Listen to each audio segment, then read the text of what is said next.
Hankook 24 Hours of Dubai, the start of the international endurance season. There aren't too many races like this in the whole world. It's something that's almost indescribable unless you've been here and experienced it yourself.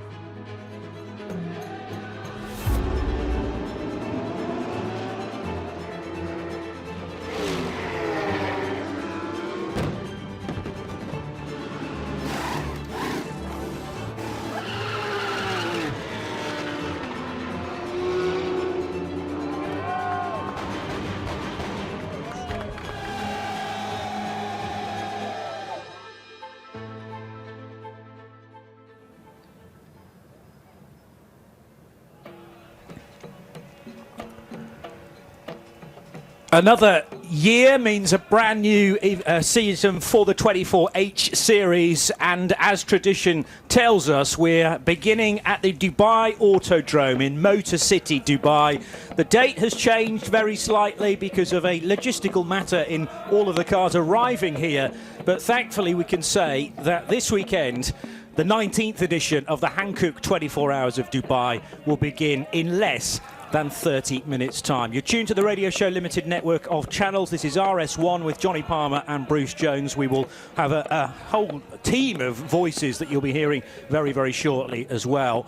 But the atmosphere is really building. One thing to mention as well, the wind's really getting up too. Bear in mind too as well that this race and this mini season actually straddles the back end of 2023 and the start of 2024 in the form of the Middle East Trophy. So the 12 Hours of Kuwait at the start of last month, then just a week ago the 6 Hours of Abu Dhabi at the Yas Marina circuit, about an hour's drive from here, and then the Dubai Autodrome, once again the venue of the 24-hour race that carries the most points in the Middle East Trophy, spanning Saturday and Sunday, which is a new addition, of course, as well, a relatively new addition as well. And an indication as to how the European season sits in front of us, that will begin towards the end of March in the traditional slot for the 12 Hours of Mugello. So once again, a visit to Tuscany. Then the 12 Hours of Spa about a month later. The 24 Hours of Portimao, one of only two twice around-the-clock races that sit in part of the European season. I think a first ever visit to Misano for the 12 Hours there in July, and then the 12 Hours of Barcelona, which has been a long-standing event, and that again is in September, as it usually is. The mood and the excitement is really building now on the grid. Plenty of people that are sort of working their way through what is a packed area because of all the cars in position. 27 degrees Celsius in the air, relatively humid at 42%, and air pressure pretty good as well. Obviously, a lot of the teams will be hoping that the temperature ebbs away rather swiftly when the sun sets, which will be about 6 o'clock tonight. So it's Johnny Palmer and Bruce Jones in the Global Broadcast Centre, and I'm delighted to say that bringing us all the latest news and how the mood is down on the grid is Diana Binks. Good morning, everyone. Good morning, Johnny and Bruce. Well, a warm welcome to the grid here for the start of the Dubai 24 Hours. Now, I was very much enjoying the opening ceremony celebrations here that are going on. The atmosphere, I've got to say, is incredible. It's a pretty packed grid. And Johnny mentioned earlier there that the wind has picked up, and it certainly has. But all the sand now is sort of, blown over the circuit. So we'll have to see how that one pans out at the start of the race. But this trophy behind me, as you can see here, if you follow me over to this big trophy here, this is what these teams are here fighting for. They want to get their name on this trophy. Last year's winning team, Team WRT, haven't made it out to Dubai this year, but Herberth Motorsport are, and they were the 2017 winners, and they definitely will be looking to try and fight for that. Anyone up from the top 10 can fight to get their name on there, but that will all unfold in the next 24 or 24 and a half hours, shall we say. But first of all, let's make our way to the pole position for class pole, and here they are down here, just getting a photo opportunity at the moment. But the Santalok Junior Audi team and Pierre Caffer is here ready to chat to us. Pierre, how are you feeling this morning? We are feeling very good. I have a very good feeling for the race, and I'm really looking forward. We will see. It's a long race, like usual, 24 hours. Everything can happen, and but I think we are well prepared. Elia will take the start today, so yeah, we will see. You had a steering issue, didn't you, in qualifying? You came in the last few moments and kept that pole position, but has that been rectified? You said, obviously, you know, as a team. Oh, you okay? As a team, you are very much, you know, aware of the challenges. You're experienced enough to know what to do. What did you have to do, and are you confident you're fixed? Well, we sort out our steering issue problem. We had a very good warm-up this morning. So from that point, I mean, the team Sentilok and all the Audi people, they have done a fantastic job the whole week, and that gives me quite of a good confidence today. We will see. I mean, as I said before, everything can happen, but I really like and love the Creventic series, and it's a very good sport, and I think we will see a very exciting race. You've got a great driver lineup. What's the sort of driving styles like between all of you? Do they all complement each other? Yes, you have to, and it's always everyone, I think, will say the same: stay out of trouble, don't hit anything, don't look after the tires, blah blah blah and blah blah blah. And in the end, it's very difficult to do all these things, and to be right in the strategy will be, I think, one of the key points the next couple of hours, which is not my job. My job is just the wheel. Oh, I'm sure you're across everything. I've seen you in the garage chatting all the time outside that car. Now, the wind picked up a little bit earlier, which meant that, you know, the sand and dust has sort of picked up a little bit here. What sort of effect will that have at the start of the race, do you think? I have to say, this morning in warm-up, I was quite surprised when I've seen some cars which were offline. First, I thought they have a mechanical issue, but then I realized it's all the dust and all the sand, and today I think it's very special with all the wind. It's like in Zandvoort, every lap is a bit different, so you have to be also there careful when you go offline and overtake some other cars, but in the end it's for everyone the same. It makes it just more challenging. Yeah, we wish you all the very best with the race today. No doubt we'll talk to you throughout the race, but go well. Thank you very much. Thank you, Pierre Caffer there. Now, I think the Leipert car, which was in second place, as I understand it, I can't see it, so I don't actually think it made it across to the Haas RT. How are you doing this morning? I was just a bit distracted there because the Leipert car's not there, is it? No, not made it onto the grid. Okay, so you are lining up in third place for the grid. Just give us your thoughts. How do you feel it's gone for you so far? I mean, yeah, we did a good job in the quali. My teammates Torsten and Thomas did a perfect job. I just had to finish it on Q3. We are in a good position for the car. You know, last year we start P43, so it's better to be on the top 3 on the grid. There is a lot of sand and a lot of wind, so it will be difficult in turn 1. But we'll see. It's just about surviving on the first lap, and then we'll see where we are. Are the Audis a strong package? Because in the years gone by, we've seen, you know, a Mercedes front row lockout, and that hasn't happened this year. Yeah, I mean, there is a lot of good Mercedes in Daytona now. So, yeah, we have a good package with the Audi for this track, so let's see. Who do you think your main competition is going to be? Who do you think the main competition is going to be?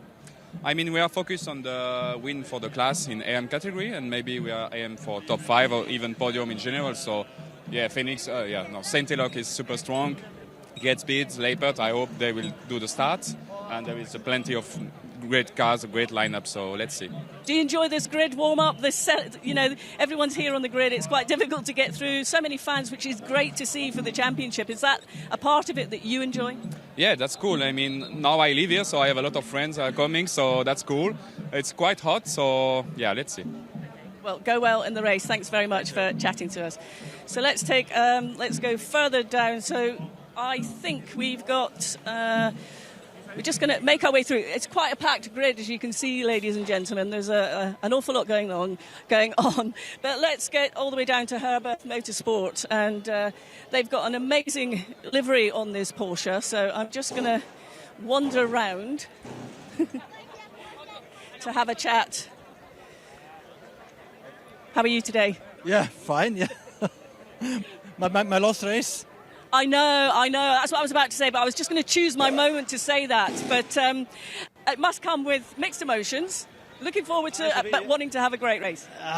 It's very big emotion, yeah.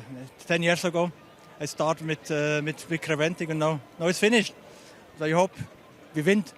Can you remember how you felt on that first race that you did, Daniel? Can you remember how you felt? What was the emotion then? The first one, yeah, it's difficult to say that. I didn't know that. I don't know the car. I don't know the track. No, I feel me safe, and I know what's happened. And, yeah. It's been an incredible journey, hasn't it? You've been champions. You've won this race. You've had so many successes. From a personal level, you must be incredibly proud of that. Don't understand it. You must be very proud and happy that you've done what you've done. I have been sure. I've been happy. Yeah. And now I hope we win the race again, and then it's finished. And what's your... well, there'll be a bit of celebrating to do first, we hope. But what's your thoughts going into the race, and how would you like to see it go? How are you feeling about the start of the race? You're nervous. All together are nervous, and we hope the weather conditions are good, and not too much sand, and we have no crash. No. There's so many fans here this year, isn't it? It seems like there's more than ever. My family's here, yeah. Oh, it's your family? Yeah, I'm very happy to do that, yeah. Well, you'll hear them supporting you during the race. Thanks for chatting to us, and we look forward to seeing you a little bit later. I can't read that. And now we're going to go over, just follow us back on the grid. There's still quite a lot of people out here, which is great to see. I mean, the fans have really come out in force here.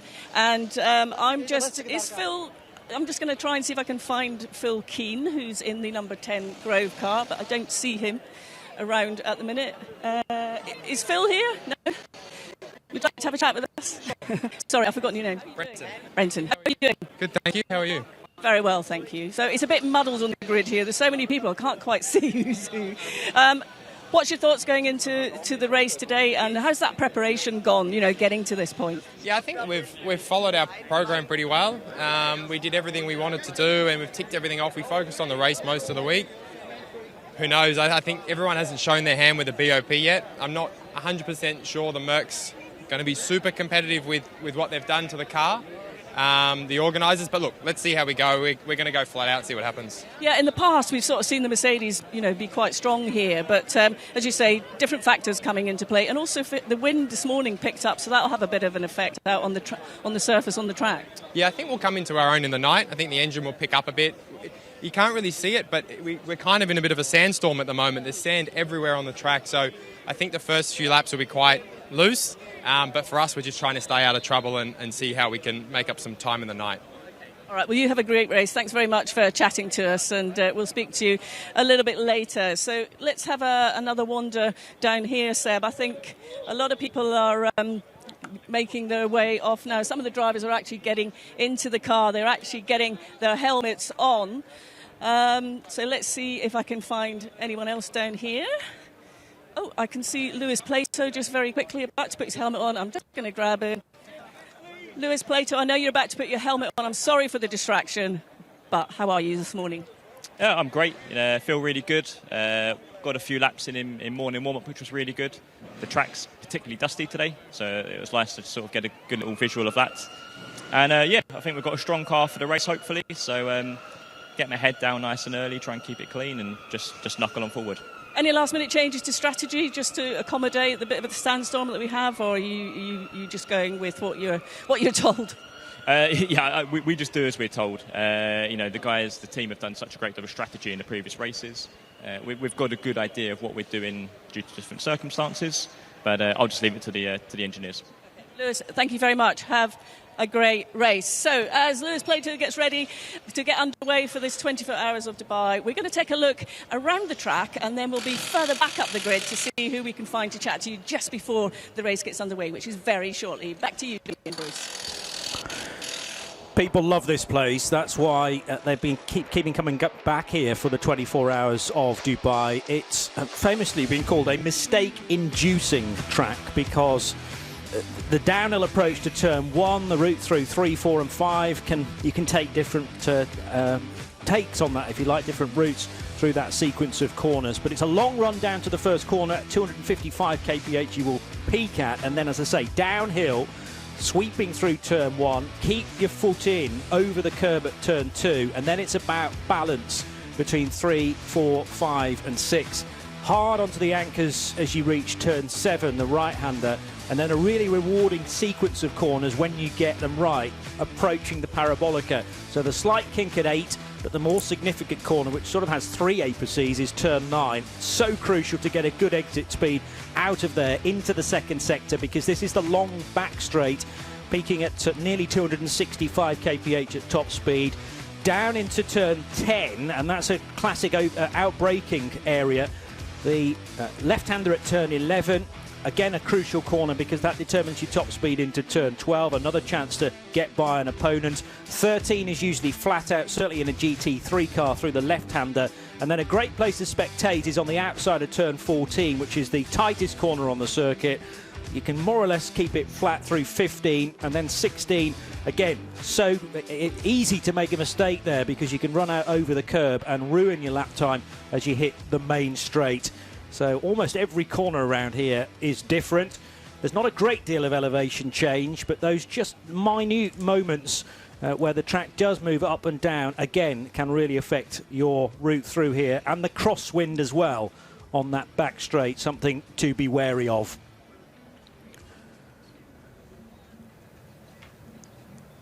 So a wonderful venue, a chance again to see the amount of dust and sand that's blowing from left to right on the main straight, and Diana Binks trying to shelter from it.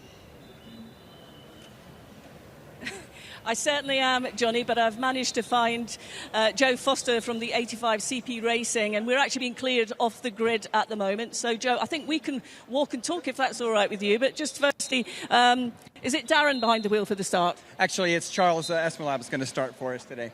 And what was the last-minute chat with him? Oh, yeah, obviously, we just want to make sure that we have fun. It's easy to forget why we're all here. It was just to enjoy ourselves in a proper motor race. So I told him if he's not having fun, he's not doing it right. It's such a great team effort from you guys, and you clearly love what you do. But also, you know, you are setting yourself a challenge by coming and getting involved in a 24-hour race. So that obviously excites you and makes you want to keep improving and keep getting the results when you can get them. What do you think your chances are today? I think we always start these races wanting to minimize the things we don't do well and maximize the things we do. And the longer the races are, the better we do. It tends to maximize what we do well. So we love these 24-hour races, and we're excited. As the race unfolds, we've got 55 cars on the grid. So is it going to be tyre management? Is it going to be driver management or car management? What would you think? It will be all the above. Obviously, the environmental conditions are different today. It's a little warmer, dusty, or windy. So we're going to manage that in the beginning and just sort of see where we end up. And how involved do you get with the engineers? You know, when you come in, get out of the car, I know you drivers talk to each other, you give the information to the engineer, but is that something also that you feel is so important to be part of? Yeah, I mean, obviously I'm an engineer myself, so I'm a little dangerous in the mix there, but we have a lot of engineering knowledge in the team as well, so we engage with them, during the stint and after quite a bit. Okay, Joe, well, I'll let you go and get ready for the start of this one. Great to chat to you. Hope you all have a fantastic race. So, Johnny, Bruce, that's it from me here on the grid. We've got to leave as the cars and drivers are all settled behind the wheel, helmets on, ready to go, so it's over to you. Great to catch up with the drivers that you did there, Di, and there are, of course, so many other stories that we will try and delve into throughout the course of the 24 hours, the 19th edition of the Hankook 24 Hours of Dubai. One of the huge stories, though, is that a car that qualified on the front row, due to start alongside the Santalok Junior Team Audi, is that the Lippert Motorsport Lamborghini is not there, and because of a fuel tank issue, whatever that may be, it covers a multitude of sins potentially, that car is still actually in the garage, and the team, with thanks to Chris Milbourne, who we'll be hearing from a little bit later on, the team not even sure they might be able to take the race start. Clearly they're not going to be on the grid to take the race start, so it'll have to be from the pit lane, and therefore there'll be a delay at the very best. This is not the situation you want at the start of a 24-hour race, Bruce. Not the dream start at all, and I think there are a couple of other cars that may also be in the pit lane. We have 3 cars that have been moved to the back of the grid. One of them was already there. It was Stone Last. It was the number 227 SRS Team Sorg Rennsport car. That unfortunately, when they put their USB stick for investigation, there was nothing on it, so it hasn't moved them back because they were already there. 927, also from a team called SRS Team Saw Grensport, will be starting from the back of the grid. And the third car that's been put to the back is K. Kramer Racing, another car from the 992 Cup class. That's car number 936. So they will be starting, presumably, they started the formation lap behind all the others. I think they might be up by pit exit because I can't see them in the shot at the moment. But it's great to see the grid having been cleared and the serious stuff is about to start. We have had the logistical problems that moved this race back 2 weeks, but those here are really focusing. 55 cars down to take the start. Whether the Lamborghini from second on the grid does so, we will see. That's Bruce Jones. I'm Johnny Palmer. As I say, we've got so many other names in the Global Broadcast Centre and also moving up and down the pit lane for all the latest stories. If you weren't around for qualifying, which was 3 elements to it, remember, 3 different drivers utilised, this is how they will line up with the Santalok Junior team, Audi of Elia Earhart to start. He was the real star in qualifying yesterday, actually quicker than Pierre Caffer, because as Pierre got on board that car, he realised after a lap that there was a major steering issue with the Audi, which they've now straightened out.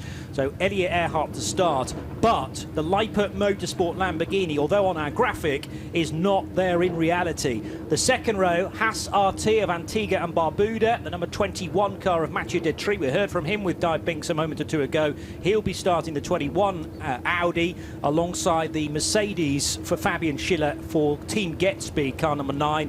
Then it's the Manamauri Energy by Evi Motors Porsche, number 95, Fabrizio Broggi to start that car. Marcus Winkelhock alongside, so watch him come through the order in the 54 Easter Lent Racing Team's Audi R8. Then the Racing One Ferrari, the first of the prancing horses, the brand new 296s. Well, they're a season old now, in truth, but Thierry Vermeulen in the number 6 car will begin that from 7th, alongside the Herbert Motorsport Porsche of Ralph Bone, with a very emotional, I thought, Daniel Alleman, who will be in for his final ever race in the 24H Series, but he's not starting the car. Sven Muller has been installed in the Proton Uber Competition Porsche, number 83, to start from 9th, alongside Brenton Grove in the Grove Racing Mercedes, number 10. Then it's a Car Collection Motorsport Porsche, Car Collection victorious, 6 days ago at the Yas Marina circuit in the 6 hours of Abu Dhabi. Can they make it a double within the space of 8 days? 2/3 of the Middle East Trophy, that would be therefore victorious. But this was the final race of the Middle East Trophy, which began with the 12 hours of Kuwait, the back end of last year.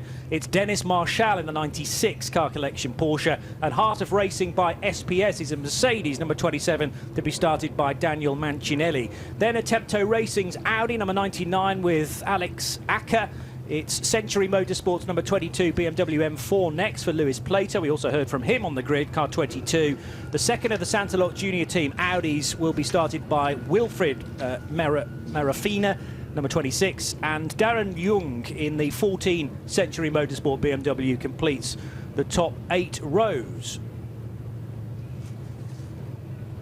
9th position will be Jason Hart in the Huber Motorsport Porsche number 50. Then it's Charles Espenlaub, as Joe Foster just told Diana Binks, for CP Racing's Mercedes number 85.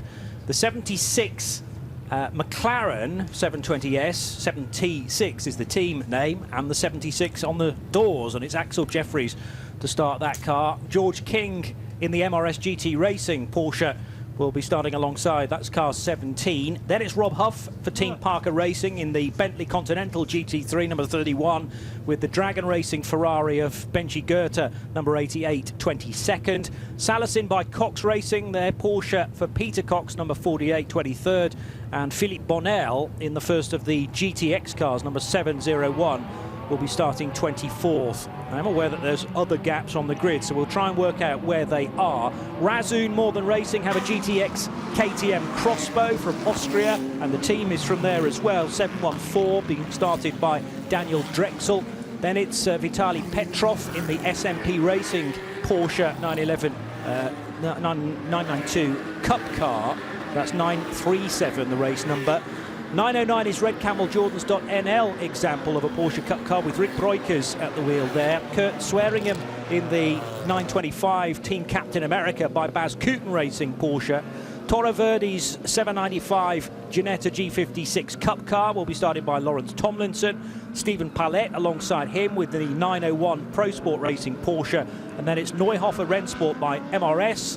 and Seb Lajou Racing by Duvo Racing in 2 Porsche Cup cars, 988 and 908 for Felix Neuhofer and Sebastian Lajou himself. Ut van Eindhoven in the FAC Autotech Porsche number 962 starts 33rd alongside Mulner Motorsports Vladislav Lomko, the Belgian entry 921 from Mulner Motorsport. Rabdan by Fulgenzi, number 971 is next up alongside Kramer Racing's 936 Porsche Cup cars. These are all Porsche Cup cars from the 992 division. Some of them are 992 AM lineups though. That's purely down to the driver makeup. QMMF Racing by HRT is 931, and that will be starting from 32nd alongside Red Ant Racing's number 903, and an all-German HRT and RPM Racing 20th row, 929 on the inside, 907 on the outside. Next up on the 21st row, it's the SRS Team Sorgrensport Porsche Cup car for Marlon Menden to start the 927. Holmgaard Motorsport 902 for Jonas Holmgaard starts 42nd. Antti Ramo for MRS GT Racing in their 989 numbered Porsche Cup car will have NKPP Racing by Bas Kootens number 992 for company. Yet more Porsche Cup cars to come, so this is going to be a great division to enjoy for the full 24 hours. There's another HRT performance car from the 992 AM class starting 45th.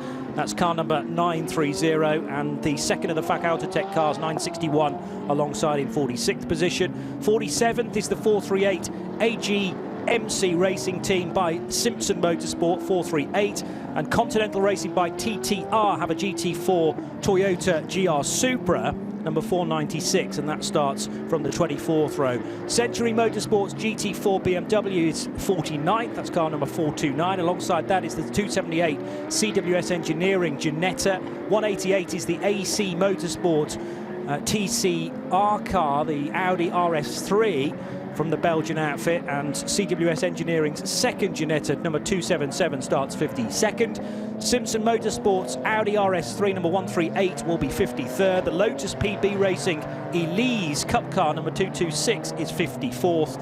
And 55th position is the 227 SRS Team Sorgrensport Porsche 718 Cayman GT4 car. It's quite a lineup, I'm sure you'll agree. And the cars are now starting to form up in their 2x2 formation as we hit very nearly the third sector of this green flag lap. It's been difficult to make sure that the grid is as full as it is this year, obviously because of conflicting interests. Normally, the Dubai 24 Hours held 2 weeks prior to the 24 Hours of Daytona, but a wonderful effort from all those involved within Creventic and the individual teams as well. Your heart goes out to everybody involved at Leipert Motorsport, though. All the hard work done in qualifying yesterday, 3 doses of 15 minutes, and it comes to naught because that car will not be starting on the outside of the front row. Will it start the race at all? Maybe in the opening hour. That's perhaps the best they can hope for with this fuel tank issue, but otherwise, generally everyone is all present and correct. As mentioned, there were at least 2 other gaps further down the order, but we are raring to go in 2024 with the flag now waved, and what a start through the dust and the sand, because the GT3 cars really reach from one white line all the way to the other side. But it's a cracking start from Santalok Junior team for Elliot Earhart, just assuming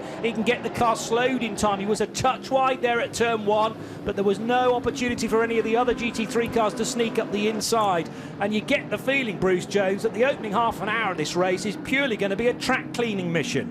Oh, absolutely. I've never seen this track as dusty as it is now, so those that stay out front will have a slight advantage, but I'd be amazed if we get through the opening lap without someone just running a little bit wide and finding no grip whatsoever on this dusty surface. And as we go from turns 7, 8 and 9 going to the Parabolica now, overtaking and happening all of the time, but the pole position so vital for Santalok Junior team, and Elliot Earhart just keeping his nose in front, but cracking racing all the way down the order. And again, looking through the Parabolica, riding on board with Patrick Houseman, the 907 Porsche, plenty of space around that big double left-hander, but down the back straight they go, down the infield, neat and tidy, and it's Audi from Audi with the Get Speed Mercedes having a little look at the action as well, going very well indeed in the hands of Fabian Schiller, as you'd expect. Well, Schiller got up to second place, and in fact he's there again now, but by the end of the first sector, the red Get Speed Mercedes had sneaked ahead of Mathieu Detry.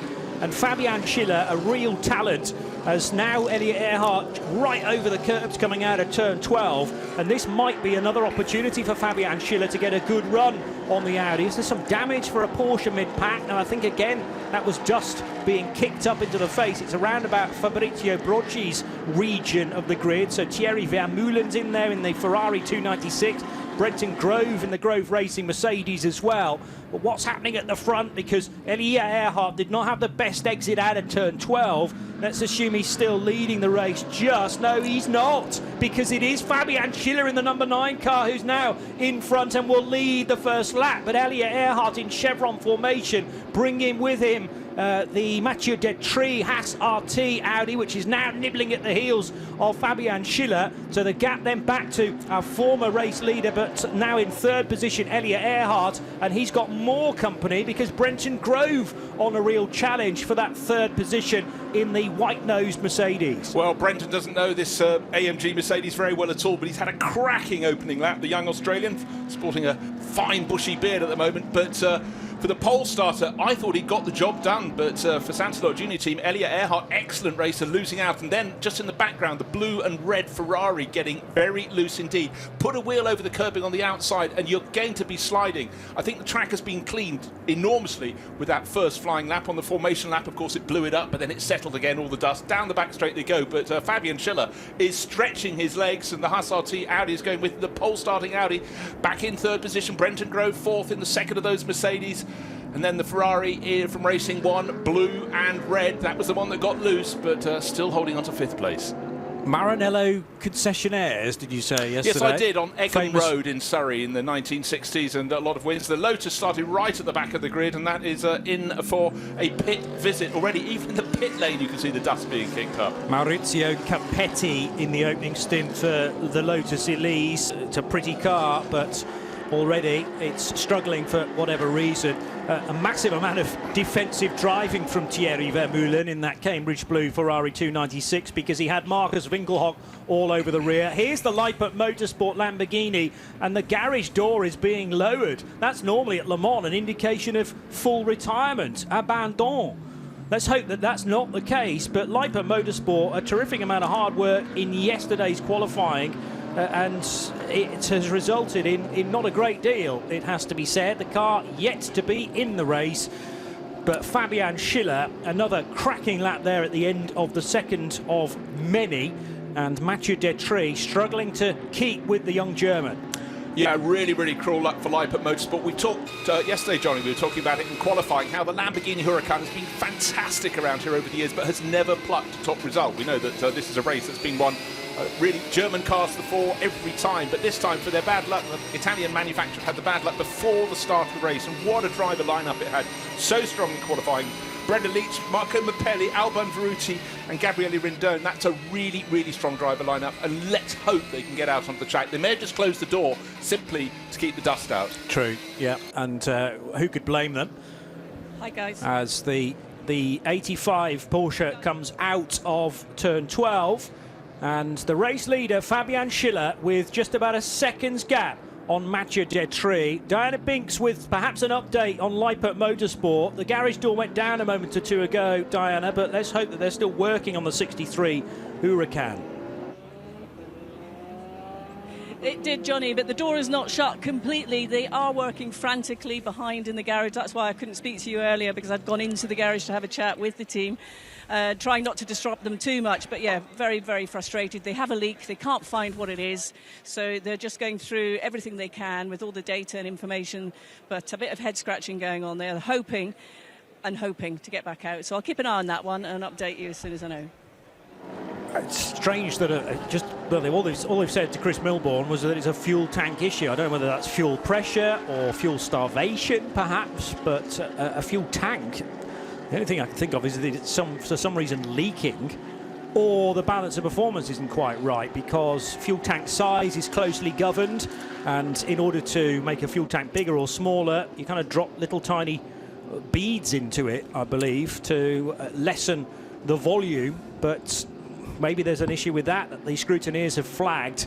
they will continue to persist, let's hope, as the Ferrari and the Mercedes are now absolutely side by side. And this is Thierry Vermeulen on the inside line for the 296, the Mercedes on the outside for Brenton Grove, and it's the Australian that loses the spot. Yeah, and what's happened almost unheralded, Sven Muller moved up into 4th place, the Proton Huber competition. It's the black Porsche, there it is, black with the blue flanks on its front wings. The Racing 1 Ferrari tucked in behind car number 6, the hand of Thierry Vermeulen. Plenty of side-by-side action. This is the 992 Cup class, and it's always a fabulous battle in this race. Haven't really heralded the lead car that's not in GT3, and it's the KTM Crossbow, Daniel Drexel, car number 714, right on the tail of the second of the Santalok Racing Audis at the moment, so going very well in GTX. 23rd overall. Wilfred Merifina is the driver in the Santalok, the second of the Santalok Audis, down in 22nd position. But up front, we've got the gap between first and second, 1.3 seconds between Fabian Schiller, the GetSpeed Mercedes, and Mathieu Detry, Dubai-based Frenchman in the Haas RT Audi, giving chase. Then there's a bit of a gap, but it's around 4th, 5th, 6th. The place changing is going on in these early stages of the 24 hours. It's been a terrific first few laps for Christopher Zirkling in the Rabdan by Fulgenci Porsche to lead the 992 class, bearing in mind he started behind a significant chunk of the Porsche Cup cars. I haven't actually counted how many there were in front of him, but probably 8 or 9. So he's done a lot of overtaking to now move up to 24th position and not be too far away from Daniel Drexel's GTX leading KTM Crossbow from Razoon More Than Racing. Well, fantastic scrap at the head of the TCE class. It's between the CWS Engineering Ginetta on the right-hand side of the screen, the black one, Colin White at the wheel, but being challenged by AC Motorsport, Paul Celius, Dutch racer, going down the inside at the end of the back straight. No need to fight too hard for the corner, but great scrapping. Christian Broberg, third in class, the second of those Ginettas. He's about just under 3 seconds behind, but the lead of the class now in the hands. AC Motorsport leading the TCE class, but this scrap will go on. And the front end of the race, tail end of the top 10, the battling is getting very fierce indeed. And Brenton Grove, who started so well, he got up to 4th place, the Australian in the Mercedes, now back into 7th place and pushing very hard against the side of the number 22 Lewis Plato driven Century Motorsport BMW. So nip and tuck, bob and weave. Yeah, so Lewis Plato in the multicoloured BMW. There's some Dayglow yellow and orange on there, the white and black panels as well, and the grille, the kidney grille on the BMW M4 looking as menacing as it did when that car was first sent out for testing. Again, that feels like a very new car, but it's probably into its 3rd season now, the BMW M4. Well, it is. Now, again, in GT3, when a manufacturer brings in a new car, it very seldom shines in the first season. You've got to work away. It's such a competitive class. Talking of competition, the driver who started in pole position, Elliot Earhart, down in 3rd place, being pushed super hard by Sven Muller. So the Proton Huber competition Porsche has worked his way forward, and unfortunately for Santalok at the moment, their lead Audi is no longer there. Well, it's still the lead Audi, but it's down in 3rd place overall. And sorry, it's not the lead Audi. The Haas RT is the lead Audi, now Mathieu Detry. But a shot shows there's about a 3-second gap between the GetSpeed Mercedes, the chasing Haas RT Audi, and then the battle behind is slowing itself down as Ilya Earhart's trying to resist Sven Muller. This will be a chance for Thierry Vermeulen to close. He's in 5th place in the Racing 1 Ferrari, but as they battle, he should be able to catch up. Meanwhile, Vitaly Petrov in the 937 SMP Racing Porsche now has right on his boot lid Oop van Eindhoven, a real talent from the Benelux Porsche Carrera Cup Championship. He's done some Deutschland racing as well with the green door mirrors and straddling that red and white curbing through the kink at 13. Petrov on the outside, dusty side of the track, tried to slow at the rate that overtaking Porsche did and very nearly lost the rear end of that car. So good car control from Petrov, but he allows Hoop van Eindhoven through there for a change of position, which is probably for 3rd now. Just trying to work out where Stephen Pallet is in that mixture. Yeah, Pallet comes through at the end of that lap in 2nd from Dutchman Oop van Eindhoven and Vitaly Petrov for SMP, now down to 4th place. And a good view from the chasing car of Red Camel's Jordan.NL now of Petrov's machine. Meanwhile, in the GT3 class, Fabian Schiller has built himself a 1.5-second lead over Mathieu Detry, and the gap's really emerging now between those two Audis as Vitaly Petrov loses another position, this time to Rick Breukers in Red Camel's car. Yeah, Rick was cutting corners, trying to get the shortest line around the circuit to get through. And again, great confidence, because we know the track is still very dusty, but he put his car where he probably didn't want to put it in terms of trying to find grip, but he needed the track space, so he's made that move. Up front, though, Sven Muller. Yes, the gap to the race leader is 5.3 seconds, but having got ahead of Elie Earhart to go into third place, I reckon his next target will be Mathieu Detry. There's a gap between them of 3.5 seconds, 3.7 seconds, but certainly Sven Muller in the Proton Huber competition Porsche is really getting a move on. He had to be cautious, had to be careful, as we've said. The track very, very dusty indeed. And go that little bit beyond, which is where drivers almost always go to get their overtaking done, means going over the edge of the circuit, and that is where you find the very dustiest bits of tarmac, and some of it's painted, which, as we know, adds to the glissant nature. And Elie Earhart now, having gone from first to second, second to third, third to fourth, has now got Thierry Vermeulen closing in fifth place. So look for the Racing One Ferrari. And for a lot of people, it's their first real chance to see a handful of Ferrari 296 GT3s, so much lower, sleeker looking. I remember when the first pictures came out ahead of its suggestion that it was coming into GT3 racing, it looked a very, very sharp tool. But again, it takes several seasons to get these cars up to the ultimate pace, but certainly Racing One, who do a lot of their racing in the Nürburgring Langstrecken series, getting endless mileage. We'll come on to that for 2024 later. We'll talk about that during the course of the broadcast. It's still to be settled when those races are going to be this year. But Racing One, great to see them becoming ever more cosmopolitan, international, coming to compete in these races. And if you haven't been noticing what's been going on in recent weeks, this race would have been happening 2 weekends ago, but for, how should we say, a little bit of, you called it a logistical challenge of getting down the Red Sea. So some of the crews that were going to be here and competing in Daytona had to take the choice, and Daytona won, and that's why the field's a little bit smaller. But looking at the racing between the 54 starters without the Lippert Motorsport Lamborghini still in the pit garage, it's cracking in these early stages. And an internecine battle for the two Audis right now between Attempto Racing's version of Alex Acker and Marcus Winkelhock in the Easterlent Racing crew. So Attempto and Easterlent going door handle to door handle as the Ferrari up ahead of them just hits one of the lower portions of the circuit. That was where the curb begins, I reckon, and the rear right tyre of the Ferrari 296 just dropping into it briefly and unsettling the car. Thierry Vermeulen with good speed compared to these two V10 5.2 litre powered Audis, and to drop back now to the 49th position overall, which is where we see the TCE battle, and it's still AC Motorsports Audi of Paul Saliers ahead of Colin White's Ginetta G55, although that car has just done the fastest lap within the division. Really interesting looking at the difference between the RS3 Audi and then the little Ginetta. The Ginetta is so much more delicate, and it seems to just be placed wherever Colin White wants to put it. Super, super smooth as well, but advantage to the Audi at the moment for AC Motorsport. Must say, just taking a look recently at the car in 7th place at the moment, Alex Acker. Marcus Winkelhock just moved ahead, East Talent Racing Team Audi ahead of the Attempto car. When Attempto came into racing, all their cars looked as though they were painted by someone wearing a blindfold in the nicest way possible. They're all painted a sort of deep metallic blue, but you could almost see the paintbrush stripes. I exaggerate. But anyhow, this, a black-white sort of desert camouflage livery, is by far, black, white and grey, by far the best looking Attempto racing car I've seen. Yes, it's been about a decade in the making. They've moved around. They've started small, the Arca family, and have grown the team, but I think that car looks absolutely tip-top. So if you go to the 24H series or spottersguide.com, you can print out or take a look at the Spotter's Guide for all the cars, and certainly Attempto Racing car number 99, Alex Acker. See if you think that's the best looking car. I think it looks fantastic.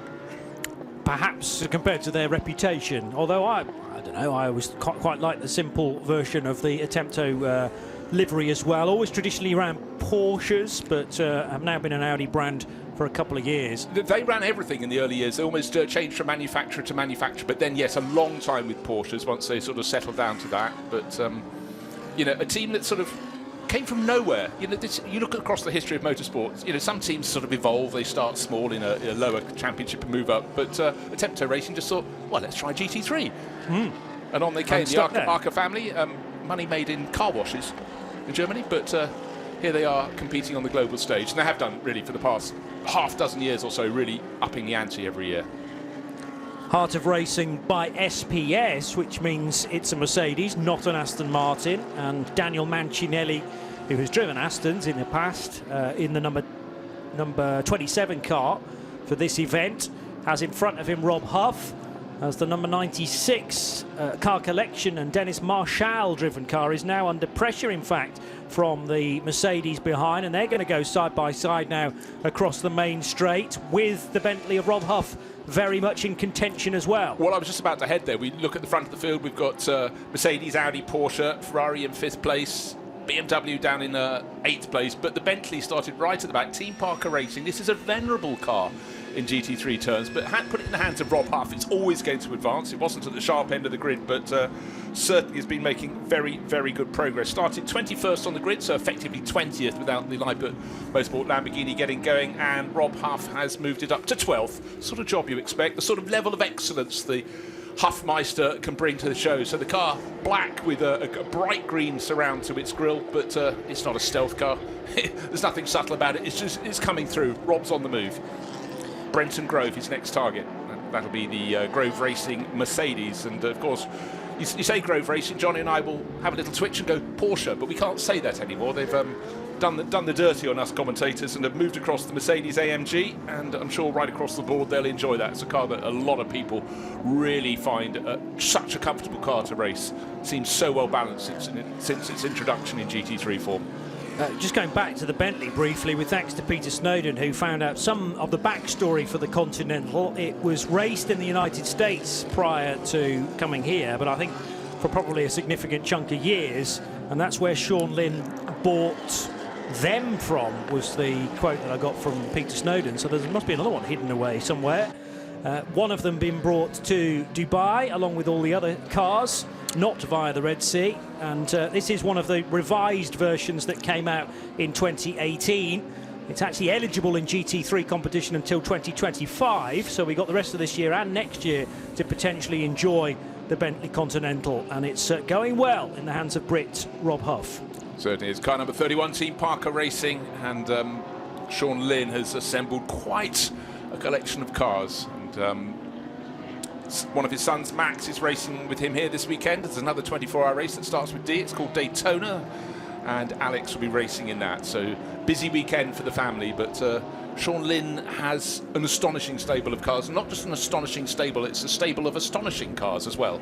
So he gets to race them wherever possible, and what a great place. I really think, since we started covering this race, it's the 19th Hankook Dubai 24 hours, and this race has just grown and grown, and for a lot of people it just gives them that wonderful start to the season. Warm weather, lots of track time, and also, if people haven't been to the Dubai circuit, it is a brilliant circuit for racing. There's width on a lot of the corners, the parabolicas, which is turns 8 and 9, effectively, that leads you onto the infield straight. Wonderful, huge amount of space to go racing, and if you get it slightly wrong, get on the slippery stuff beyond the white line, there is a fair bit of runoff all around this circuit. And I think it was a circuit that sort of launched and didn't quite achieve what it wanted. Obviously, its initial target was to land a Grand Prix, but it's had so much racing on it. It works for single-seaters, works for touring cars, and for me, it works absolutely perfectly for GT cars, and that's why we're here.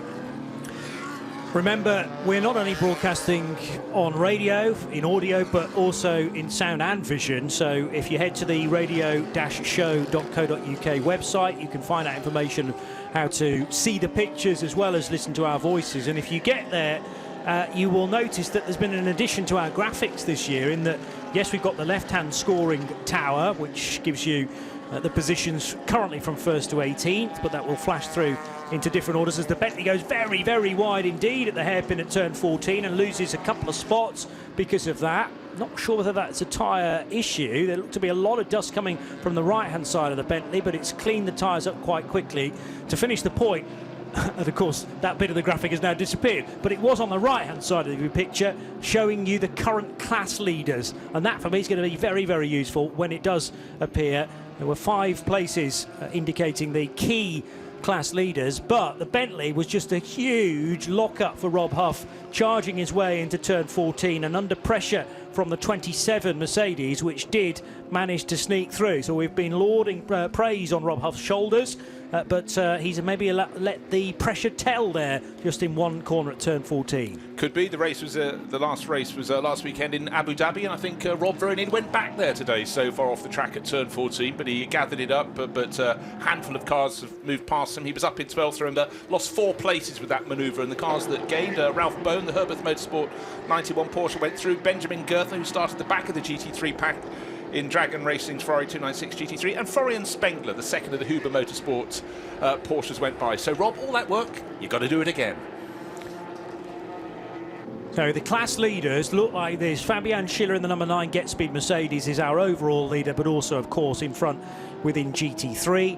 GTX is the Razzoon More Than Racing number 714 KTM Crossbow, and Daniel Drexel is on board that car. 992, that's the Rabdan by Fulgenzi Porsche for Christopher Zirkling. A killer start there over the opening first few laps. The 971 has vaulted to the front. GT4 is led by the 438 BMW M4 of AGMC Racing Team by Simpson, and that's Hugo Cook for the first stint there, and quite possibly the second stint as well, depending on their pre-race strategy. And Paul Celies in the Audi RS3 for AC Motorsport is the TCE leader. What that little panel doesn't show you, of course, is who leads GT3 Pro-Am, and in the 992s we've got 2-pronged with 992 and 992 AM incorporated within that. So we'll keep you in tune where we have the moments to, because now we need to turn our attention to Markus Winkelhock around the outside of the Ferrari 296 of Thierry Vermeulen, and Vermeulen says thou shalt not pass. I think, frankly, Vermeulen's saying, can you give me the paint back from the flank of my car? Because there was a real bit of rubbing down there into turn 1. And really, you can only have drivers doing that if they're right on top of their game. And certainly Markus Winkelhock in an Audi R8 LMS GT, nothing he doesn't know how to extract every bit of performance out of that. But I must say that 296 Ferrari is looking very handy. And for Elia Earhart, who was so strong in qualifying, pole position for the Santilok Junior team, number 18 Audi is their next target. The Ferrari's getting closer and closer. Thierry Vermeulen, young Dutch racer, really on the charge. Markus Winkelhock's dropped back about 3 car lengths. They get onto the infield straight. They're already passing one of the Toyotas from the GT4 class, so that's been delayed a little bit. And Alex Arca in the Attempto Racing Audi has also gone past as well. He's got a BMW tucked in behind. Lewis Plater, British driver, making good progress there. He's up to 8th place. Up front, however, haven't talked about the gap between Fabian Schiller in the Get Speed Mercedes and Mattia Jetri in the Haas RT Audi. Well, it's 3.8 seconds. So with each lap, another little increment coming the way of Fabian Schiller. Winkelhock attacks again. Go a little bit wide, and most drivers are still sliding a little bit wide on this very dusty circuit. And then the driver behind, if they can stay on the black stuff, they've got a chance. And that's precisely what, as they get the cars going to turns 8 and 9, intake of breath from Johnny as Markus Winkelhock runs deep into the corner. It may yet work. He may get the slingshot. It has worked, but I had fears that he was going to go searing off into the country there, as much countryside as you might have in Dubai, but the runoff hopefully would have mopped up any moment, having seen Rob Huff do that just a couple of laps ago. But the grip did seem to be there for the Audi. He still hasn't finished the overtake, by the way, because Thierry Vermeulen gets a very good and better exit out of turn 16, and the Ferrari noses ahead as they hit the stripe. How late on the brakes does Markus Winkelhock want to be? He briefly looked over, full 90-degree tilt of the helmet and head there, but he still can't get by Thierry Vermeulen. OK, just to clarify, it wasn't into turn 9 he ran wide, it was turn 14. That's the first time I've seen a top driver getting opposite lock partway through turn 1, because Markus Winkelhock went onto the curbs on the inside, lost grip, came super close to the edge of Thierry Vermeulen's Ferrari. And Thierry must be thinking, God, I've seen many things in my short racing career so far, but never anyone doing that, and had to let him through. And in behind, Century Motorsport BMW making moves as well. Lewis Plato really putting pressure on Alex Arca. So what went wrong for Markus Winkelhock? Well, nothing. It all seemed to go completely right down the main straight. They went on the inside, holding the inside line, almost coming to blows. Thierry Vermeulen blocks it off. Markus Winkelhock gets all 4 wheels over the curb on the inside, about 10 degrees of opposite lock, gets it back onto the circuit, and then at the very next corner manages to go through. Phenomenal.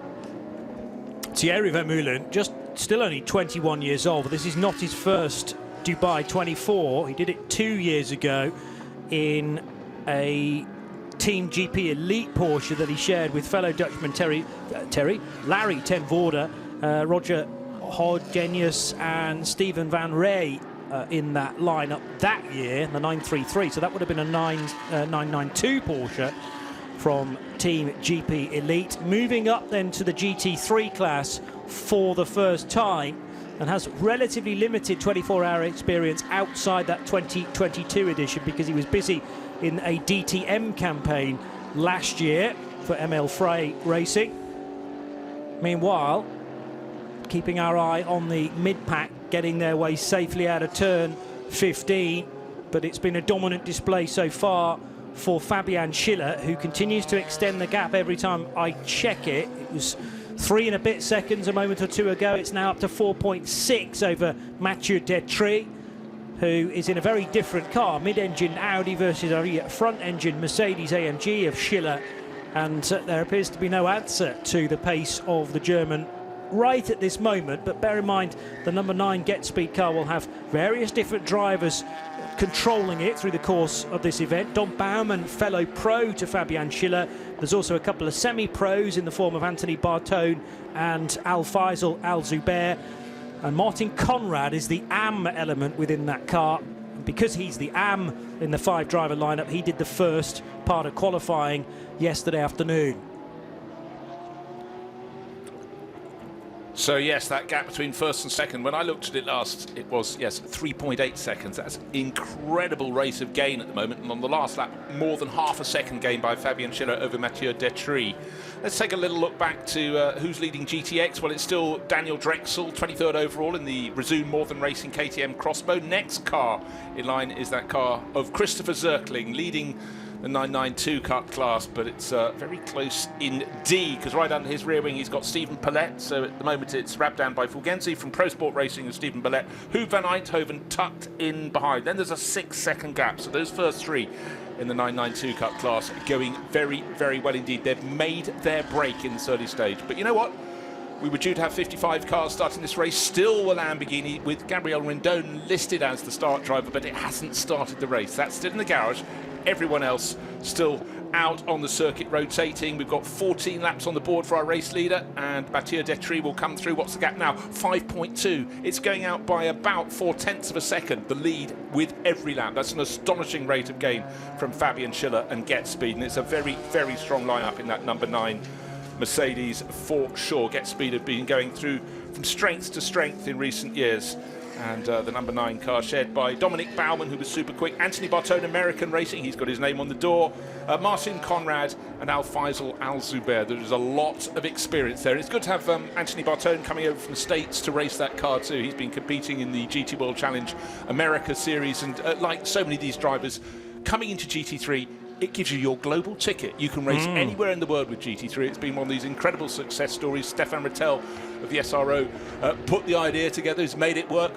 Follow that up by GT4. That too is gaining manufacturers with every years. And we think back, Johnny, to when we first came to the Dubai 24 hours, and there was an enormous array of cars, an enormous array of classes. We don't have so many now, but the quality in the GT3 and GT4 categories, as well as the 992 Cup class that just keeps on giving, is astonishing. It's really changed. Yeah, and we want close racing, and therefore, you know, the one-make stuff is always going to be incredibly popular, but it's great to have some variety as well. And those that were fans of GT3 type racing heading into ACO rules racing will get their reward with a great deal more variety too this year. So looking forward to the ACO part of the season beginning in a couple of months. But yes, as far as the 24H series is concerned, realising that GT3 was definitely the top class of regulation to be adopted a good number of years ago now, but 992 very, very popular as well, and GTX kind of mops up everything else that isn't eligible for the previous 2 classes that I've mentioned. So GTX again always an interesting category to look at, but at the moment it's being dominated by the Milwaukee-backed KTM Crossbow of Daniel Drexel. He has the cushion of 12 992 Porsches between him and the second of the GTX cars, which is the Ginetta G56 of Lawrence Tomlinson, taking the opening stint for the Torre Verde team. So we've had just over half an hour of this year's Hankook 24 Hours of Dubai.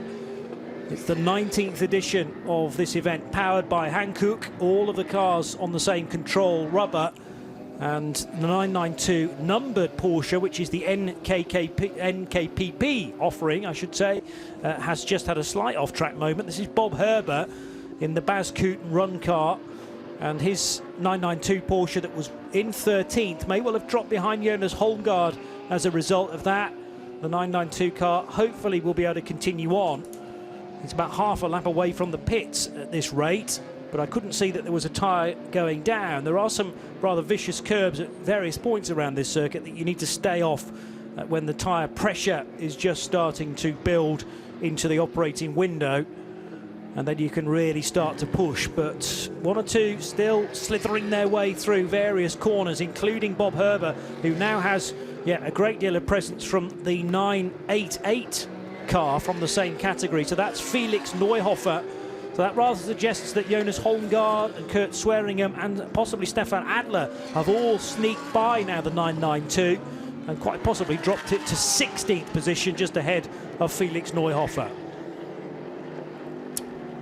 Again, just quickly looking to see if Fabian Schiller's pulled out any more time. In fact, on the last lap, he lapped within 0.06 of a second of Mathieu Detry. So no gain that time around, but the writing's on the wall at the moment. Get Speed sitting pretty at the front of the race. And the best thing at the moment, if you're not in the heat of the battle, you can actually pick your line. But for a handful of drivers a bit further back, suddenly it's very busy indeed. In fact, what we've got, the cars in second and third, Sven Muller, the Proton Huber competition Porsche and Mathieu Detry. They've got a couple of 992 Cup cars in front of them, and they're having to overtake them down the start-finish straight. So Sven Muller's going for the headlights, flashing, but Rick Broiker's paying no attention to that. He had to turn into turn one and manages to do just that. But the Porsche Cup class, very, very tight indeed.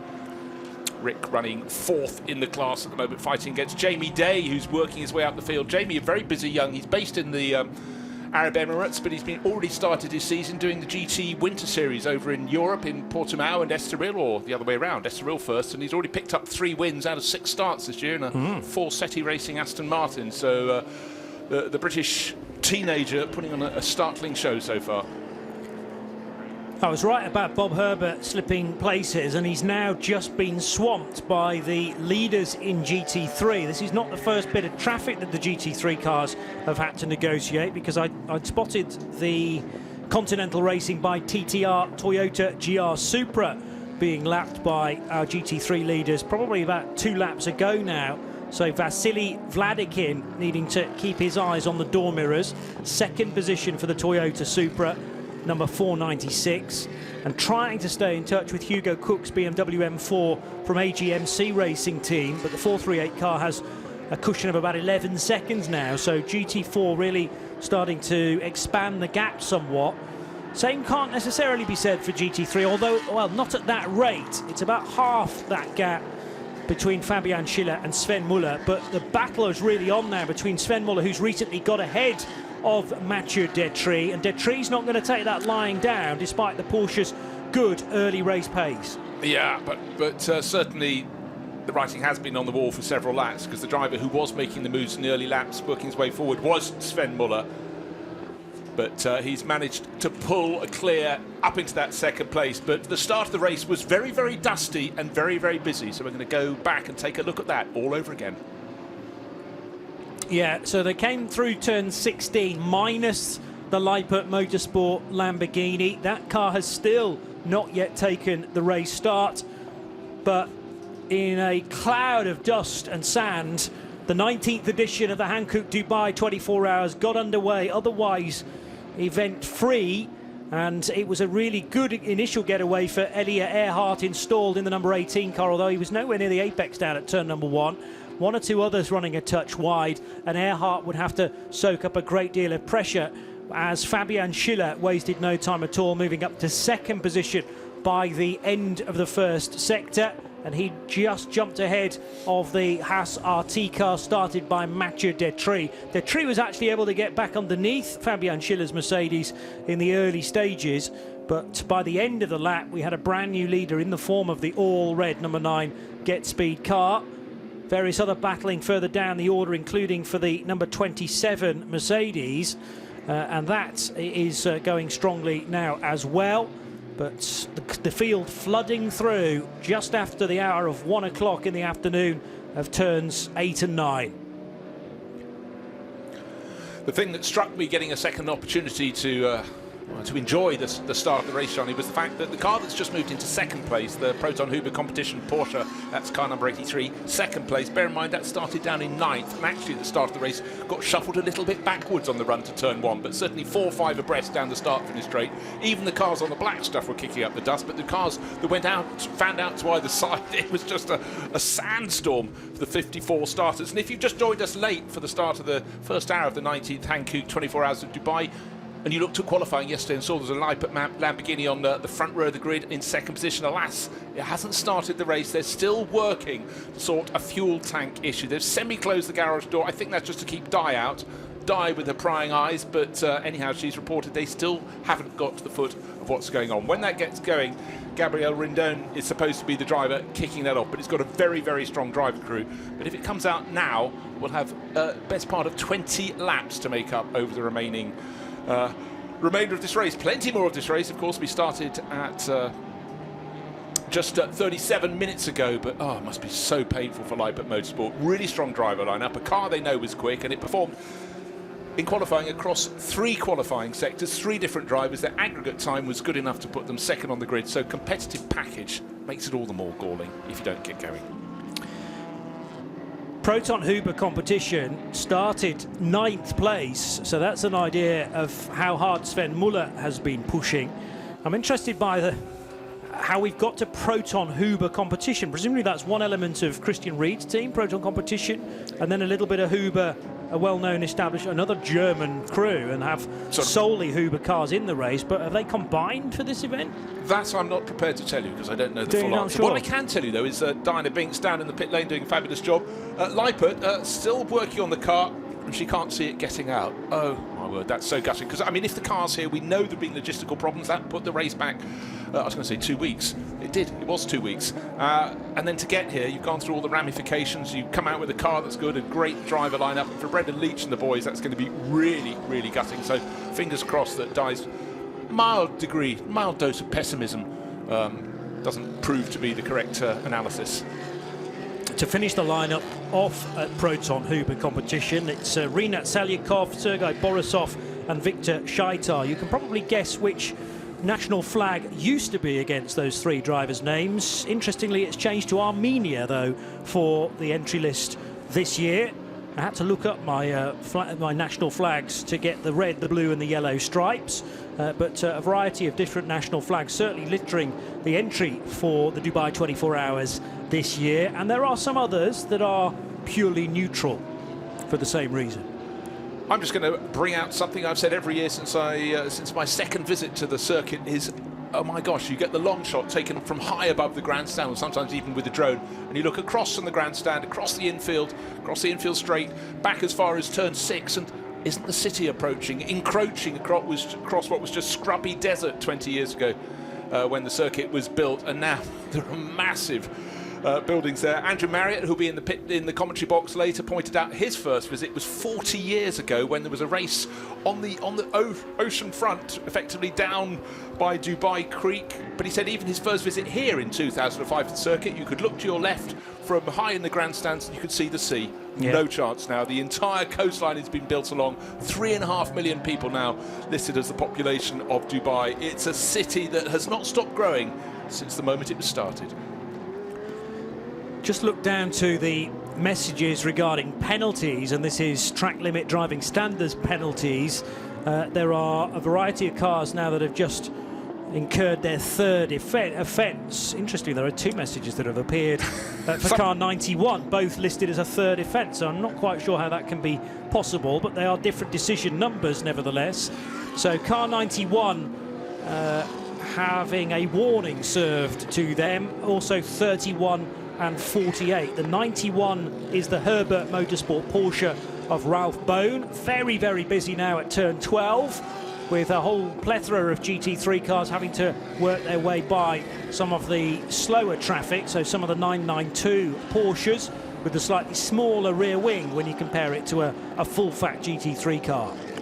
Yes, but of course we've mentioned this over the years, the 992 Cup with that smaller rear wing, rather more effective down the start-finish straight. So it seems wrong. You think, hold on, GT3 is the senior class, but their performance gets laid down in different ways. And when people see a GT3 class car for the first time, they go, oh my word, they're a pretty serious aerodynamic addenda. Enormous wings, skirts, effectively aerodynamic skirts, not the full ground effects Formula 1 skirts that appeared in 1978 on the Lotus 77 on the Lotus 78, I should say.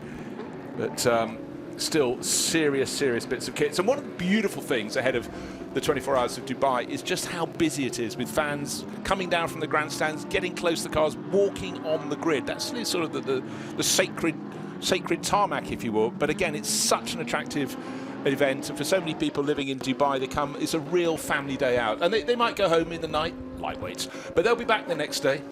You know, they drift in and they drift out. They have a coffee, they walk around, and now you've got the sort of the banked area where you can sit table and chairs, look across the circuit, just at the infield, across the grandstand.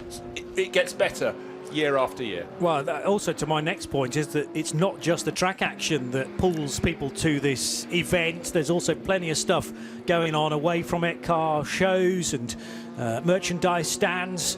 So you can very easily slink away from the track action for a couple of hours, almost forget there's a race on, and then come back to it. And that's where we kind of help you out to update you on what's been going on in the intervening period.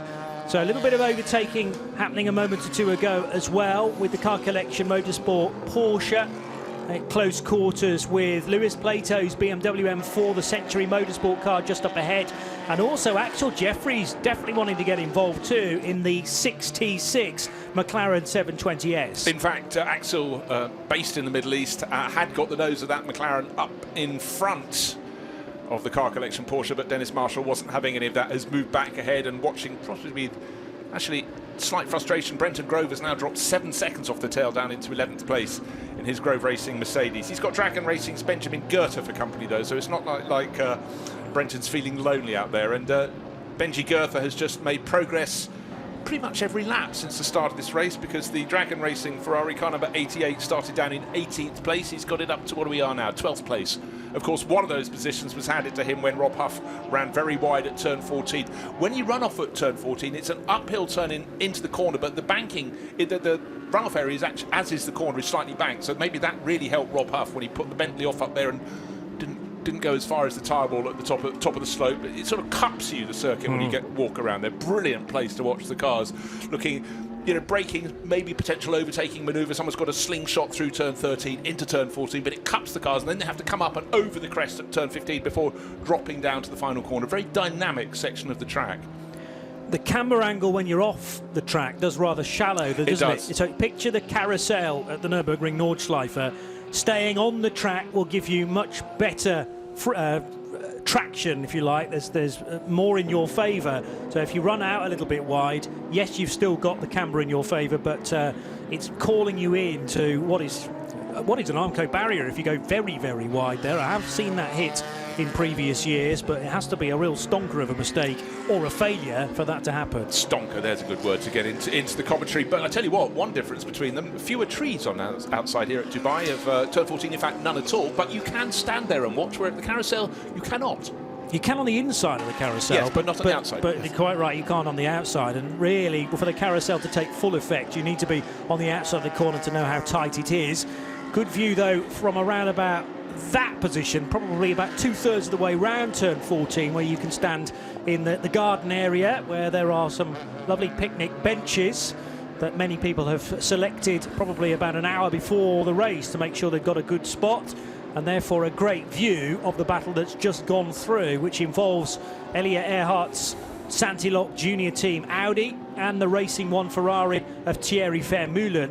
And Vermeulen, it feels like, it's been spending the last 30 minutes or so trying to reel in the Santilok Audi that started from pole position, but in the grand scheme of things has dropped 5 positions to now be in 5th spot, car number 18, and just clinging on to that 5th place from the chasing Cambridge blue liveried Thierry Vermeulen Ferrari. Yeah, Vermeulen doesn't seem to matter where he is in this race, if he's fighting for 3rd, 4th, 5th, 6th, wherever. He's had a battle the whole time. Yes, Marcus Winkelhock worked his way through. Yes, Marcus has pulled clear, and now he's got, obviously, Thierry, he's got Elia Earhart to attack, and it's Arca. Let's just check lap times last time around. Yeah, he's got the pace to catch them if he can. So the attempt to racing Audi, that one in the white, grey and black camouflage livery. In fact, I'm sure it's out there. Can't quite spot it at the moment. Going very, very well indeed. Giving chase. That was a joke, by the way. Johnny not responding. I've got so much going on here, and your sense of humour has always been slightly obscure, so I do struggle. I do struggle to keep up. Another 15 minutes or so, and I was also trying to work out when we're likely to get the first bout of pit stops. Now, generally speaking, a GT3 car can do 60 odd minutes, but there was a formation lap and the out lap as well to incorporate into that, so they might be just short of it for this first outing, and then they'll get into a rhythm of roughly on the hour. However, of course, a code 60 may well interrupt that flow, because code 60 saves on the fuel burn, but obviously takes racing laps away from us. So far, so good. Well, particularly I, but we as a collective have got a reputation for instigating. Spicing up the race. Spicing up a race, instigating a caution. So I have mentioned the phrase C60. Now, let's see how we go. It's okay, Johnny, I think we got away with that one. However, cast your mind back. I can't remember precisely how many years ago, but let's call it about, if I say 4, it will be at least 6, when we had the best part of 100 cars starting here. Yeah. And you sort of expected that would be a real fest, if that's the right word, of code 60 periods. But in fact, they kept their noses clean until they suddenly started not keeping their nose clean. And I think it was decided that was just a little ambitious. So many people wanted to come and compete here. 24 Hours of Dubai, and knocking the numbers back by about 20 seemed the right amount. This year we've lost a few more because, of course, the logistical issues that meant some teams had to decide, would they press on and race here, or would they have their kit going out to Daytona. So difficult, but 55 cars, 54 started. Still that Leipzig Motorsport crew working furiously in their garage trying to get the number 63 Lamborghini out to play, the car that qualified second fastest. Very frustrating for them, but right now this looks like the right number of cars on the track. I reckon about 60 to 70 to be perfect. We started with 55. I remember saying in those years where we were, if anything, oversubscribed, that a track knows the level of cars that it's comfortable to run at, so it will sort of whittle them away. It's almost a bit like a contest of musical chairs. You're going to get a few of them dropping out early doors because there's simply just not enough space, particularly when the quicker class of cars start catching the tail enders, and that's where incidents can start to happen. And it becomes an incredibly busy race where we used to have little Renault Clios in this and other hot hatches, and it was as much to do with speed differential as being eagle-eyed, looking out for those moments in the mirror. Yeah, but I was about to go precisely there. It's one thing to do it in daylight hours, but when you get to nightfall, how close are those chasing lights? And if you're in a Renault Clio, you're going to spend almost all your races looking backwards as much as you're looking forward. But that transition into nighttime, and I certainly wouldn't want to be a driver who'd moved into his 7th decade and was racing a Renault Clio, because with the eyesight at night not being as strong as you get older, certainly that would be an absolute nightmare. So yes, the tail end of the field has been made a whole lot faster. I'll tell you who is at the tail end of the field. It's the Lotus Elise Cup car of Lotus PB Racing, Italian team, Maurizio Capetti at the wheel of that. But that was a car that reported to the pits at the end of the opening lap. So that's the car listed as effectively being last of the runners, 54th overall. It was started from the back row of the grid, so there we are. That is the slowest car in the field. But that differential to the fastest GT3 cars is smaller than it used to be from the fastest cars of the time 10 years ago to those little A-class cars at the very back of the pack. It's not just in this series where the decision has been taken to head away from those slower cars, in inverted commas, because it's happened at the Nürburgring Nordschleife events as well, the 24 hours there, and indeed the domestic championship that takes place, or has taken place in previous years, and should be doing so in 2024, although slightly revised. Okay, well, let's just touch on that for the moment. That's a championship that a lot of these teams will be competing in and have competed in over the past decade. There's been a slight divide in that the Nürburgring Langstrecken Series has run for a handful of years now, following on from the VLN, which was the previous series, just a change of name. However, the owners of the Nürburgring circuit decided they wanted to have a share of the action as well, so they started up a rival championship, but only effectively it's going to be called the Nürburgring Endurance Series, but that is only because there's been a court ruling that stops and precludes the Nürburgring Langstrecken Series from competing there, because they say effectively you don't have the right, it is a national facility. So at the moment we're waiting for the championship dates to come out, and it was talked about a 5-weekend split between the LLS and the NES. Keep up at the back of the classroom, all these little acronyms, but it does seem as though that's going to be sorted fairly soon. And you know, from the outside and from the driver's point of view and the team's point of view and the fans' point of view, we just want cars racing on the Nürburgring Nordschleife. It is just, I'm going to say a little slice of heaven. It's much bigger than that. It's 25 kilometres of heaven. Brilliant racing, a brilliant circuit, and across the course of the season there isn't a single race like another one, because every time the weather comes into play to some degree. Too hot, too cold, too wet, too dry, and occasionally a bit of snow thrown into the mix. But hopefully that can be sorted, and we can take it out of pencil in our diaries and put it in ink. All of those conditions generally experienced on the same lap of the Nürburgring Nordschleife as well. Yeah, it's like a spring day in Norfolk. I find all 4 seasons in one day, or a regular day in New Zealand, because of course that's where that song came from. I understood that joke. Was it a joke? Perhaps not. No. Oh, you see, I've missed it again. Oh, God. I have to hold up a sign. I kind of need a pre-warning of whether something's meant to be funny or not. I'll flash a light. Thanks.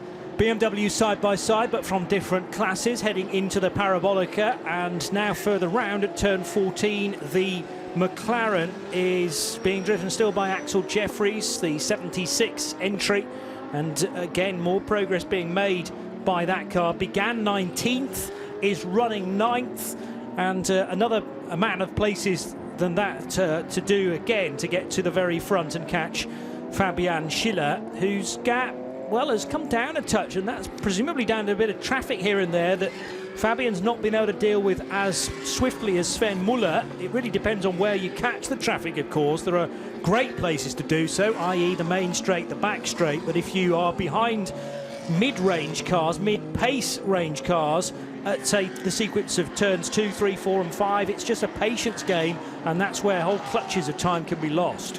Yeah, I've been watching it. The gap's been swinging.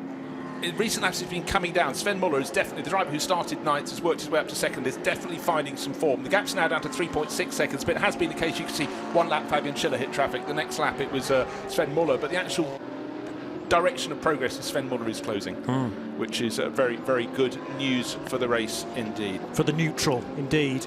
Not so much for Fabian Schiller and those associated with Get Speed.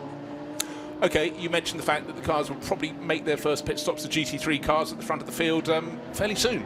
You reckon it might be 55 minutes or so, just under the hour. Well, we're getting close to just under the hour. We have 6 minutes short of the hour. So Get Speed leading the race by 3.6 seconds. That's Fabian Schiller, the number 9 Mercedes. It's bright red from the Proton Huber competition, black and blue Porsche with Sven Muller, such a Porsche expert, closing in. But their teammate, are we going to have some double stints earlier on? I think what we're going to do is not. I think we're going to have people just swapping through their sequence of drivers. A lot of these cars have a 5-driver crew, so it's not fair to let one driver stay by the pool in the hotel for a long time. Get them here to the track, get them racing. But certainly it's been a very clean show at the front of the race.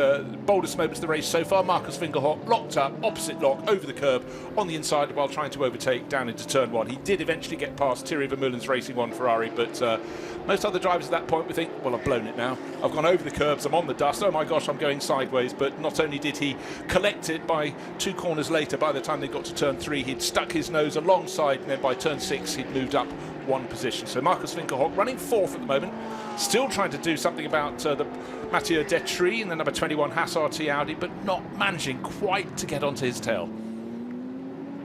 The Bentley now on the back straight with potentially some defending to do from the CP Racing Mercedes. So the Team Parker car in 16th position, and right behind it the number 85 CP Racing Mercedes.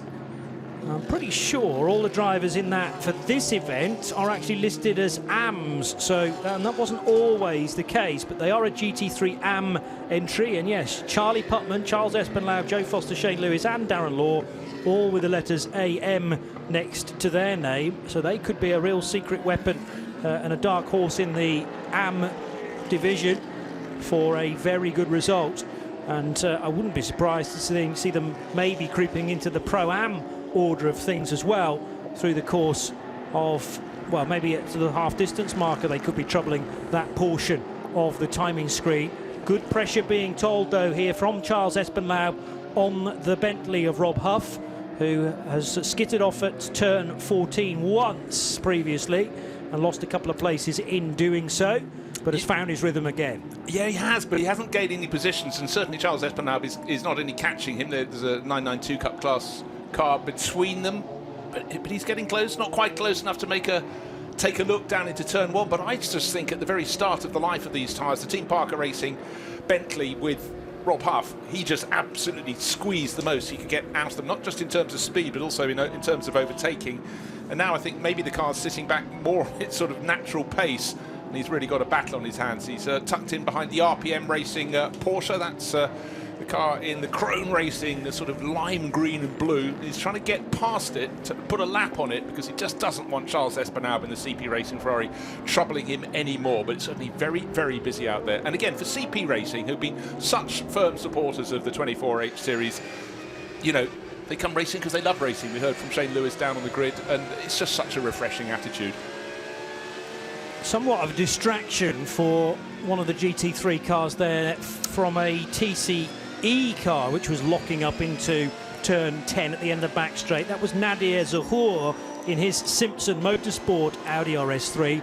Did just about get the car stopped, but you can be sort of trying to mind your own business and manage the stint, make sure the tyres aren't taking too much abuse, and staying away from fellow competitors in your class, and then all of a sudden somebody from the TCE or the GTX field has a moment entirely on their own and you can be sucked into it. I would totally. But what was happening is Lewis Plato is holding on to 8th place, the better place, the Century Motorsport GT3 BMWs, but he's got Dennis Marshall all over the tail, and Dennis has been going off the circuit at various points. He's braking so late for some of the corners. Turn 14, he sort of took the line we saw rather early in the race. It was who went off there? Was it Marcus Winkelhock? Yes, it was, who ran very, very wide.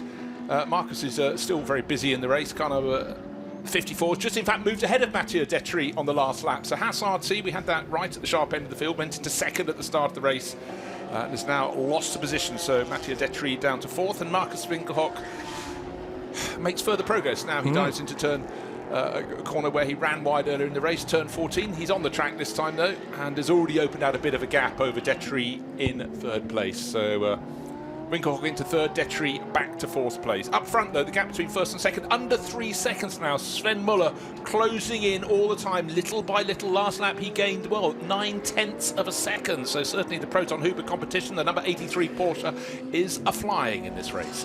We should remember that Mathieu Detry is still relatively new to GT3 machinery, spent many years in the 24H series in the TCR and TCE elements of the grid, so has competed for a number of years with AC Motorsport, who are still present on this year's grid, of course, with their TCE car. But Mathieu Detry moves on into Haas RT, did so last year, and is back with them for 2024. It's the minute bits of consistency, which is where Fabian Schiller, Sven Muller and Marcus Winkelhock are making those tiny, but when you bolt them all together, massive wins, massive gains compared to those that are not as experienced and perhaps not as consistent as a result. So the cream is really rising to the surface here. And just as you started that sentence, Marcus Winkelhock got a bit of a twitch, a bit of a slide at turn 14, but that just shows how hard he's pushing into that cupped corner. He's trying to pull away of Mathieu Detry, but the little gain he made was certainly lost at that moment, but he didn't drop the car. That's the point. That's where the experience comes in. Again, down into turn 1, he cuts a very tight inside line, but this time not bothering with opposite lock, because he isn't running in as deep as he was when he tried to overtake the Racing One Ferrari that has fallen back a little bit. down in 6th place, Thierry Vermeulen. I think a lot of the lap times now, yeah, they're about 2 seconds off the ultimate pace. And in fact, for the race leader, Fabian Schiller, his best lap, 1 minute 59.3 seconds. His last lap, 4.2 seconds slower. So yes, there's traffic involved. Obviously, those very first lap, best flying laps so far have been set early in the race before they had the 992 Cup cars et al. To overtake. Don't forget we've got cars in the TCX class, TCE class, GTX class, and of course the GT4 runners as well. So plenty of variety, but those early laps, if you've got clear track. But remember, the track was unbelievably dusty at the start of the race. Di was reporting kind of Binks down on the grid about how the wind had really picked up in the half hour or hour before the start of the race. And certainly that replay of the start, just showing this pall of dust with 54 cars charging down towards turn 1, really proved how slippery it was going to be around the opening lap, which makes it all the more extraordinary that all the starters got around the opening lap without a nary a spin. I was convinced there was going to be at least someone going around, but they all managed to hold on. And with each lap thereafter, they cleaned up the track. Yes, and that continues the effort to try and make this into a pristine racing surface. Already a wonderful venue to come racing, particularly for this Keystone event held every January, although from this year not exactly the same weekend. We hope to be back to the second weekend of Jan in 2025. As now trying to muscle his way up the inside there was that the Grove Racing Mercedes, car number 10, battling with number 91, which is the Herbert Motorsport Porsche that looks very John Player special this year, all black with the gold trim, and it heads out of turn 12 and towards the fast kink at 13. And yeah, 91 and 10 battling for the same bit of asphalt. So still Brenton Grove and Ralph Bone there. And I was trying to make the point after 30 laps that what's very encouraging is that there's no dominant manufacturer right now. Yes, Mercedes lead, but the gap's down to 2.2 seconds because the Porsche from Proton Huber competition is marching on. So we've got the 3-pointed star, we've got Porsche, and we've got the 4 rings of Audi that are infiltrating that top 3. Be nice to have a BMW a little further up than the best so far, which is Century Motorsports offering number 22, 8th place for Lewis Plato. And don't forget Thierry Vermeulen's Ferrari 296 interrupting that German flow with the Racing 1 number 6 car in 6th position. So balance of performance, probably Ferrari and BMW will disagree with this, but around about right for the other 3 major marques in this race. Yeah, you know, I think Century's performance in Lewis Plato's hands has been very, very impressive. He started 14th on the grid, 1 place gained with the Lippert Motorsport Lamborghini not getting to start, but he's picked his way up to 8th. He's largely, well, he's really been troubled by the car tucked behind Dennis Marshall. Now down in the pits, sounds like Di's got something to tell us because I can hear your mic open. Hi, Di. Hi Bruce, the 936 has just come in. That was the first car to come in and do a driver change, and that car's just the Kramer Racing making its way out. The Bentley also came in very quickly behind it. They're changing tyres and driver as well just behind, but they're the first 2 cars in the pit lane so far. Thank you, Di. So yes, the first of the pit visitors, and we think you're going to have a flurry in the next few minutes. We've just crossed the first hour. We thought the front runners would have come in already. And I think, let's see, gap between first and second down to 0.338 of a second. Fabian Schiller has got Sven Muller right on his tail. Yeah, so beyond the hour mark, we may therefore be looking at race stints, full race stints, being more like the 70-minute marker when we get to them. But this will be an earlier stop than later on in the race because of the extra laps that we have to worm into the calculation. Green flag lap, etc. Flashing of the lights from Fabian Schiller on lap 32 to warn that the TCR Audi that he wants to get by, and in a hurry, because really feeling the heat down the back of the collar now from Sven Muller in the Proton Huber competition car. The 83 machine may not be able to keep this pace up all race long, but definitely this is where they want to try and take advantage by putting Sven Muller, the quickest driver, in for the opening stint. And Sven would love to be pitting from the race lead, which is definitely a possibility. He's in the slipstream behind the big Mercedes and jinks out to now drivers left to try and shoot down the outside into turn 10. But the opportunity not quite there because Fabian Schiller hitting his marks perfectly and losing the speed on the number 9 car to go through the awkward turn 10 at the end of the back straight. Interesting thing there, Johnny. You said the big Mercedes. You know what? The front-on shot shows the Mercedes and the Porsche almost entirely the same width. Lengthwise, maybe marginally longer for the Mercedes, but it's funny how some manufacturers, they can't seem really large until they start. They all become much larger when they become GT3 cars, which is where I'm trying to go. But certainly, fabulous battle for the lead of the race. I mean, we thought with every lap in the early stages of the race that Fabian Schiller was just pulling ahead of Mathieu Detry, Elia Earhart et al. But since then, Sven Muller's worked his way forward. He's got up into that second place, and he's really challenging. And I thought he was going to get close enough to get a good slipstream down the infield straight. He wasn't close enough to make a move into turn 10. But they will also know you do win the fool's prize if you drop it off the track just before you're making your first pit stop. About to go across the start-finish line again, so will this be the last lap before the pit stops? That's 32 laps on the board, just over half a second between first and second. Fabian Schiller, the Get-Speed Mercedes, and Sven Muller, the black and blue Mercedes, tucked in behind. One of the CWS Ginettas is right across the nose of our race leader Fabian Schiller into turn 1, and that has cost him momentum. This could be the chance for Sven Muller to make a move if he can find the space. Well, it all began really by very different lines through turn 14, I noticed, because Fabian Schiller likes to go wide into that corner, as now Sven Muller has his best chance of slipping up the inside of the Schiller Mercedes, and he does exactly that, because again Schiller was balked slightly unintentionally by a slower car. He'd already got by Colin White's CWS Ginetta, but it was the next Porsche Cup car that both the 9 Mercedes and the 83 Porsche had to scythe their way by. Schiller just a moment too long in deciding which side he was going to go, and Sven Muller was there to pounce. So our first significant lead change, we had the one right at the start on the opening lap when Elia Earhart lost the lead in the 18 Audi to the number 9 Mercedes. But in fact, this opening stint is going to be bookended by possibly leaders for only one lap. The 18 Audi at the start, and now the 83 Porsche at the end of the stint. So it was the 927 Porsche Cup car doing nothing really very wrong, but just on the racing line and making space for those two leaders eventually into turn 7, but the overtake had already happened by that point. Yeah, it was Marlon Menden. He had nowhere else to go, but really the progress had already been interrupted by Colin White's Ginetta going down into turn 1. That chopped the pace of Fabian Schiller. It's a corner where you're dropping down from about nearly 260 kph to about 105, so already you're decelerating, but the slight loss of momentum, it was a gift for Sven Muller, but then the gift was gift wrapped when they got to the following corner, and there was Marlon Menden with nowhere else to go. But again, you can see Fabian Schiller realised it's not worth fighting over that moment, because I think they'll be, well, I was going to say next time around, they're about to start another lap. So they really are pushing on towards a 70-minute opening stint, as Johnny was predicting a short moment ago. But this time it's not Fabian Schiller leading for Get Speed in his Mercedes, it's Sven Muller, Proton Huber competition, who's leading from Schiller. 0.9 of a second is the advantage, but more on point, it's and again, as he gets to the early part of the lap, there is a car in the way of Fabian Schiller. Nothing the driver of the Toyota Supra could do there, trying to keep out of the way, but unfortunately Vasily Vladikin had nowhere else to go. So Schiller must be thinking, oh, just get the pit stop happening. I'm tired of this. He's just lost out in traffic twice, but you know what? You lose twice, you probably gain twice. That's how it settles out over the course of a race. And Schiller will be, not that he needs to be told this by Get Speed, but ultimately, you know, on paper, I would say the driver lineup looks a little stronger for longer of the race in the number 9 Mercedes. So they just need to say, well, OK, we've lost the lead towards the end of the first stint, but there are another 23 stints still to go, and there's going to be a lot more action, much more overtaking still to come.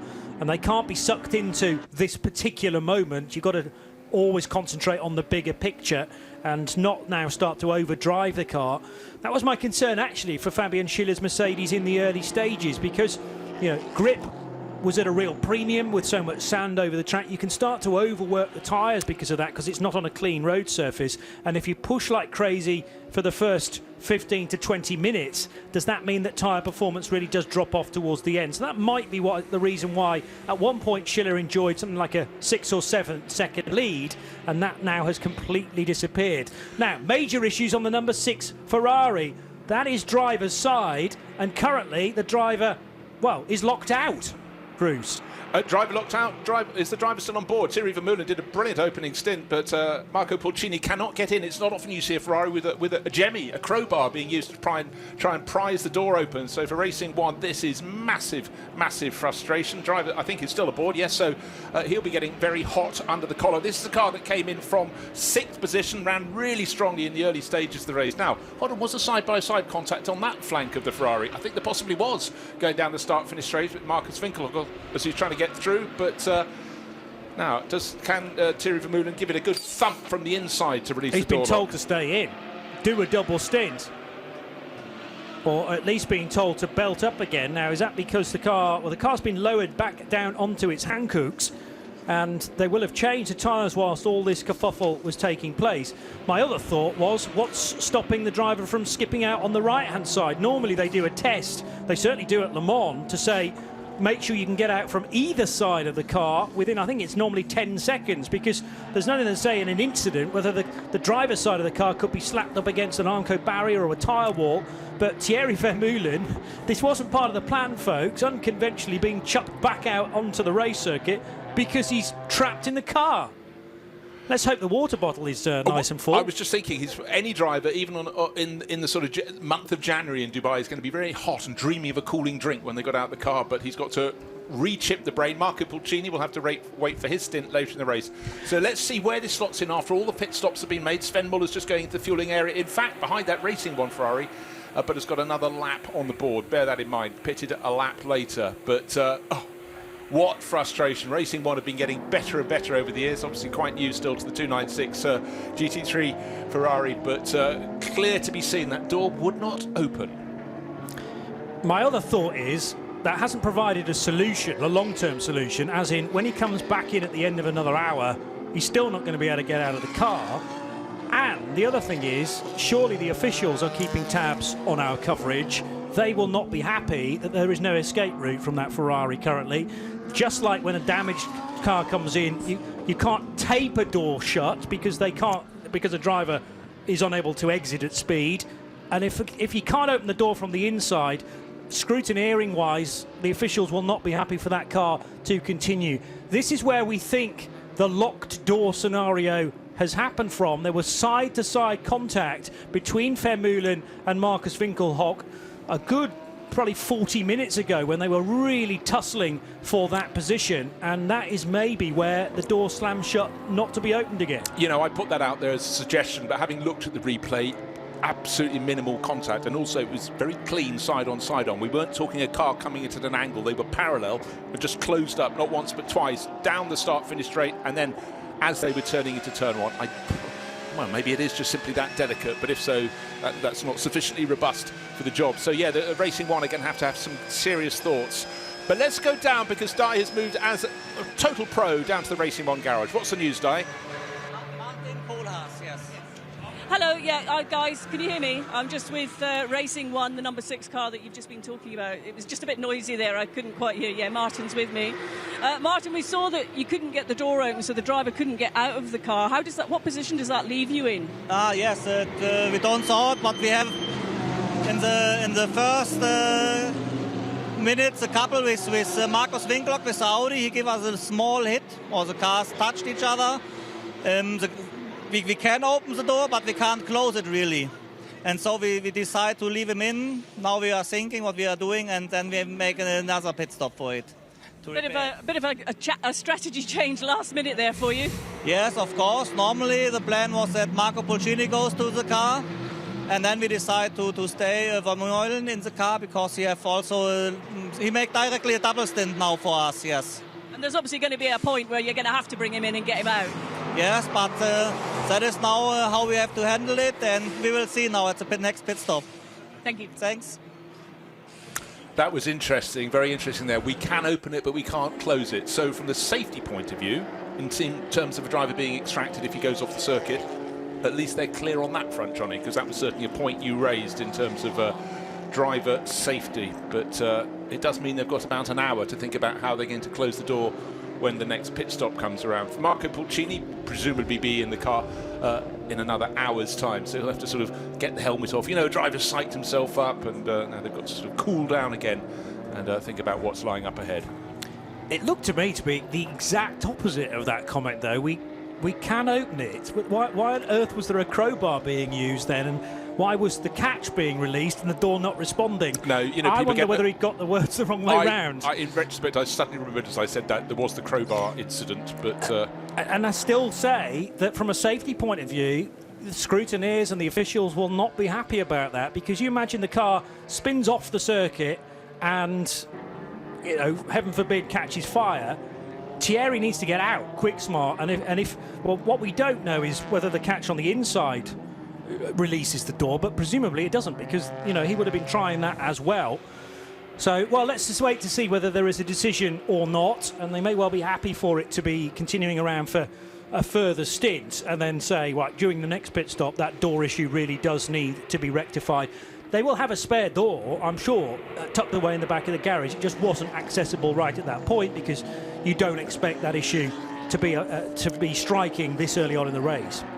Problems with doors closing or doors not closing cast me back to when you had the SLS Mercedes with the gull wing doors that I remember doing a race out at one of the 24H series races at Zandvoort, and there was a driver going around and trying to hold the door down. It kept wanting to spring up, and imagine, you know, you're quite busy in your little work office when you're racing around a circuit like Zandvoort. Oh dear, we have a car that has suddenly come to a standstill on the circuit. Just need to identify that, because that was right ahead of a gaggle of others. It looked like a 992 Cup Porsche, but I did see it for about 0.01 of a second before we moved on to another shot.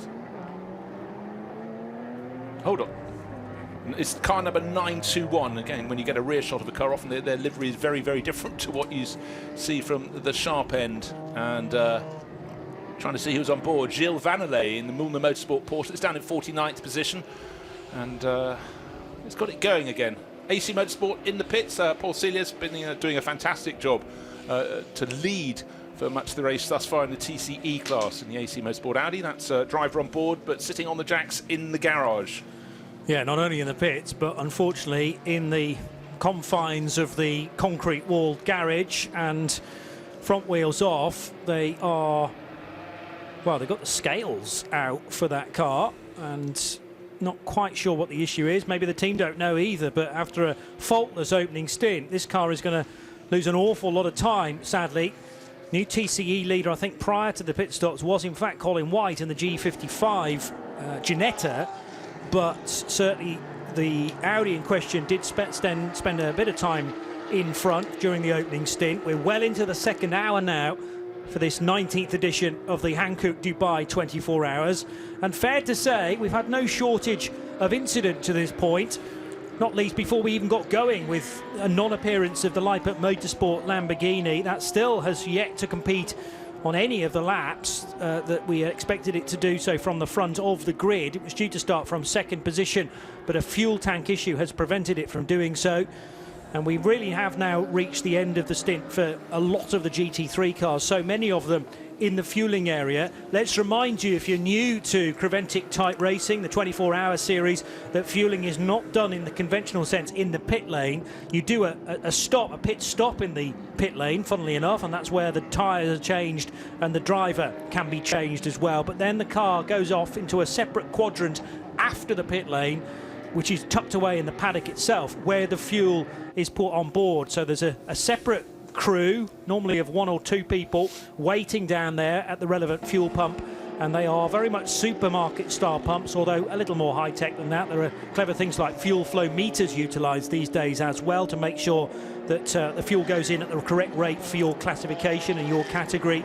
But once that is done, then the car rejoins the race and gets going again. That horrible moment to see the Mulner Motorsport car crawling along one of the fastest parts of this Dubai Autodrome, which is the back straight, and cars doing north of 250 kilometres per hour right by the door mirror.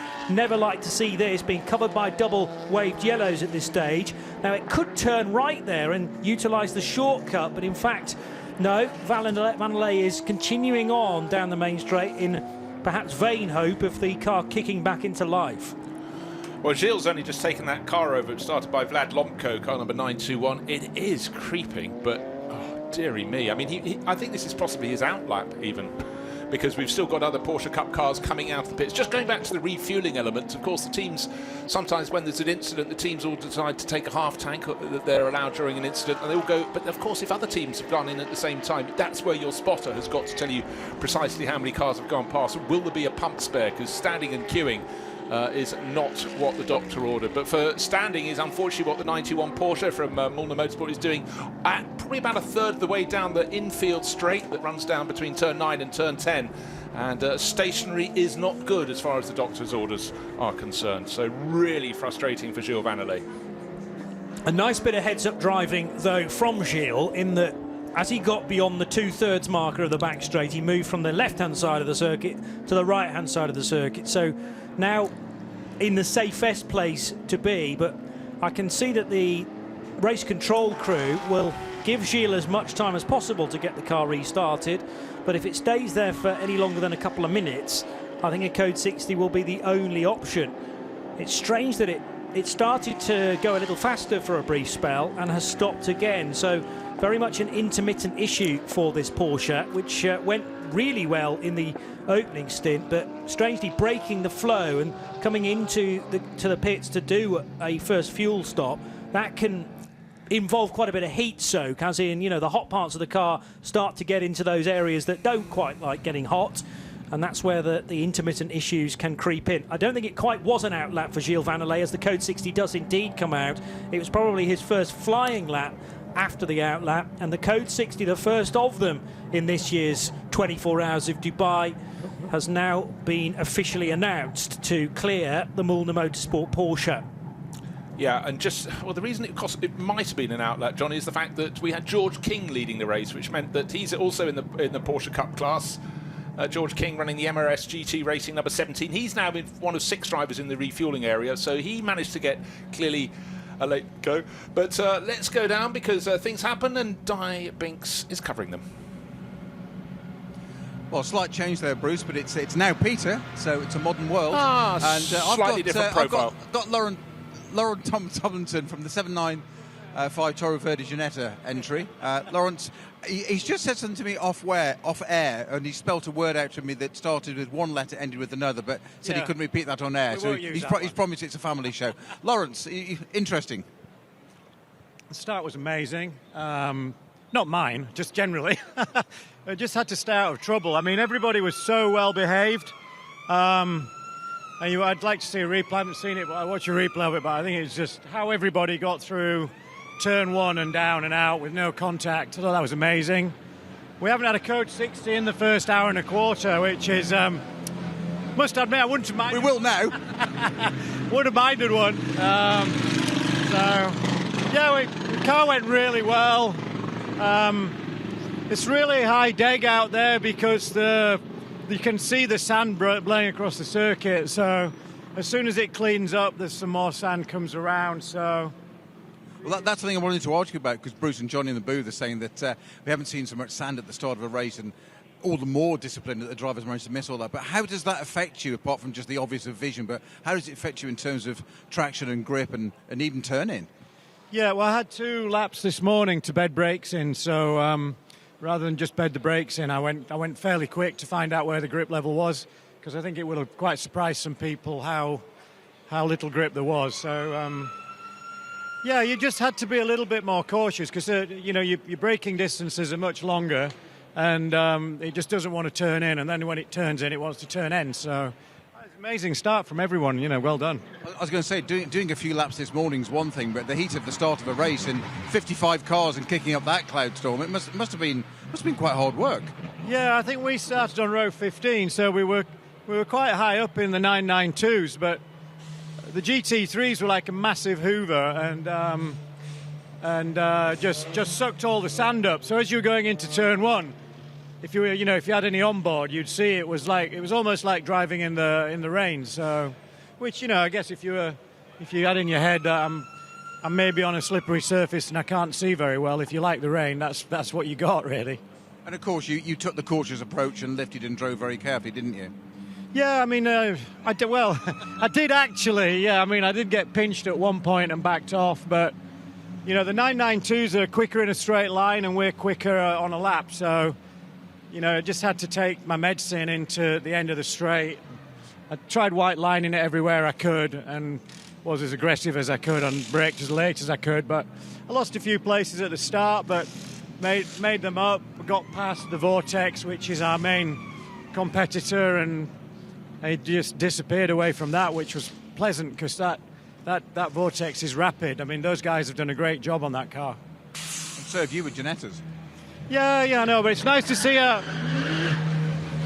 see another family manufacturer putting cars out there against the OEMs, and we're having fun. And same with the KTM. You know, it's a really pretty little car, and the GTX class was a lot bigger in Kuwait. So unfortunately, with the change of date, a few people dropped out. But I think GTX is a great class that can grow. And you know, we're going back to the factory with our car. We've got some changes to make to it, and it's a category where you can have fun and develop the car with the team.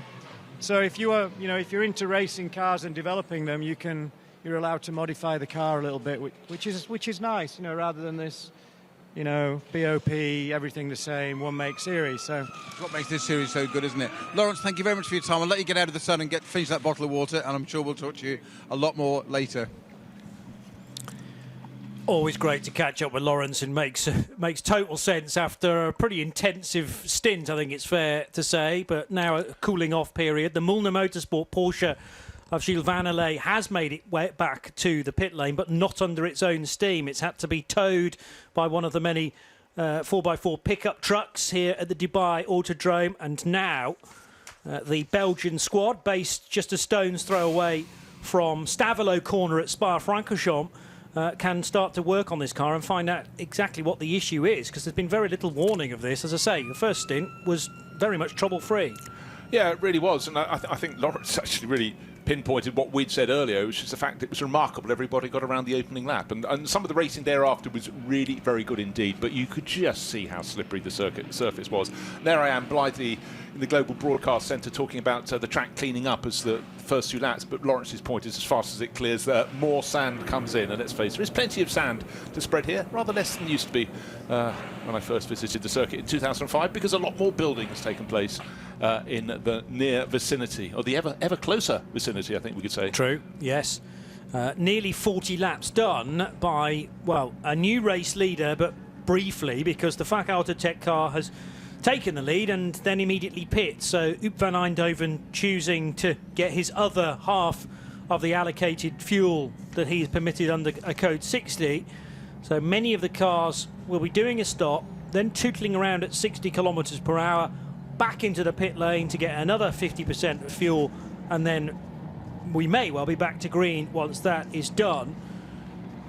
I just wonder whether the code 60 is deliberately being kept so that those that haven't yet had a chance to pit are able to do so, because the problem that actually brought this code 60 out has been cleared. As mentioned, the Mulner Motorsport Porsche is already back in, but Creventic are always very keen on making it as fair as possible to all.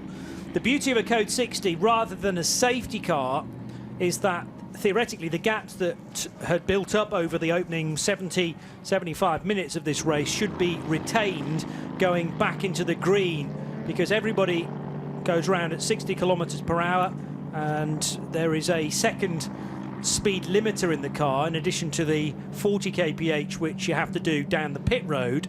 It's then 20 kph incidentally in the fuel quadrant, but I don't think there is a limiter strictly speaking for that. That is all done manually. But 60 kph for those that are still out on the racetrack, and that should mean that if you had a 10-second gap at the head of the field before this caution period, it should be round about that when we get going again. Well, I think we're going to find out very, very soon indeed. So about half the cars in the pits, about half the cars out on the circuit. Alas, still in the pit garage, still going nowhere, is the car that qualified second, the number 63 Leipert Motorsport Lamborghini. A problem with the fuel tank, and it's been not elaborated any further than that, except they cannot find out what it is. So what's the choice? Obviously they've got to see if they can fix it, because they could still go out and get 22 hours of racing in this event. So waved yellow flags, the code 60 out on the circuit. So I think this is an opportunity to clear up any debris that's at the side of the track, any great lumps of bits and bobs that have fallen off cars, and we certainly had cars 5 abreast on the start-finish straight on the opening lap. So wise to do that under the cover of the code 60. And before we do get back to green flag running, because the order is changing a fair bit, so we'll give you the order when we go back to green. But in the meantime, Peter Snowden has this update from the pit lane. Yeah, hi guys. It's very simple. I'm just with the 921 Müller Motorsport Porsche entry, and it's mechanically the car's absolutely fine. It has an electronics gremlin to the point that they've got the Porsche technicians looking at the car now, and the Müller guys are literally standing around like meerkats, just letting the Porsche people. So it's we can do nothing until the Porsche technician tells us what's wrong with it. It's on that side of the car, unfortunately. So Müller do have expertise in running Porsches of various types. They are often seen at the Nürburgring Nordschleife for episodes of NLS in the Cup 3 division for many times, and also they've run prototypes as well in ACO rules racing, so no shortage of expertise. But if it's a relatively new car, that the number 921 to them, then it no doubt will come with not necessarily a dedicated Porsche technician, but that person may be across several cars in the entry, and it's a matter of plugging a laptop in often and getting data that way. Otherwise, a total mystery before that is done. But that very point, the fact is the mechanics can do nothing. It's not their domain. Their domain is the mechanical bits, and it's the bit that's most vexing. You know, there's nothing you can see from the outside as to why something's wrong, unless some wiring has come loose, which is remarkably unusual. So stand aside, see what can be done. Fingers crossed for Müller Motorsport. You know, huge effort, not just Europe, not just the Middle East, but also competing out in the States as well. They've really got their American arm. So very, very busy team, but for the moment frustrated. Getting the message now that we are inside the final minute of the first Code 60 of the race. Lap times are something in the region of 5 and a bit minutes, so this probably has been about a 10-minute Code 60 to this point. I'll find a screen in a moment to fully confirm that, but I think there's probably a decision announced in the driver's briefing that an early Code 60 in the race would be kept out for 2 laps, effectively 2 laps at Code 60 speed, to make sure that everyone has a chance to not only pit once but also twice should they choose to do. Revs are starting to rise again, and that tells us that we are back to green flag running. The Code 60 came out at 20 minutes past 2 and goes back in again at 31 minutes past 2 o'clock, so it's a 11-minute Code 60, which is bang on the money. I think what race control did there was work out exactly which car was crossing the line as the Code 60 came out, and then timed 2 laps, 2 slower laps from that point. Right, news from the pit lane. Phil Anson will be in the commentary box at the circuit. When Johnny and I step away later, we're going for the first 4 hours of the race before retiring to recharge our batteries and then come back later in the Global Broadcast Centre. But Phil, busy down in the pit lane, and has just sent us 2 messages. One is that Leipert may have to pull the engine and the gearbox to get to the fuel tank on that stricken Lamborghini Huracan, and may therefore not decide to do so. So we could have lost one of the, well, we have lost one of the front runners. We hoped it was for a delayed start for them, but unfortunately Phil reports that it could be over and out for the car that was second quickest in qualifying. How disappointing. Really strong driver lineup in that. Very, very frustrating indeed for them. Yeah, and there is a strict order to a lot of these GT3 cars as to which bit you have to take out before the next bit and the next bit, and they are modular to a certain extent, but there are some with a diffuser that is that large it actually covers the whole of the gearbox area, so you have to take a massive diffuser out first of all in terms of unscrewing where it connects to the underneath of the car before you can then start the meaningful work. And the fuel tank, by the sounds of things, is beyond that, so we may be talking 2 or 3 or 4 hours before you can even access the fuel tank, and then about the same time to put it all back again. I mean, these cars are designed generally to be worked on quite quickly, but not for something that sits directly in the middle of the car. So horrendous luck. I'm not sure when that problem was first encountered and first worked out that it was that part of the car that was playing up. But if it was a moment before the car was meant to go to the grid, you can understand the predicament they're in. Oh, God, totally. And in fact, you think about the packaging of a car that's made for a sprint race, it could be different from one for an endurance race, because if you've got a problem in a sprint race, no chance of fixing it. For an endurance race, yeah, but hey, you can't afford to redesign and have two versions of a GT3 car, but the ramifications are just so different. But this is a 24-hour race, but it does sound as though, fingers crossed this isn't the case, they may not be joining us for any of that. So scratch one of the front runners.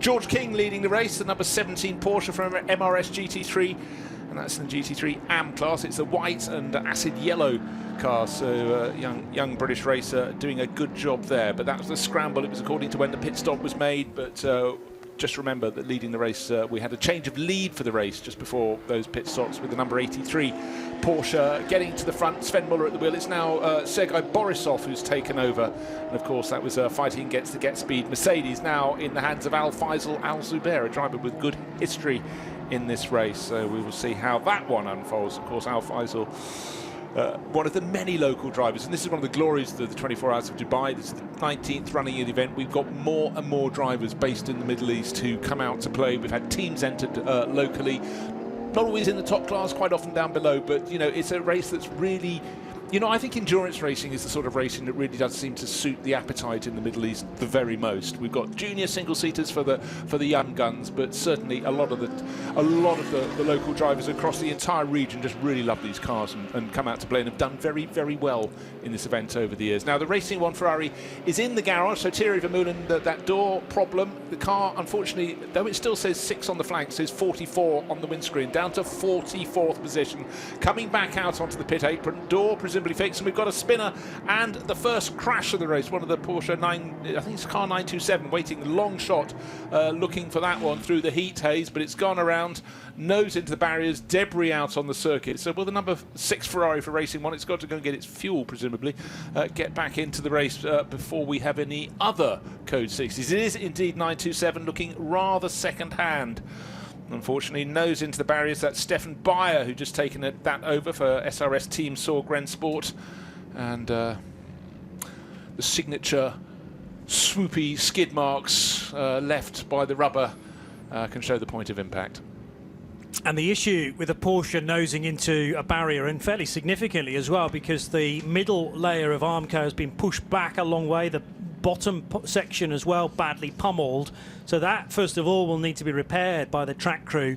But historically the nose of a Porsche rather fragile because of where the radiator sits. On the Cup car it appears that there's actually 2 separate radiators, one on the front left corner, one on the front right corner, but at least one of those has been significantly dislodged, and there's already coolant on the road. I'm not suggesting that 927 car is going to be attempted to be driven back to the pit lane, but it's a question about how much of the fluid has been lost, and whether that's already started to escalate the engine temperature.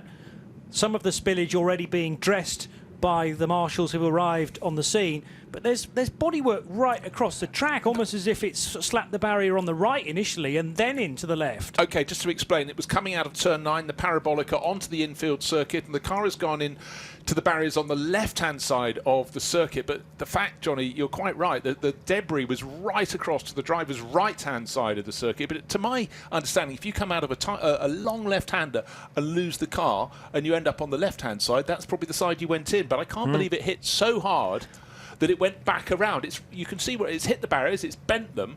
I think it was the impact where it hit the barriers that actually fired some of the bodywork right across the track. So they need to clear that up. It's a big, big hit on the barriers. 3 layers of Armco, and the middle layer's been punched deeply back into the recess. Driver is out, Stefan Bayer. He just taken that over from Marlon Mendon, but that would have been a high energy impact there. But he's trying to get his helmet off, but he's up, standing, moving freely, but very, very unfortunate.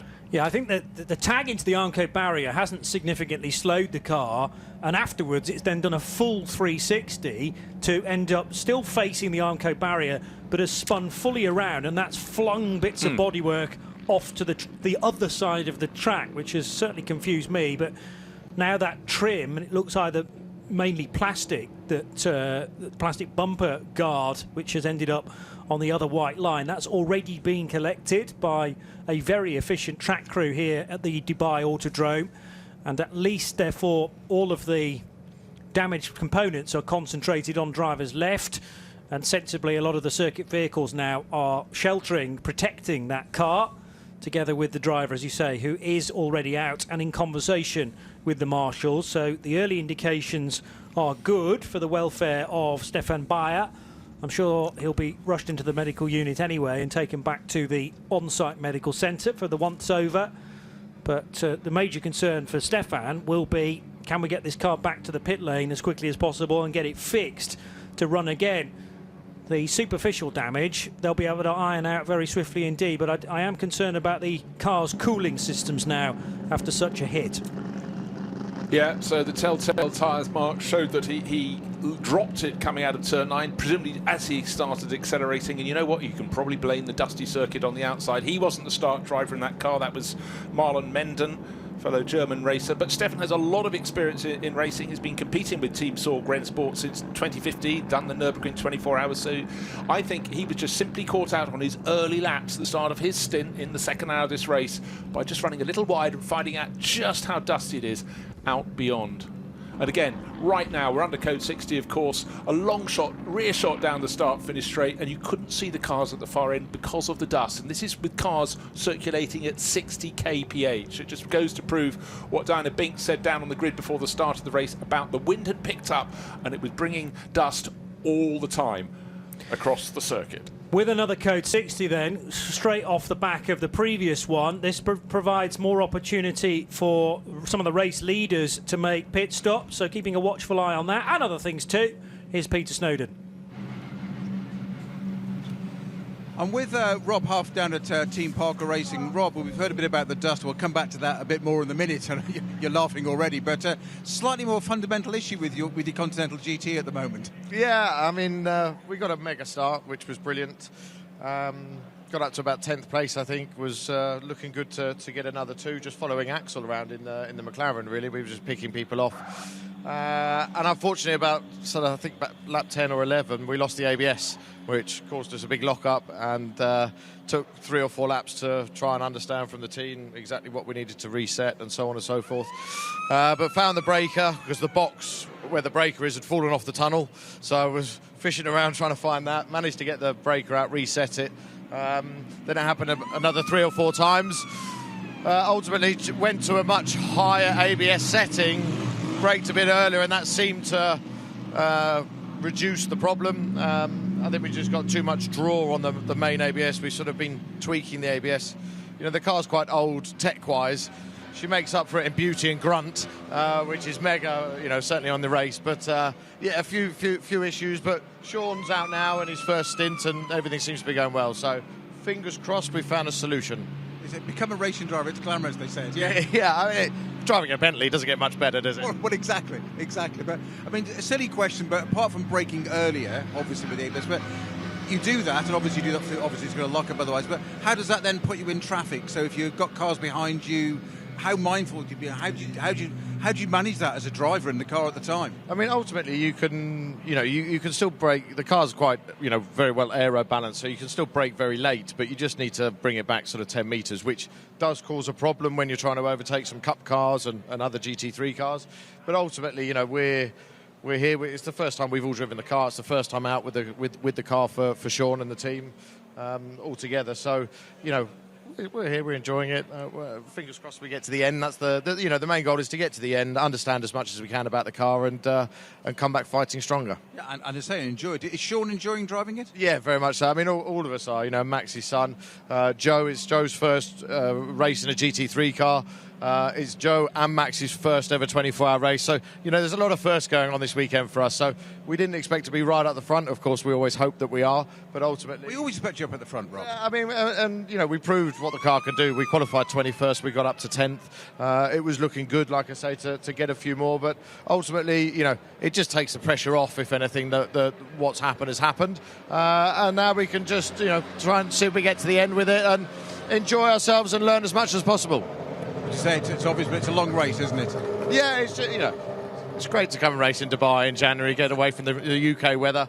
I find it slightly ironic that you lived here for so long, moved back to England, and then come back to race in Dubai. I think I've done more racing here since I left than when I lived here. So, it's a great circuit. It's a very challenging circuit. Opening stint is always very hard because you sit in the grid for 20 minutes before you get going, and the start was pretty frantic. But just use the grunt of the Bentley to breeze past people in the beginning. You can tell you're enjoying big smiling face. Rob, thank you very much. And Johnny and Bruce in the booth, just Bentley's or Team Parker are showing the garage with Muller Motorsport, and I just had a quick update there.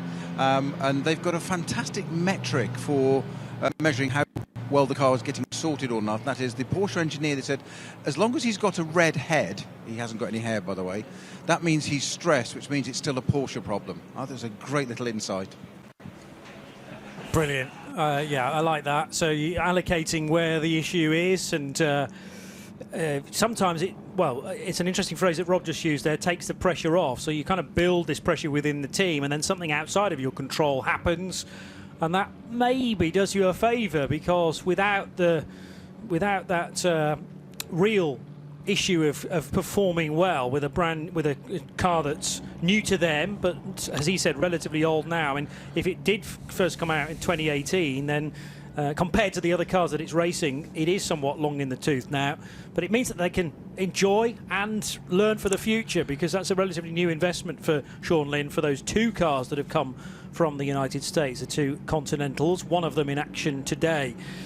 A moment or two ago, we got news that we didn't really need to be told, I suppose, which was that the Armco barrier damage does need to be repaired before we can race again, and certainly two of those Armco barrier layers will need to be replaced. They may well do all three in actual fact, and this therefore could be somewhat of a lengthy Code 60. That is done, of course, because Armco is built to take a real pummeling on one occasion, but never more than that. It's a bit like if a race helmet's involved in an incident, you then scrap it and get a new one. So that will take some time, because they'll probably have to slice out the affected area and insert new slats. And it might be that cars are just circulating for one lap in between pit stops to make sure that the fuel can be kept topped up, Bruce Jones.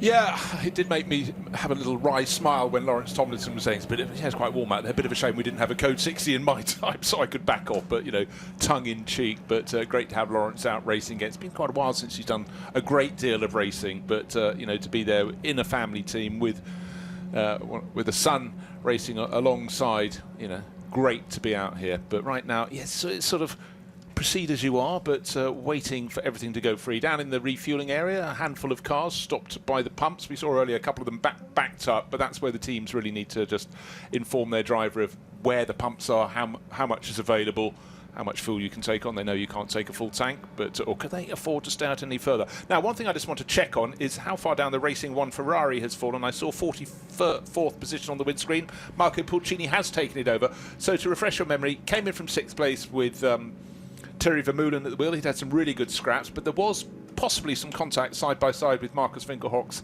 Audi. They then couldn't open the door. The team said they couldn't close it, but Johnny's quite right. Using a crowbar to open a door suggests you can't open it. So Thierry was told not to get out of the car because he couldn't. Go back out into the race, and then they brought him in within a handful of laps. They've taken the car into the garage, fallen to 44th position, but finally Thierry's been released. I mean, the young Dutch racer, I'm sure, could have continued on his way quite happily. He'd be young, he'd be fit. But Marco Pulcini has taken that over, down in 44th position. But more to the points, 3 laps down on the ultimate lead of the race. So it's going to be a big fight back, but the Racing One crew and Martin Koolhaas do a fantastic job, so that will make progress. But right now it's looking quite good for the Porsches and Audis at the front of the field. Yeah, Vermeulen, I reckon, pitted just before 2:30, 29 minutes past the hour, and then Marco began his stint about 7 minutes later. So the ultimate cost is... How many laps did you say? 6? 3? 4 laps. 4 laps. 3 to 4 laps. He's got 40 on the board, and the race leader's got 43. So okay. My maths. That just about works out. But the car rejoined at 2:36. So the best part of 7 minutes for a pit stop to sort the door issue out. And they may well have had to take the left side door entirely off that car for it to release. Gilles Vannelay's all-black helmet still being worn by Gilles himself, who sits in the Mühlner Motorsport Porsche as the Porsche technicians trying to get to the bottom of this issue, but also the rest at Mühlner Motorsport 2, 921. And this is a real shame as well, because a car that had been going very strongly in its opening stint, Gilles Vannelet, looking very stealth in that carbon black helmet with the shades on as well, but he'd sooner be back in the race, Snowy.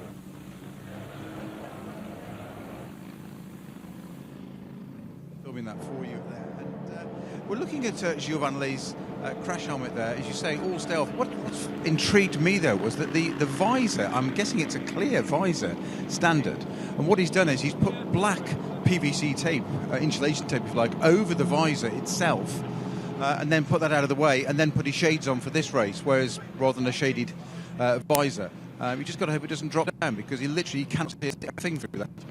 What I am going to do is, in about 5 minutes, I think that car's going to be sorted. But Seb's going to get us a quick shot now of the 927 Porsche that had that incident, caused that last code 60 with its rather sorry front end. You were absolutely right, Johnny. There's these layers of radiators.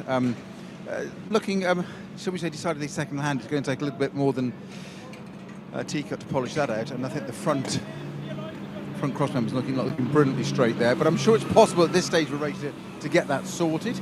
I'll certainly give it a good go. All the wheels are pointing in the right direction. It's going to go in the box, and I'll get out of its way. But it's the front right that's got the big damage. That might be worse. We'll see when the front end's opened up and have a look at that, and we'll give you a further update on that when we can. SRS Team Zorg Rennsport in for a busy next hour or so, perhaps. Let's hope that it can be sorted out inside 60 minutes, but a real shame again for Stefan Bayer and all those associated with the 927 effort. Otherwise, trouble-free to this point. But the old phrase, I suppose, from 24-hour racing past is that if you're going to have a big problem, you'd sooner have it in the opening couple of hours than in the closing hour, because at least there's still a good chunk of the race for you to rescue the situation, whereas if you've gone 23 and a bit hours going really well and on course for a good result, and then something like that bites, it takes an awful lot of shaking from the memory. Yeah, I'm not entirely sure if Leipzig Motorsport feel at any time has had a good time with their problem. Didn't get start from second on the grid, where we've almost got two of the hours of the 24 under our belt, and they haven't put a single lap on that car, so frustration for them. But I know what you're saying. At the end, no chance to fight back. Coach 60 still with us, looking for any further messages about when that might be cleared. Hasn't come through. Let's have a little look at the penalties. Has anyone been given a second, third warning, as we saw earlier for the number 91 Porsche? They've stayed out of trouble. No, they haven't. They've got a 10-second time penalty. There we are, and they've served that. Also, number 48 that's the Herbert Motorsport car, has served a 10-second penalty. Oh, exceeding the speed limit during code 60. Car number 6, it's a Racing 1 Ferrari. He already has enough problems with the doors, so they've got a 12-second penalty. And car 48 was the other car that's been pinged for 10-second penalty for track limit abuse. In fairness, they could say it was very slippery. I didn't mean to slide off, but that one is the Salacin by Cox Racing Porsche, started by Peter Cox. And Nico Pronk is the driver who's taken that over. Right, update on barrier repairs. I wanted a message. It's come through approximately 30 minutes. Not surprised. It's not a quick fix, and if it was a quick fix, you wouldn't feel confident that it was as entirely safe as it ought to be. So an unusual place to go off, not an unusual place to really spin, it should be said, because getting it wrong, coming out of the parabolica, the long left-hander onto the infield straight, you're trying to get the power down as soon as you can, get it down a blink too early, and round you go. But a lot of people seem to get away with it there, but unfortunately for Mühlner Motorsport, their car did not. So Stefan Bayer, plenty of experience, but that wasn't one he wanted to add to the mix in terms of experience. But the team working away, as Peter Snowden was pointing out down in the pits. But for the fans in the grandstand, waving as they are to the cameras, they're having a good family day out. And what I really love, it's exactly that. Families with the next generation of racing fans, we hope. It might, for some, just be a passing moment, but I tell you what, for those who are lucky enough to be taken down onto the grid before the start of this, the 19th Hankook 24 Hours of Dubai, very special indeed. Now, of course, when we get to the pit lane during Code 60, there's a chance to clear up a bit of the dropped oil, but certainly there was plenty of that down in the pit lane. Obviously, when the cars are back up at full speed, it's a bit busier in the pit lane, but yeah, a bit of a clear up there. Who dropped the oil? That's the question. Snowy may well know. the Team Sorg Rennsport, that's a lot of the coolant out there clearing out there when the car came off the flatbed. Johnny suggested a few minutes ago that SRS Team Sorg Rennsport have got a busy few hours ahead of them. Well, I can assure you, sadly, they haven't, because the shell is compromised. There's too much damage on the chassis leg on the front right, and there's a whole bunch of 24-hour series scrutineers around there confirming exactly the same, that the shell is actually compromised. So that car is unfortunately out. That's the 227 car is definitely out, and it's an early bath, so early for them, and they can have some cake and some Coca-Cola. Well, at the end of the day, you think, OK, we're not going to get a good result or a result at all in the 24-hour series event here in Dubai. But then you look out the back of the garage and think, we're in Dubai. And we've got the whole of Saturday and Sunday now to do as we please, because I'm sure flights are booked for Sunday night or indeed into Monday. So, hey, a chance to chill out and eat cake, as Snowy suggests. And there are many pools available in nearby hotels as well. So with this wonderful temperature, it's not quite as their weekend planned to go, but I'm sure they'll find some entertainment elsewhere in the city. Skydiving, camel racing, the list goes on and on and on. Alas, we never get a chance to do that when we go. I'm trying to put a brave face on things, but you're doing a good job. They'd sooner be in the race for the further 22 hours and 5 minutes that we still have to go. And although Code 60s are becoming more of a rarity at this event, unfortunately, this one is likely to be in place for at least another 30 minutes, we're told. But of course, you have still got to circulate at 60 kilometres per hour to keep ticking off those laps. This will compromise any chance of us getting to a distance record, of course, as well. Sergei Borisov is the new race leader in the Proton Huber competition Porsche, the one that was started so well by Sven Muller in the 83 car. And it's Alexander Bukantsov in another Porsche, this time from MRS GT Racing, number 17, running round in second place as the feverish work on the Armco barrier on the exit of turn 9 continues.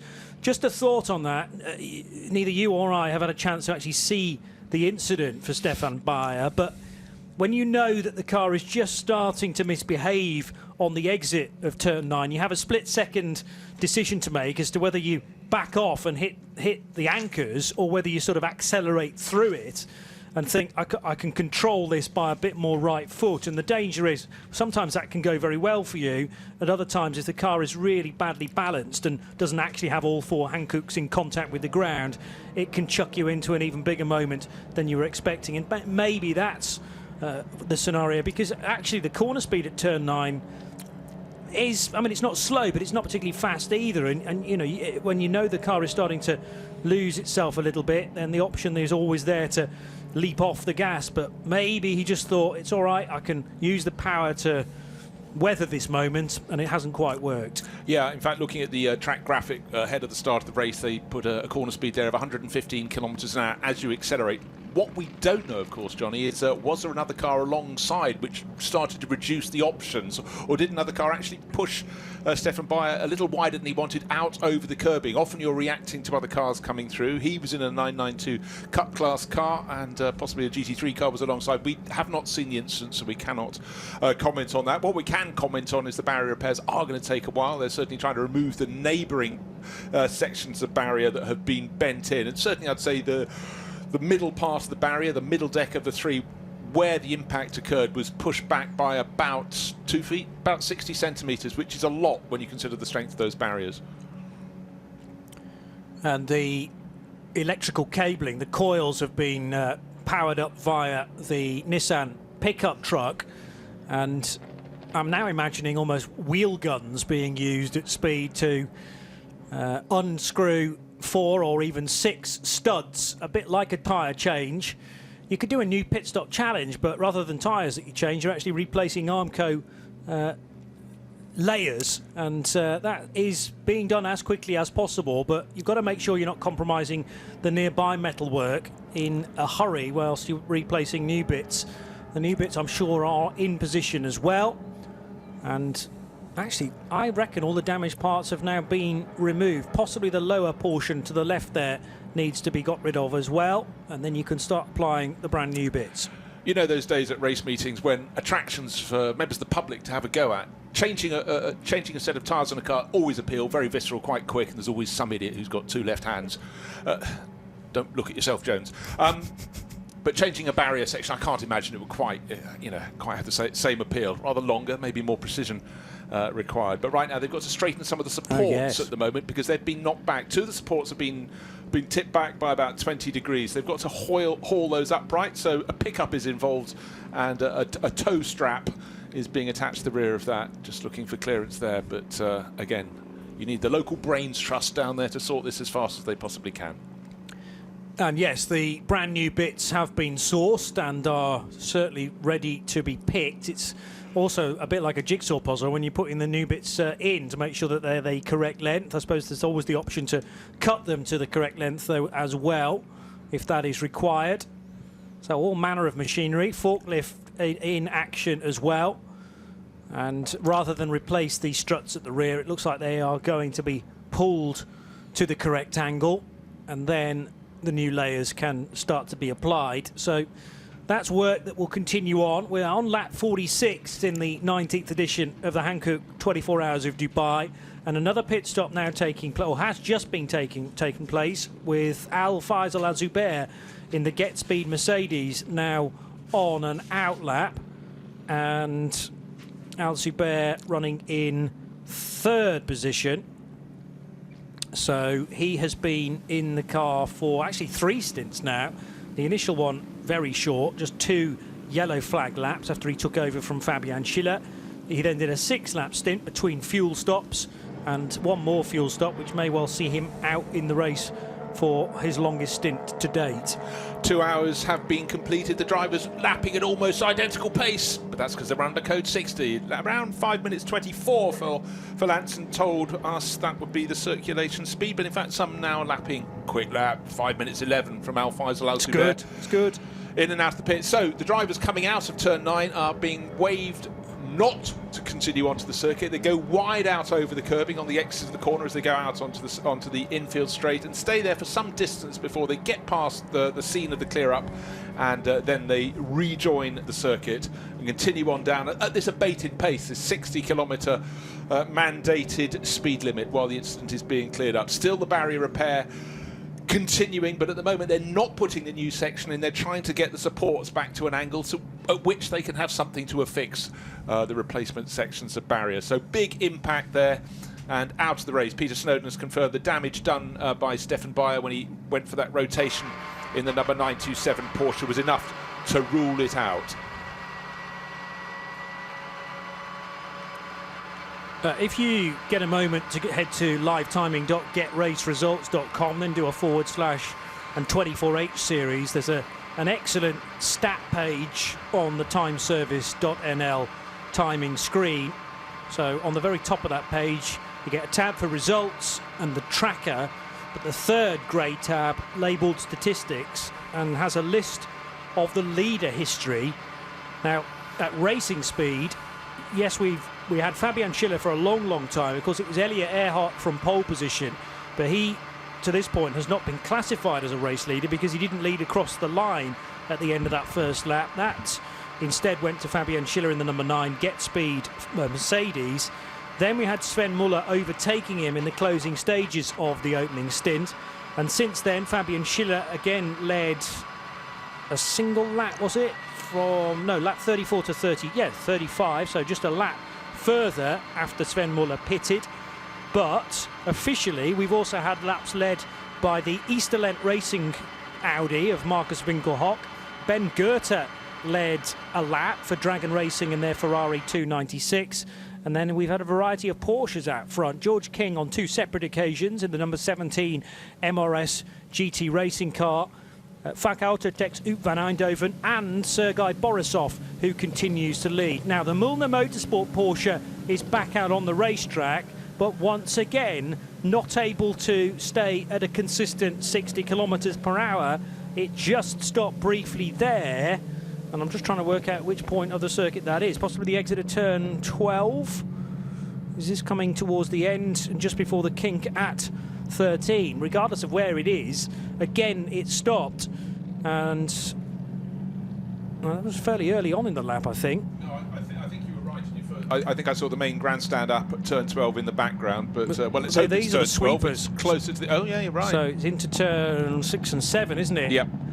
So is this in fact an outlap for Gilles Vanillet? And after all of the Porsche's mechanics and engineers, technicians have been looking at this car, they've sent it out for an exploratory lap, and it made it not much further than turn 2. Yeah, confirmation from the pit lane. Thank you very much. It is the outlap there. So, oh dear, Leipzig Motorsport, rotten day. 921 Porsche crew, another rotten day for them. But yeah, so let's just go back to what you were saying there, Johnny. 7 different race leaders, so they can all have their claim. Sergei Borisov, George King, Huub van Eindhoven, Benjamin Goethe, Marcus Winkelhock, Fabian Schiller, and Sven Muller. That's so far. Let's see what happens.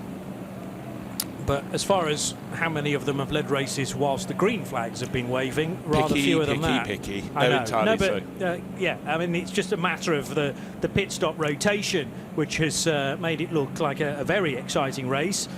It's certainly not been short of events and various incidents.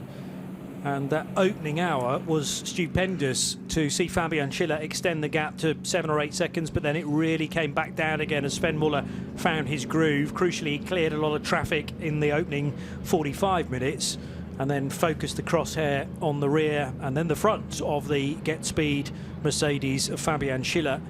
So definitely the 83 car that is leading the race at the moment and remains on an outlap. Sergei Borisov could be a real threat. Alexander Bukantsov in the MRS GT Racing number 17 in second place, and at code 60 speeds there's 25 and a bit seconds between them. You could probably halve that though in real time for green flag speeds.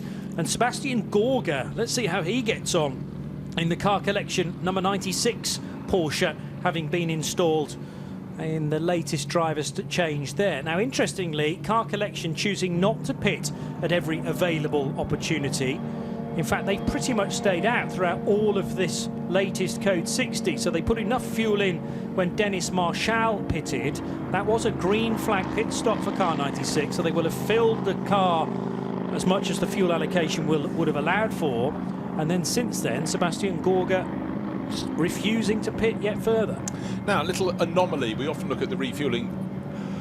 We talk about under code 60 who can put how much in their tank, but Phil Hanson's saying that during a code 60, the Lotus, which started at the very back of the grid, is allowed to fill its tank, can take 100%. I didn't know that. So there we are. So again, it's a way that Creventic with their series, the 24H series, try and give a helping hand to those towards the tail of the field, to keep them in the battle. Has it propelled them to the front of the race? No. Has it given them a little bit of a gain? Yes, they've moved up to 50th position. Vito Uzzieri has taken that car over, so it's the one and only Lotus. It's great to have it in the race. But it does only have a 4-litre tank, though, of course, so that's why it falls well below the allocation. There is that. Yeah. But at least their fuel tank's working, which is unlike the Leipzig Motorsport well, Lamborghini. Unfortunately, right, still trying to get those uprights vertical. They're getting a bit closer to vertical out at the start of the infield straight, but until those are up straight, we cannot have the new section of barrier applied. And once they're up straight, it should be quite quick to get that done.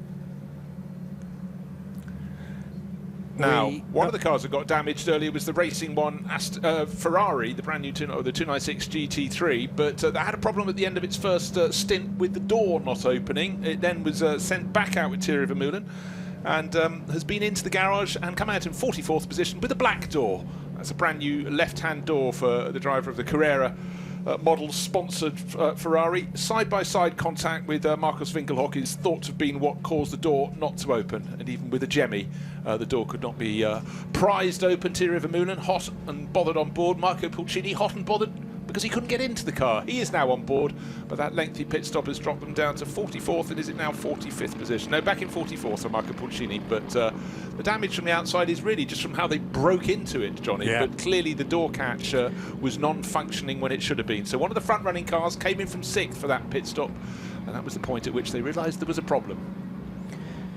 A modern-day GT3 car, as I've mentioned already, is modular, and the various body panels have to fit correctly all around the car. The gaps are relatively small, and I think maybe the issue was less to do with the door and more to do with the hind quarters of that Ferrari squished over the door and preventing it from opening, because the damage done, we think, by that side-by-side action with the Audi of Marcus Winkelhock. And yeah, if the pressure is told over that rear left wheel arch, then, you know, that's just compromised that little gap between the rear left corner of the car and the door, which probably wasn't damaged at all. Yeah, quite possibly. And in fact, but looking at the flanks of the car, okay, we can't tell you any marks on the door of the car, but there were no marks on the rear arch that you were suggesting, Johnny. But again, it was almost entirely parallel parking between those two, down at the end of the start-finish straight and then into turn one. So it wasn't as though there was a car coming in from an angle. That is where normally the damage is greater. However, the laws of physics were probably very unkind to Racing One. What was a relatively light tap clearly has done a tiny bit of damage, but it's had a rather larger ramifications than they would have expected. I'm always a big fan of an endurance racer, though, in a 24-hour race, having a variety of different livery on it. It shows it's been in a really incident-packed race at the end of the day, and many stories to tell, as indeed Peter Snowden has. Let's catch a latest word with him. Sorry, Johnny, you caught me off guard there. I'm still laughing at your different liveries in a race, an endurance race for a driver. Brilliant, absolutely brilliant. I just wanted to have a quick word with Gilles Vanelay, and his electronic problem is very, very simple. It just keeps cutting out. As soon as they get it running, it runs for a bit and then just cuts out again, which is, I believe, is suboptimal in a racing car. It's not exactly what you want, is it? So he's managed to get it back after restarting it, but they haven't given up yet. There's so much of this race to go, but they are going to try and get it fixed. But there's not quite the dynamism about getting it sorted this time as it were last run. Yeah, well, energy levels are always, I suppose, limited, and there's no shortage of energy from Mulner Motorsport. But when the patience begins to really be tested, you start to lose a little bit of hope that you're ever going to get to the bottom of a particular issue. There's another lead change, and the first time we see Alexander Bukantsov listed as a race leader, but not for the first time for the number 17 MRS GT racing car, because his teammate George King has been leading the race on two separate occasions. In fact, again, courtesy of the flip-flop essence of pit-stopping cars when others choose to stay out. And because Sergei Borisov has recently pitted for the third time, that drops the Proton Uber competition Porsche back down to third, and Bukantsov for MRS back to the 4, leading by 32 seconds, timed, remember, at code 60 speeds though. Right, one of the glories of commentating on 24H series races is the innovation, and you just piqued my interest there. Talk about parts being put on cars showing the scars of damage. I quite like it from a commentator's point of view if they could go put a sticker on a brand new door saying hour 22 or hour 2, and you can remember the sequence of the destruction, the gradual destruction of a car, the story that's there to be told, but with little aid memoir for those of us up in the commentary box. But I certainly must say the MRS GT number 17, the Porsche that's leading the race in the hands of Alexander Bukantsov, took over after George King. It's white with the bright yellow flanks and roof. Looks very, very clean indeed at this point in the race. No obvious damage. But just going back to the opening lap of the race, the car's flailing around, 54 starters on a very, very dusty circuit. I thought there'd be contact left, right and centre. I thought there'd be cars going around. You know, often just you get funneled wide, you get pushed wide going into corner by a rival, but it was remarkably clean. If you do get a chance to take a look at the replays, go back and have a look at those if you weren't with us from the very start of this 19th Hankook 24 Hours of Dubai. But the number 17 MRS GT Racing Porsche leading by a mere 32.4 seconds, but of course the stagger will unwind because any moment now, let's see, no, Alexander Bukantsov heading on to lap 48. Sebastian Gorga second in another Porsche for Car Collection Motorsport. These, an AM class leader in GT3, then a Pro-Am class leader in second place, and the Pro car of Sergei Borisov, that's car number 83, Proton Huber competition, the car that came from 9th on the grid up to second and into the lead of the race just before that first round of the pit stops in the hands of Sven Muller. That's in third place, so it's Porsche, Mercedes, Get Speed Mercedes, number 9 in second place, that was the early leader. Shane Lewis, CP Racing, big shout out for the American team up into 5th overall, and Stephen Grove has taken over from son Brenton in the Grove family team, Grove Racing's Mercedes. I must remember not to say Porsche. I did it that time, that was good. It's sticking slowly and surely, and yeah, previous marks associated with certain teams will eventually be erased from the memory banks, and it will feel like those new manufacturers with established teams have been partners for far longer than is the case often. I've just been checking distance records. You have to look back to 2012 for the furthest distance we've ever covered in this race. 628 laps completed on that occasion when Khaled Al-Kubaisi, Jerome Blakemolen, Sean Edwards, the great Sean Edwards, no longer with us sadly, and Thomas Jaeger were victorious in a Mercedes-Benz SLS AMG GT3 when they were known as Abu Dhabi by Black Falcon. So that is now 12 years ago. And we came pretty close to it last year, actually. 3,347 kilometres completed last year, when the record is 3,384. So yeah, we're about 40k short last year. And remember, the shortest distance record was now the infamous 2020 season, when heavy rainfall affected, well, beyond the sort of 8-hour mark, wasn't it? It became effectively the 8 hours of Dubai, where only 168 laps were completed.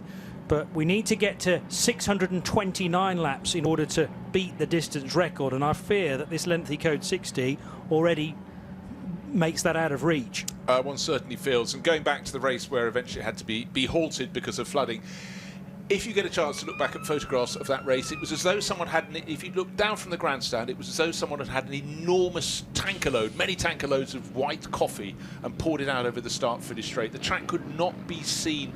We were worried, actually, when the race was called off, whether we'd get back through the tunnel from the infield to leave the circuit. The flooding was absolutely epic. It started coming into the ground floors of the pit buildings, and it was just relentless.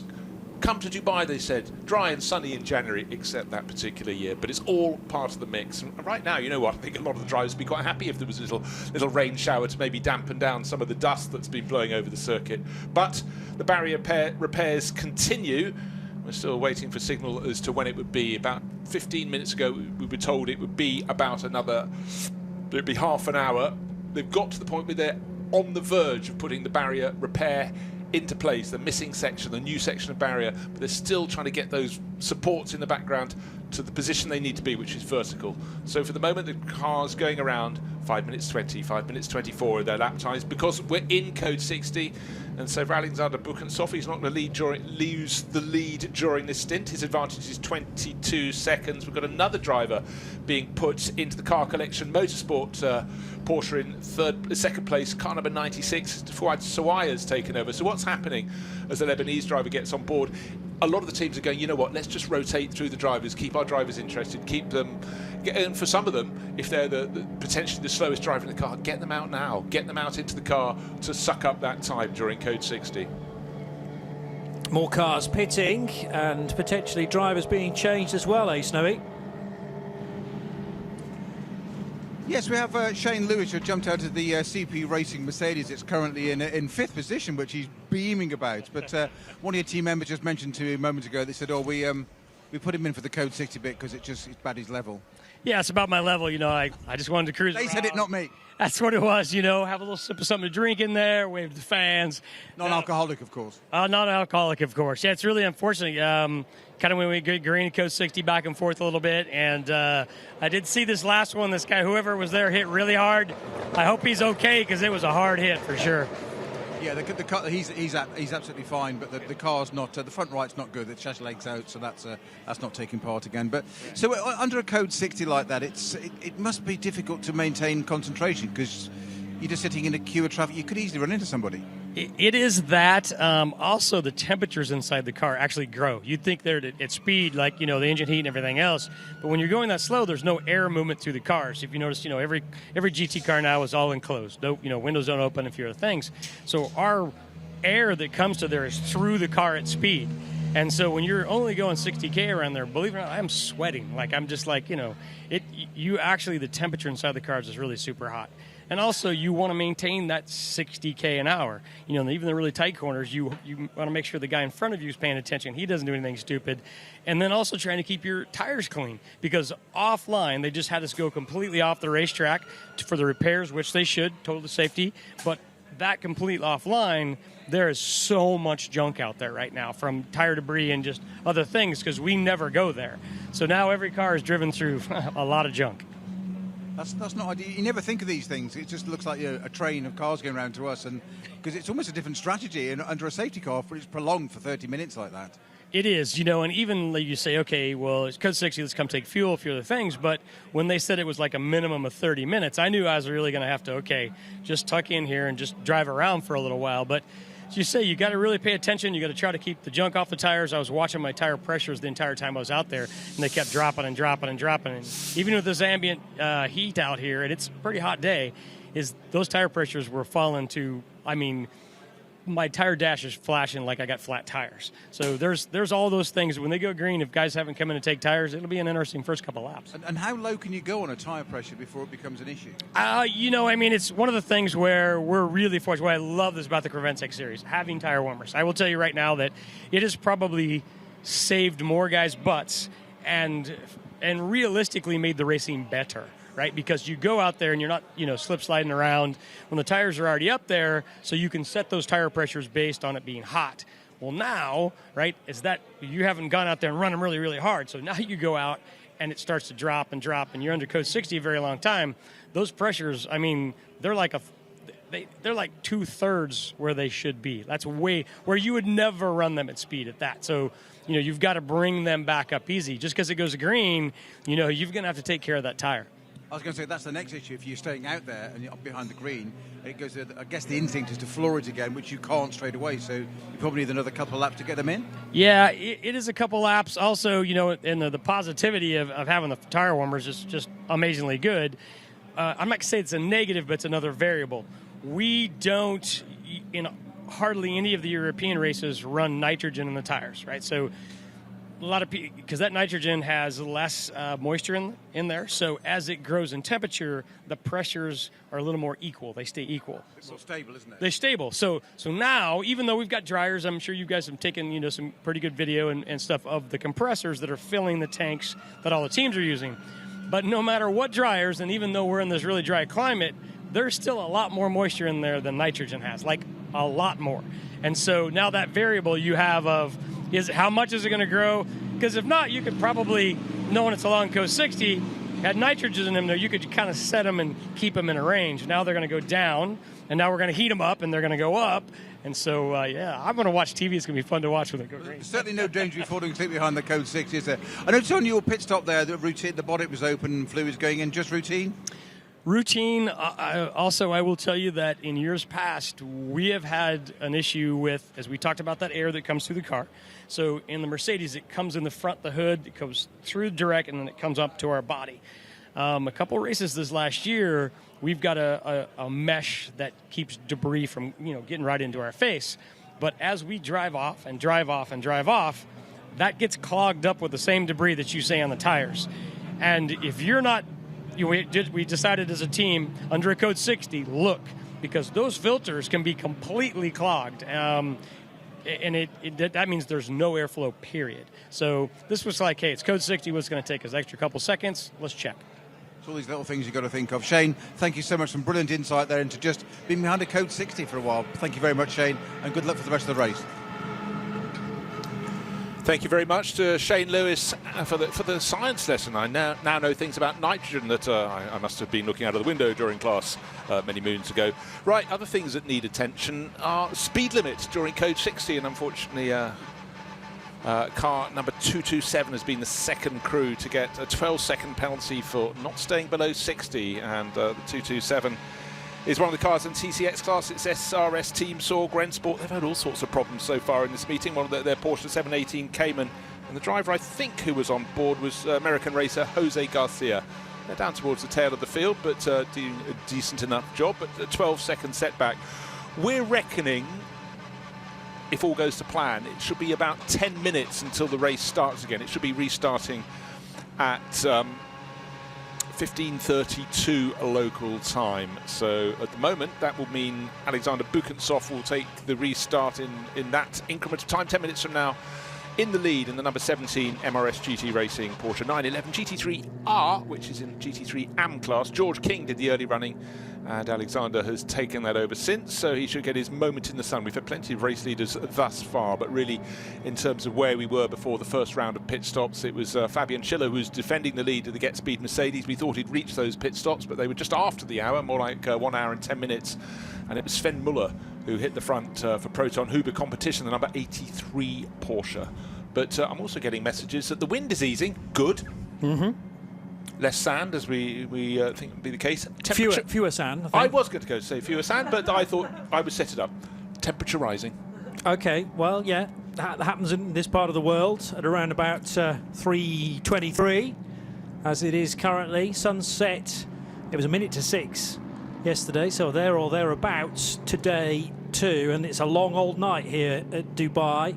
Similar so often with Daytona. I still haven't done the maths on which race of the two wins that particular contest in 2024. More difficult to do perhaps when they're held on the same weekend. We have certainly had in the past exactly the same amount of darkness hours to the minute at both events, both significant 24-hour races to kick off another motorsport year.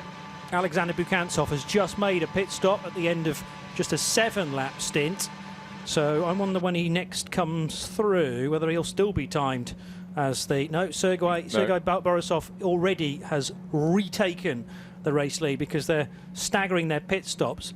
In fact, the top 4 cars have all pitted 3 times now, so they're even in that respect. And we're up to 50 laps completed already. However, a brief bit of basic maths suggests to me that we need to be doing 26, just over 26 laps per hour to get anywhere close to the existing lap distance record, which is 628 laps. So if you do 629 divided by 24, 26.2 laps is the required run rate, if you like, and we're short of that already. So not looking like it's unfortunately going to be a record breaker, when I thought about 50-odd cars, 54 cars as it turns out, would be about right to be in the ballpark. But sometimes you get one of those unexpected incidents, relatively inconspicuous incidents, really, and it has resulted in this lengthy period under Code 60, which the track officials hoped would be 30-odd minutes. It might be slightly more than that, though, as the work continues on the exit of Turn 9.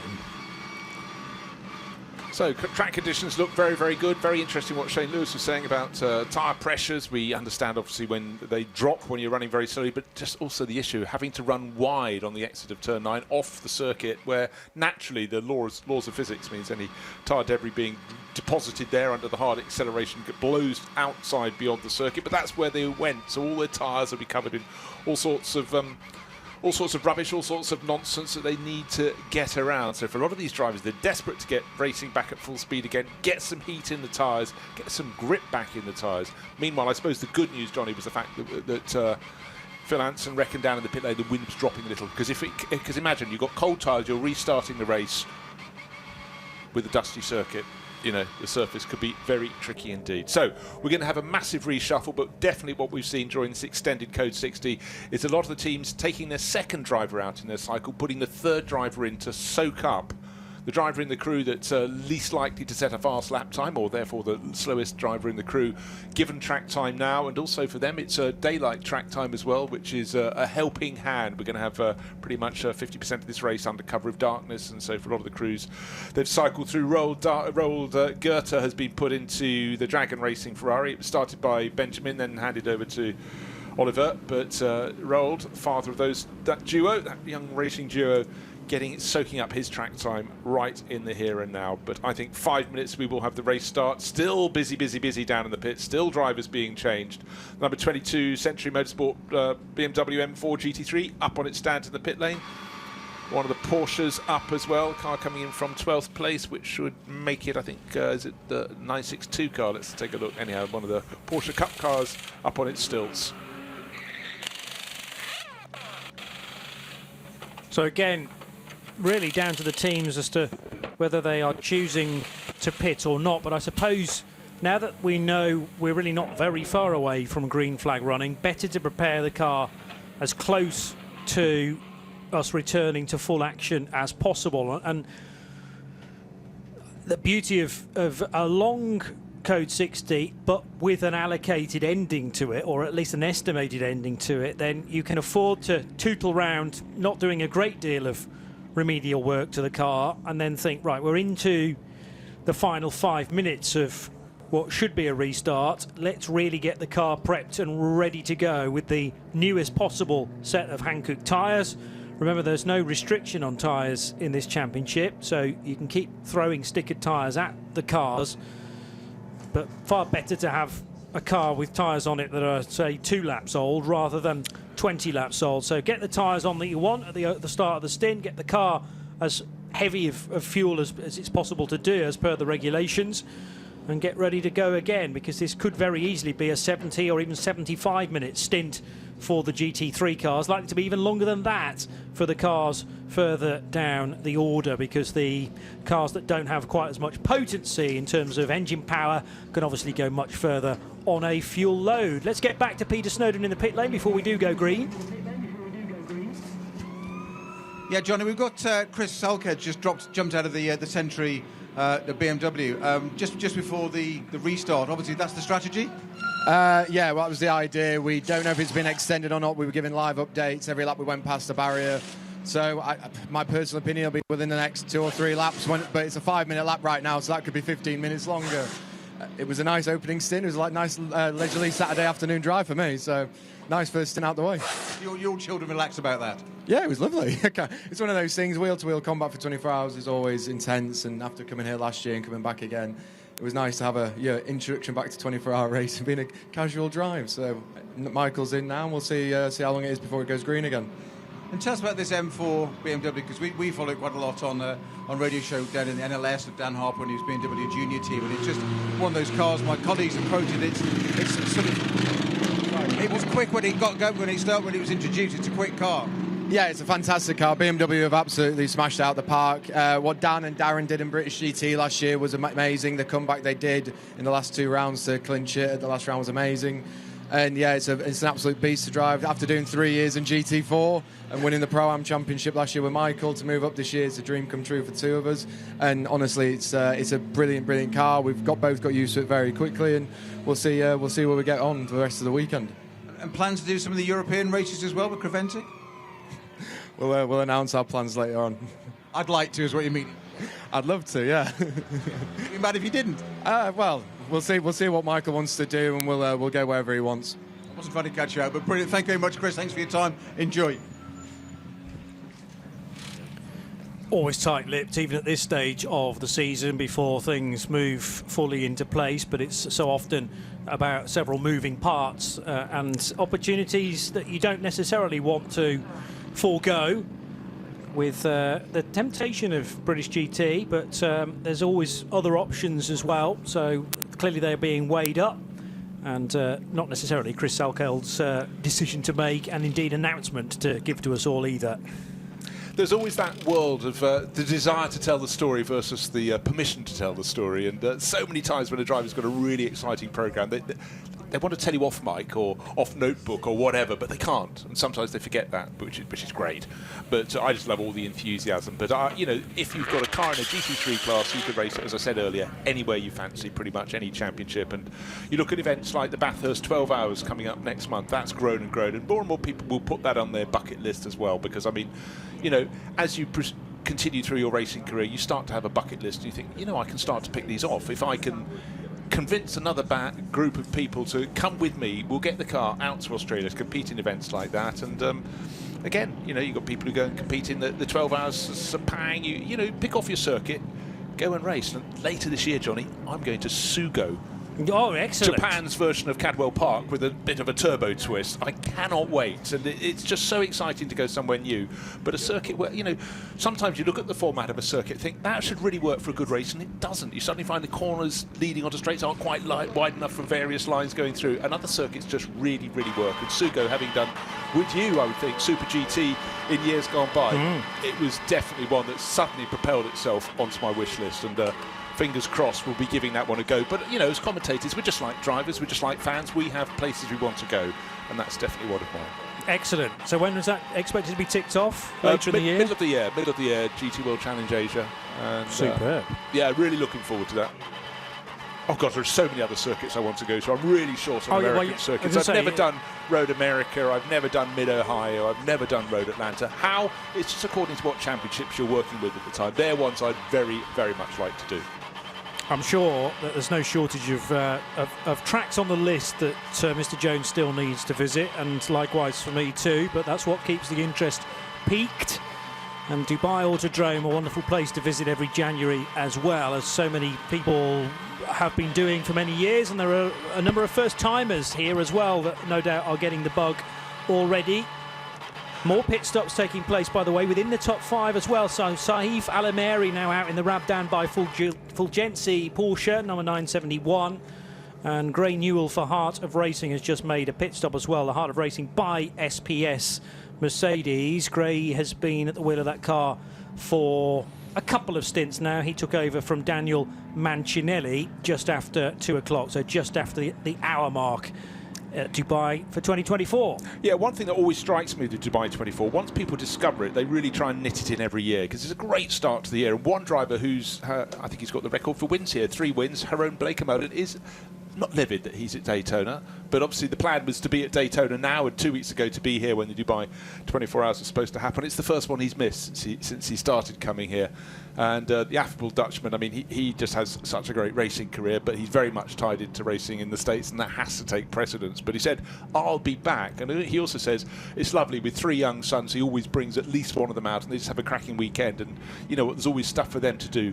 And we forget that top pro racing drivers, they can be busy every weekend of the year. And, you know, it's nice to be able to knit your family into the mix as well. And, you know what, for those of us from the Northern Hemisphere, particularly the northern part of the Northern Hemisphere, coming down to Dubai in January, it just gives that little fillip, and by the time you've got back, you're another week closer to spring arriving. So it really is a boost for everyone.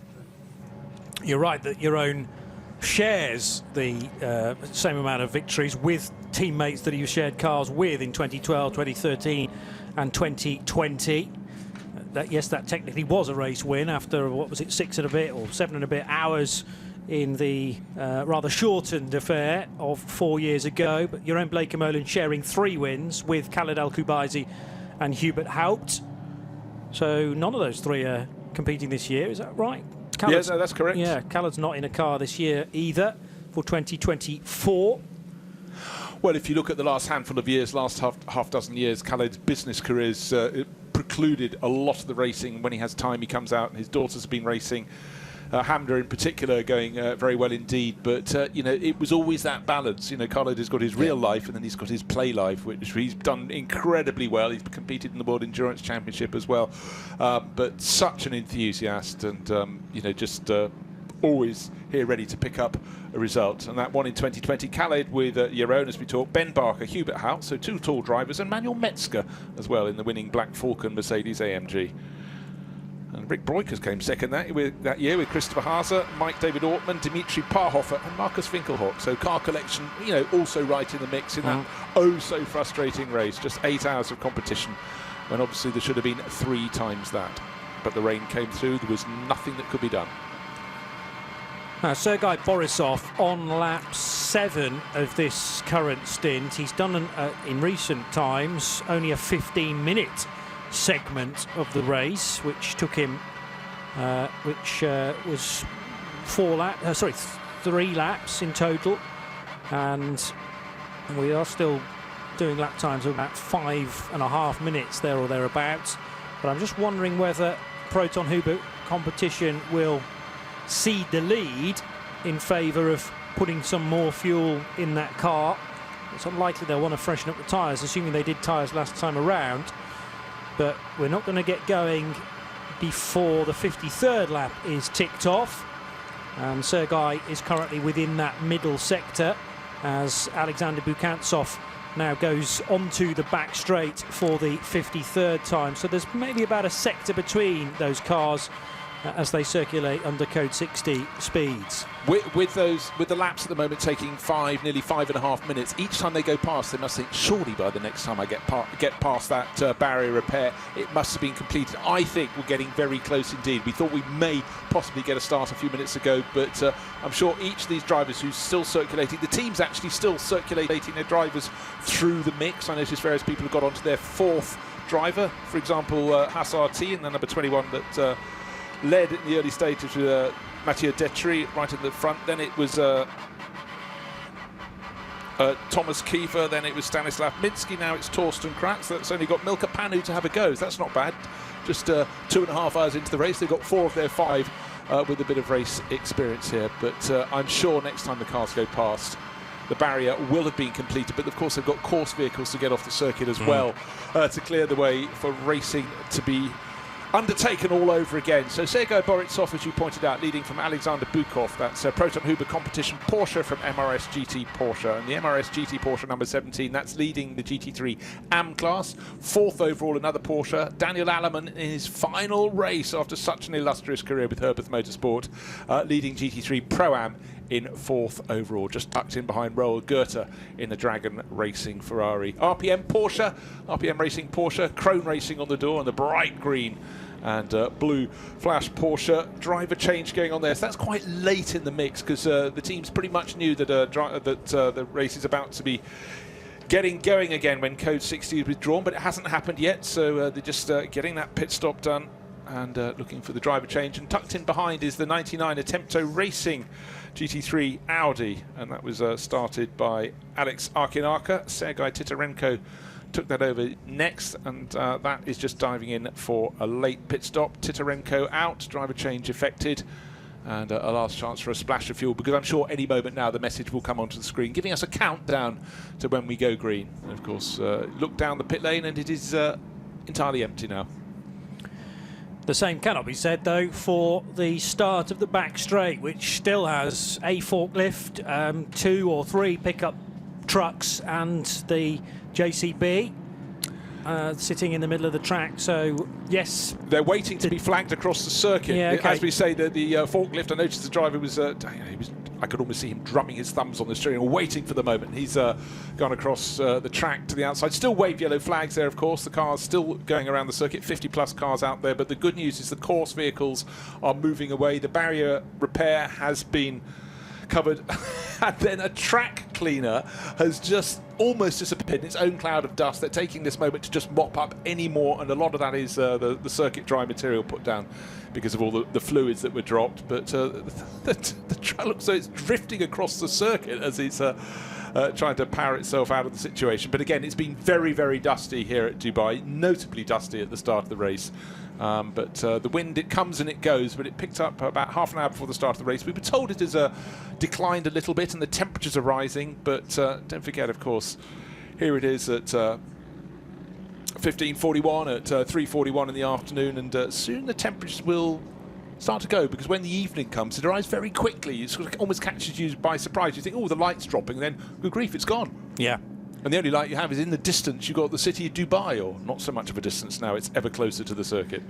I did fear that the HGV track sweeper, its engine was launching itself as it tried to pull away, but yes, it's actually the dust that it's trying to get rid of from the track surface, and also work that quick dry into where the coolant has been spilt from the Porsche as it made significant contact with the Armco barrier further back from where the significant spillage has occurred, because we reckon once that first contact with the barrier was made, the car then was speared around 360 degrees, where further bodywork was flung to the other side of the circuit, and it finally came to rest a little sort of 10 or so metres further up the racetrack, still on driver's left.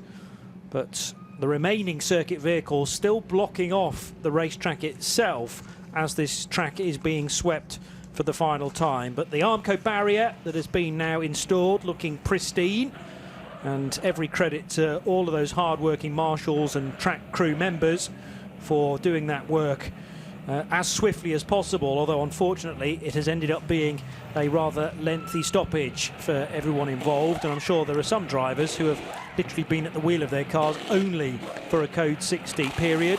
This first came out at 2:35, and we're now at 15:42, so well over an hour and 7 minutes, and still counting. Right, with a message having just come up on the screen, barrier repairs completed, now it's track cleanup. There's a scramble for the pits. Dragon Racing brought the Ferrari in, that's Roald Goethe who's hopped out, and likewise Herbert Motorsport behind. Daniel Allemann, the Swiss driver and a German crew, hopped out with the Herbert Motorsport Porsche. They're going for a splash of fuel. They're all getting ready. Don't know how long it's going to be for the track cleanup, but good news, the barrier repair is done. Just trying to see who's taken over the 88 Dragon Racing Ferrari, still listed as Roald Goethe. We won't know until that's come out of the refueling area, but he's out. Daniel Allemann is out of the 91 Porsche from Herbert Motorsport. They're in the fueling area, but pretty much everybody else is out on the track or still in the pit lane before heading to refueling. Yes, just the two cars listed as being in refueling at the moment. Dragon Racing Ferrari, Herbert Motorsport Porsche, the trick Ginetta, if you will, that Freddie Tomlinson took over from father Lawrence, and that's the Ginetta G56 car, a car that looks absolutely fantastic. That's also diving into the pit lane. So, again, you don't want to be stranded in the pits when the green flag is finally waved, because that rather goes against the reason for pitting in the first place. You're not losing any significant time on the racetrack because everyone's restricted to the same speed.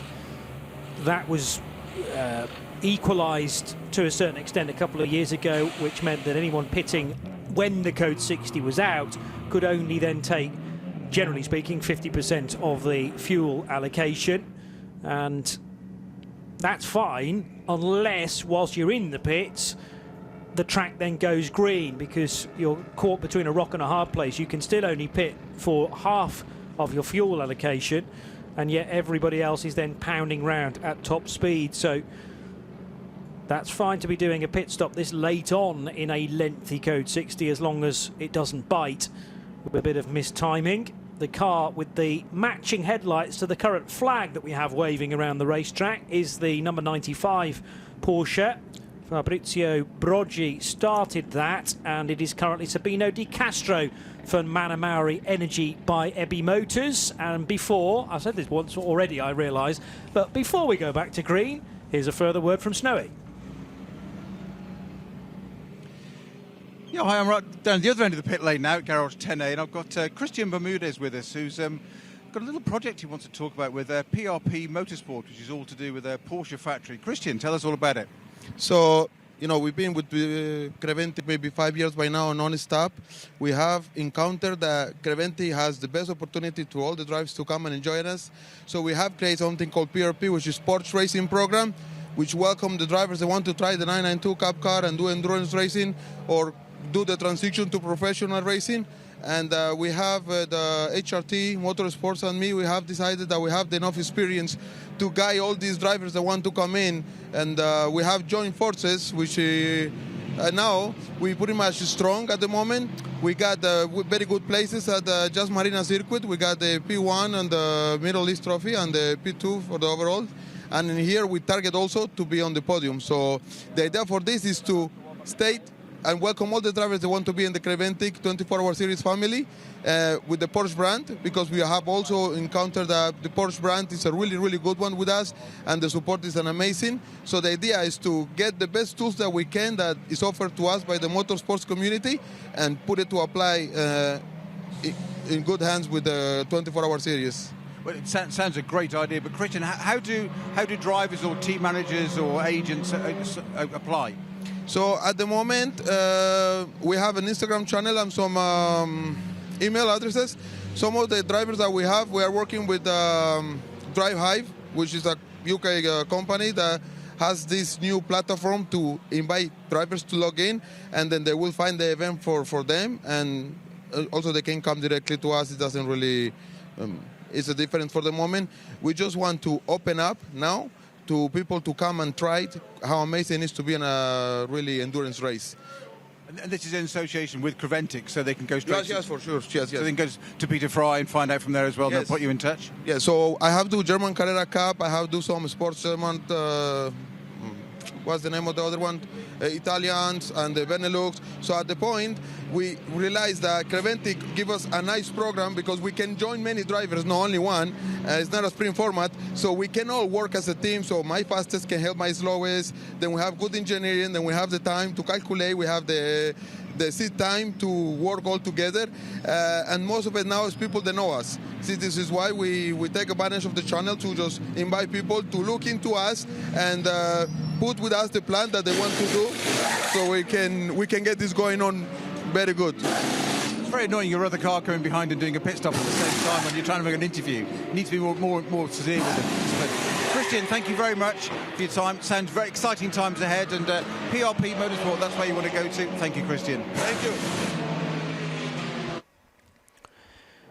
Peter Snowden, busy as always in pit road, and whilst that interview was being heard, the track finally going back to green flag conditions. So after something like an hour and 10 minutes, it's been a game of patience, as so often endurance racing is, but finally overtaking permitted once again. In fact, it's just over an hour and 10 minutes, an hour and 13, unlucky for most people, is the after effects of that impact from the number 927 Porsche making contact with the turn 9 or exit of turn 9 Armco barrier.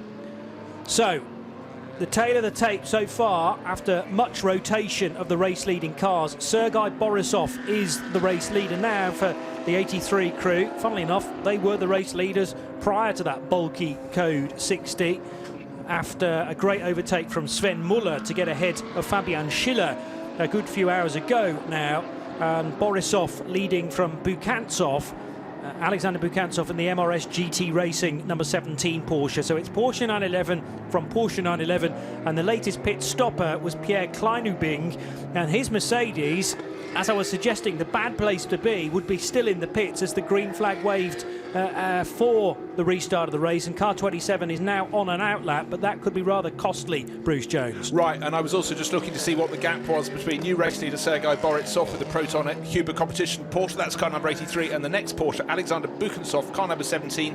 It's 19 seconds. Bear that in mind. So it's worked rather well for Proton Huber competition, but really it's a case of the two drivers with the surnames starting with B. Now, one thing I just want to touch on, and Phil Hanson's just confirmed this, new rules for this year, under code 60, any AM car in GT3, the GT3 AM class, or 992 AM, with all AMs in their driver lineup, they can take 50% fuel. Everyone else, only 25%. Except if you're in the Lotus, it's 100%. But as you pointed out, they've just got a thimble instead of a fuel tank. It's a tiny car, of course. Yes. But no, the fuel tank is rather more than 4 litres. I was jesting earlier on, but they can, yes, plug the fuel hose in for as long as it takes to fill the tower. It's 100% of their allocation. That doesn't always tally with the full tank's worth. You know, there is an allocation, and then there's actually the full volume of the tank, which are very often different. But GT3 AM Advantage cars within the AM category and within the 992 AM category, and that is purely down to choice of the team. It's not determined by your driver makeup. So initially your driver combination of pros, semi-pros, AM pluses and AMs determines whether you're in, for example, GT3, GT3 Pro Am or GT3 AM, and once you're designated as an AM competitor, you can then choose whether you're AM Advantage or just AM Normal, if you like. There is another term for it for the non-advantage cars, and I forget which one it is, but AM Premium, is it? Anyway, regardless, there is a choice to be made of whether you take 50% fuel or the 25%. But because of, if you go 50%, then there are costs elsewhere in the regulations as a result of that. You can drill down into quite a lot of depth regarding the regulations, but essentially it's a motor race, and once you've decided which classification you're in, you've got to win it. Well, you know what? Whenever it comes to complex rules, they're often made complex with the sole purpose of making the racing better, in 24/8 series, making it closer, and they really do try their very best to do it. But I always come back to the inimitable Alan Docking. Used to run teams in Formula 2, Formula 3, and he went, "If it's too complicated for your granny to understand, it's too complicated, full stop." And I think that still works rather well. Now, just Johnny, just as we go there, I just want to see the respective pace of Sergei Borisov against Alexander Bukansov. So first against second, and I actually thought Bukansov had more experience. I quickly checked. Sergei Borisov hasn't been listed as doing any racing since 2017 when he did the International GT Open in a Rinaldi Racing Ferrari. He's done the Nürburgring 24 hours. He did the Dubai 24 hours 10 years ago.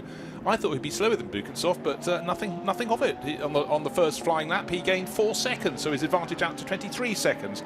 But the quick guns are coming through, and look for Dragon Racing's Ferrari working its way up the order. Oliver Goether's got in for his second stint, because he did a very short stint, and then with the Code 60 he was hauled out, Father Road was put on board. He'll be picking his way up the order, but again, a little bit of caution, like the opening lap of the race. Track, not too slippery. Off the track, very slippery, don't go there, but some of the drivers are having to do that to get their overtaking done, and certainly the Rothko Ferrari was doing precisely that. Pick off the back markers. Sergei Borisov is next lap. Yeah, he's going to gain another 4 seconds by the looks of things, so it's really going very well for the Proton Huber competition Porsche that started ninth, got into the lead before the first round of pit stops.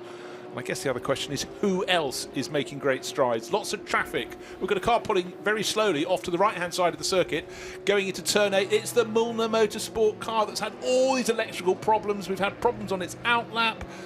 And so Peter, go and get the same interview as the time before, because it looks so it's all over again. The same problem for car number 921. It's Gilles Vanelay. He must think, why did I come to Dubai? It's just not really going as it was supposed to. But the good news is, though he's wide of the circuit, running off the circuit, he is actually still moving, which is an improvement on the previous 2 problems that car has had.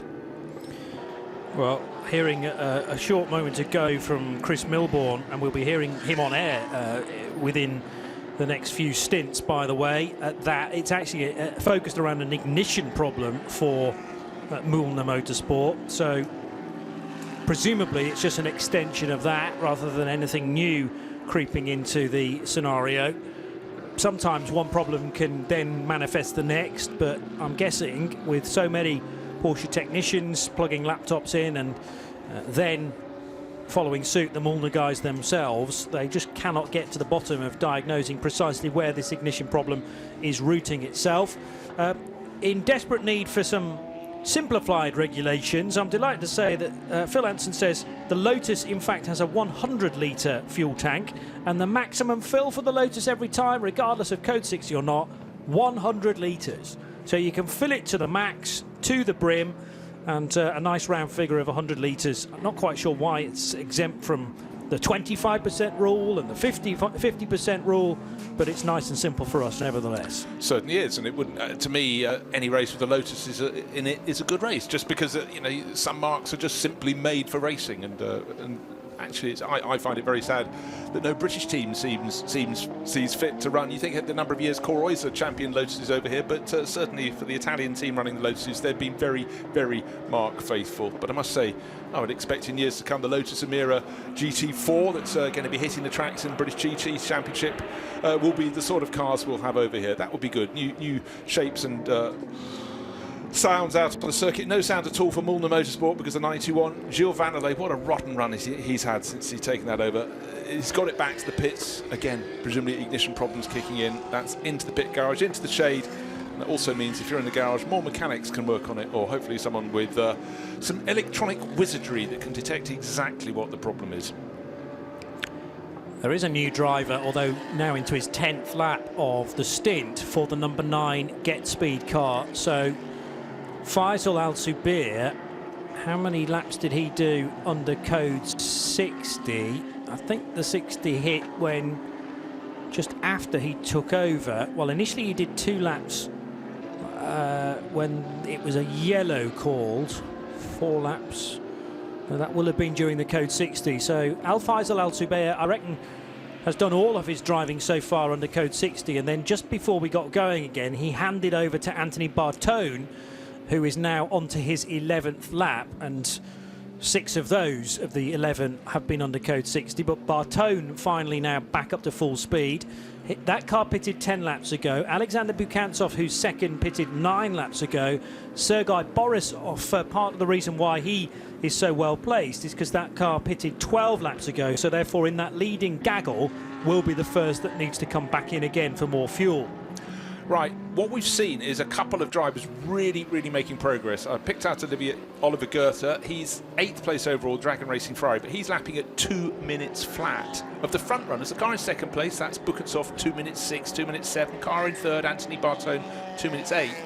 But hats off to Sergei Borisov, 2 minutes 1, 2 minutes 2. He's banging in some really quick laps. His advantage is out to 33 seconds, so he's already gained 14 seconds near enough in the handful of laps since the restart of the race when the Code 60 period came to an end after more than an hour of standstill. And who else is going very well indeed?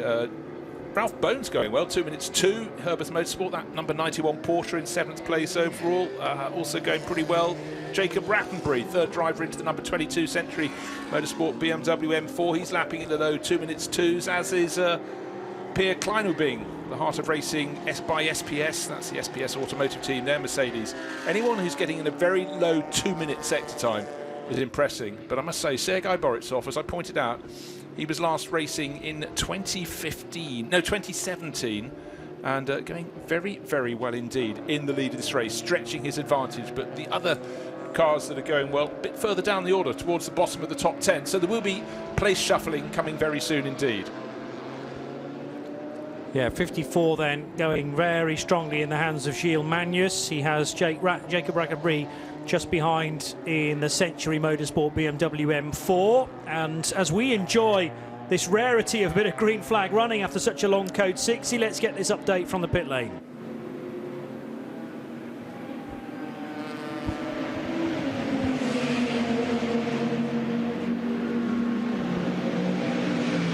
We'll get to Snowy very shortly indeed. We're homing in, believe it or not, on another race hour being completed, because the number 91 car now enjoying his 60th lap, and in 7th position Ralph Bone charging on in that very nice livery for 2024 for Herbert Motorsport. Yet to see, I think I'm right just in saying, yet to see a driver change in that car, though actually according to the driver limitations, how many minutes they can be at the wheel of that car, we have had a spell of Daniel Alleman, but again reserved entirely to Code 60 laps. But Daniel Alleman making that announcement that this would be his final race, and having a chat to Diana Binks before we got going during the countdown to green show.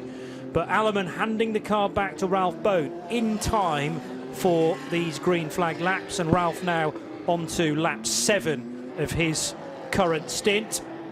3 hours down, 21 hours still to go in the 19th edition of the 24 Hours of Dubai. Glorious conditions. It's warm, but it's not ridiculously hot. The most difficult phase of the day, according to Rob Huff and others, was actually that 20-minute waiting period on the grid when the sun was beating down. I suppose also circulating at Code 60, that's more down to frustration than anything else, because you've got a thoroughbred beneath you and you just want to let rip with it. But having to tootle around it for very nearly an hour and 15 minutes under Code 60, but now finally the relief and maybe a bit of cool air as well, courtesy of some of these cars with aircon. Yeah, well, giant grandstand opposite the pit buildings, and it casts a little bit of shade. When you're down on the grid before the start of the race, you do find yourself, you want to be close to the cars, but you actually really try and hug the grandstand side, so you're a little bit out of the sun. But now the shadow right the way across the track. The sun is certainly going lower and lower. A really busy section of track. The Herbert Motorsport Porsche just being kept in the hands of Ralph Bone ahead of Oliver Goethe, but the direction of travel there is the Ferrari will be going through for Dragon Racing. Will move up a position very soon indeed, because young Oliver, keen, hungry, right on the tail, and I think he'll soon be up to 5th place. Gilles Magnus just tucked in behind him as well.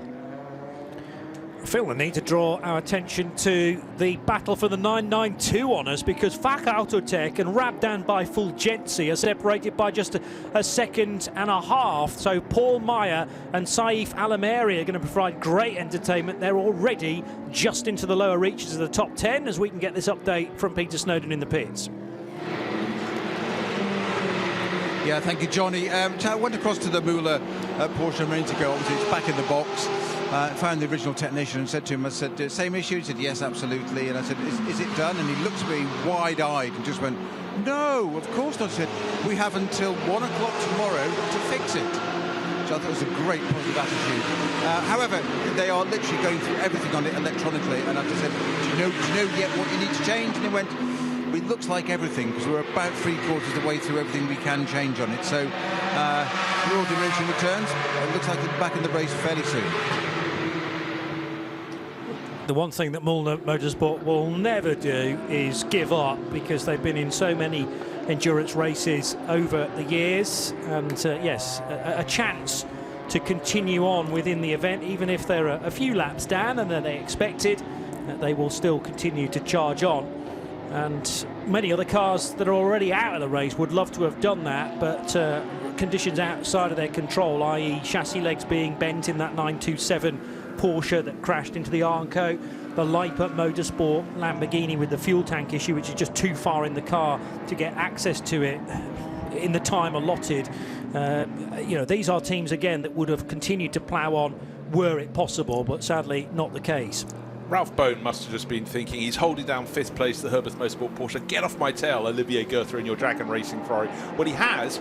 That's Gilles Magnus has caught the pair of them. He was sitting tucked in behind, and now Gilles, the Belgian driver, is trying to go one side of a Porsche Cup class car, and he's got his nose up the inside, and he's moved in front of Ralph Bone. So Ralph has gone back a position, but the Ferrari is tucked in behind the Dragon Racing Ferrari. Lights are flashing, trying to get past the Cup class car to get tucked in, to get close to.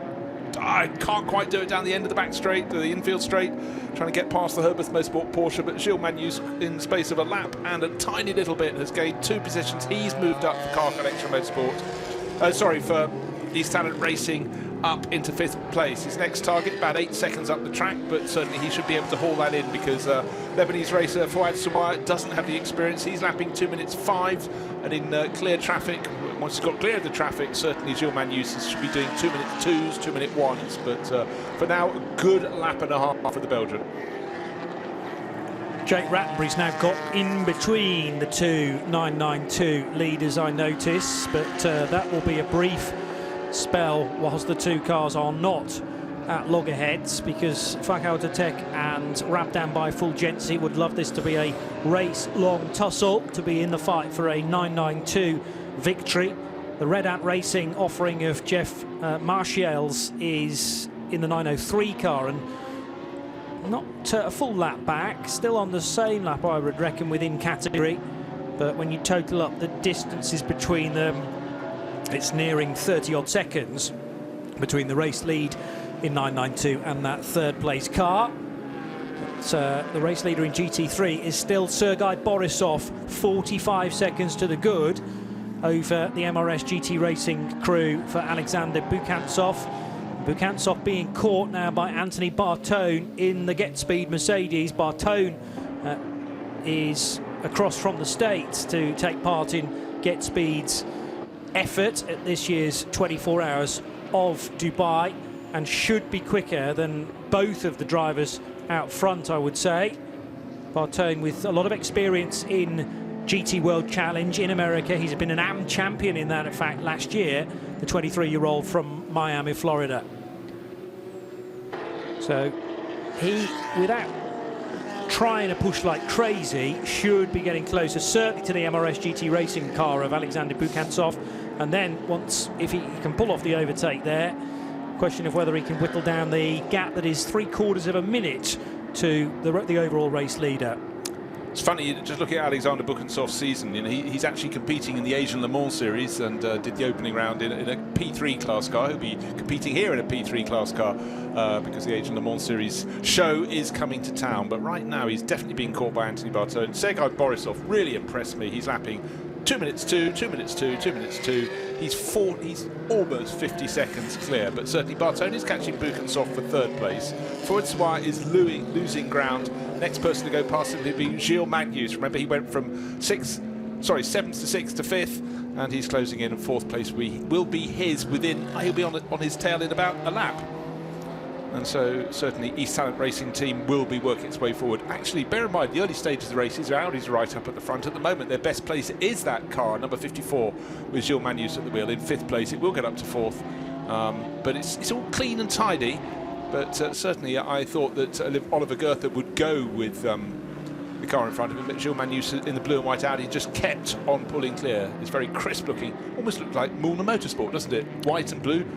Oh dear, the AC Motorsport Audi was trying to keep out of the way in the TCR class and very nearly caught the East Talent Audi as it was coming through. The tail wagged a little bit, but certainly, again, multi-class racing, you've got to cut other drivers some slack, but I think that was a classic moment that the Audi driver just tried to pull out of the way, got onto a bit of circuit, was a bit dusted and a bit off on the racing line. And we talked earlier, Johnny, how a little incident just around you could really, really have ramifications. But Thierry Chokdali in that number 188 Audi held it together. He's in good class position. He's 4th in the TCR class. So, and in fact, he's 2nd in the TCR class, but 4th overall in TCE.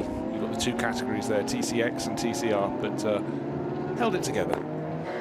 And that wouldn't have, by any stretch of the imagination, been the first bit of contact that we've seen in this event over the years between different classes of cars, but there seems to be an even extra level when the 2 cars have got the same badge on the front. Yes. So Audi R8 colliding very nearly with an Audi RS3 from the TCE class, but thankfully that was avoided. And the Audis, as you say, that started very strongly have, I wouldn't say faded necessarily, they've just maybe been on the wrong side of the Code 60s and their timing of the pit stops. Remember that drivers being cycled through, almost deliberately, some teams putting their AMs in for a spell behind the wheel during the Code 60, because that will still count towards their driving time that needs to be ticked off in order to be classified for points, but also for a race result in this event as a standalone. And a question of what might have been for the Ferrari 296 of Marco Pulcini, who is flashing the lights, sadly, with number 42 on the Lumirank number in the windshield, rather than, well, it was running as high as 6th place in the opening hour, but then they couldn't get Thierry Vermeulen out of the car. The door slammed shut and locked, it seemed. Now, whether that was to do with a faulty catch or whether the rear bodywork had been pushed slightly against the door, but either way, the net effect was they couldn't release Thierry Vermeulen. Consequently, he was installed for a double stint. He didn't quite expect it to be, but thrown out whilst they found a solution, back out onto the track again. And finally, Marco Pulcini, after a 7-minute spell in the garage where they refitted a new door, a bare carbon livery door, and just adds to the tales of that particular Racing 1 296. So 22nd now in the GT3 order. I find it quite interesting. I had the sudden shot where we had Gilles Magnus coming around the corner, had a Ferrari right on his tail. I thought, oh, wow, Olivier Goethe has managed to make up the ground. But no, he's been going backwards.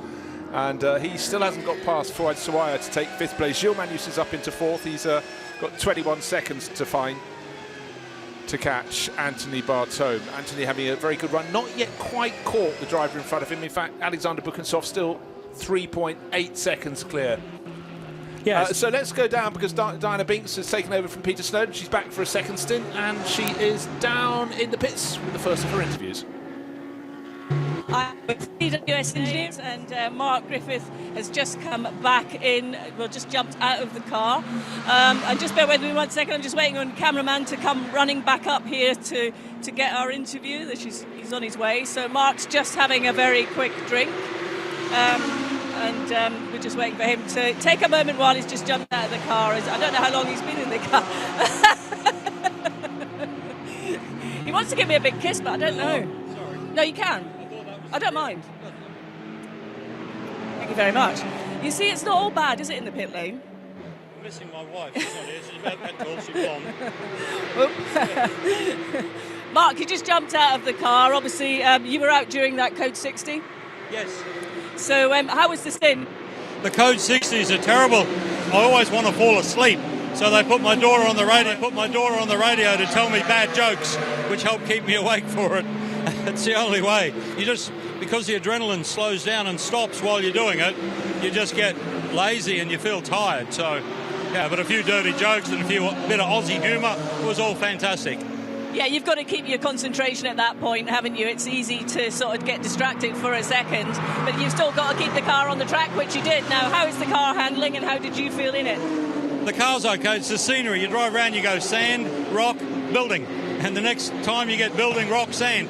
But it's perfect. It's a great track. It's a lovely venue to be at. It's great to be here driving the Janettas with Colin White racing. It's all good fun. After the Code 60, it took a bit of a while to get the tyres back up to temperature. Not like the GT3 Rockstars, who I think they got a switch in the car that says tyre temperature, and off they go. But yeah, all good fun. Everyone managing the situation here and on track. I mean, you've not had any moments out there?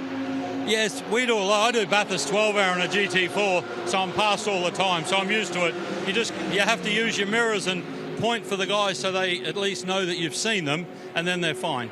So you must be adapting to this very hot weather, but no problem at all. Although someone did tell me the other day, this is cold, and I was like, no. Yeah, this isn't hot. I wore a jacket to get here this morning. It was quite cool. So, no, the weather's fine. Yeah, you get hot after doing this stint, but all good. Great race, isn't it? It's going to. I know there's a long way to go, but it's got a great lineup, a lot of cars, great atmosphere on the grid earlier on. It was. Walking up and down the grid, there were thousands of people. It was fantastic. And we get to see all our Aussies from back home as well and say hello, and our friends from overseas as well that we meet here once every 8 years. That's great. Right, Mark, I'll let you get a little bit of a break. Good to see you. I'm no doubt chat to you again over the weekend. Fantastic. Thanks very much. Cheers. Mark Griffith, the Brisbaneite, always a real character and an enthusiast for his motor racing. Short moment to go, Ferrari's trying to overlap, and one that remains on the lead lap looking to duck underneath what we know is a quick car. And was there some contact between the two 296s? Yes, and the one that's already been in the wars goes for a spin as a result. Now there was a gap there. Pulcini decided to defend at the last possible moment. How did you read that one, Bruce Jones? Unnecessary, I think we'd say. So maybe Pulcini just fancied the other door on that great-looking racing one Ferrari needed replacing as well, because certainly that was what he put right across the nose of Oliver Goethe. And you know, you have to say, come what may, both very quick 296 Ferraris, but Marco Pulcini is 42nd in the race. Yes, he had that moment where he came out on the tail of the East Talent Racing Audi, which Gilles Magnus has now moved up into third place overall. Anthony Bartone is second. Alexander Bukatsov is first, because that means the race-leading Huber Porsche has come into the pits and has now immediately tumbled down the order. In fact, all the way down on its outlap now in 22nd position. So you talk about pit stops coming up sometime soon, and they've jumped blink first. So Alexander Bukatsov leading the race by literally nothing. 0.6 of a second. Lights flashing from the Get Speed Mercedes with Anthony Bartone behind. The American wants to come through, but the MRS GT Racing Porsche staying out front, but they haven't got the ultimate pace. That's for the drivers behind. 20 seconds back in third place is Gilles Magnus, who is really the fastest driver on the track at the moment in the East Talent Racing Team Audi. So Porsche, Mercedes, Audi, telling the story of the history of this race. German manufacturers right at the sharp end of the field. Yeah, and unlikely to change, at least from what we've seen so far, although Dragon Racing with their Ferrari would beg to differ with that. To give you an idea of how close Oliver Goethe is to the race lead, last time through, timed at 27.5 seconds away from Alexander Bukatsov. And as you say, whereas the Ferrari he was battling with, Marco Pulcini, down in 42nd position and 3 laps further behind. So that was not a battle to be being cut and thrust with at turn number 1.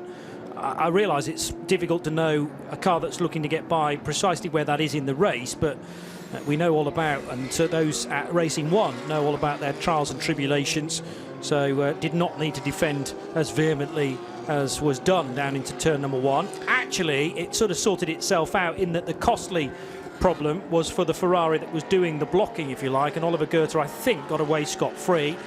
Depending on now how the car is handling, there may be a bit of a chip out of the front left corner of that 296 though as well, but the sector times still look good for car number 88. Yeah, and also mitigating circumstances. I'll try and lay a few layers of those down, but there was a GT4 runner, or was it? No, it was a Porsche Cup car just in front of the pair of them, and they were catching it as they went down into turn 1, and the track does drop down into that corner, but the cars need to get down to about under 110 kph to take the right-hander, dipping right-hander. But anyhow, there was contact made, slightly unnecessary. I don't think the damage was anything particular, but it would have cost the Racing One Ferrari rather more time than the Dragon Racing Ferrari that's running in 4th place, the hands at Oliver Goethe.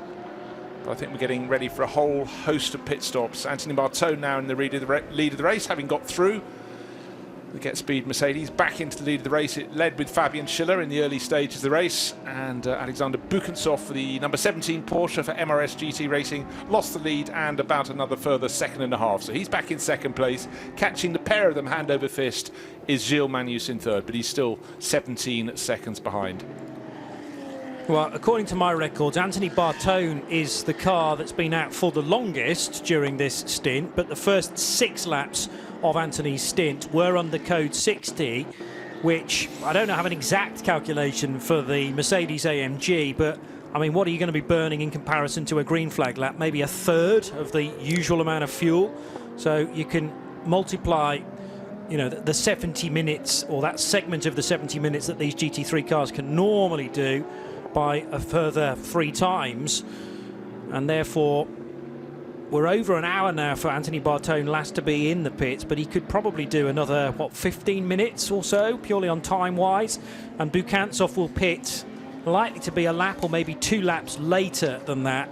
He has been at the wheel of that car for this particular stint for 19 laps now, but 5 of those laps were under code 60. This is where it's so important to have done your calculations during the practice sessions. How much fuel are we going to burn if we get a lengthy code 60? Yeah, I was just thinking that when a lot of people get into really dig down deep into sports car racing, often when they've been watching motor racing for a while, they realise it's sort of the most technical. But did they think those old mathematical skills from school would have to come to the fore? But they do.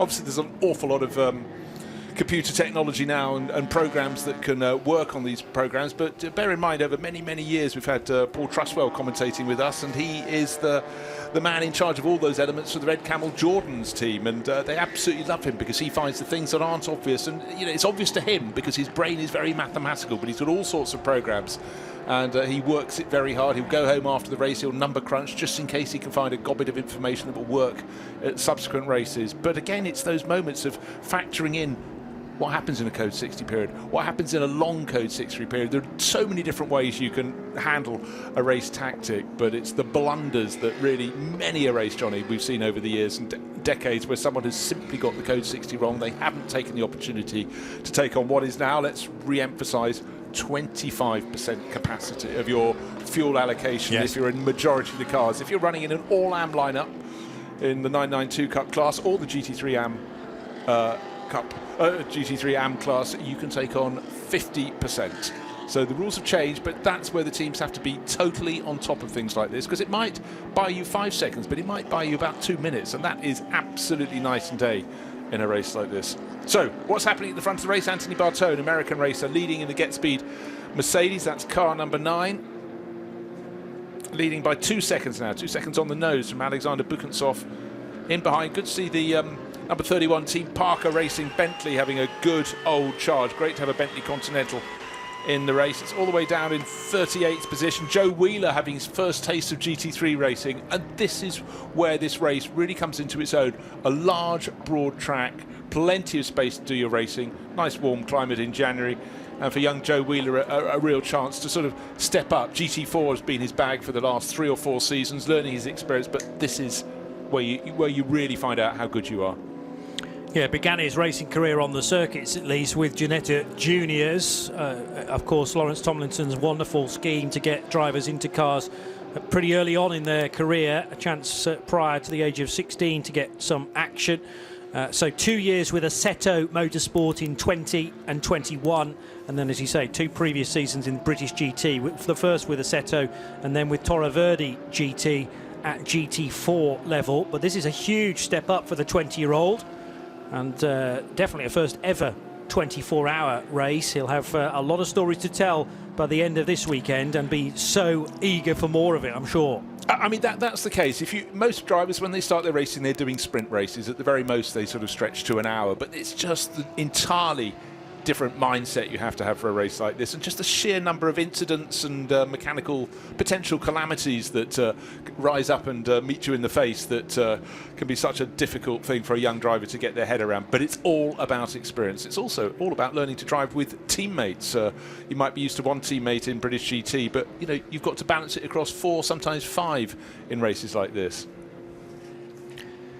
Gilles Magnus is charging hard in 3rd position for East Talent Racing Team and taking chunks of time out of Alexander Bukantsov in his MRS GT Racing Porsche. Again, we've got that nice mixture of manufacturers within the top 4, actually. They're all different.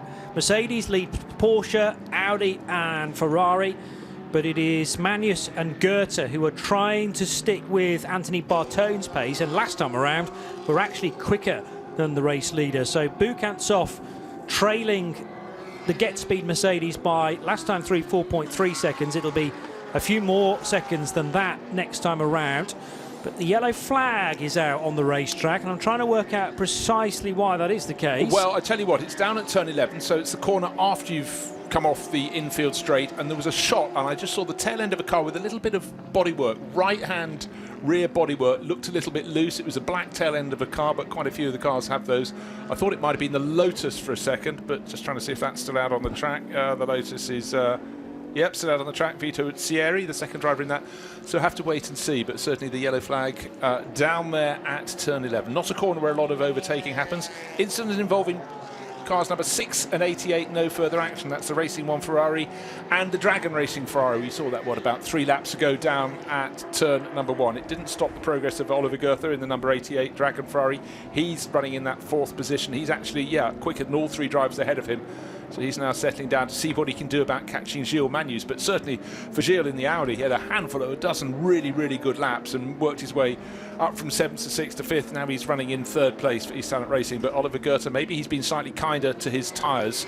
It was certainly rather faster last time. Oh, a slow-moving car. It's a Porsche Cup car. It's 921. It's Mulner Motorsport. They are having a mare. I didn't even notice to come back out onto the track again after all the work, as Peter Snowden down in the pit lane, part of our crew, said they will keep on working until it's all over. Well, is it all over now? The car's parked at the side of the circuit, having presumably just come up the slope from turn 11 up to the inner part of the track, going towards turn 12, and he's parked it way off the racing line. He's down from the apex of the corner, on the exit of the corner. Is that going to be over now? No, lights are on. Car not moving though. We'll wait and see. They are persevering at Mulner Motorsport, but I really feel for the crew and for Gilles Vanelay. He's been the driver on board. It happened just after he took it over, didn't it? Yeah, it did. Literally, we think his first flying lap, or his first flying lap after his out lap, the problem started. He's been in and out of the pit several times, but whatever it is, 4 pit stops so far, they cannot sort this ignition problem. Poor old Gilles must be really thinking he got out of the wrong side of bed this morning, because it all went really well for the opening driver. But as the comment was made to Peter Snowden, I don't know for a fact, but it sounded very typical of a Bernie Mulner comment, actually. Bernhard Mulner has been the long-time boss of Mulner Motorsport, and he always so enthusiastic about his racing action and says, no, we're not going to give up yet. We've got X amount of hours still to go. Well, this is the latest chapter, unfortunately, and it's a plot that is very predictable right now for Mulner Motorsport. Gilles Vanelay stopped at the side of the road, and is he going to go any further? The clock is very nearly at 20.5 hours still to go. Great lap there from Rihanna O'Meara Hunt in the BMW M4 to be the fastest so far in GT4 for Century Motorsports BMW. 4:29 the race number there. But Anthony Bartone continues to extend the gap. It's up to 5.7 seconds now over Alexander Bukantsov. And Bukantsov will be keeping his eyes on the mirrors, because generally speaking, Gilles Magnus is a marginally quicker than Bukantsov's MRS GT racing car. Actually been appreciably quicker, but yeah, he's got the gap down to 7 seconds between 2nd and 3rd place. He's in 3rd place in the best of the Audis from East Talent Racing Team. Oliver Goethe is matching the pace of Gilles Magnus, but he's another 6-7 seconds behind in 4th place. Only 2 seconds clear of Ralph Bone. Ralph was passed by Gilles Magnus and Oliver Goethe, but he's in fact settled right down for Herbert Motorsport and is running very much at their pace. And now the good news is the Mulner Motorsport Porsche 921 has made it back to the pit lane.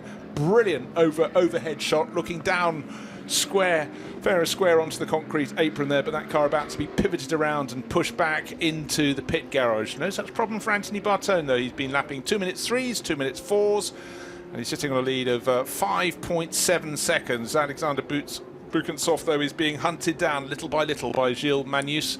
Who else is going well? Good to see the CP Racing.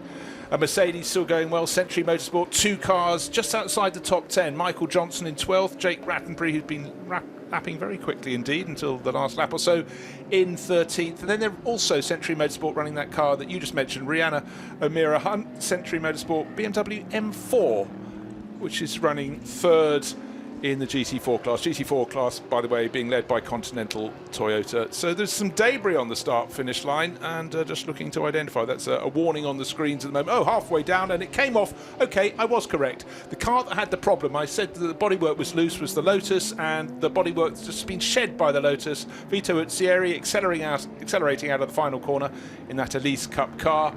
And oh dear, did I just say the 85 CP Racing Mercedes was going very well? It appears to be a white Mercedes waiting for the rest of the car to come into view. Yes, it was indeed. Has gone for a rotation. I apologise to the team there. Charles Putman with the driver going around. Got the car restarted, losing time, but sensibly waiting for clear track before rejoining. How did that all happen? Was it avoiding someone else's debris? Well, let's take a little look-see. No, different point on the circuit. Coming onto the infield straight, round he went. So the Mercedes had to wait. Time was lost.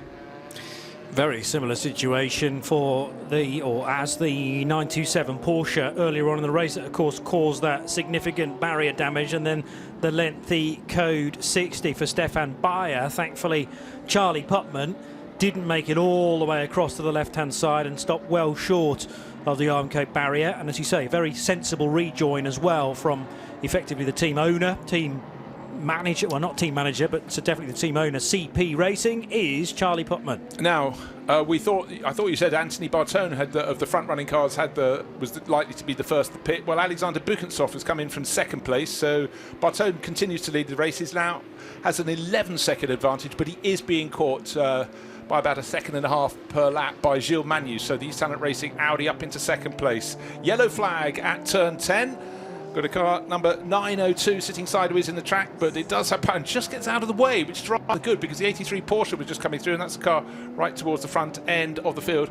Gets it going. But again, when a car goes off the circuit, Johnny, it is just so dusty. They're in a little dust storm as they come back to the track to rejoin, but good miss as the Sonax Porsche gets going by some of those coming through the corner just behind them. That was Grant Donaldson, Home Guard Motorsport Porsche. Had been running actually pretty well, been running 9th in the 992 Cup class, but just went that little bit wide, possibly letting someone else have a bit of the track that he wanted to be on, and found it super, super dusty. Yeah, and the Code 60, I suppose, has allowed some more of the dust and dirt to actually settle on the racetrack. What we want is race cars at full speed, sweeping round and at least creating a clean racing line. But when you've got cars doing 1/3 of their usual speed, bear in mind 60 kilometres per hour is just slightly more than 37 miles per hour, so it is really very slow indeed compared to the speed that these modern day full fat GT3 cars can do. But now, thankfully, as Lawrence Tomlinson made the point earlier on, the GT3 cars creating that vacuum effect, because there's quite a bit of ground effect going on as well through the diffuser, and that's helping to suck a lot of that dirt and sand away from the crucial bits of the racetrack. Now, whenever you go for a spin in the car, you're going to be frustrated. Was it your fault? You'll be frustrated. Was it someone else's fault? You'll be frustrated. But the worst thing a driver can do when they've been off the circuit to the edge where it's really dusty, particularly as dusty as it is here, is to press on immediately. They've got to get that dust off the tyres. And it was good to see the driver of the 902 just did precisely that. They just bided their time. They just waited until they'd... well, you don't want to follow one mistake with another, do you? So Grant Donaldson is now reported back to the pits, but he did it just right. So for whatever reason, the car went for a rotation. The Home Guard Motorsport Porsche, he did the right job when it came to rejoining the circuit. We're working lap 75 then, and a chance to witness it from the Salacin car, which at the moment has Dennis Ritara at the wheel. Salacin by Cox Racing, which is one of the many GT3 Porsche Cup cars. The difference with this one, though, is that it's the slightly older gen of GT3R, so 991 Gen 2.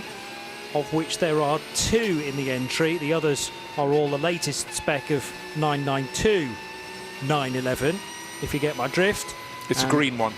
That's a much easier way of explaining it. And car 48 is in 13th position, just 7 seconds or so away from Matteo Marifina in the second of the Santaloc Junior Team Audis.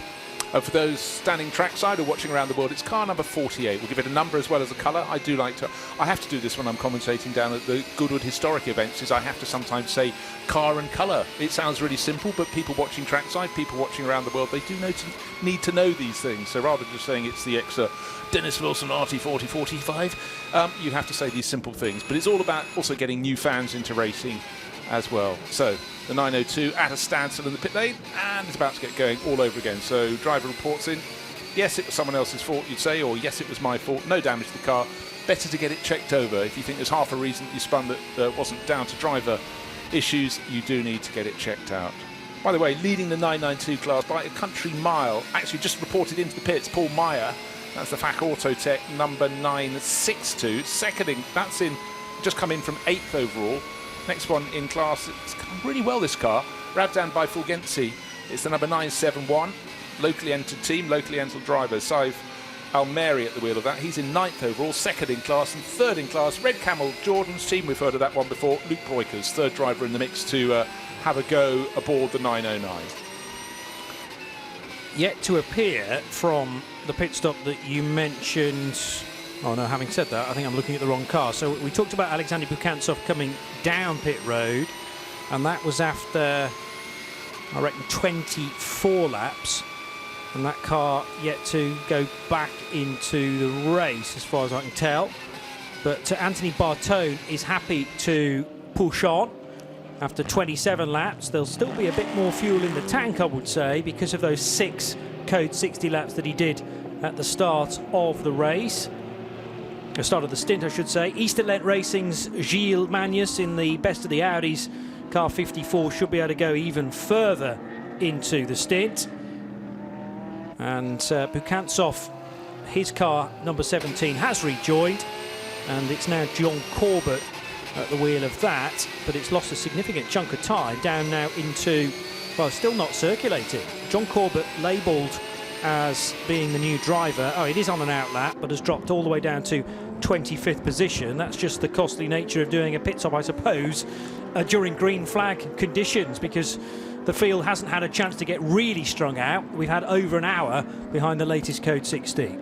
Well, we talked earlier, Johnny, about the differing amounts of fuel you can take in during Code 60, and how if you're running an AM crew, let's paraphrase, you get the advantage you can put half your tank load in, whereas the majority of runners can only put a quarter. That does sort of mix the scramble, the reordering, but actually when you get a really long Code 60, most teams actually just come in several times around, and therefore they get their full tank of fuel. We're still sort of undoing the stagger, but Get Speed Mercedes, remember they led the early stages of this race in the hands of Fabian Schiller. Anthony Bartone, 3rd driver into that car, doing a cracking job at the head of the race. 2-minute 3s, 2-minute 4s. His advantage over Gilles Magnus coming down with every lap. To be expected, Gilles, the Belgian racer, has plenty more, a considerable amount more experience of GT3 racing. He's down to 6 seconds. Well, actually, you know what? I thought Oliver Goethe had been quite kind to his tyres, apart from going up the inside of the Racing 1 Ferrari, because he is closing bit by bit on Gilles Magnus. Gilles caught him and passed him. There was a slight mistake from Oliver Goethe. That led to the change of positions when they were fighting over 5th and 6th positions. But since getting ahead, Gilles Magnus immediately pulled clear. But now, late in the stint for Dragon Racing, the Ferrari's coming good. It's really starting to hunt him down. It's 4 seconds between 1st and 2nd, and now 6 seconds between Gilles Magnus in 2nd and Olivier Goethe in the Dragon Ferrari in 3rd place overall. The other reason for the significant drop down the timing screen for car 17 is because I think that's its first full fuel allocation pit stop. So it's taken it from pit in to pit out 4 minutes and 50 seconds. By a long stretch, that's the longest time that it spent in the pit lane. Prior to that, it only did a 91-second pit stop because it could only take on board 25% of its fuel. And before that, they've been around about the 3-minute marker. But I don't think 4 minutes and 50 is anything to be majorly concerned about. For example, the Get Speed Mercedes early in the piece did a pit stop for 4 minutes and 15 seconds. When you compare those light for light, yeah, 35 seconds lost. but it doesn't mean the 17's out of the fight at all, even though it's dropped all the way down to 25th position from the lead of the race. Right, just a quick time to check out time penalties, because they have been issued to some degree. The number 91, the Herbert Motorsport Porsche, let's refresh, that's had a 10-second penalty. Car number 48, that's the one we've just been looking at, the Salacin by Cox Porsche, that's 10-second penalty for this is track limit infringements. Then you get exceeding speed limits, that's the number 6 car, that's the Racing One Ferrari, already set back with its door problems. 12-second time penalty for exceeding speed limits during code 60, that's 227. They picked up 2 of those. They got a 12 and a 10-second penalty, a 10-second penalty for the same reason for the 992 Cup Porsche car, and 2 10-second penalties, one for not respecting pit stop regulations, that was 277. That's one of the 2 CWS Engineering Ginettas, and car 962, Porsche Cup class car, one of the ones that has picked up the most recent penalty, and that is 10 seconds for exceeding track limits. Don't do it once, that's for the 6th offence. So the drivers all know about it, but I have a modicum of sympathy. That's FAC Autotech, that's the car leading the class by a country mile. Now, down in the pits, Di Binks has a mic open. What have you got? I do, thank you very much. I'm with SMP Racing, and I've got Vitaly Petrov, who's ex-Formula One for all our motorsport fans, and he's here this weekend, and I think it's the first time we've been able to catch up with him with SMP Racing. Vitaly, great to see you, and great to see you back behind the wheel. Yeah, we're very happy to come back. What was the deciding factor to come and do the race here in Dubai? I think it was a long time when we was racing in 24 hours. I think it was 2019 in Le Mans. And then it was COVID.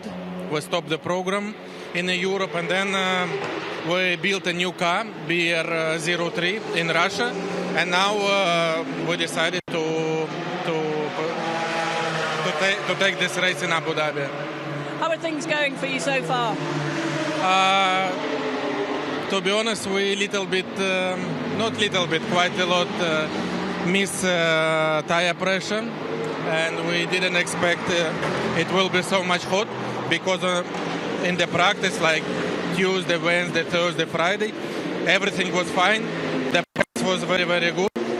So we don't know what's happened exactly. Why, for example, when I was starting, the pace was quite big difference compared to what we was did in testing. So I think they had a bit of a sandstorm earlier on today, and it caused a bit of an issue on the circuit. Yes, it can be also. So now we wait a little bit weather cool down. Now I think Sergei will go in the car, and we will see. The race is still long, so we have some time for fight. Are you enjoying it so far? Yeah, it's interesting. It's not my first time in Dubai circuit. I've been here maybe 15 years ago, 10 maybe. I don't remember really. But yeah, the track is good. I think the organization is good. All the drivers, when I was starting, they all respect each other, not pushing to each other. So in the moment is everything fine. Just we need to pick up the pace, and we will back on the... So because you've been here before, are you giving all the instructions? Are you giving the knowledge base to the other drivers? Excuse me again? Because you were here 10 years ago, are you giving all the instruction to the other drivers? No, they did already some races here before also. But we did quite a lot on simulation in Russia. We did some practice before to come here. Because it's first time for us to drive in Dubai 24 hours, and also in Porsche Cup 992. So it's I drove before Mercedes, like Sergei drove Ferrari in black paint. So the Porsches for us is new. It's actually it's good. It's okay. And it was great to see so many fans out this morning, for the start of the race. It was incredible. Yeah, it was incredible. A long time I didn't see it. I think actually maybe it was in Le Mans the same, like a lot of people. But here it was a lot of fans. Thanks for chatting. Thank you.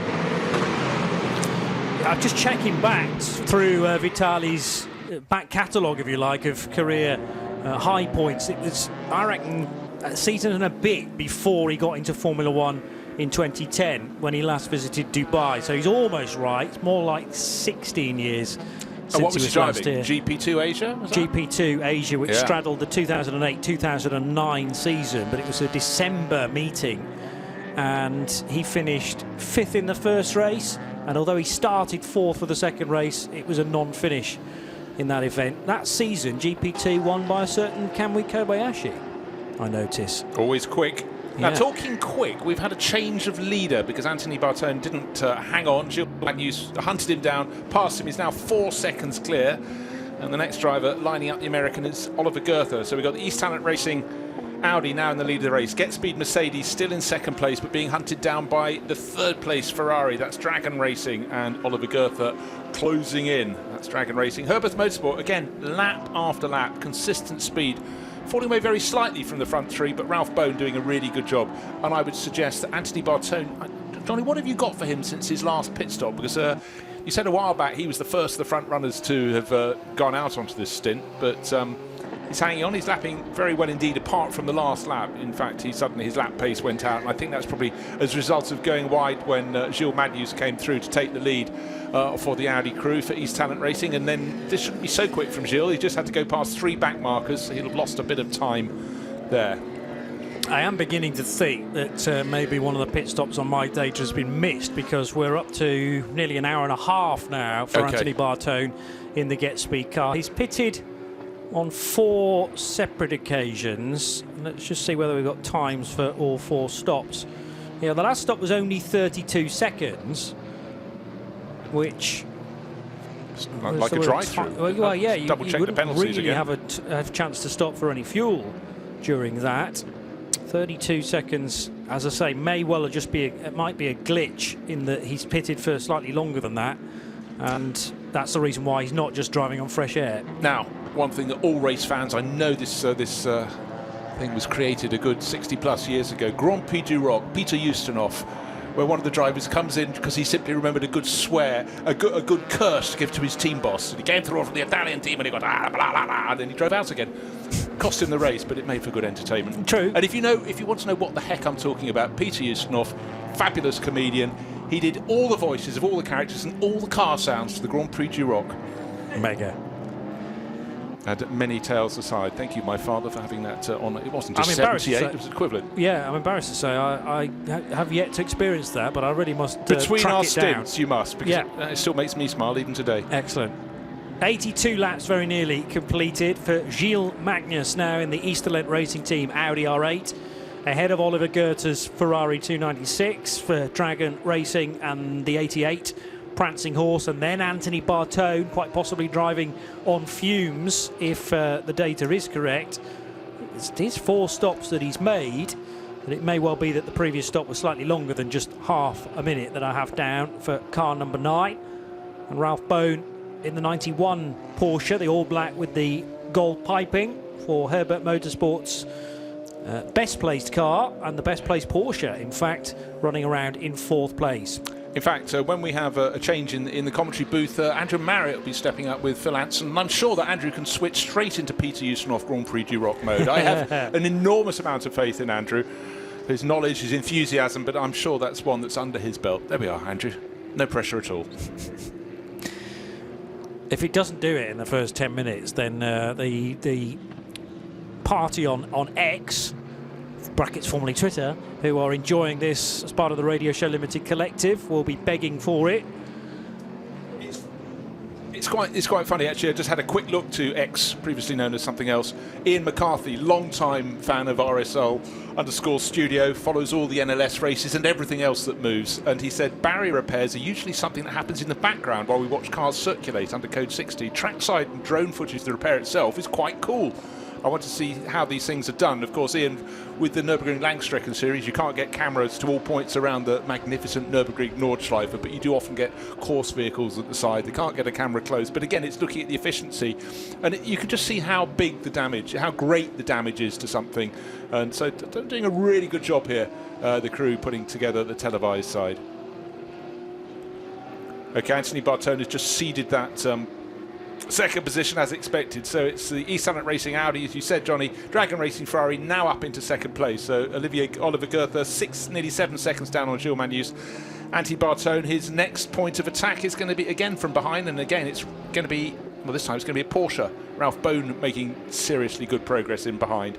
And I would just like to say, Car Collection Motorsport, Lebanese driver Fouad Souar has done a fantastic job in the number 96 Porsche there. It's a car that looks unremarkable. It's white with a few red flashes. But Fouad, who I must confess, I haven't got a big history for his racing career. He's done a seriously good job alongside some tip-top drivers out there. 5th overall. Great run. And Fouad's car, again, slightly questionable in terms of when it last pitted. There was a 35-second pit stop in the middle of a... Well, was that a code 60 or was that... It shouldn't have been to serve a penalty or a drive-through. Most of those penalties are served during the next pit stop in the penalty box. But that car also on the same amount of laps completed, I reckon, as Anthony Bartone.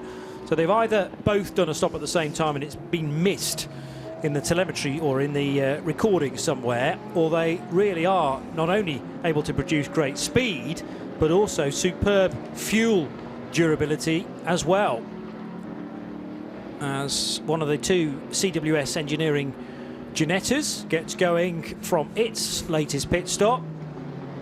But Easterlent's Gilles Magnus still out front then from Oliver Goethe as we work our way through, what is this, hour 4 of this year's 19th edition of the Hankook 24 Hours of Dubai. 12 minutes to go until we reach just 20 hours to go, but track conditions fair, hopefully a lot of the dust, and it was super dusty at the start of the 19th Dubai 24 hours. We've had the long code 60. What do you say, Johnny? It was about an hour and 7 minutes in the end, certainly north of an hour. Barrier repairs, and unfortunately Mulner Motorsport, it was Stefan Bayer, SRS team Sorg Rennsport who went in, did all the damage. That car still in the pit garage, but so maybe there's hope it might come back, but certainly a lot of front end damage. Now Oliver Goethe has made 29 laps on that stint, but is now in the pit lane. There were, during the stint, 4 laps of probably not code 60. That will have just been brief yellow flags where we had the spin for Charlie Putman and 1 or 2 other incidents as well, of course. But that gives us a benchmark to be working to as well regarding how much fuel may well be in the race leading car. Let's just check on Ollie's stint. Yeah, 4 of his laps within the 30-lap stint were affected by local yellows, but nothing more significant than that. So again, I think somehow the data's missed an extended pit stop for Gilles Magnus, who leads the race, and also Anthony Bartone potentially as well. Sorry, Anthony Bartone definitely, and Fouad Souar, who has been doing a very long stint, it seems, in the car collection number 96 Porsche.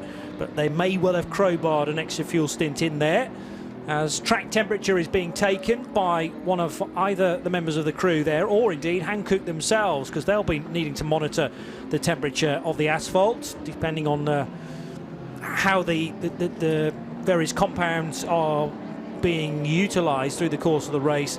I think it's pretty much a control compound, though, regardless of ambient and track temperature, but they'll still need to monitor it.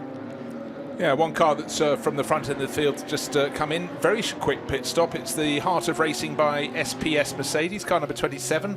Don't think Pierre Klein-Ubig got out of that. He's continuing down to refueling, but that's running, just looking at the gap between that and the car ahead. Well, the gap was down to a second when he dived into the pit lane. That was the Haas RT, number 21.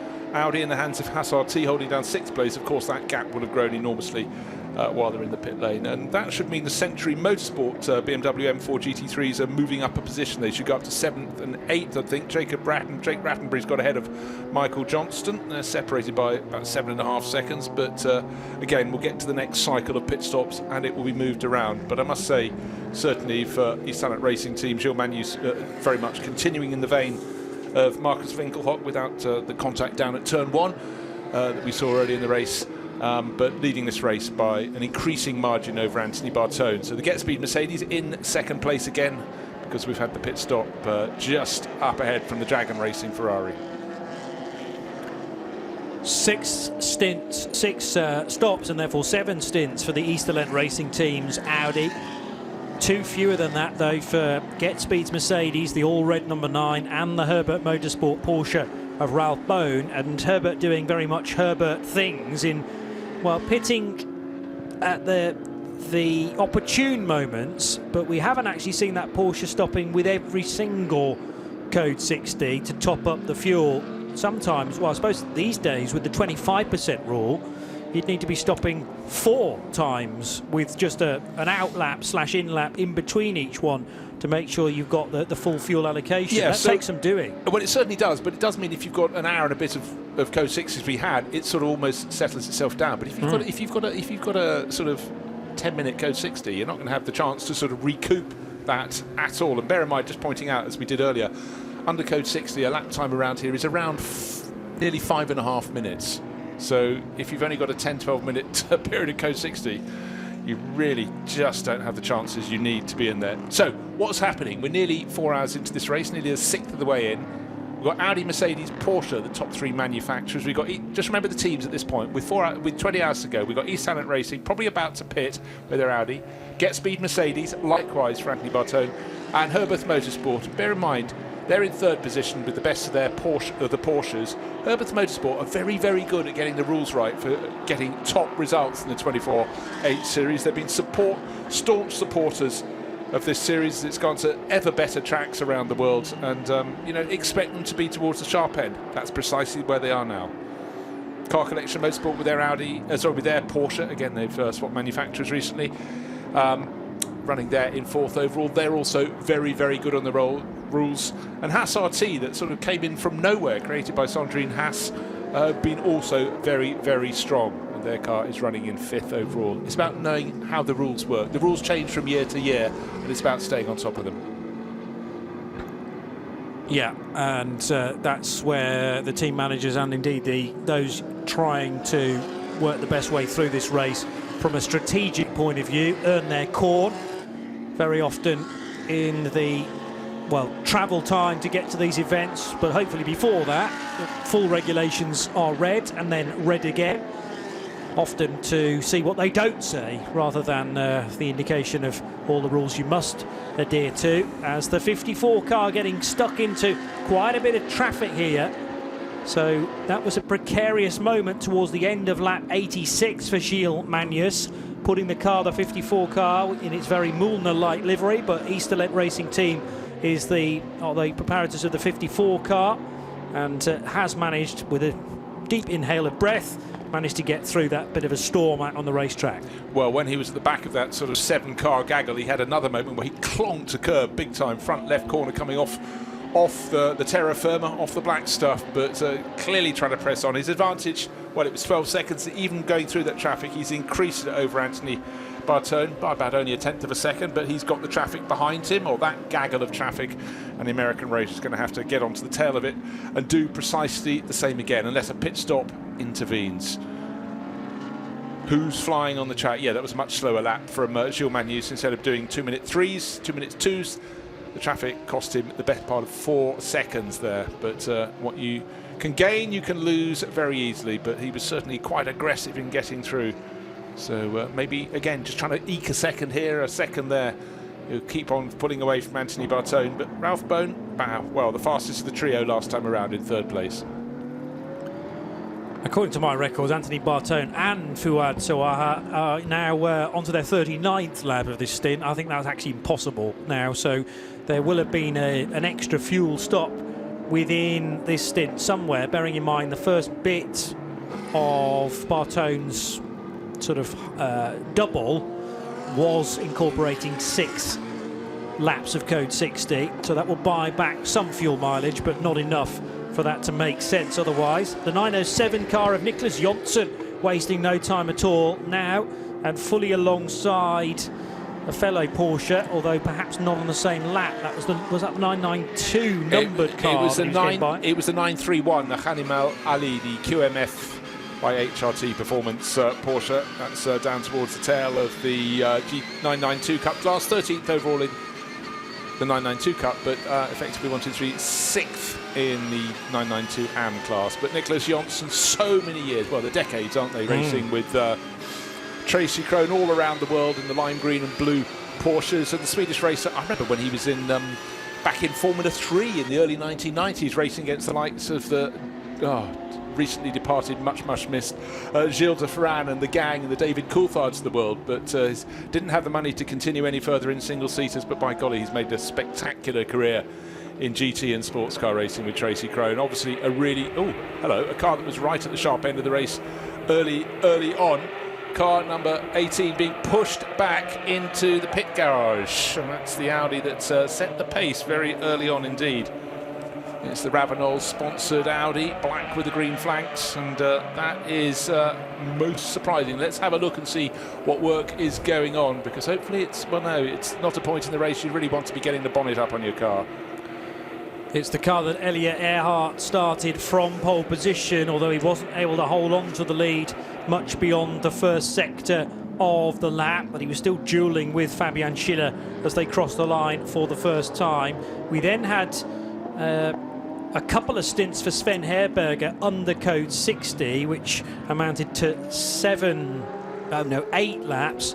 Michael Doppelmayr did a full code 60 stint and then did more into the green, and it's been Sven Herberger since lap 67. However, Herberger clearly radioing in with a problem, and the car pitting after just 10 laps, and they look unsure at this time precisely what the issue is. Yeah, but they've already had other problems, because he's fallen back he's only got 70, do the maths here, 77, 78 laps on the board. Race leader is nearly 10 laps ahead, so that's been one that slipped under the radar a little bit as it went back down the order, but certainly in the hands of Elliot Earhart.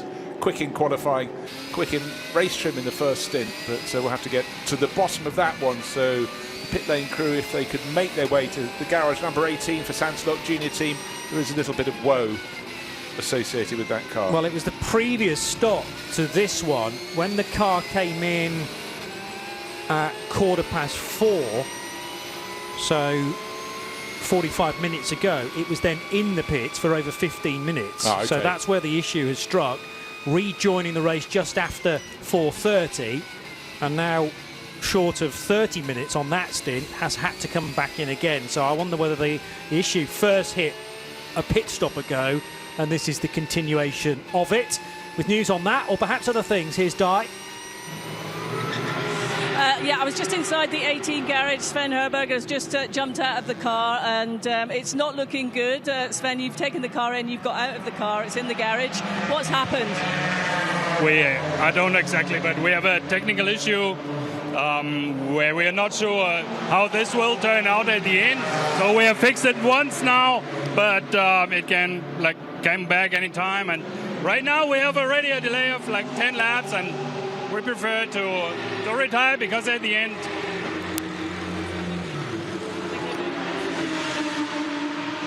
Yeah, you're going to check things out now, but have you got any idea what the issue was?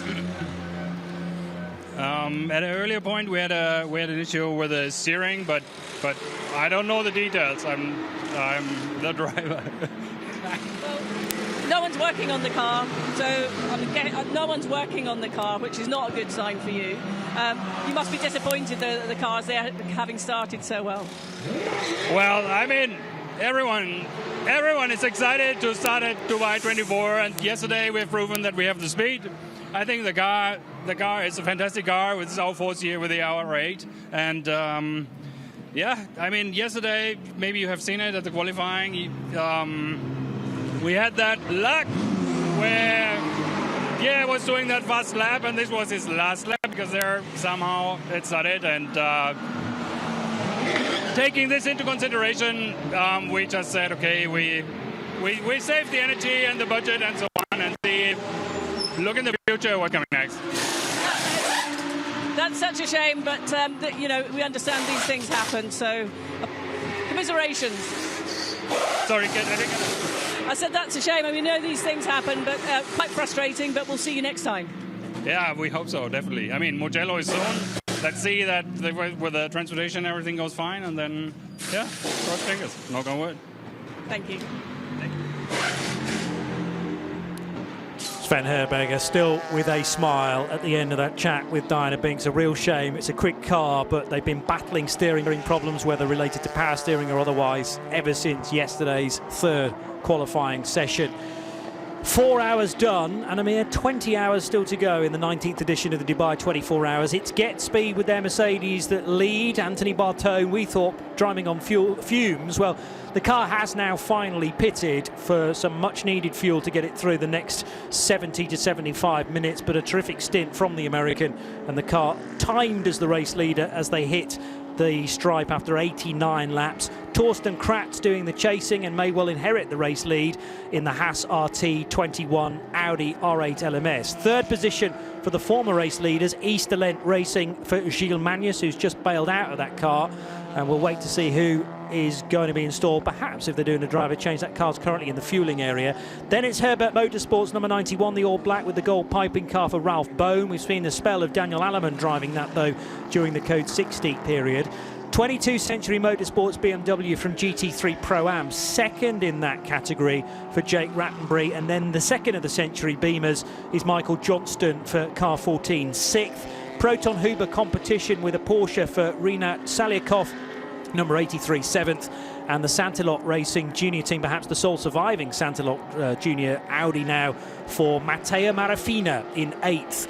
Car 48 is 9th, that's Dennis Rittera in his Porsche GT3 AM car number 48, ahead of the Temto Racing GT3 offering Audi number 99 for Andre Mukavoz.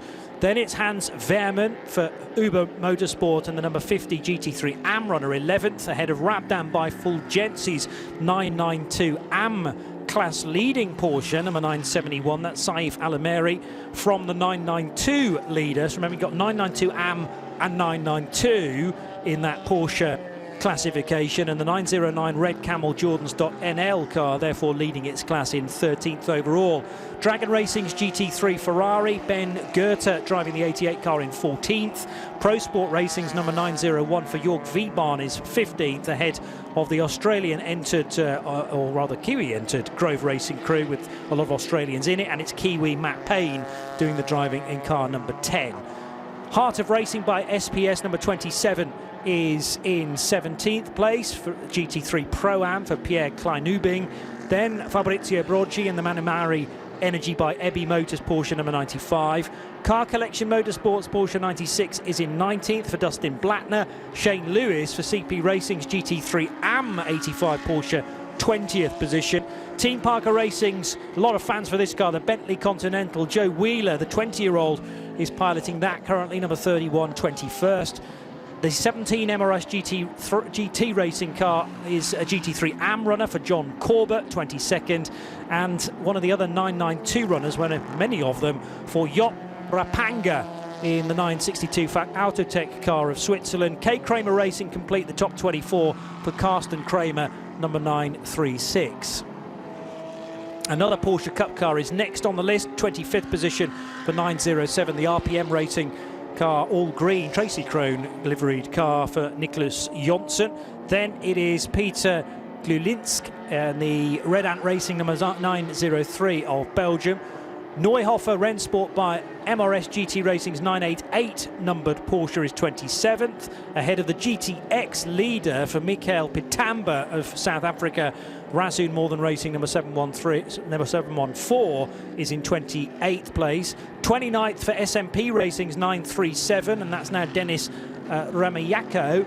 In the second of the FAC Autotech cars, Mark Davis is in 961 and 30th position. The 76 McLaren still running in the hands of Omar Jackson. He is in 31st, ahead of Team Captain America by Baz Kooten Racing's Porsche number 925 is 32nd. 33rd, after just over 4 hours of running, is the QMMF by HRT Porsche number 931. 34th for Seb Lejeune Racing by Duvo Racing's Cup car 908, and another of the GTX runners is the Vortex V8 number 701, 35th. Then it's Holger Harmsen for HRT Performance. The Porsche 929 is in 36th position. Stefan Gurig for his first spell in the Racing 1 Ferrari is in 37th. They've had so many difficulties, mainly surrounding that door that wouldn't open during the first pit stop. 38th place for NKPP Racing by Baz Kooten and Dan Meyer. Number 992 is 38th, ahead of Torre Verdi's Ginetta G56 in the GTX category, number 795. And in 40th position, it's the Holmgaard Motorsport 902 Porsche for Patrick S. Rasmussen. The next slate reveals in 41st place Frank Leverne for HRT Performance 930. AGMC Racing Team's Simpson Motorsport Run 438 BMW M4 is in 42nd, ahead of the CWS Engineering Ginetta G55 of 278 and currently Daniel Morris. 44th is where we see David Pogoslan in the 496 Continental Racing by TTR Toyota Supra that was doing pretty well in GT4. It's still in the reckoning versus the Century Motorsport BMW 429 at 45th. And then the TCE leader, currently piloted by Ahmed Khaja, and that is the Simpson Motorsport 138 Audi RS3, ahead of the AC Motorsport similar car, number 18847th. And the Santa Lock Audi, we were just hearing from Sven Herberger, not great hopes for that car continuing, but displayed as 48th as we speak. 49th position for Benito Tagel in the SRS Team Zorg Rennsport Porsche 718 Cayman from the TCE/TCX division. Christian Broberg also in that category in the 277 CWS Engineering Ginetta is 50th, ahead of the Lotus PB Elise, number 226. MRS GT Racing's Porsche number 989, 52nd. Mulner Motorsport have been in and out, and mainly for Gilles Vannelet as they battle those ignition problems in the 921 Porsche Cup car. Sadly, the 927 will take no further part after a significant crash for Stefan Bayer exiting turn 9, which meant we were under code 60 for, I think, an hour and 13 minutes as the Armco barrier was repaired. That's timed as 54th position, ahead of the Leipert Motorsport Lamborghini, which never started the race. Sadly, it was due to begin from the outside of the front row, but yet to see any laps completed for Leipert's Lamborghini. And it's been action aplenty from 1 o'clock this afternoon as we got going for the 19th edition of the Dubai 24 Hours.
Thank you very much, Johnny and Bruce, for that epic first stanza of the round 3 of the 23-24 Middle East Trophy, powered by Hankook, the 19th running of the 24 Hours of Dubai. You can get us on the 24hseries.com. You've got live timing and live vision there as well on the Radio Show Limited network of channels on RS1. All the way through to the finish at 1 o'clock tomorrow afternoon, and on the hashtag 24H series. And Andrew, what a start that has been. Absolutely. Well, the sun will start to come down in this stint of ours, Phil, but the slings and arrows of Outrageous Fortune, which is code 60, are still starting to work their way out. We had 2 early on, the long one, of course, and a one just before that, which was only about 12 minutes. But that shuffled the pack a bit, but now it's sort of getting into a pattern. And we're only 4 hours in, let's face it, and a pattern is starting to emerge. Interestingly, some of the top teams, and I look immediately at the second place, Herbert Motorsport, have only had their 2 amateur drivers in the car. Oh. They have not had either of the brothers in the car yet. This is fairly standard practice with the way they run this, but we know that Robert and Alfred, the twin brothers from Herbert Motorsport, are of a very similar pace. Robert just a fraction quicker, but they're both really on it. I said yesterday that they're my pick to win this race. They came so close, of course, last year. We're seeing great shots of the Bentley, incidentally, about nice interview with Rob Huff earlier. So I think they're looking very good. Also looking very good is the 54 car of the Easterland racing team. Now they've got their hot shoe in the car. Christopher Hasse, lots of success in Audis, is a full-time, still has an Audi contract. A lot of their drivers from Audi, when they closed their support of that program, lost their contracts. Christopher doesn't. He is still very much an Audi man, and he will be going quickly in that car now, and he's just done the fastest lap we've seen for the last 25 minutes or so. He's almost under the into the 159, so watch for that car. Ralph Bone, who is the second amateur in the Herbert car, who's running second at the moment. He's running at, well, actually, he's just gone into the lead as he passes the Proton Huber competition car, which is coming for fuel. But then that other Ferrari, obviously the one Ferrari, had that extraordinary situation where they couldn't open the door. I've been covering races for 50 years, endurance races. I've never seen them trying to prise a door open like that before. I've seen doors fall off, but never that. Or another, the Porsche, the 992 car, just going into the dirt. But I look at that 88 car, and the same deal with Herbert. They haven't really had, and it's close, this one, a bit closer this one, but they're 2 fastest men in the car. Stuart Hall, former world champion in GTE AM, of course, in the past with Aston Martin, and also their South African driver as well. Been tremendously impressed by the pace of Gilles Magnus, who been off my radar a bit. I know that he was a top Formula Renault driver in the past, 3 years in the World Touring Car Championship. He's putting in great pace. And that Get Speed car is still looking good, isn't it? Yeah. Trying to look further down to see if there's anybody that's lurking there we could expect to come really into the mix. And the only other people I think might be that are the 2 BMWs from Sanctuary Motorsport, particularly the 14 car. Remember, BMW won this event last year and came third, of course. Valentino Rossi came third. And I would like to find out why that McLaren, the 76 McLaren is 76 team and number 76. Why that is down there in 24th place? Well, It must have had some problem. Johnny did say Oh, that did he? they had a 15-minute pit stop. Oh, right. Okay, so that's probably the way I missed that. played out. Yeah. And, well, I think that's it, really. I think it's looking as if it's going to be Herbert are going to be in there, Easterland are going to be in there, Dragon and Get Speed. Interestingly, the heart of racing Mercedes-Benz, and that's run by the SPS team from Germany here, but it's part of the outfit, which is also running at Daytona, Ian James's outfit. They have got a very interesting man in their car at the moment called Pierre Kleinebeen. Well, actually, he's Brazilian, and he was, and I'm talking 25 years ago now, the Brazilian touring car champion. He came to the United States where he was absolutely the hot shoe in the second-tier IMSA series. Back then it was called Speed. Of course, it's called the Pirelli now. Sorry, Michelin Pilot, I should say. Michelin Pilot, yes. But it's the same series. And he was the champion in that with the real-time racing Hondas for 3 or 4 years. He was absolutely the hot shoe. But he hasn't been racing much recently. I know he's getting close to 50. But I tell you, Pierre Kleinebeen is a great hot shoe. He is. And just see how he's just done a 2:04. I mean, who's fastest out there, Phil, at the moment? Well, we got young Alex Acker, the son of the team owner at Temto Racing. He's just put in a sparkling lap of 2:01, so he's really on it, and that's good. Maybe that's the other car that we feel is going to be in the mix at the end. As we have one of Colin White's cars stopped out there, Christian Broberg, who was a late entry into that car. I think he's waiting to rejoin. I'm quite sure what's happening. Difficult to see. He's got electric, hasn't he, because it's got the lights on. are on, but nobody's home. Dial all the numbers and no one's home. That's what Frank Gardner told me once. Old great Australian driver who was in Formula One and sports cars. That's on the inside of the exit of turn 11, heading up the hill. Difficult to get to. We're going to have to keep an eye on this looking like one. a Code 60, isn't it? Well, we've already had enough of Code 60s already. 1 hour 23 total in Code 60, and you called it correctly. Code 60, our third, has been called. Now, remember, under the new regulations, you cannot serve penalties under Code 60s.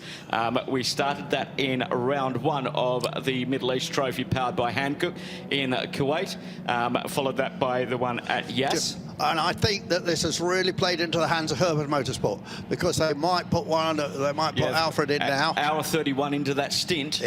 Yeah, most definitely. A few cars with long stints in there. Heart of Racing by SBS currently down in 5th. Hour 25 for them. Hour 27 for the 27th place. And for our fan favourite, of course, the Bentley. Oh, the Bentley. It shakes the grandstand. What a great job Joe Wheeler's been doing in that car. Yeah, magnificent. They twitched a little bit yesterday when they had a BOP flung at them, or a change in BOP, but it was reversed, so everyone's smiling again. Everybody was smiling particularly again. Sean Lynn, who smiles most of the time. Well, I'd smile if I had a huge collection of cars like his. Bentley into the pits now, out of 9th position. Joe Wheeler was at the wheel at the time. Looks like driver change happening. Yep. And probably head on down for fuel. Now, they will know this won't be a long Code 60 because there's no barrier damage. We just have a stationary car that we can put onto the inside running. It had 4 wheels on it, so it looks like it can be towed back. They'll hook it up quickly, and they're very skilled at that here. I remember a few years ago, John and I were having a bet on which of the recovery vehicles will do the most kilometres and how many recovers. I think we ended up, one of them had, Race Control got back to us, and it was one of them had 39 recoveries for one car. So you get a prize for that. One thing we haven't discussed so far in the broadcast is the situation with the brakes. Yes. This circuit is really hard on brakes. And some of the cars are certainly going to have to do 2 changes, certainly of the fronts. Yeah, I was talking with the 496 team manager down there in the Toyota Supra GTR. Now, that's not an overly heavy car. It's a GT4 car, so it's about 100 kilos lighter than the BMW GT4 cars. But they were saying, yes, we're going to have to do brakes because the Supra does tend to eat the brakes quite a bit. But when we're talking the GT3, and as we speak, the rescue vehicle has got the 277 under tow. And that's Christian Broberg at the wheel of the CWS Engineering. And then the thing with the brakes is you want to do them in the Code 60. I mean, the really fast crews, they can change the fronts with the calipers and everything in just over a minute. That's what they target, and that's sort of similar to Le Mans, actually. But of course, say you hope you're only going to do one change of brakes in the race, but you're waiting for that code 60. Well, if it comes too quickly, then you're going to have to do a second change. Exactly. So again, it's there's a fascination of endurance sports car racing. Now, we see the fueling area. Now, these Bowsers that are put around the outside there, we're not using the ones in the middle, we're using the ones on the outside. Now, these are Creventic Bowsers, and your fuel tag for this will have your maximum fuel load under green and your maximum fuel load under code 60. So if it switches to code 60 while you're fueling, it'll automatically, the light on the Bowser will turn purple, and it'll only give you 25% more. Okay. If you come in under code 60 and you're not in the 992 AM running all AMs or the GT3 AM running all AMs, you will be limited to 25%. But if you're cycling through there when you've got a quarter of a tank to fill, then of course you're in great shape. Yeah. Exactly. But I said just a minute ago, it's the slings and arrows of outrageous fortunes when it comes to this. Most definitely. Now they got there's the 23 Olaf Jackson, I think, was just in that car. A Dubai, a guy from Birmingham actually, but who's now a big Dubai entrepreneur. I think he runs fitness centres and so on. But he's enjoying himself. Now, that's the second run through for CP Racing. They come in under green. Oh, that's Grove, that car. Grove, sorry. Diana Beeks down in the pits. What do you got for us, Di? I'm with Joe Wheeler, who's just jumped out of the Bentley, but I think we might be in the wrong position. Joe, do you mind just coming next door with us so we can stay out of the way? They're about to do a pit stop here as well. So, Joe, you've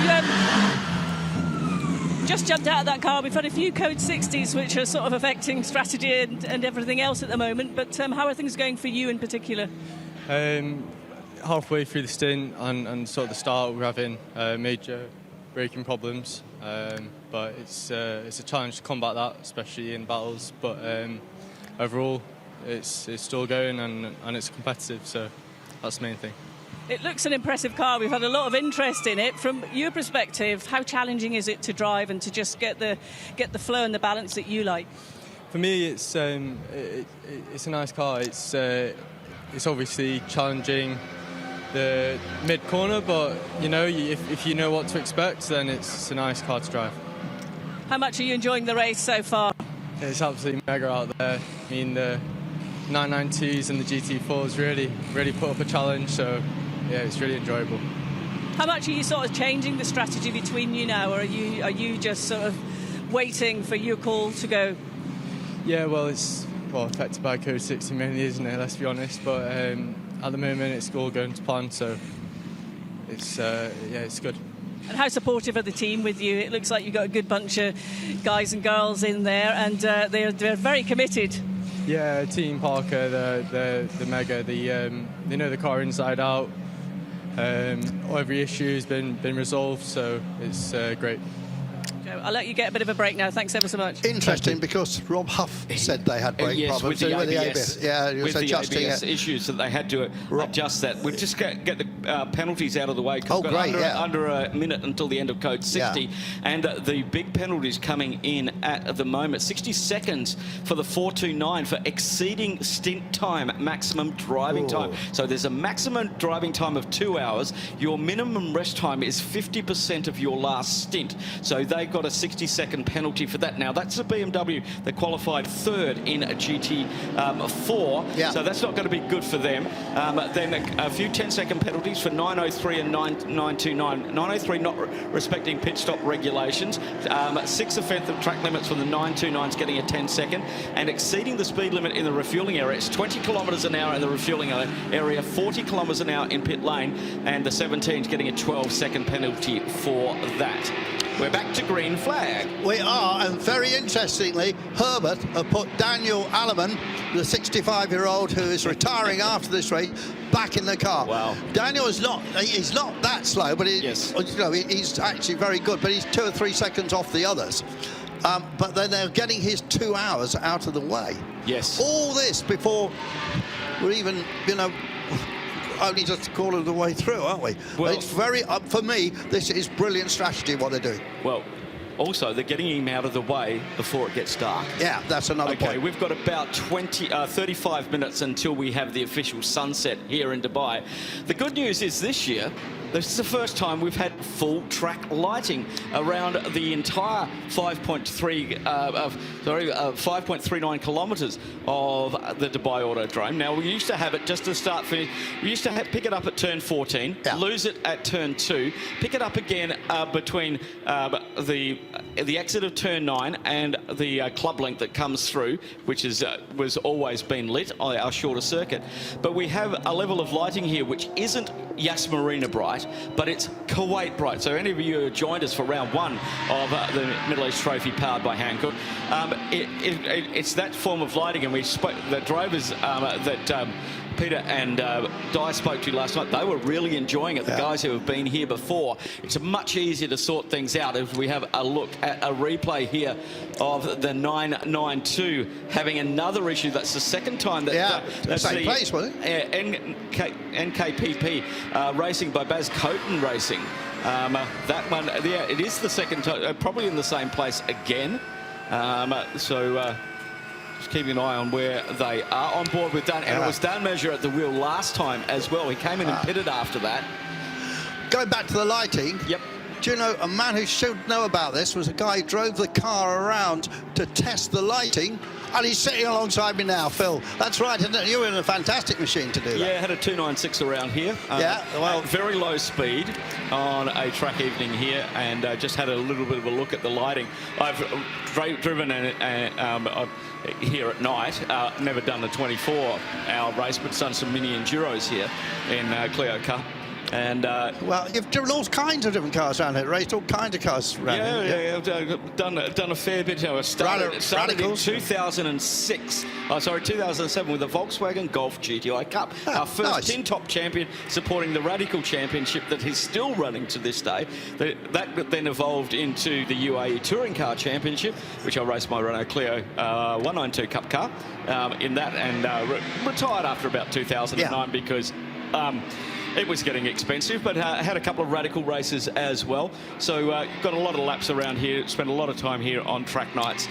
And great to have you here as we see Christopher Haase goes into the lead in the Easterland Racing Team Audi, a relatively new team. But you said yesterday it's a team to watch. Yeah, I did. You did indeed. And see, Haase, I hope that Christopher spoke to him. He might come up and join us in the box later. Fantastic. He said he would. We'll maybe have to get Snowy or somebody to prompt him to come up after he finishes his stint. So Alleman, Alleman's 65 years old. He's been racing as an amateur, and he's doing 203s. You see, so he's only a couple of seconds off. That's why that Herbert team is so strong, because they've got 4 people all either mega quick or pretty damn quick. The Get Speed car's now got its number 1 driver in it, Dom Baumann. Dom, I'm not sure if he's still on the factory Mercedes squad, had huge success in the SRO series and won it in the days when it was Blancpain. So he's a former Blancpain champion. 2 years running, I think, both in sprint and endurance. Used to always drive in Maxi Gotts. But Baumann is still a quick peddler. And he's just done a 2:02. I'm just looking down, and let's see if there's anybody further down. He's going really quickly. Carl Cavers in a Century Motorsport car. Pretty quick time for the guy who's an AM. And actually, Peter Cox's daughter, Stephanie, has just done a 2:03, which is a good time. Yeah, this first part of the race, the cars headed off into the 159s very early. Yes. Then they went straight into tyre preservation mode, straight out the 203s after 10 minutes. We discussed this earlier, we didn't know. Well, this place is abrasive, and there's a lot of sand around, and you see it even in the sky at the moment. And that makes it even more abrasive. And I presume that's whipped off by a bit of mistral out in the desert behind us. I suppose. Yeah, we had a small shamal last night, which is just a sandstorm, and it did, I believe Bruce had ice on his car this morning. I had sand. The wind now dying right down. It's going to get really still this evening. Don't forget, we've got the fabulous fireworks show coming up at 8 p.m. local time this evening. Always a highlight of the 24-hour race. This place has been absolutely packed since they did the grid work on the day. The tunnel is absolutely full. We're looking across at the Apex Garden. Everybody enjoying the time out there. Live on the screen at the Apex Garden. We've got a new grandstand at turn 14 as well. That's been full there, because you see them coming down under brakes going into turn 14 through the kink at turn 13. And we've also got the terrace down at turn 1 as well. All open to and all free for all of the fans here this weekend. So a fantastic atmosphere here. So we're watching the 91 car with Daniel Alleman at the wheel in the Porsche. Around here, about 24 changes of gear in a lap. Okay. In fact, Darren Law, who's driving the CP cars, has given me his gear chart. And if we were able to pick up the CP car, it might be nice to talk around the lap and what gears he's using.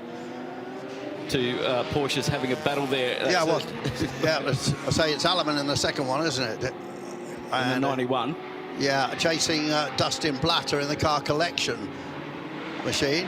They've been running at similar laps. And Daniel Alleman has been pushing on. There's the 99. And that's Alex Acker, who I said was probably still the quickest guy out there, actually. His father, as I think it was Bruce that told us, it wasn't Johnny, that Tempto Racing, the Acker family, into car washes.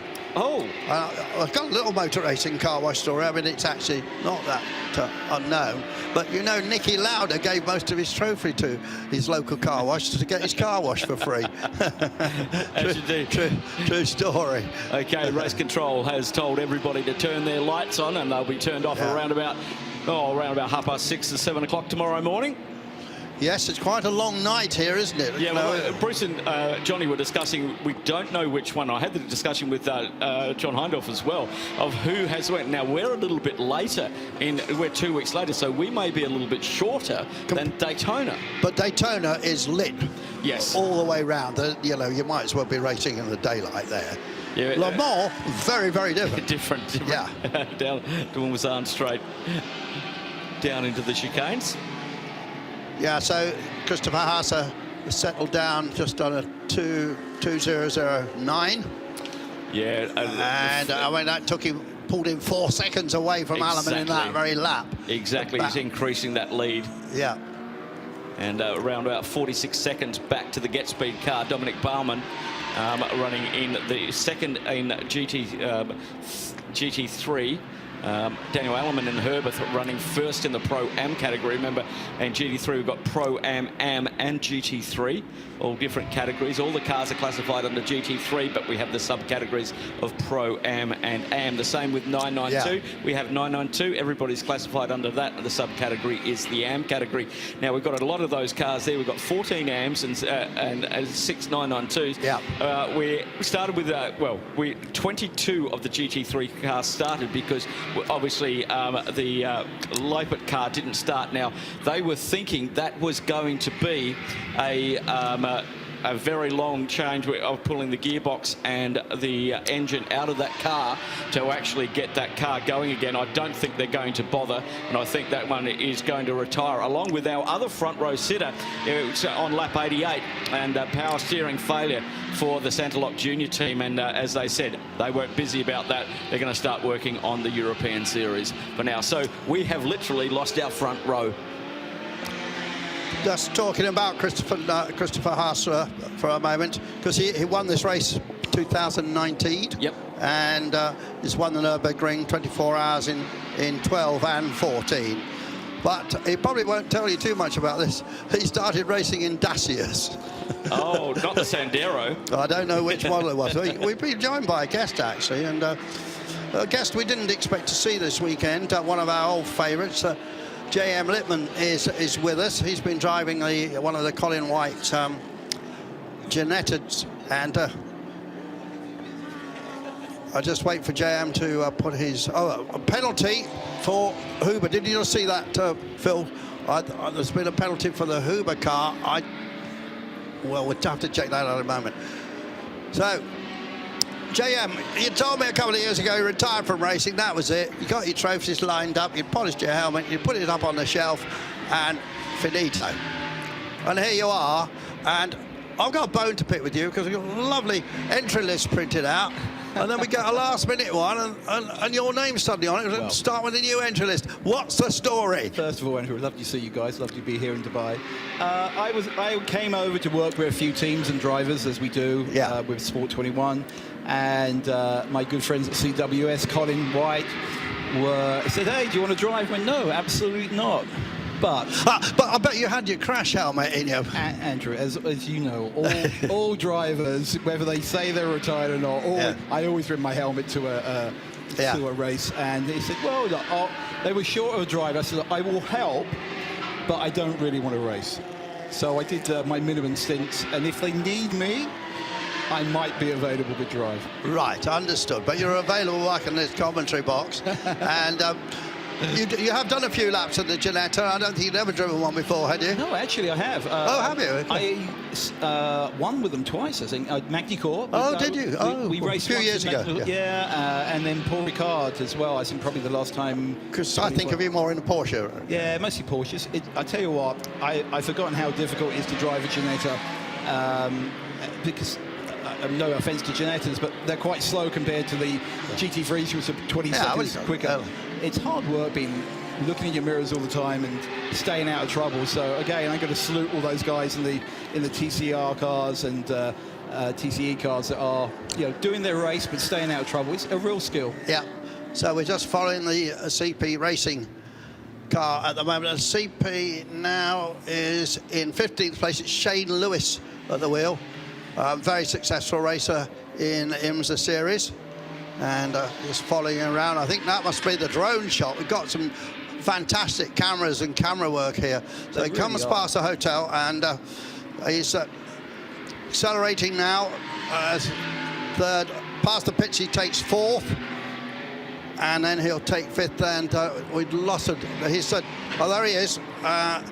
He'll break down into third for the right-hander at T1. A little bit squirrely, he's got lots of cars in front of him, look. And then as he comes out of there, he's going to take fourth. And it's quite a twiddly section, this. Yeah, it's a really hard section, actually, especially at night. You cannot see this second corner here. And look, he's behind the slower... this is for precision. T5, he'll go down to third. The corners don't have names here. And then, of course, we're going to go into the section which we are calling a carousel. And you go through the carousel in third gear. And then we're going to have, then after that, there he goes. It's just slightly banked, is that corner. And then the long straight. This is the only place that car gets into top gear, apparently. And look at the Audi stretches legs compared to Mercedes. So that's Bop in full show there. Yeah, so... And then down to second gear for what is effectively a hairpin at the end. Keeping it in second. 3:11. Snatches third and fourth quickly. And then he'll go into another hairpin. It's a terrific track, this, I think. It's designed by a guy called Clive Bowen from Apex Racing, who used to work years and years ago, work with West Surrey Racing. And I think the circuit design bit started with West Surrey.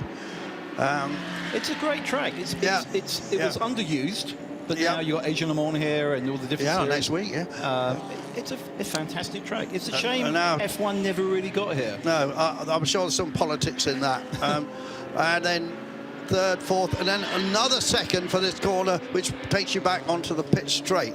24 gear changes a lap in that Mercedes. So that was the gear chart from Darren Law, who's driving that car, Well, well, here we go. You've got CP Racing, who are racing for the Middle East Championship at the moment. But one thing surprised me, and I've not really been keeping an eye too much because I'm involved with the teams, is the spread of... HRT 929 track, ninth offence, 10 seconds. Well, that's my good friend and sometime co-driver, Holger Hansen, in that car. Which is a shame, but he's doing a great job.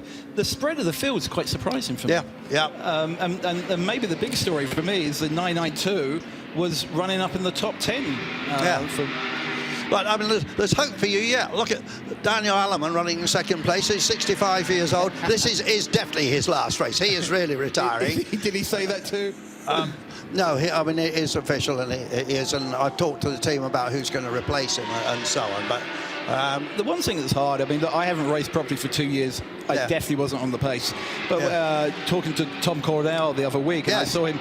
I mean, he races 3-4 times a week somewhere, everywhere. Tom Coronel has just done the Dakar Rally. And came straight to Abu Dhabi and jumped in a Porsche. It was, I mean, he's in the car somewhere driving every day, which is fantastic. It's a little more difficult when you get out of the car. He's a great character, is Tom. Mr. Cheese, very good. So you won't know too much about Pierre Kleinerbing. Is running in 5th place now in the heart of racing. But 20 years ago, he was absolutely a #1 hot shoe and champion in the second tier IMSA series. What was then called the Speed Challenge, but it's now called the Michelin Pilot. It's the same series. And a Brazilian who found fame and fortune in the States, as a lot of drivers do. But it's very interesting, isn't it, that quite a lot of drivers are coming out here. We've been talking with Phil. Phil's been very much involved in the Dubai of the UAE Formula 4 Championship. And what a great place for young British drivers to come and do 5 or 6 races here. It's become so much popular. I mean, when I speak to all the drivers I know, they're in Dubai from December too.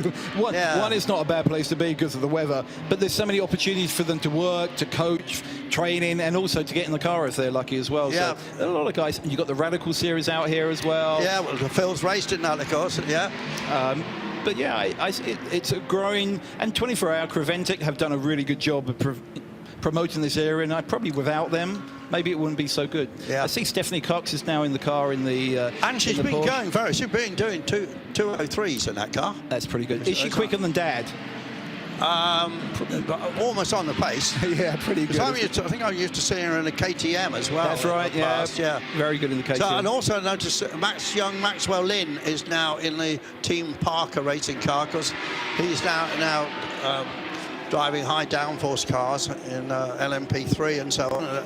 Did share one last year with his dad. Have the viewers been talking about the Bentley? That must be everybody's I really like car. the Bentley.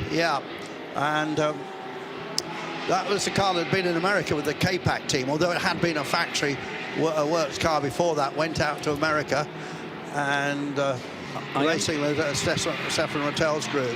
I understand the owner has quite a few Bentleys in his collection. Well, he's got 2 cars that raced at Le Mans at the turn of the century. He hasn't got a winner, but he's got 2, I think, from 2 different years. He commissioned a marvellous book about those cars, actually, and it was too expensive. Didn't you do a marvellous book yourself? Thank you very much. Is there much more of this?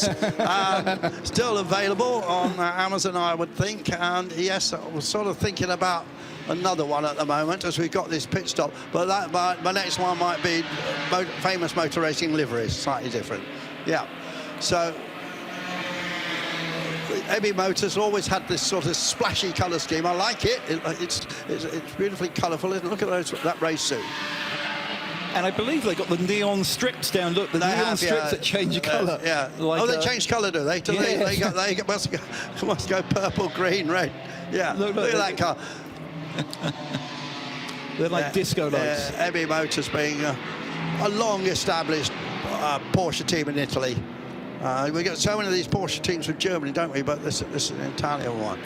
I mean, again, it's funny to look, interesting to look how the fields change over the years. I mean, TCR used to be such a huge 20 cars, and now we're down to just a handful. But it's down to cost. TCR have become a lot more expensive. And I suppose you've got dedicated series for TCR in lots of different countries. People like running in that. There's that Captain America car. I was trying to find out why they've got that livery, whether it's something they just like, or have they got some sort of deal with the merchandise or something? I will find out by the end of that. I just got overtaken as it happens, and good little battles, and great battles, of course, all the way around the field. I mean, there's cars everywhere. You're going to start with 50-odd cars. You're going to have some battles all the time. Just past that lovely garden. What a great place to watch racing. That's an innovation this year. Got a big screen there. That's one thing I noticed. They've got this garden area, which is such an improvement. Yeah. And you know what's really nice? How many people were here? Spectators. Yeah. So I think Creventic have done a fantastic job actually getting people here, and that's what you want. You want to see people. Yeah. And it's free to get in, you see, and that's the point, because the races are paid for, let's face it. And but I think Phil's been here a lot. It's probably and we'll hand back to him in a minute, but I think he'll tell you this is one of the best crowds he's seen here, and there's so much access. Not total access. I mean, if you're a spectator, you can't just wander down a pit lane, but you can come in the paddock. You can come in the paddock. The grid walk is open. Yeah, and that was. I mean, the grid was just mega, wasn't it? This morning. Some good battles in 992. So 3 992s. How many hours are we into the race? And there's 5, aren't we? Still driving side by side. It's early days. One thing that really does excite me, but it won't bring me back to racing in the car, is the Creventic 12-hour Porsche only race. Yes, at Spa. coming up. Yeah, well, thanks for tagging that. I'm talking, going off topic, but that's going to be. Can you imagine 50 992s racing for 12 hours? That's going to be fantastic, actually. And normally they race for 25-30 minutes in the Super Cup. Yeah. There are lots of Super Cup drivers in this, including Sven Muller, 3 times a Super Cup champion. Jay, it was lovely to have you up in the box. We'll maybe see you tomorrow morning. I suspect you will get in the car and have a good time. And it's nice to be on track. It's lovely to be, and I will say it's just nice being back with friends in the paddock and saying hi to everybody. And I pretty much have raced with every team across the paddock, so I can go and say hello and steal their chocolate bar. I did check, didn't bounce either. just going back briefly, it's because you led it into about my book. There is a chapter about Creventic and how I came to the first Creventic race. Paul Ricard. At Paul Ricard, and you came in the commentary box providing ice creams for everyone. I've never heard of a driver. I thought that is terrific. This is a series I like. There's a rub to this. Phil. I didn't get an ice cream because I was down in the pits. I knew how to bribe my way in. I would talk about my current sponsor. No.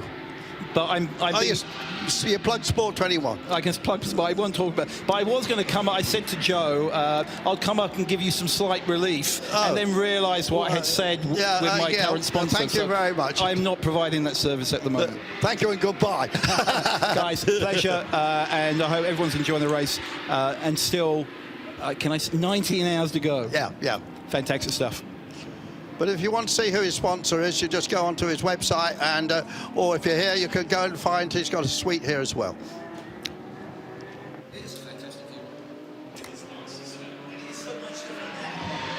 So Christopher Haase pulling out now, some 21 seconds ahead of Daniel Alleman. The Get Speed car, Dominic Baumann at the wheel, a former champion from the SRO series. They're in third place, just closing up on Alleman. They've still got 25 seconds behind. Benji Gothra is in the Dragon Racing car. Still haven't had Stuart Hall in that machine yet. And then Kleiner is in 5th place. And then the Haas RT car is lurking there now with Milka Panu in the car, the 21 car. And then it's the car collection Porsche. Sven Muller, I just mentioned Sven, the former Super Cup champion in the Porsche Huber, is in 8th place, and Alex Acker, I think, just dropped behind Muller now. And then another car lurking is in 10th place, Darren Leung, been racing, of course, in the British GT Championship last year with Century in the BMW. I think he won the championship, didn't he? So all looking good there, and by the best of the 992 class cars, up in 13th place with Job Rapang in the FAC Auto racing team. That's a very established German team, FAC Auto, with a huge amount of success behind them. and they got certainly maybe a whole lap over the second guy. So Ivo Breukers, very much part, well, the man who founded this series with his Dutch colleagues, hit that car, running, of course, with his two sons, is currently in second place. And looking down, anybody else, how's that Bentley getting on? McLaren fans, Fraser Ross at the wheel of the 76 racing team car. That is now in 21st place, lapping our 207s. That needs to be a bit quicker than that. But fastest man out there at the moment is the man leading the race, Christopher Haase from Kornberg in Bavaria, 2009 FIA GT3 champion, winner of this race in 2019. And look at those solar panels there. And we got EMI Motors in again. So that's a bit of a surprise. EMI Motors, maybe they had a puncture. And I'm not sure who's... Is it Di down in the pits at the moment? We might be hearing from her in a moment. She may have swapped over, not sure. I'm not sure when their swap over was. Well, we're here in a moment. It's about 6:30, I think. They're going to swap over, so Di should still be down there. Now that light is starting to come down now, isn't it? Exactly. Yeah. And it blurs out the green around the Bentley. Look, the electronics, put my teeth back in that camera. In our camera, doesn't like that green very much. Well, cameras normally don't like red. It's normally red, isn't it? That blurs. Or Donald Trump's hair. That's another one they can't cope with. You need a special camera for that. Okay, let's not go there. It's CP Racing then. And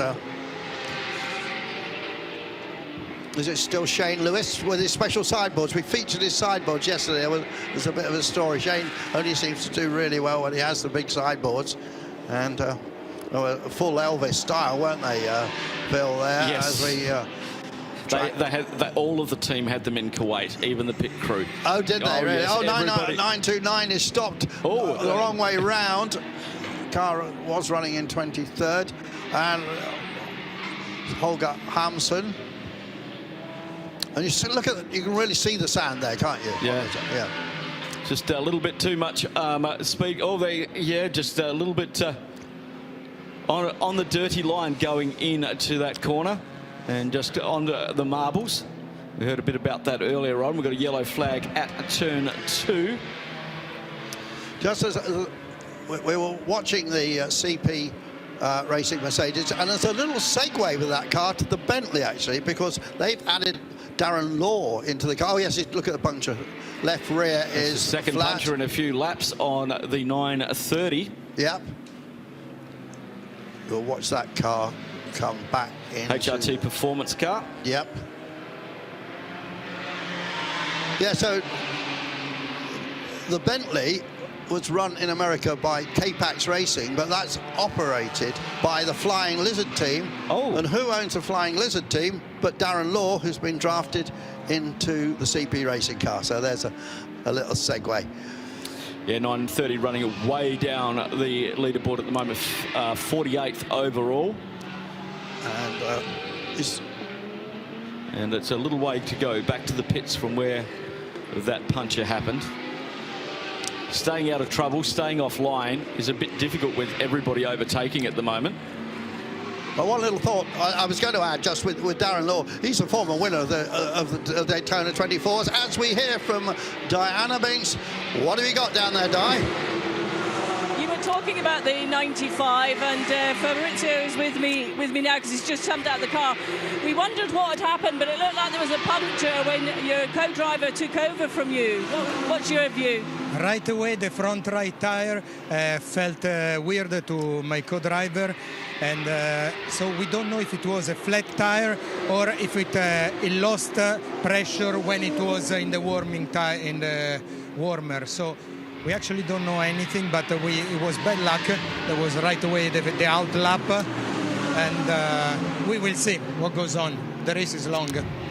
Is there any more feedback from him at the moment over the radio at all? I didn't have the radio, so I can't help you. I was asking the others too, so I was without radio. But the race is long. We were pacing up without pushing. We want to get to early morning to be still in the race, and from that moment onwards to start pushing seriously.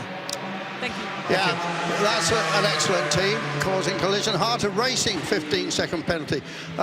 That team started, or that particular run of cars, of Porsches, Sergei Nikolai from Romania. They started with Ginettas, actually, and switched to Porsche. Had a lot of success. Won the 992 championship last year. But now, of course, they moved up into the top class. But they finished with a 992, finished third overall in the one Sebring 24-hour race we had, and a race that was stopped with a gigantic rainstorm on the Sunday morning. But they had an absolutely mega run. They're very professional, those guys, and I think it was Fabrizio or his teammate. No, I'm pretty sure it's Fabrizio. He was racing in Italy and went to Romania and did the Romanian Touring Car Championship or something crazy like that, and got picked up then by Sergei Nikolai, and it's made his career. Most definitely. Yeah, and it's not a natural place you'd think to go to try and enhance your motor racing career, to go to Romania, but that's what he did.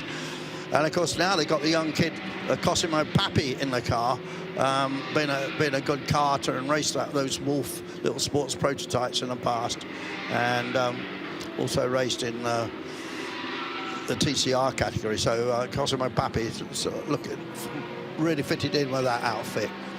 So just still monitoring. Haase is still pulling away from Daniel Alleman. Daniel's pace dropped a little bit now, 2:05 his last lap. Dominic Baumann still hasn't caught him. In fact, he is about 19 seconds behind.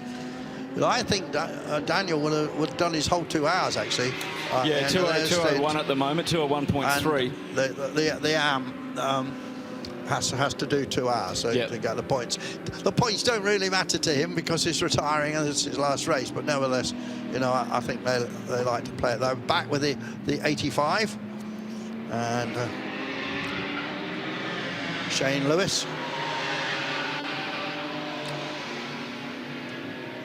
Having a good battle. I think the car with the punch has made it back to the pits. Yes. And getting that sorted out. Well, we've got a little bit of time. Let's have a look at the Middle East Trophy after 2 rounds. Oh, now, yes, please. For the Middle East Trophy, you must complete in all 3 rounds. You must complete in Kuwait, 12-hour at Motortown, Kuwait, the Yas 6-hour last weekend, and this race here. So it's only open to people that raced last weekend? Yeah, well, and in Kuwait in December as well. You must have done all 3 races, okay? So at the moment in the GT3 category, it's a Manamiri Energy by Ebby Motors, the 95 car, leading the way on 68 points, just 8 points clear of CP Racing. They won the championship last year, remember, in a 2nd position. And then in 4th position, it is Century Motorsports. The car in 3rd only collected 40 points in Abu Dhabi, but didn't compete in Kuwait, so it's not eligible. So only Century, CP and Manamuri are eligible there. Century Motorsport leading the Pro-Am category, the only car in the Pro-Am category, and CP Racing leading the Am category on 72 points. When we move into the 992 category, we have all of them here today. Red Camel Jordans.nl and the 909 on 80 points. Rabdan by Fulgenzi, the 971, the UAE-based team, on 68 points in 2nd. And K Kramer Racing in the 936 on 60 points in 3rd position. In the 992 AM, it is the K Kramer Racing in 2nd position on that one. QMF by HRT got more points. However, they didn't race in Kuwait, so they didn't get any points on that one there. In GTX, the Vortex finished both the races, 72 points, leading the way from Razan More Than Racing. And if I can butt in, it is leading the class today, as it has all the way. Lionel Arouche is at the wheel. The 2.0 Vortex is a weapon. And then we have Toro Vorde, Ginetta G56, that absolutely sounds beautiful as I stood outside watching that go past and enjoying the sound of that 4-litre Ford block, but everything above that is Ginetta built. Great for them. In the GT4 category, it's the Century Motorsports. Remember, they had won the race on the last corner at the 6 hours of Abu Dhabi. 0.3 of a second at the line. AGMC Racing by Simpson Motorsport in second position. They tied on 76 points each, and then it's Toyota Gazoo Racing in third, but they didn't compete in the Kuwait race, so it's the battle between the two BMWs. In TCR, it is the Simpson Motorsport TCR, competed in both those races, leading TCR and TCX. It's the two Ginettas, the 278 leading the way, 76 points, and then 40 points for the 277. Now they're battling for this trophy, which will be decided at the end of this race, and it'll be this. It's the second running of the Middle East Trophy, powered by Hankook, and lots of racing still to come. And as we know, lots of things can happen in a 24-hour race. Just looking at the progress of, in 10th place, the second of the Santilok Junior Racing Team Audis, Wilfried Mirafina. And I don't know too much. The Mirafinas are in that second Santilok car, and there's 3 of them. I suspect it's a father and 2 sons, but I don't know that for sure. Wilfried at the wheel at the moment is 48 years old, and he's done Formula Renault and he's raced Corvettes and raced in the French GT Championship, and he raced, I believe, in the Le Mans 24-hour race back in 2018. So Wilfried Mirafina. I did Google him and there wasn't much there, but he's doing a very fine job, lapping in 204s, 205s. It's interesting, the other Santilok car had the steering issues, where this second string one hasn't. Yep. Santilok, very interesting. We joked, didn't we, earlier about the Santilok Junior team had it in it. Pierre Gaffer is 48, Sven Herberger is 50, Elio he's about 35, and Michael Doppelganger, Doppelmayr, who actually was one of the guys who won the Sebring 24-hour race. He's in his 50s, so it's not exactly a junior team. But Santilok's a very interesting French organisation, because they run cars in the World Rally Championship, they run cars in the European Rally Championship, and they also, I believe, they run cars over here as well in UAE Formula 4. They run at the Andros Trophy. Yes. So it's a big team from Saint-Étienne near Lyon in France, and they've had a considerable success in the Fanatec World Challenge Series. Andrew and Phil, quick HRT down performance in update. the pits for HRT. Snowy, what have you got? Yeah, just a very quick update there when we had the changeover from Di to myself at the top of the hour there. As I was walking down the pit lane, the number 930 HRT Performance Porsche came in, and it's got a penalty to serve, but of course it had that left rear puncture, and it was being waved into the penalty box, but the driver just stopped by the penalty box, but in the outer lane, as it were, of the pits, and then sort of gestured whatever. There was some kind of communication, not frantic or any problem, and then he carried on down to the pits and had the tyre changed. So that car, I think, still has a penalty that we're not sure. It might be the 929 car. Even HRT aren't exactly sure, but there's going to be a driver swap in that car any second now as well. 26 car got out of shape then, didn't it? It's just a little bit. Now, Snowy, if you're still hearing us, interested to have a bit of an update on McLaren down there, the 76 car. Obviously had that problem in the garage for a while, but you need to talk to Jody Firth down there if you can, the team manager. I'm sure he'll give you a chapter and verse on that. Just to follow up on the penalty situation now, one of the new things that got introduced for this season, which started in Kuwait, is the possibility for repeated track infringements to get a drive-through penalty.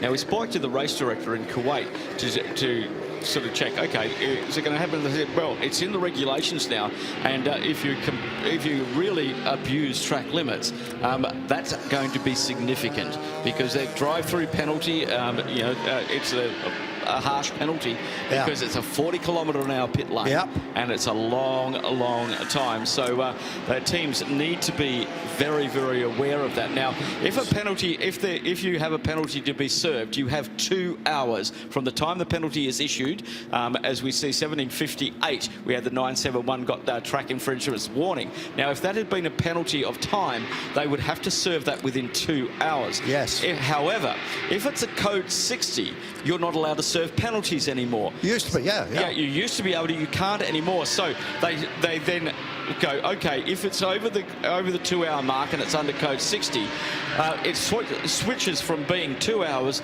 to the next time you enter the pits. Yeah. Now, you may be going around and not enter for another 40 minutes. It's fine, but the next time you enter the pits, you must serve that penalty. So it makes it fairer for everybody. So that we saw some lovely shots. That 26, the second of the Santa Lock cars, with that fabulous livery on it, in my view. Oh, there's the Vortex, look, and running in 29th overall, but leading GTX from the KTM of the Rasoon More Than Racing team, and More Than means that they run lots of hospitality days and things, I found out. Yep. And they got a little brochure in the paddock. So they are second in that GTX, and they're 1 lap down, I think, now on the Vortex as we go into the pits. Yep. What do you got for us, Snowy? Yeah, we've just got the clarification on that penalty. It's the 929 car that's just come in, and it served its penalty first with Harmson just having got out of that car. That it did stop and serve its penalty then. So we think actually it was the 930. No wonder the driver looked perplexed when he was tried to be pulled over. So, I've got a puncture and I haven't got a penalty. Wrong car, right team. Made at 24-hour racing, do they not? And the driver jumped out and he gesticulated to the camera in a very fine manner, I thought. And you see was that Gorski that got out or not? Oh, Harmson, okay.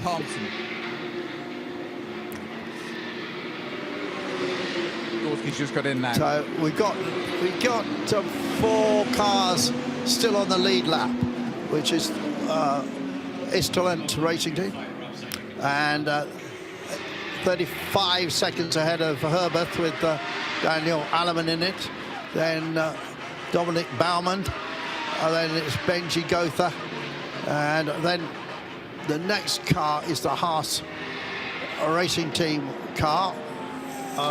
Mika Panu in the car at the moment. That team that started by a Belgian lady who has now got joint nationality because she lives in Antigua and runs some very good businesses there, and a former racer too. But they put that team together last year, and I think their first race was here a year ago. Was it their first major Possibly, race? Yes. And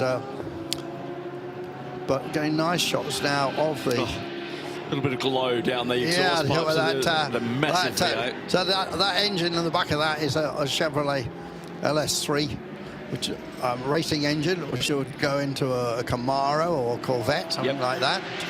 You can buy. Do they call it a box motor, don't they? It comes at a crate motor. That's it. You got it. But the thing is, they're like the AMG Mercedes motors. They're under-stressed for this type of racing. Yeah. Not to the one that we saw down in Abu Dhabi that put all its oil all over the top of the engine cover. But the majority of the AMG and these Chevy motors, they all run forever. Yeah. Because they can detune them. They can get good reliability out of them. In the GT4 category, that Mercedes engine, the way it's set with the restrictors, makes less power than it does in the road car. A different engine in the GT3. If you have a look in one of those, when the hood bonnet is up, you'll see a plate. Okay. And the plate says the name of the guy who built the engine. Oh, nice. Yeah, it's a really nice touch. So they've done it for a long time. A little bit of action. If it blows up, of course. Whoops. Look at this. That's that Easterland second car. Sorry, Santa Lock second car with a big star on it. I love the Audi R8. It just looks right to me. Yeah, it does indeed. And you know, people talk about buying supercars and so on, but for me, you buy an Audi R8 and you get it serviced, you take it to your Audi dealer, And he knows what to do with it because he's been trained. Here. Yeah, I'm plenty here. I'm talking about UK. It's a bit different to that.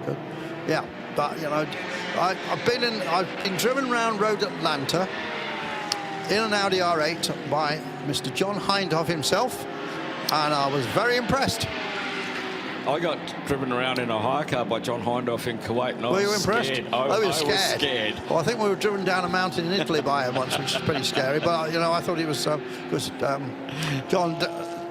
Famously, of course, took part in the Dakota 24 Hours in that Aston Martin team, complete with the world's most famous baker. As the Vortex heads into pit lane. Have we got someone in the pit lane?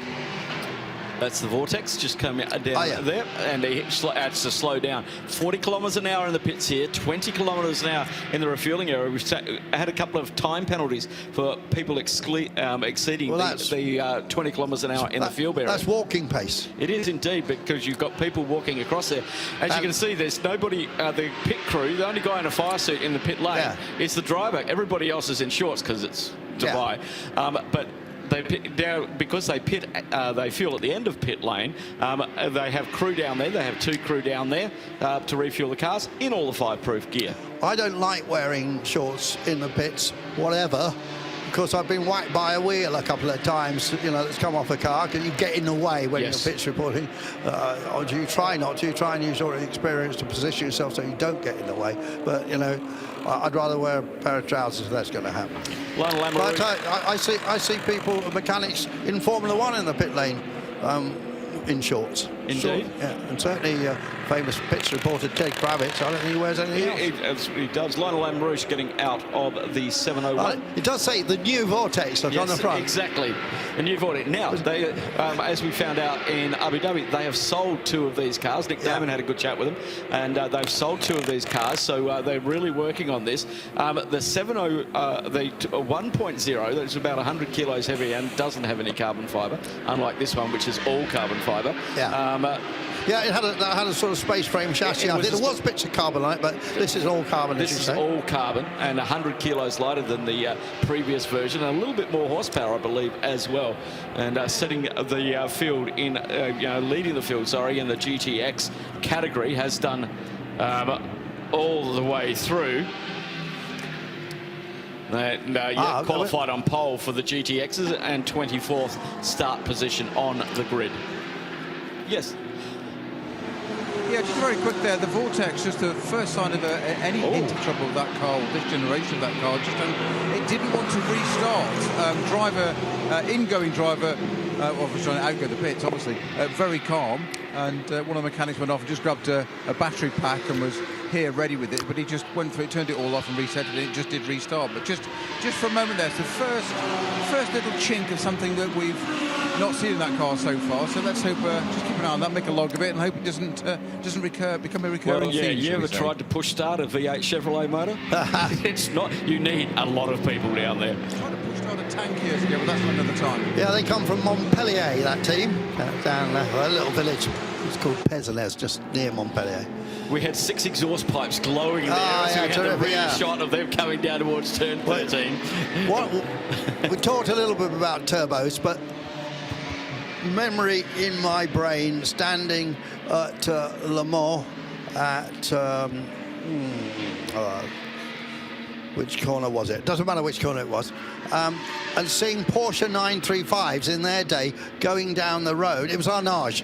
Standing at Arnage, and then you used to be able to get right on, when you were filming, get right on by the Armco, as they turned right and started to go down, and you could see not only the 2 turbos at the back, it reflected on the actual track surface. It looked mega. That's lovely to watch. Absolutely mega. So, now Christopher Haas has come into the fuel now in the Easterland Racing Team car, and I suspect the other. And so yes, everybody's in. Except Alleman's in the pits, but he hasn't got there yet. So it'd be very interesting to see now who they put in that car. Benji Gothard.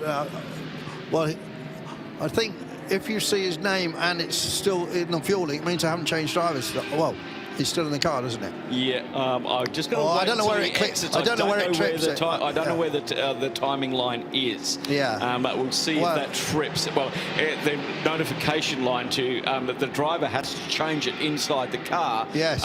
For the driver ID, and if they don't do that, there are penalties to be applied. You have so many laps to get that done. Yeah. Because it confuses the race logic system. Which is outstanding, by the way. It is indeed. We get so much information from that. And the teams do as well. So people like Paul Trustwell at Redant Racing can do his calculations.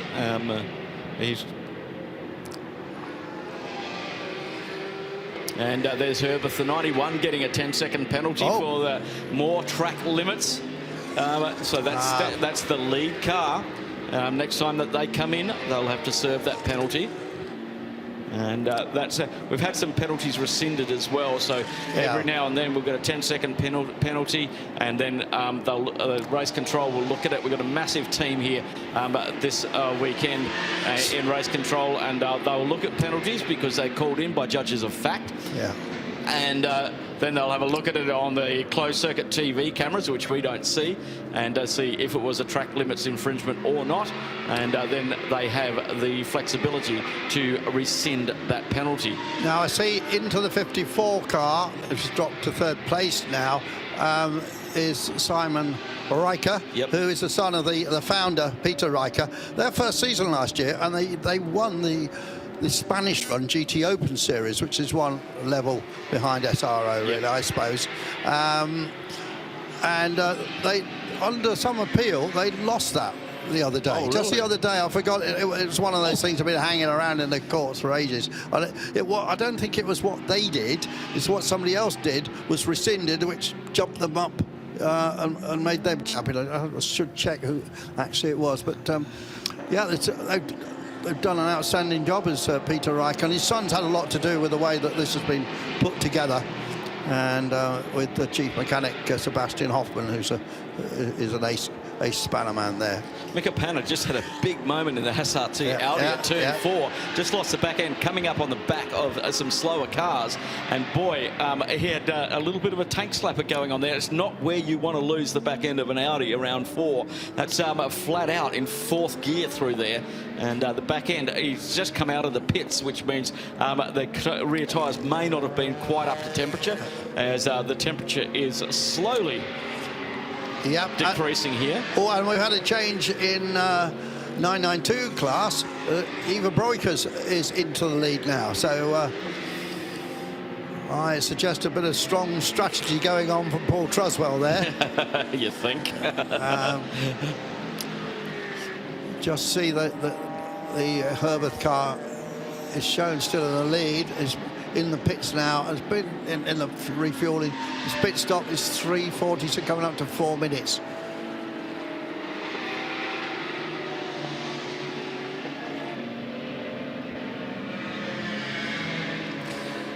Daniel Ellerman in the Herbert Motorsport car in the fuel bay at the moment. So we don't know if he is actually in the car now, because we're not sure where it does trip, but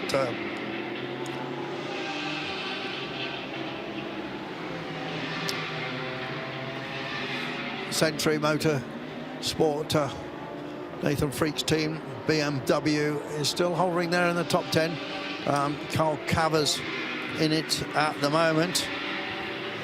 Yeah, it's getting, just having a look at the temperature at the moment, 27.8 degrees. It will drop, the humidity down to 38%. The main thing is the wind speeds drop below 10 kilometres an hour now, and the flags are just fluttering down on the infield. And we had a peak temperature of 29.1 at 3 o'clock this afternoon. That's when the track was greasy. Yeah. We're due to go down to around about 18.9 degrees, or 17.4 degrees at around about 4 a.m. this tomorrow morning. So Herbert have put Alfred Renau in the car. Just a rather strange fact. So the team, of course, was founded by Alfred Herbert, who sadly died, or running the team, died in a car crash.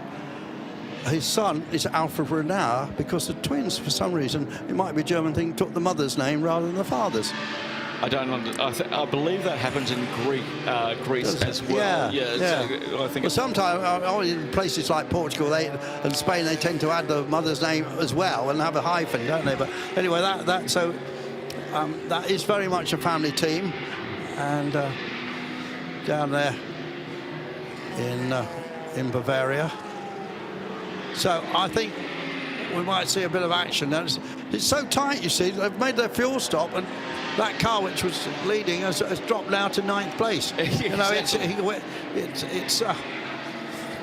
it's not as if anybody's running away with this one. No, well, you have a look at car 54 in 5th position at the moment. They've done 8 stops. Yes. Okay, so what we're seeing here is a little bit of tactical play going on. Yeah. Under code 60, you can only take it. When you've got a long code 60, you can only take 25%. You come in a couple of times to do it, but then that elongates your next stint as long as you've got the tyres underneath you to do it. And that's the key thing. And talking about tyres, at the beginning of this season, Hankook have introduced the new slick compound, the C54H. We were on the C52 compound previously. Now, I talked to Joe Lewis from CP Racing in Kuwait after they were really the first people to get out there and try. Joe Foster, sorry, Joe Foster. Joe Lewis is used to be a spanner on Bentleys. Joe Foster in Kuwait. Sorry, Joe. And he said, great tyre, really even performance across its tyre life. Great work from the people at Creventic. Now, that is for the GT3, GTX and 992 categories only at this moment. If they don't like that tyre, they can still run on the older C52, but they have to tell Hankook that so they know what to bring. GT4 and TCR still running on the C52 compound. The tyre size for GT4 cars has changed to open now. Okay, but the rim size must stay the same as homologation. Okay, so you get a little bit of leeway in there. When we're talking about the tyre size, you know, when you look at the GT4 BMW and the Toyota Supra, they are 100 kilos difference. So if you want a bit more tyre on that heavier BMW, you can do that by running a slightly wider slick. So yeah, interesting stuff from Hankook, always developing, always at the forefront. And as we can see here this weekend, I can see a big, huge pile of tyres outside the tent down in the pit lane as we overlook it from the grandstand. And already a massive amount of tyres have gone through. And thank you once again to Hankook for supporting this 24-hour series. Great Korean company. They run the racing operation for Germany mainly, I believe. But we've got people cycling, we've got lots of people about to make a pit stop. And when that's cycled through, then we'll have the Easterland number racing team Audi 54 will be in the lead, who's currently shown in 4th place. Yes. And in second will be the Herbert Motorsport car, now with Alfred Renau in it. And then I think then we'll probably have the car collection night. Oh no, that's still in there. That might cycle down a bit further, but it's very definitely at the moment a battle between East to Lent and also with the team from Bavaria, as I said, Herbert Motorsport. Yeah, I think the cars that have just pitted, the Get Speed and the Herbert car, they're on they're going to be winding up and they're going to head towards the top again, as you said. The Get Speed, we've got it on camera right now. Looks terrific in the red. Was shown at the top of the pile briefly. Now it's the... it's flaring the camera because of those red LED lights. And now we got the number 21, Mika Panu, who I Googled and couldn't find anything about, actually. And it's pretty unusual, so maybe when he's got out of the car, Snowy will get down there and try and find out who the guy is. I get a bit disconcerted when I Google people, racing driver, can't find them. Maybe you can... I might have been on the wrong site, of course, but, but you know, it's not all over the internet. Maybe if you pay Google enough, they'll hide your name for you. Well, why would you want to have it hide? There's a Herbert car, look. I'm not putting any doubts on Mika Panna's credibility.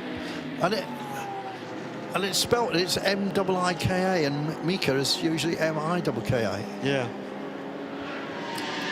We've got some great shots today. We've got some fantastic shots of race out. Cars all over the track.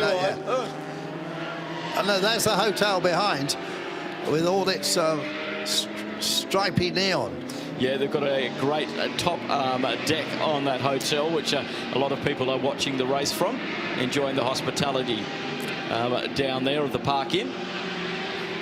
Now, have we had another change in 992? No, we've got Ivo Broikers. The dad is in the car at the moment. And in second place is Simon Bakane in the German Pro Sport racing car.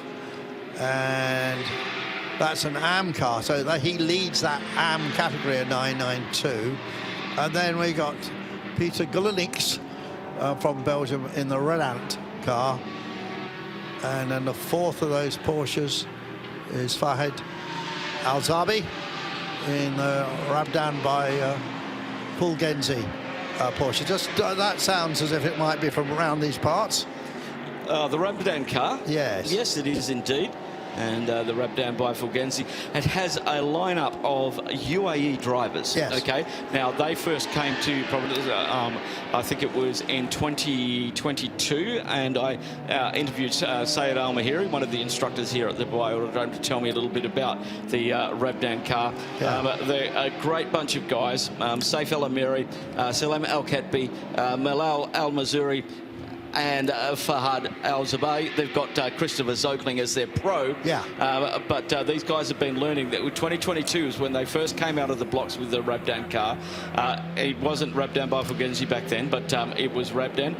They put it all together, based here. They were based down at the Yas Marina circuit, and doing a great job of getting these drivers. A lot of these drivers came out of the TRD 86 Cup, which was run by Yas Marina circuit. By well, that was a close one. Yeah. Just there. And that was run by Phil Ellis down there at Yas Marina for many seasons. Some of those cars are still competing in the Golf Pro Car Championship here that runs at the Yas Marina circuit and Dubai Autodrome.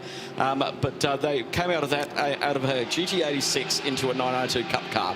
Not easy, but great coaching from Sayed Al Mahiri. He raced here and for many seasons in the Porsche Carrera Cup Middle East for Skydive Dubai. Yeah. And so he knew his way around a Porsche alongside of Sheikh Hasher Al Maktoum.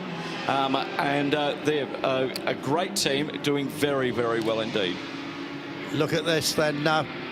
Certainly the Herbert motor car is pushing now Alfred Renau. He just went up a place, overtook Cal Cavers a previous lap. And now he's got Martin Conrad now in the car from Get Speed. And well, side by side here, we've got some great action, and Alfred Herbert down the inside makes that stick, or does he, because the Mercedes coming back at him? But no, the black and gold car just manages to put a car length between them. Flat 6 Porsche against a V8 Mercedes. They've got a slower car there coming up to the lap. It's a bit of light flashing. Yeah, they have the flash button now, don't they, on the steering wheel?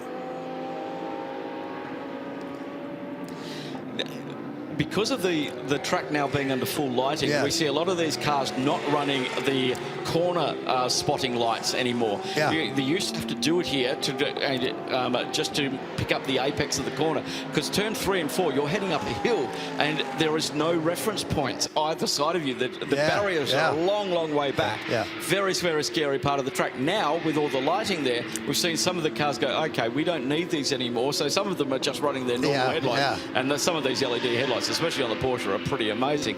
We see the KTM running a few extra lights, a light bar in the centre and a couple of corner lights. I think it's more up to driver discretion of what they like.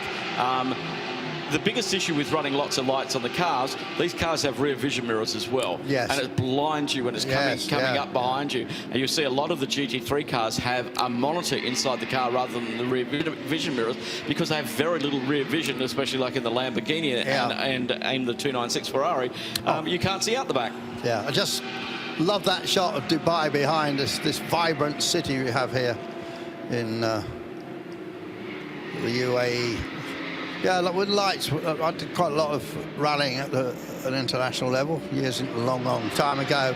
We spent a lot of time setting up the lights. Yes. But then it's very different. And if you're in an Escort Mark II, and half the time it's sideways anyway, you want the lights pointing forwards, which means you've got them angled out quite a lot. And we spent a lot of time making sure that the lighting was good. Well, we've got Sven Muller now closing in on Panu in the Haas RT Audi. 2 seconds on that The last gap's lap. 15 seconds at the moment. He's taking a couple of seconds a lap off him. Having said that, Panu, a guy whose reputation I honestly don't know, is doing a fine job. Yes. And Haas seem to have a way of picking these not so massively known drivers, but they're good. Very good indeed. And yeah. Very, very interesting woman, Cedrine Haas. And the car's run for her by a guy called Chris de Donker, who used to run the QSR team, that was a Belgian team that was in this. A lot of success in the Zolder race. Because I mean, last year she had people like Fred Vervish in the car. You know, I presume came courtesy of Audi. Yeah, indeed. Not here this weekend. I think he's in Daytona. He'll be this in Daytona, weekend. I Yes, think, most definitely.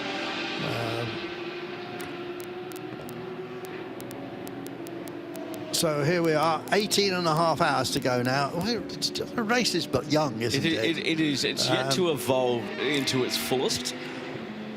But nevertheless, I think you got a decent. You know, Shane Lewis has been doing a very good job. The CP Racing Mercedes is now up into 6th place. All those guys are over 50. Some are a bit older than that, actually. Well, what happened? Charles actually turned 60, which means he went from a silver down to a bronze, which means 55. 55. Yeah. He went from a silver down to a bronze, which then gave him AM status in this one. And there we go. Problem for the can they get that cast? That's the Audi. Yeah. That's the Panu car. Yes. What was that? Oh. Snowy will get down there and sort that one out for us, I'm sure. So the 21 Haas RT car just had a surprise problem in the pits there. Would it be maybe gear engagement that they had to rock the car down a bit? Yeah, or could it be the starter motor? Well, we saw that on the Vortex, as Snowy told us earlier on, that it may have an issue. We have a couple of Panu in the fuel bay. Darren Leung out of 5th position. Century more motorsport in the fuel bay. Stephanie Cox also from 12th position in the 48 in the fuel bay. Remember, we've only got 6 pumps, so timing your everything right can be very beneficial. I see Panu's got into fuel. Yep. So his stint was about 1:15. Yeah. 39 laps at the wheel. Best lap time of a 2:01.575 for that stint from the unknown driver. Sven Miller inherits the lead and puts the Proton Huber competition Porsche to the lead with 129 laps so far in the books. To break the record, we have to get somewhere over 600. I know Johnny has it. Is it 600 exactly? No, it's something over that. Is it? Yeah. Alfa Romeo, fastest man out there now, 2:01.15. He's closing on Shane Lewis, 4 seconds a lap at the moment. So it's going to take him a few laps to get by Shane. And that, how long has that car been out? Oh, they're due a pit stop, I think. Shane Lewis is the CP car.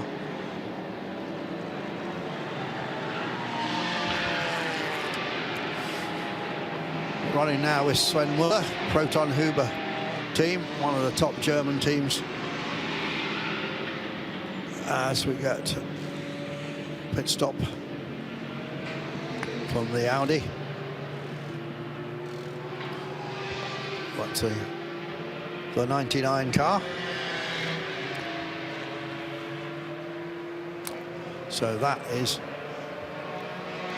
Alex Arkin-Acker, Triple A. Triple A, there you go.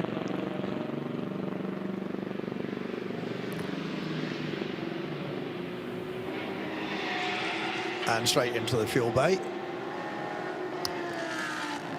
Alfred Ramirez just got his fastest lap of the race, a 2:01.151 for the Herbert Motorsport driver. Yep.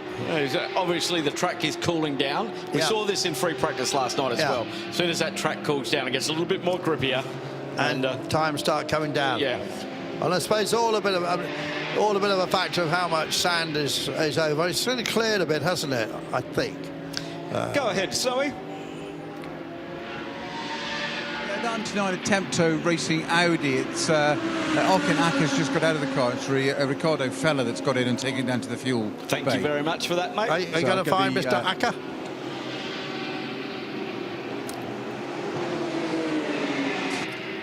I'm sure Slowy will. He will. Yeah. He finds everybody. This is a huge change from when we used to race back in it was we were talking yesterday of the Australian that won this race, Tony Quinn. It was 2008, not 2009. My apologies to the Quinn family. His son Clark was on that one as well. It was back in those days. We had such a disparity of cars with Mitsubishi Mirages and for the Donut King guys who used to come across from Australia, lots of Clio Cup cars, the first generation of TCRs, and a lot less of the GT. Well, we didn't have GT4 back then, so a lot less of the more GT3 cars.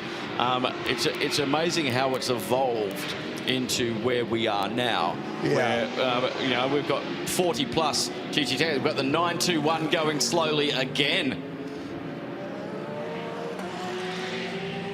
Snowy, what have you got for us from Attempto? Oh, no less than the outgoing driver, Alex. Little chat with us about just hopping out the Audi there. Sorry, again? Say again? Just how did you find the stint? It was tough. It was tough. A lot of cars on track. It got dark, but it's quite bright. So this has changed from last year.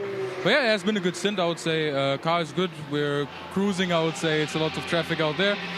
But yeah, I think everything is quite clean from what I know, and I think we shouldn't be too worried from now on. You just mentioned about the difference in the lighting there, because the lighting is obviously new for this year. How much of a difference does that make to you? Well, pretty much. I was lucky that I went out and did the stint before, but otherwise I wasn't expecting it to be that bright. But it helps a lot in order to see the faster and the slower cars from a different perspective and quite clearly. And so I think it's also beneficial. It's quite beneficial in terms of safety, I would say. Okay. So it's really helpful with traffic, not so much lap time, but about traffic. Sorry? The lighting's really helpful with traffic rather than just lap time. Yeah. It's basically just because of traffic. Lap time, I think your eyes get used to the darkness quite fast. So yeah, I think this is it. Alex, I'll let you get that water now. Thank you very much for your time. We saw the 971 go slowly. Salam Al-Ketabi on his outlap at the moment in the wrap down by Fulgenzi car. And just keeping an eye on him it looks like he's back into the pits. Just came out of the pits in the 971. He was on his outlap as well. Is there an issue with that car? The 921, sorry, my apologies. It's the 921 that has the issue. And that's getting pushed back into there. And that's the same, the Milner Motorsport again. Brian Sicily at the wheel. It is the 921. That's the one that's had all of the electrical gremlins plaguing it all the way right from the very offset. And it had an ignition issue that Chris reported down there earlier on. And they're back into the pits again. And how many visits is that to the pits for them? That 8 visits now for the pits, and really we're 5.5 hours into this, and we've got the it's the Lotus that stopped. Yeah, and that's a dodgy place, that, I think.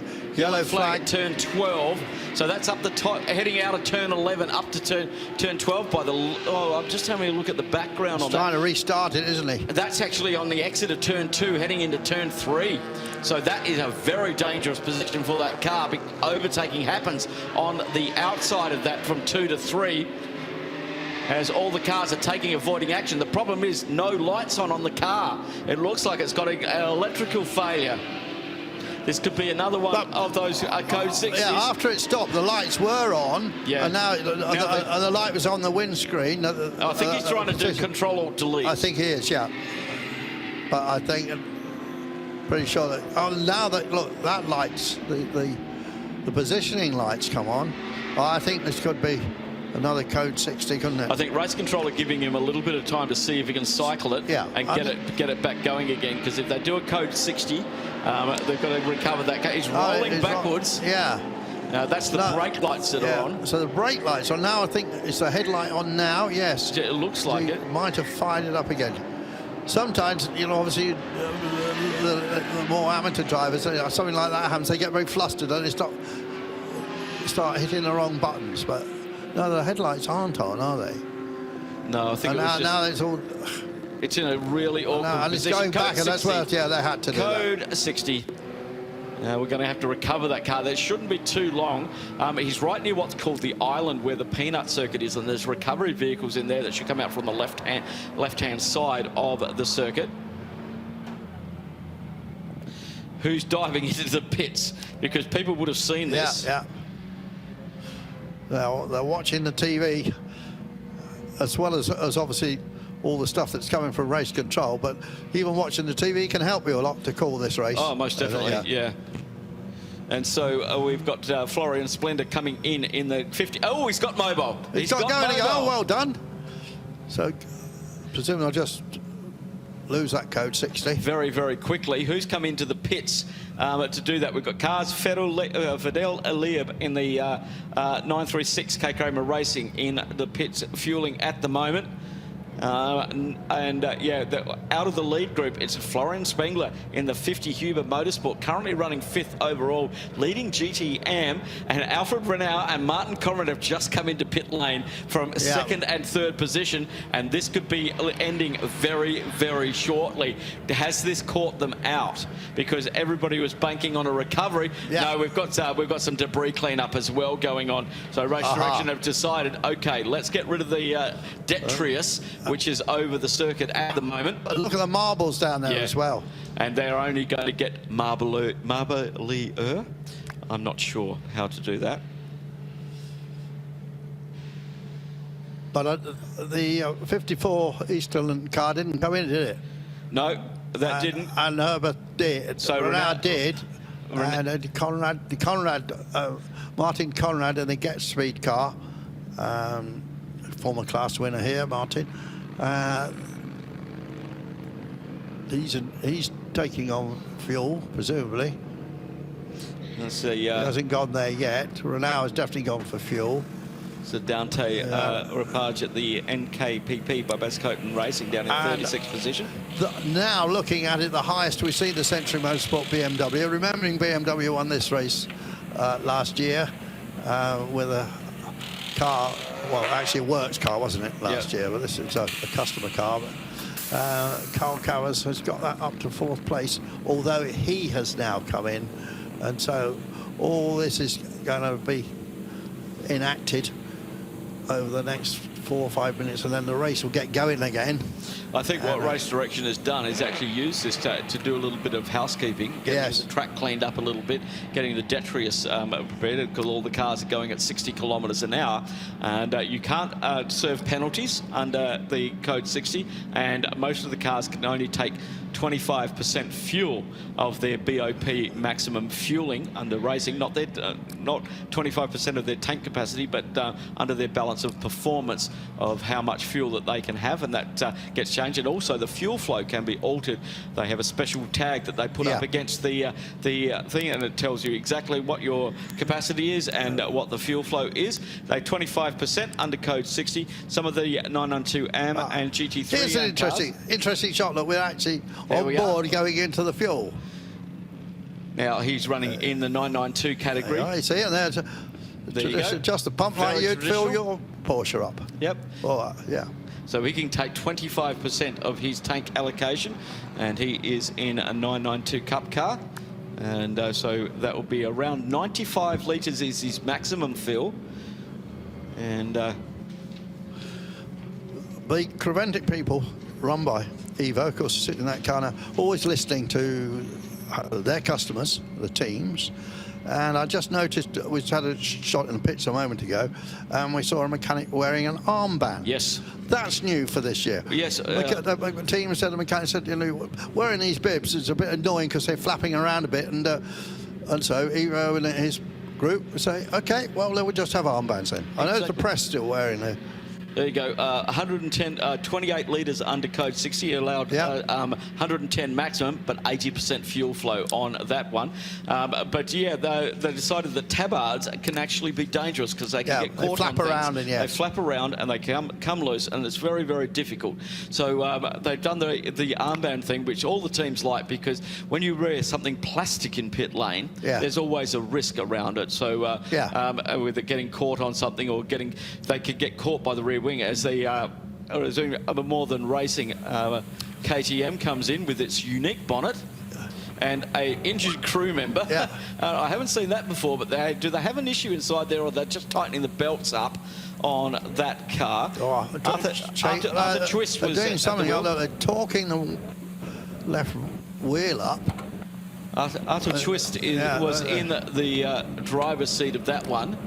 And they're just rehooking up the steering wheel, so it looks like they may have done a driver change down there. Snowy is right down there having a look at this car. And Snowy, did they do a driver change at that one? I think he's having a little bit of trouble hearing me. Yeah.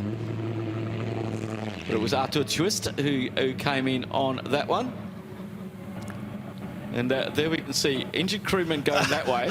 Somebody going over the top that way. They're very, very athletic. Go ahead. Yeah, go ahead, Snowy. Yeah, sorry. I wasn't sure the mic was actually working then for a minute. Yeah, I think they did do a driver change. Seb and I just got up here there because we love the transformer look of that car. As you say, it's the canopy, exactly. Not the bonnet, the canopy. Yeah, I know. Yeah, we use things like hood and don't you? So, yeah. Thank you very much for that. Yeah, it's a big smile. Yeah, I'll look forward to that. I'll file that when I filed everything else from you. Yeah, I know where that goes. Yeah, in the bin. Yeah, exactly. I've got the same one. I'm just going to try and find out what they were doing, because you're absolutely right. Andrew spotted it whilst they were talking up the wheels on that car. They were working in the passenger's footwell of it. So we'll just try and find out what was going on there, and I'll come back to you. We've got some work going on the Lotus in pit lane as well after that little incident it had. The lights are off, the blinker is on. That's been on for about 4 hours, but it's just basically telling it the cars to pass on that side. But a little bit of work going on that right-hand side. Stuart Hall has now got in the Dragon Racing Ferrari, so we know it's going to go quickly. And Snowy, your mate, Jack Barlow, is in the Century Motorsport BMW.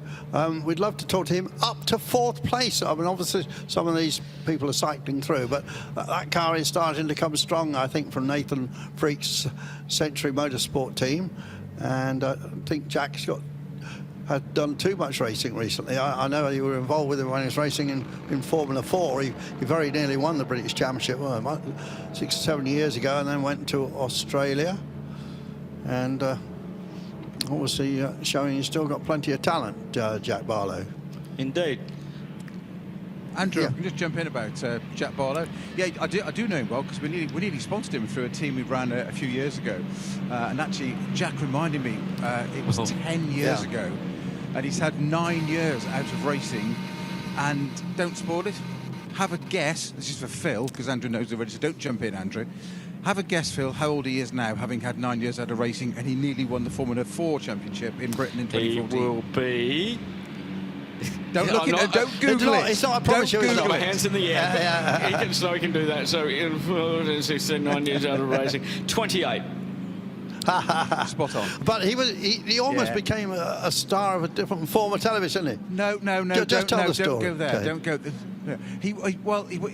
He didn't win the Formula 4 title in 2014. It was a four-way tie on the last round at Donington in 2014, and I think he ended up fourth, ironically, although mathematically, when he went into the weekend, he had a chance, but the first couple of races not so good.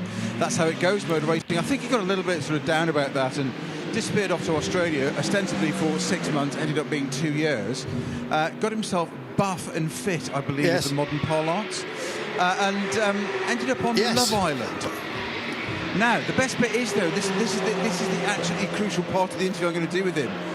He was on Love Island for a matter of days and was never selected. So that's why he had to come back to racing. So come on, that's what mates do. You highlight that. It's not that he went on there. He was never selected. Dear. And I will interview Snowy, a couple of people, when you get the time, would like you to go down to Century. We'd love to hear from Rihanna O'Meara Hunt, to the Australian girl, New Zealand girl, sorry, I should say, who has been doing a good job for them, but obviously won the award a year ago from Heart of Racing to find a new GT4 female driver. Well, funny enough, reading your mind there, guess which okay, well, that's very good. We'd like to hear something from Dragon Racing, and probably also from the Broikers team, because obviously they're leading 992, and Rick's at the wheel now. So why didn't you say Dragon Racing as I know, you know, having been a pits reporter for much of my life, because I am at Pit Lane Andy, or I'm at Comspot Andy this weekend, I know where it is, and it's at the far end. Yeah. Exactly.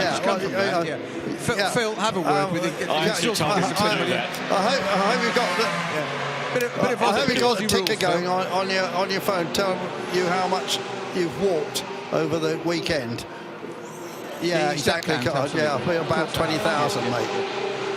Yeah, right. I'm going to pop into Century, and we'll come back to you both. Thank you very much, Snowy, down in the pit lane, and we've got around about 9 minutes that code 60 was up for. We are back green flag racing again. Philip Hamprecht in the RPM Racing Porsche in the 992 AM category in the fuel bay at the moment, and Michael Simpson in the Toro Verde GTX. That is the Ginetta G56, the V8, which just came in. Running in that car in the GT4 category, and he just came in to get fuel as well, and that is their 8th pit stop for that team. Yeah, Sebastian Gorga we just saw in that 96 car. Just stick it down the inside nicely. So Simon Riker, son of the founder of the new, or only a year-old Easterland racing team. I thought it was East talent from the East, but it's apparently pronounced Easterland. Okay. It's like indolent, almost. Yes. And what a good job they've been doing. Now, in the Gatsby car is Al-Faisal Al-Zubair, and I'm going to lean on your local knowledge about him. So that is in the number... The Gatsby, yeah. The Gatsby, the number 9 car. Al-Faisal Al-Zubair. Yep. Faisal Al-Zubair. Now, he is from this region, but he's not from the UAE. He's one of our Omani racing drivers. Oh, right, because we've had good Omani racing drivers, haven't we? Yeah. We have indeed. And they don't have a full-time racetrack. They have a lot of karting over there. But Faisal Al-Zubair has been racing for probably 5 or 6 years here, if not longer, in various categories of car. You raced, I think, in the Porsche GT Carrera Cup Middle East. And he raced in the UK, you see, back in 2016. He was racing for Fortec in Formula 3. Yeah. So he's had quite a lot of experience, but for full-blown track racing, other than karting, here in the Yas Marina circuit have been his closest to get his fix. And he was racing this past season in the Asian Le Mans Series and in the GT category. And I think he finished second overall, actually, in that section of the championship. And he also had a couple of wins in GT Open. So he's no mean peddler. No, he is not. And a lovely guy as well. Been many years. Did I see something just out on the track there at the entrance to turn 14, about just sitting off the curb? It looked like a witch's hat or something was on the road. interesting. That was just on the turn 14 on the inside as we were following that car there. It looked like there was something on the track. Might have been a shadow. Could have been my very old eyes. They're obviously not that reliable this year. I'm sure they are. No. They're getting very, very, very worn.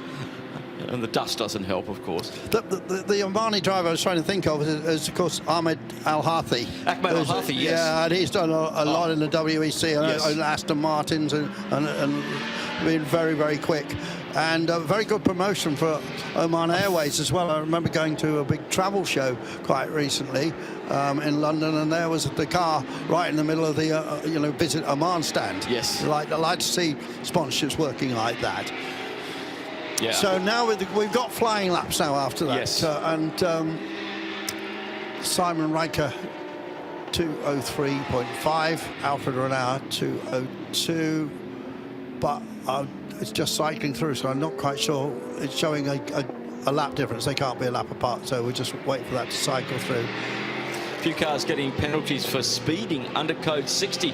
The 961 Porsche getting 12 seconds. The 936 getting 8 seconds. And the 931 getting 6-second penalties. They'll all have to, next pit stop, they'll all have to serve those in the sin bin, yes? Yes, they will indeed. And there are more penalties coming up. Unsafe release from 903, 30 seconds for that one. And not respecting pit stop regulations for the 17. That's James Winslow in the MRS GT Racing Porsche, currently in 18th position overall. And that's another 10-second penalty as well.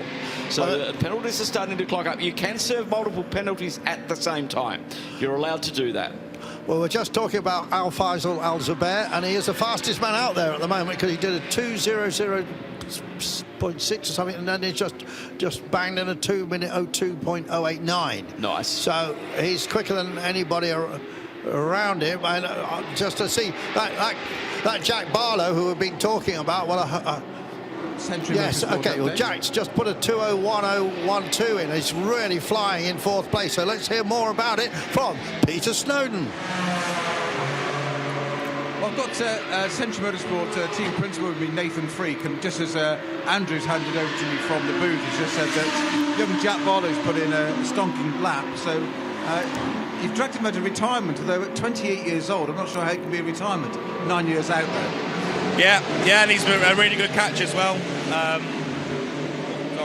He's a really good catch as well. So Lewis and Carl knew him from the Ferrari Challenge, where he's coaching Faisal Al Faisal, and the opportunity came up to get him in the car, and he's just done a mega job. So he's a proper bloke. He is. It's good to see him back again, because we followed him in Formula 4 days, 10 years ago. And it's just great to see him back in such a good car as well. Yeah, he certainly sees the opportunity. He's a lovely bloke off the track, and he does a great job in the car. So he's pleased to be out, and we're pleased to have him out. Can we make sure he never gets this bit of VT, though? Don't tell him that. Sorry, say that again. Make sure he never gets that bit of VT. He knows that he said he was such a good bloke. Yeah, absolutely. You've got quite a selection of drivers in this weekend as well, Nathan. Yeah. I mean, we always try and do this event as a preparation for British GT. So we've got a couple of our GT pairings in. Obviously, Darren, who raced with us last year as well. Sean Galale, which is quite a cool person to have on board. So it's the right mixture, but it's a really nice dynamic within the team. You say preparation for British GT. Of course, you've won it as well. So what's Darren's plans now, having won the British GT? Might not be for me to say, but it's got some pretty exciting stuff in the pipeline, and we're a part of it, so I'm super happy about that. I've got to ask you about Rihanna as well. Yeah. So that was a little bit of a late seat, Phil. I know her manager quite well, Dave Badgwick, and the opportunity was there, so she's taken the seat, and she's really cool, actually. Obviously, a lot for her to learn with not having done a race this long before, and it's a new car. But she's taken it in her stride, and she's sort of become a bit of a team leader within the team, so she's good. I mean, events like this, you obviously want the best result, but it's just a massive data gathering exercise, isn't it? Yeah, absolutely. You're doing almost half a season's worth of racing in one night or one day. There's a lot of data, and it's just track time. We're here to win, we're here to get a good result, but first and foremost, we want customers to have a good time, get their drive time in and see the checkered flag. Nathan, I'm going to let you go back because you very kindly put your plate of hot food to one side to do this. So I hope we haven't spoiled your supper. And thank you for your time, Nathan. We'll see you. Good luck for the race. Excellent, Slowy. And of course, Nathan was a top karter. He's a bit of a big lad, isn't he, for karting in his day, and ran top karting teams. And then they have dual engines for his car. He was top runner in Formula Ford, and won the British Championship. And then, of course, he ran Ginettas, and he's really built his century up. And now he's running with a top brand here and winning the British GT Championship and so on, and running a fine car here, which might just be in with a shout at the end. Well, a lot of cars may be in there for the end. I think that early Code 60 that stretched on for over an hour and a half changed a lot of people's strategies about how they will approach this race. And just where they were and how it all played out, of whether they could get time it right, and it kept on extending and extending and extending, taking nothing away from the brilliant track staff here who made that Armco look exactly like it was before it got hit, which was a brilliant job. Meanwhile, Barlow continues to be the fastest guy out there. So hopefully Slowy, I'm sure Slowy will snag him for us after he finishes his stint, which he hasn't been out there that long, has he? Barlow, no, he's only sort of 14, 15 minutes into the stint, I think. But doing an outstanding job. It's Stuart Hall in the 202s, and Stuart is the second fastest driver on the track at the moment. But Simon Riker doing a fine job, not that much experience, setting up this new team with his father. And Simon, 23 years old, comes from a place in Germany called Dernbach, and obviously had the great season in the GT Open last year. He started in Renault Clios, raced TCR in Germany and Italy as a teenager, and in 19, I think he was, still a teenager, did the Dubai 24. So strong runner. Alfred Renau, one of the twin brothers there. He is doing 202.7. So no, still Barlow is the quickest. So we've just clicked over the 6-hour mark, and that is 1/4 race distance done here at Dubai 24-hour, and round 3 of the Middle East Trophy, powered by Hankook for the 23-24 season. Boy, hasn't that gone quick. It has, hasn't it? Yeah, there's some lovely shots of brakes going red. I know we said this before, but fantastic camera work here. Oh, brilliant stuff this weekend. They've taken it to another level this year. Yeah. They have, with the drone and everything else. We're getting some amazing shots. So, yeah, very happy with that. I know you commentate on Formula One, and obviously it's the absolute pinnacle of motor racing, but all the cars look the same. Well, these days, they didn't. When I was doing Formula One regularly, as I think I said to you when we were having a drink the other day, we had cars with 6 wheels, we had cars with 2 chassis, we had all sorts of different shapes, we had all sorts of great airboxes sticking out, and you know, there were about 10 cars on the grid, all looked completely different. You knew immediately what they were. Yeah, and you could hit by their sound, actually. Yeah, and by their sound, you had flat 12 Ferraris, V12 mattress which split your ears open, V8 Cosworths throbbing away, and all sorts of, and plenty of others as well. And then later, of course, fantastic turbocharged BMWs pumping out 12 and 1300 horsepower. Not in qualifying mode, unbelievable. I don't think one of the problems is, just go off a little tangent now, is that those cars were designed by guys sitting at a drawing board with a pencil. Yes. And they came out with all sorts of different solutions. Now they're all driving at a computer, Adrian Newey apart. Of course. And they're using pretty similar software. And, bingo, the computer, doesn't matter which team it is, comes up with the same solution. Exactly, which is... and then now it's all about how well you get the car related to what you do on the track, related to what the wind tunnel's told you, and how good your wind tunnel is. Well, this is what hurt Aston Martin. Their correlation from their data was incorrect to what the car was doing. So they had a data correlation issue between what they were seeing on the simulator and what was happening on the track. Somebody put a 1 where there should have been a 0. Yeah. And that's why they went backward in the mid-season, because of those. And when you have the people and the likes of great McLaren designers of the era, Gordon Murray. I commentated on the famous fan car race. Oh. And there's a big story about that because it didn't go very smoothly, actually. And in fact, before the start, when I was doing the intro, which was going into the ITV World of Sport programme, we were meant to be doing a piece on the fan car, and the whole idea had a dustbin lid that fitted over the back of the fan. And the idea was that on camera, I would pull the dustbin lid off, and we would, hey, presto, there's this incredible fan. But Bernie vetoed that about an hour before we were supposed to record this piece. So we then, plan B was to do an interview with Mario Andretti about the fan car, which he absolutely hated because he said it was peppering him with stones. And there was some technical difficulties between Sweden and London, and the French cameraman didn't speak Swedish or English, and basically it made a program called It'll Be All Right on the Night, and it was in the very first show. It was a famous blooper program of me trying to interview Andretti, but they stitched me up because I did interview him, but they made it out as if the satellite time ran out. Oh, which is a bit unfair. Let's but have anyway, a look at what is happening. It's on the internet. You can Google it, Swedish Grand Prix. It's a bit of fun, actually. Is that brake smoke, or is there something worse going on? No, I think that's somebody's just locked up going into Let's there. have a little look-see. There he is. It was the TCR. Yeah. And the 138 just running a little bit deep into there. That's Simpson Motorsport. Yeah, Audi. We've got 138 is currently running. Kavi Jundu at the wheel at the moment. He's an interesting character, yeah. Leading the TCR category. Was it just a big lockup? I think it was. There's no smoke coming out of the back of the car now. It's a TCR category. Does he? Oh, he's got a looks like right front puncher. Yeah, he has. It's pulling the wheel surround there. Slow down.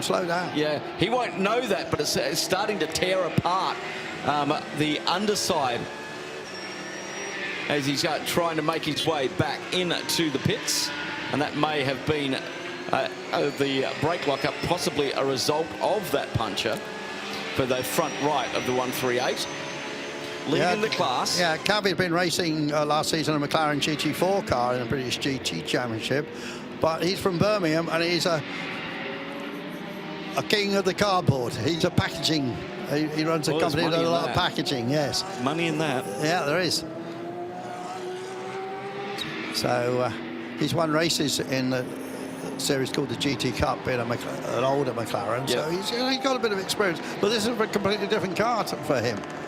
Indeed, and that tyre is now starting to delaminate. There we go. That really, that went for the stars. It was like a launch from Cape Kennedy. That's the right-hand wheel arch that departed the car, because we saw it flipping there as the Toyota goes up the outside, the Porsche and the Audi go up the inside. What you'll see now is there's not much left of the front right of that car. The tyre now delaminating. It's starting to tear apart that right-hand side. Here we go. Yeah. And you can see it there. It's all starting to kick off, and then the top of the wheel arch. Now, where is he on the track? Well, he's just coming around turn 14 now. So he's only got one corner to go before he comes into pit lane, and there he is into pit lane now, and that right front flailing. That's left debris all around the circuit, and race control will have a look at that. Snowy, if you want to get the fumes of flailing tyre up your nostrils, get down there, see him come in. Cavi, the cardboard king. Meanwhile, out on the track, Alfred Renau is working hard on Simon Riker, but they are still, maybe I'm just looking at the timing screen at the wrong time, it's still showing a lap apart.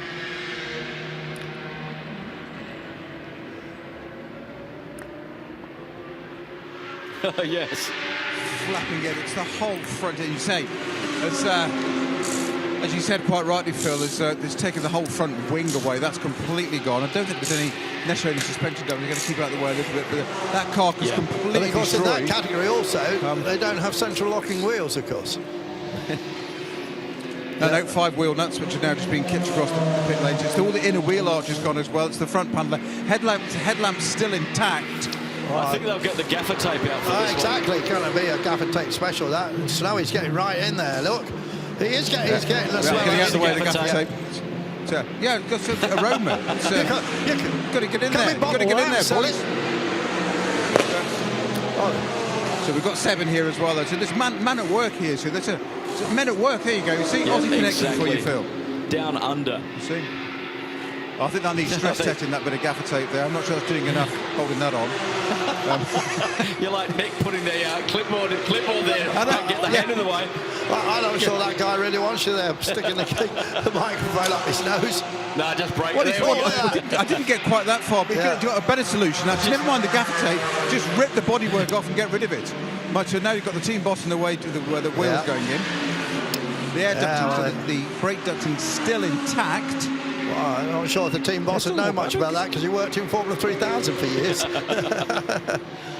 No, don't be like that. Turn to the right. So they're asking to put right-hand lock on so they can get turned to the air ducting. And now this is what I like. This is proper motor racing now. Never mind gaffer tape. Oh. Cable ties. Cable ties. You and I said it in unison, Phil. There you go. Ducting. Well, that's a good point, actually. Does it need brake ducting when the wing's gone? It's got air-cooled brakes this side now anyway. So it's irrelevant. It's irrelevant. It's got a nice big one going down to the top of the, I think Seb's trying to get the camera. It's got one tubing going in over the top around the back of the McPherson Strat. It's got something to the caliper anyway. There's just one. The other one was to the front of the disc. So there's plenty of air getting in there. But it's what not that's going to do, cause a problem. Snowy, that tyre is very exposed, and it's easy to trip over another car with a tyre sitting out there. Yeah, like exactly. a single-seater. So they're going to have to be very careful if they have any sort of contact. Thank you, Seb, for the 360 spin. But they've got to have to be very careful with that because that's something that can get caught up very quickly. They've also left the fuel filler door open on it as it went out. Yeah, it's gone down there. Anyway. Thank you, Snowy, down in the pit lane. A little bit of work to do with that car. It was leading the TCR category at that stage. On fire at the moment, not literally, I mean, is the Attempto car, and Ricardo Feller is driving that now. He is fastest out there right at the moment. Ricardo Feller, very highly rated guy for Attempto Racing. Been racing in the DTM recently, finished third in the DTM last year. Yep. Obviously it's a GT3 DTM. I covered years with the old V8 DTM, which was absolutely awesome. But and a fella 21 won the ADAC GT Masters Series, one of the strongest GT series in the world, with 2 driver series, of course. He won it with Christopher Mice. The 277. Yes, mate.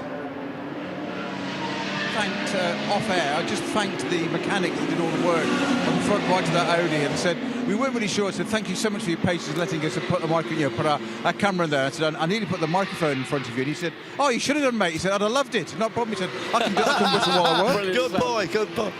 Now, the 277 Ginetta may be getting a call into the pits that only has one working headlight. That's Mark Griffith at the wheel of the CWS Engineering running TCX4. What I was going to say is that James Kay was chasing that TCR. Now, they did have a driver change. Local driver Nader Zahua has got into the 138. But James Kay, when they came into the pits, was only around about 3 minutes behind, running second in TCR in the Audi RS LMS TCR. That's different to the Simpson Motorsport car 138. That's the DSG gearbox, and there's a ride height difference between those 2 cars to get balance of performance. Now things have been happening in the GTX category a bit further down the field, because now Kevin Woods is at the wheel of the KTM, but it's all closed up. And Michael Simpson, who's the head of motor racing for Ginetta, of course, a long-time driver and an outstanding talent too, blonde Michael Simpson, he has put that Ginetta up to second place. Wow. And now the Vortex, which has led the class all the way along, is now back to third. So they're like in 29th place and 31st place. And yeah, just having a look at time. Michael Simpson did a 2:07, and the previous lap from so he's lapping the same sort of speed as the KTM, the Razoon car. They've got an extra pit stop over the Toro Verde car. Yes. So yes. that may be part of the reason that they've dropped back a little bit further. But definitely the GTX class has closed up a bit. Yes, indeed it has. And the fact that the Ginetta now has got onto our first page of timing as well, which it wasn't. And how do we say that? The KTM is making its pit stop now. And maybe Snowy get down there.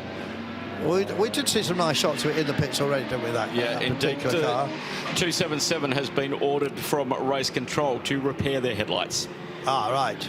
Okay, so that will be that car with Mark Griffiths at the wheel coming into the pits very shortly.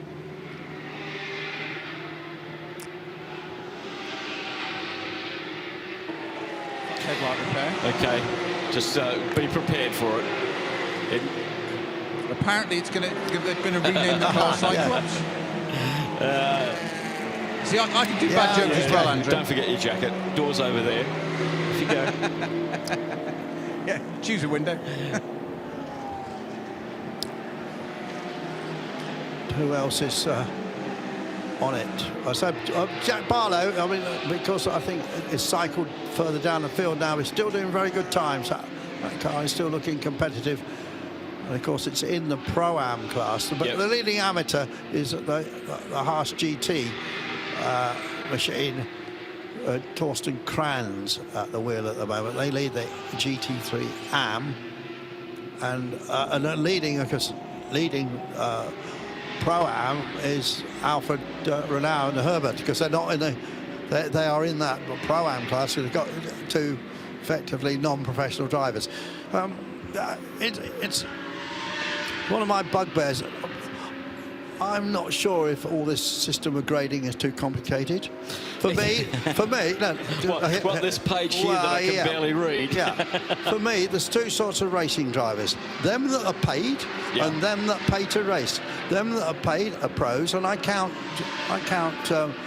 working with like young drivers and working in racing schools, and them that pay to drive. Oh yeah, here we are. The plug had come out. Yeah, they sort of plug. There we go. Yeah, well spotted. There's two. Just fix everything. Just literally bodied off and just. Was it literally just a connection? Just a connection. Just came off, plugged it back in. You can see all come back. If anybody's got any spares, Colin has, hasn't he? Yeah, always. Yeah. So for me, there's two sorts of racing drivers. Yeah, we've got 4 different categories here, and some of them, well. You haven't made a comment, Phil? No, I'm just trying to work out why they do it this way, and I've had discussions with them as well in regards to... Yeah, it's all to try and encourage gentlemen drivers into the sport. But if you went on my little simple system of having the blokes that are paid and the blokes that pay, and that lot's pros and that's am, and that's the way it is. Because I go back far enough where none of that sort of stuff ever happened. Everybody was just the same. We don't have any classes for this. But I appreciate why they do it. But I'm not sure. Because this is really tied in with all of the balance of performances. Yeah. Okay, so this reflects on, with this balance of performance that I have in front of me, it can change your fuel status. Yeah. It can change many things. Many things that stop having expensive car. I mean, they've been refining this since I've been doing Creventic since 2006 here, and it's been a reformation of what drivers are available on the market, who wants to come and go racing with Creventic series. Yeah. My comment wasn't aimed at Creventic, by the way. It was aimed at racing generally, because they didn't start this. It was started by the FIA. And I still don't know the difference between, well, I do know the difference between a platinum and a gold, but it's pretty hard. It is, and we have, as we've already said, we've got a lot of gentlemen drivers in this category, over 60 years old. We've got, of course, a couple of ex-Formula One drivers in this race. From Russia, who we haven't seen racing. Vitaly Petrov, 3 seasons in Formula One. They're in a Porsche. It's really been showing much, has it? And I think is it Alexander Smolyar. He's a good young Russian fast kid. Is in that. They're running in 10th place in the pro class, and. The Surtikin in the other car, who had a whole season with Williams, of course. Yes. 10 years ago as at number 2, and they've come back to racing here, and great to see them. But it's a different thing because their skill level is measured against everybody else who's driving that car. Yeah. And that's where the difference is. It's that you can have your gun driver, as we've seen with the Bleecker Mullins and all of that. If you don't have the rest of the drivers at that level, the car's never going to be at the level of that one driver. It's going to come back to that. And that's why I like the qualifying, the way they do it, where you have 3 drivers. Yeah. You actually get a better average of where that car realistically sits in the field. Incidentally, because of the way it's been cycling through, we haven't really seen what the lead is. No. But I did just spot it a moment ago, and it's about 117. Okay. It's not. It's just the way the timing screens. Yeah. Well, it's 114 now. There's 74 seconds between them, with. Not too much difference in the lap time. No, he's chiseling away at it, but it's like half a second here and half a second there. And a lot of that's traffic. Yeah, and there's traffic. But talking of Russian drivers, another very talented Russian, Viktor Scheiter, is up in 5th place in the 83 Proton now. I think he's had some good single-seater success. I don't need to check that, but. So I've got to give big ups to Michael Simpson in the Toro Verde Ginetta. He's about 2, I'm just looking at the GTX times at the moment, 2:07.496 for him.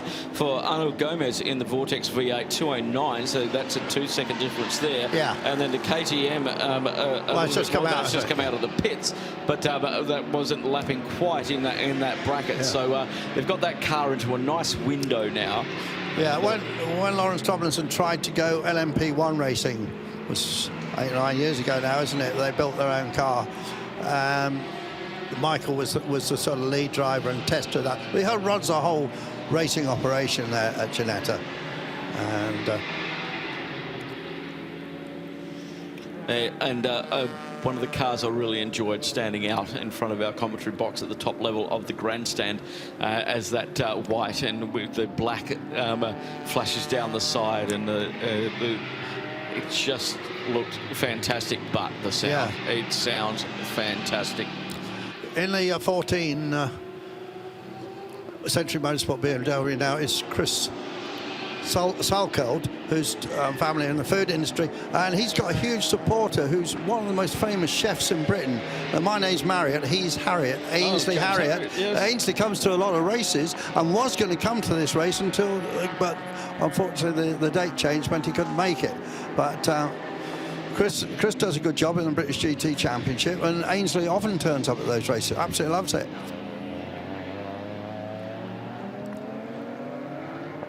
962, Ralph Popper-Lars at the wheel of the Fark Autotech Porsche, currently leading the 992 category in 16th place overall. And been in the car for just over an hour now, and it won't be too much longer before he has to make a stop. Yeah, we're seeing 3 cars on the lead lap now. 20 seconds between second and third, but Al Faisal Al Kubair doing a good job in Oman. Been there rallying in the past. Lovely place. Lovely place. Yeah, to Muscat's a nice city, isn't it? Muscat's lovely, and if you go down the coast, there's a place called Salalah. Yeah. We go there when it's summer here in Dubai and 50 degrees. Salalah almost sits in the subtropics, and it's got greenery that runs right down to the sea, and it's about 15 degrees cooler than the 50 degrees we get here in Dubai. So it's a brilliant place to have a weekend away. Yeah, you can fly there direct as well. Stunning part of the world. And they also have bagpipe players. Yes, they do. Which Not why? what you expect, because they can. Yes. I think is the answer to that, Andrew. Oh, good battle here. Look at this. You know, if you're sitting out in the grandstands here, or even watching up from the hotel, you're seeing some terrific action, aren't you? The thing that I'm noticing is that they're tending to stay off each other. Racing room is being granted and appreciated. Yeah. I know. We've had very few incidents, haven't we? There are 50-odd cars out there. So respect is what is going on. Mechanical incidents, and it looked like it was a spin that caused the long code 60 rather than an actual accident, because there was no action taken afterwards. We've had a couple of comings together, but it wasn't anything that's a showstopper. We lost both of the cars that would have started on the front row. Well, one of them did, and retired on lap 88, and that was the Centrelock Junior Racing team. And they, from pole position on lap 88, power steering failure, and that too long to fix, and they're going to start packing that car up. And then the Lopet Motorsport Lamborghini, they had an issue with the fuel tank, and that just Gabriel Rendon was due to start that, and Chris had a word with him probably a few hours ago now, probably 5 hours ago. They said we have to take the engine and gearbox out of the car, so I don't think we're going to take any part of the race. And unfortunate for those two cars that had the best view from the start line. No cars in front of them down into turn one, and only one of them was able to do it, but 88 laps was all that the car 18, the Centrelock Junior Racing Team, Audi R8 LMS, it got done. Endurance racing can be a cruel mistress, and it's just right place at right time. There's the 496.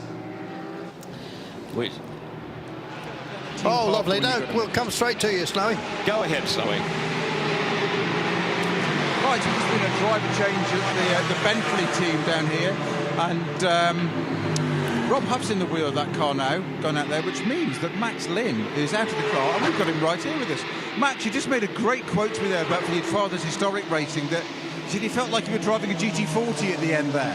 Yeah, we, with the way that the Code 60s landed, and we had a slight engine sensor problem, I ended up double stinting a set of tyres for 2 hours, which seemed a great idea at the time, but about 15 minutes from the end, it wasn't such a great idea. I was just hanging on out there and trying to not spin and bring it back in for Huffy.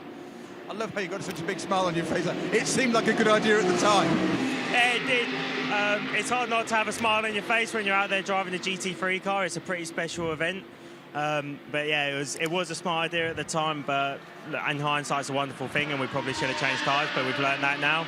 And we're out there we're fighting a few issues, but we're going to keep on going around and make it to the end, because that's the initial goal of this whole thing. Really importantly, are you making Huffy work hard and making him coaching? Because otherwise he'll just sit around all day eating jelly baby. Huffy's absolutely working hard. We had an ABS failure in the initial stint, so not only did he take the start, the aircon failed and the ABS failed, so Huffy's definitely working hard out there, and yeah, let's hope that he can get back at it right now. I'm going to ask a family question here, but how do your times compare to Dad? I love the pause. Yeah, we're in historic cars pretty even. We share cars all the time, but I think being a little bit younger and a little bit careless, I'm a little bit faster in the aero and the slick stuff, but in historics we're pretty... I should have said before you answered that, who pays the bills, who's faster? Yeah, he's faster. He's faster. Good man, good man. Max, thank you very, very much, and look forward to seeing you later. Enjoy your rest.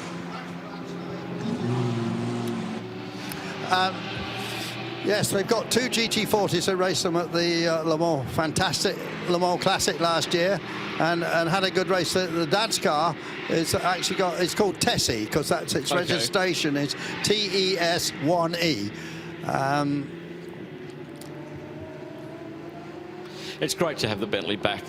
We haven't seen it here for many years. The first GT3 that came here was from Lechner Racing. It was Michael Ammermuller testing it here at the circuit for the late great Walter Lechner, and it did a couple of our GT Series races before it went back to Europe, without the big mufflers on it, which means it absolutely shook the grandstand as it went past that massive V8. So Stuart Hall is still in 4th place in the Dragon Racing 88, and I think Snowy is going to grab Stuart when he's finished the stint and suggest he comes up to the commentary box. He told me he knows the way.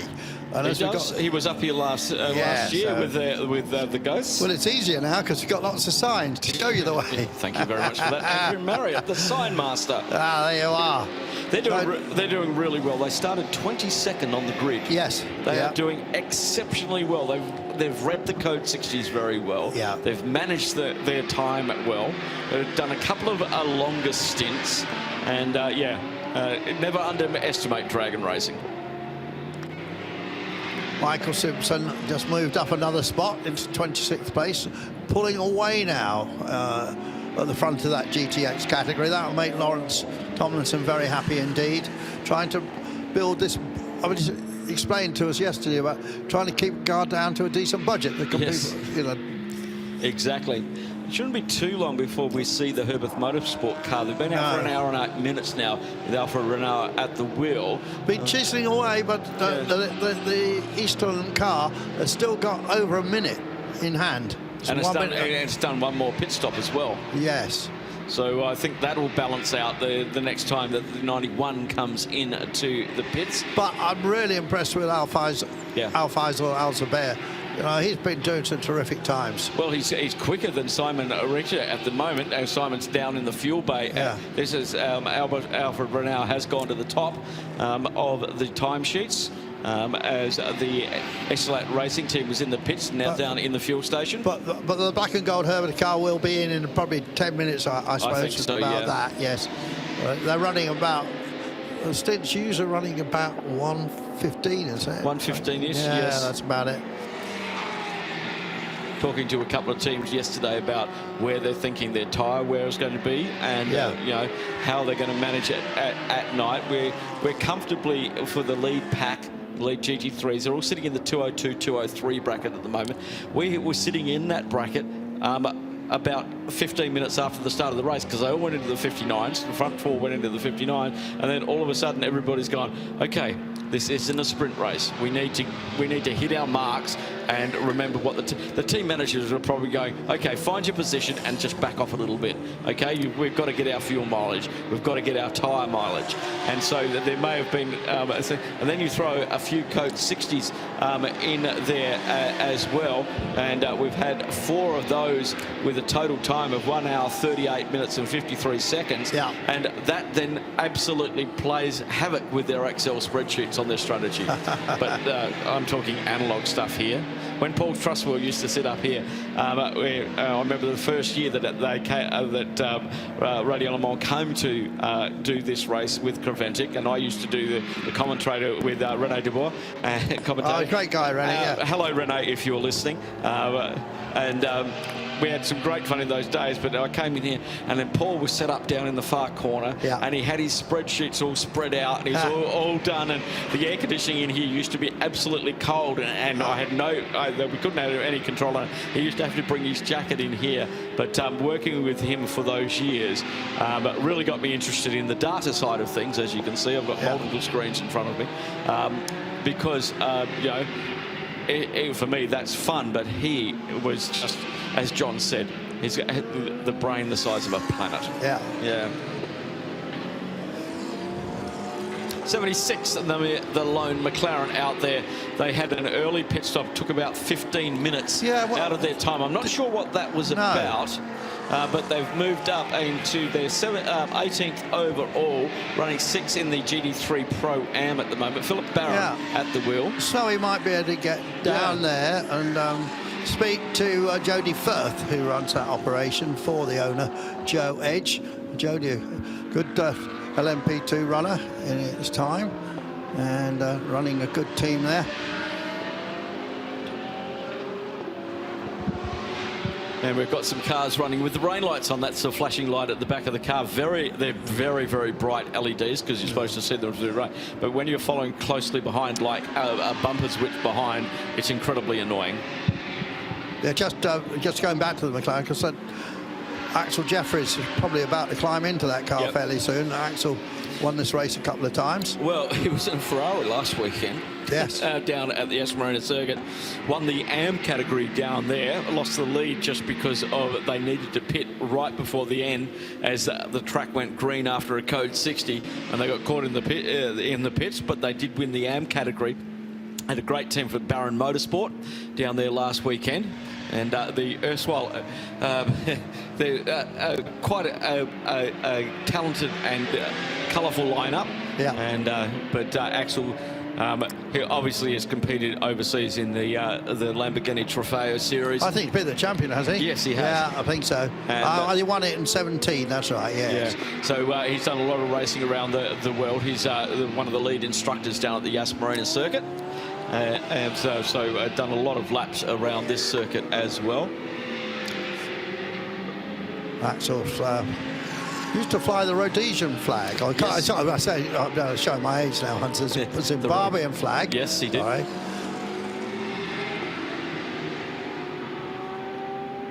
I've only been there once, and that was, of course, some... Well, anyway, I'll tell you that story another day. He's under ZWE, so he is under the Zimbabwean flag. Yeah, is that what they call a Zimboy? Running in as a semi-pro this weekend. Yeah, yeah.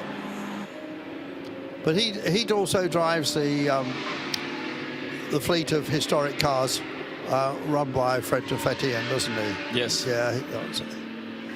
Well, if it's got wheels and a steering wheel, as any racing driver will, put me near it and I'll jump in it. And as you were talking with JT, racing drivers always... Heindorf still brings his helmet to the... and he's a commentator. I can't blame him. My helmet's in the car. Right. Always is, just in case somebody says we're going to the kart track, which is right behind our grandstand. So, and very professional is too. You introduced me to the guy who runs it, didn't you? David Bright, Yeah. Bit of a stir around with the 992 category because the 962 FAC Autotech car is now leading that from the 901 Pro Sport car. The 909 Rick Broikers is back at the wheel of the Red Camel Jordan's machine. He's dropped to third, but he's right behind the Pro Sport car. So we should see on track 901 and 909 in combat. But I would have thought that Rick Broikers will find a way around Stephen Pallett. Well, they're about 10 minutes separated on stint time, so this battle can go on. And he's gone past him, actually, yeah. So this battle can go on as they pitted only 10 minutes apart. Yeah. There's a guy called Ralph Popolars. Yes. And he's just pitted, actually. So that's why he went longer. So now he's going to drop behind them, which will... And they'll put the Broikers car back in the lead of that category, yes. Rob Huffer's back in the Bentley. He can't get enough of that car, can he? No. So all of the 992 Cup cars for their refuelling, 110 litres maximum. Yeah. But the 992 Roy cars, the Pro car, yes. The Pro cars can only take 80% fuel flow. The AM cars get 100% fuel flow. Okay, right. So when you put your thing over there, this is part of BOP as well. They control that, so that adds extra time to their pit stop. So I suppose that adds 20% or so. Yep, they're all time-wise. Yeah, and it's clever, isn't it? It's a clever way of controlling it. It's actually on the tag. You cannot do anything else. You put that tag over there, the tag will read what your balance of BOP is, and that's what you get. Yeah, but you don't have to sit there with a calculator and do anything else. Because one of the old-fashioned ways of doing this is, of course, bolting bits of lead into their car. Yes. Which I never thought was a particularly good idea. Not for lead poisoning side of things. But the cars all have their homologation weight, and then they have their final race weight, which Creventic put on for, like, if the GT3, pure GT3 cars, they lose 5 litres of fuel on their balance of performance from their BOP fuel. Yeah. And they also get 30 kilos of ballast added to the car. Yeah. When we get to the the GT3 AM, they get an extra 15 litres over their balance of performance, and they, it just makes a difference there. When we've seen in 2 races now, Pro-Am cars running the GT3 category. Now, Agias is slightly different. 1/3 of the race was under Code 60, which means the Pro cars didn't get to extract their strategy to their fullest. So Code 60 can be a cruel beast. Says Stuart Hall in the pits now from a Dragon Racing 3rd position. And also I noticed that Marcus Winkelhock, the star man in the East Talent Racing Team car, has climbed aboard that car and is the fastest man out there now. 127. Yeah, Seriously. and Marcus, we see him occasionally in Creventic. He won the 24 hours at Sebring. Very good drive there. And let's see if you can remember the quiz question I posed you about Marcus Winkelhock on Friday, about being the only Formula 1 driver to have... No. You've forgotten it. Only person to ever have done only one Formula 1 race and actually led it. And Yeah. Sorry, you've been hitting me with so the much problem is I hit you. information. You hit that and you were reading Immortals screens and working out a load of clever stuff that I couldn't even handle.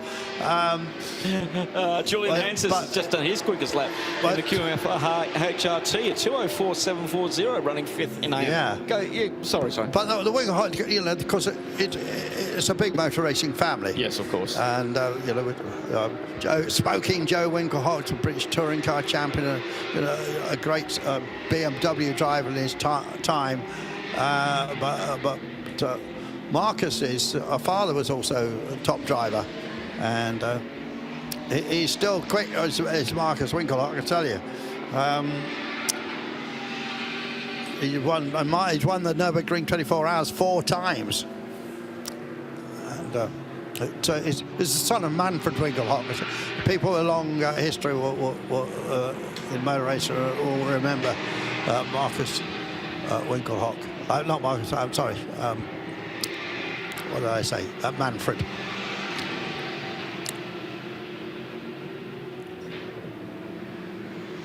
Just to finish off with the Winkelhock. So he's obviously won the Nürburgring 24 hours, but also finished second as well. So he won it in 12, 14 and 17.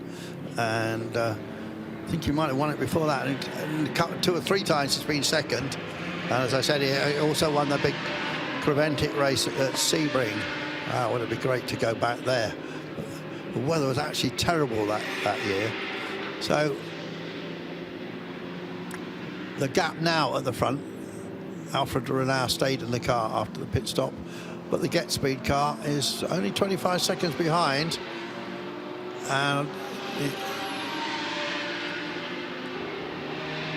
And Stuart Hall has just come in to take fuel.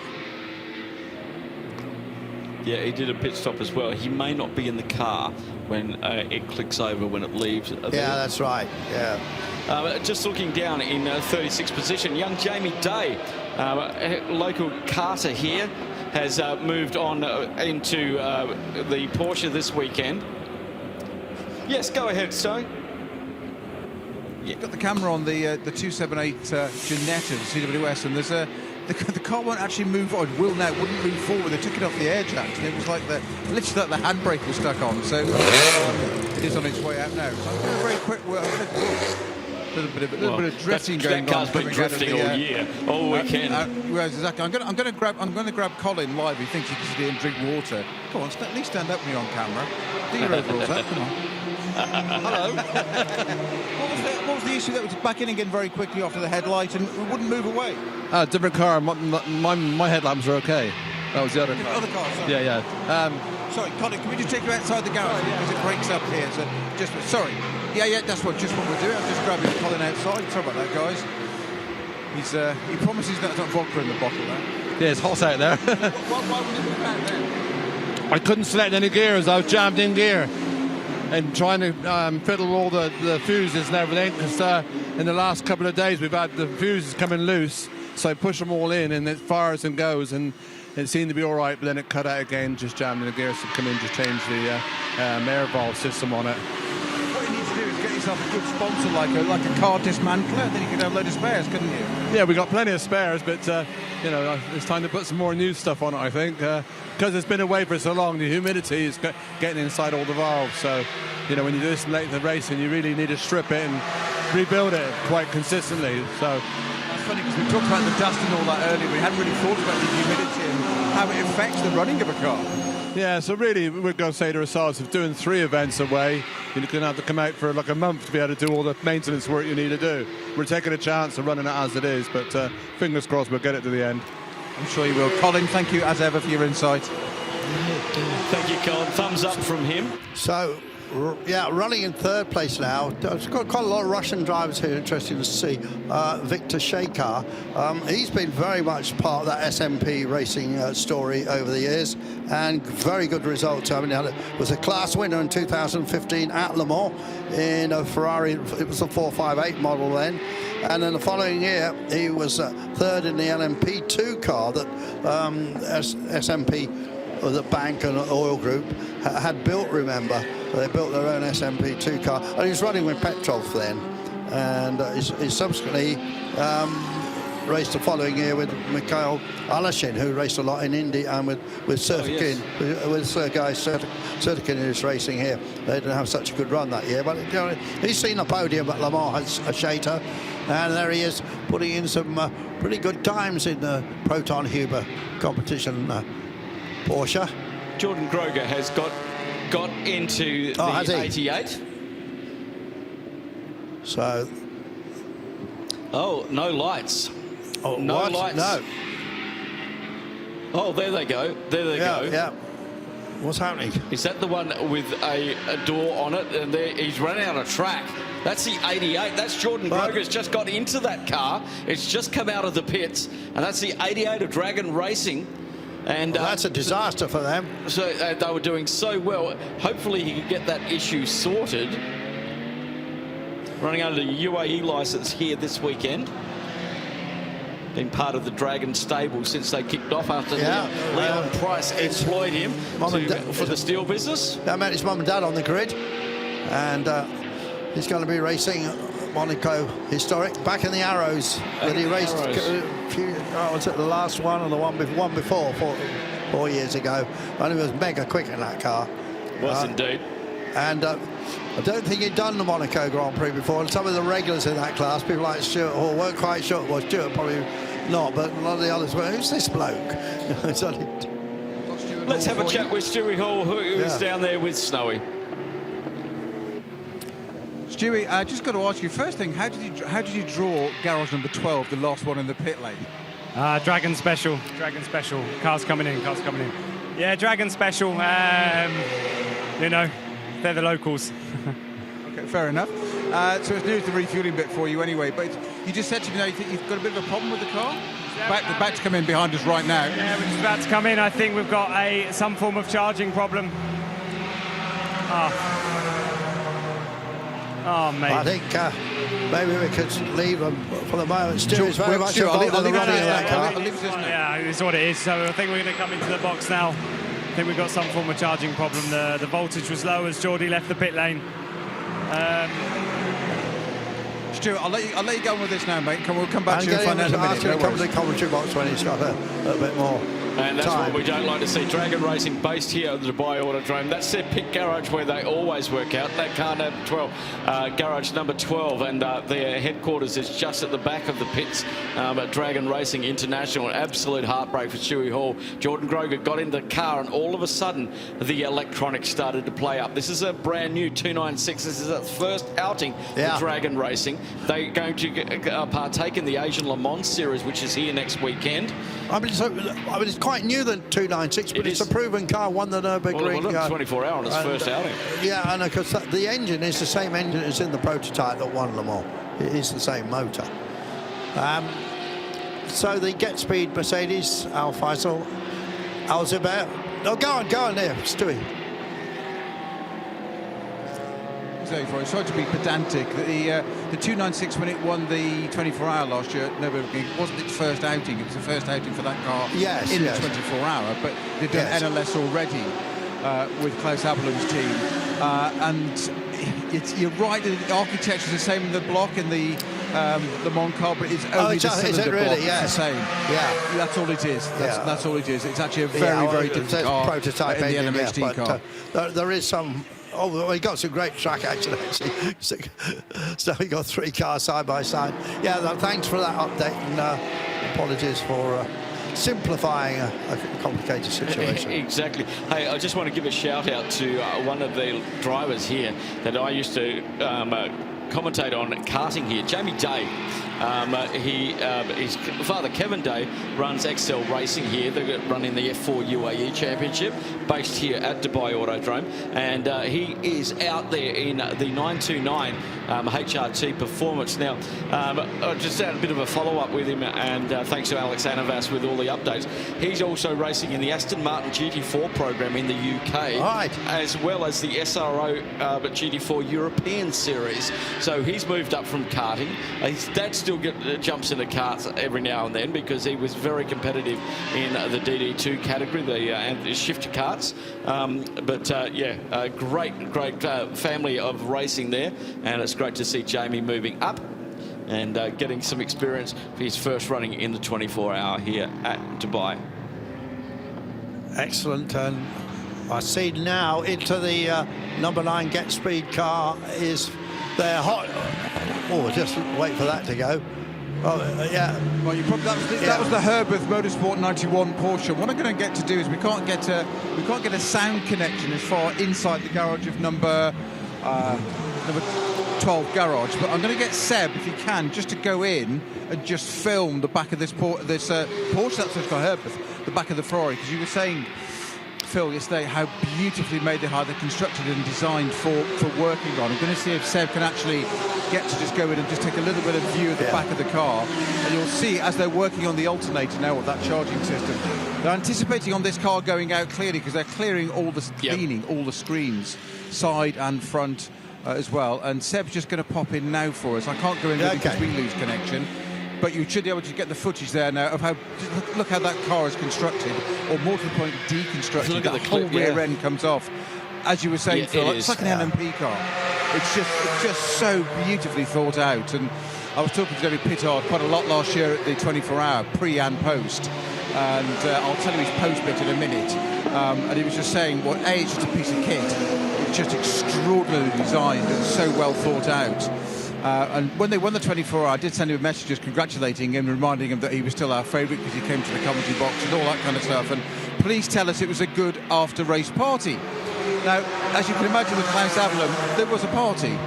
And he did admit to going into Klaus Abelund's bar in town, and the whole team stood, the drivers all stood on the table and sang a We Are the Champions rendition of that, having had a certain amount of rose water to drink, I believe.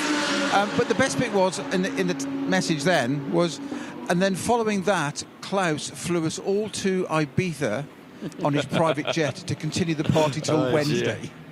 Now that's rock and roll. When you win the 24-hour, that's what you want to be treated. Never mind a trophy. That's what you want, isn't it? Stuff. Thank you very much, Zoe, down there. And you saw the rear clip there, how the exhaust pipes connect together to the rear clip. You saw the header pipes coming out just at that cross brace of the chassis, and then on the rear clip, that just goes over the top of them. It sleeves them. It's just brilliant engineering from Ferrari. An absolute next level car in the GT3 championships around the world. Herberth are in the pits now, fueling. Winkelhock is second and may go into the lead. And Haas RT car, 21, Torsten Kranz is third. Richard Feller is fourth. And the Get Speed cars just dropped back a bit with Fabian Schiller. Not sure what that's about. Not sure either. CP Racing have a very strong run, at the moment. Yeah. Darren Law now at the wheel. Darren, former winner of the Daytona 24, and as I said, now a team owner. but hasn't raced for 3 years. Last time he raced was in this team. Yeah. And you know, he's doing a really great job out there. Is Darren Law? That car's running in 8th place. And Peter Cox is up to 10th. Okay. A former factory BMW driver 20 years ago, you know, raced those lovely long tail McLarens. And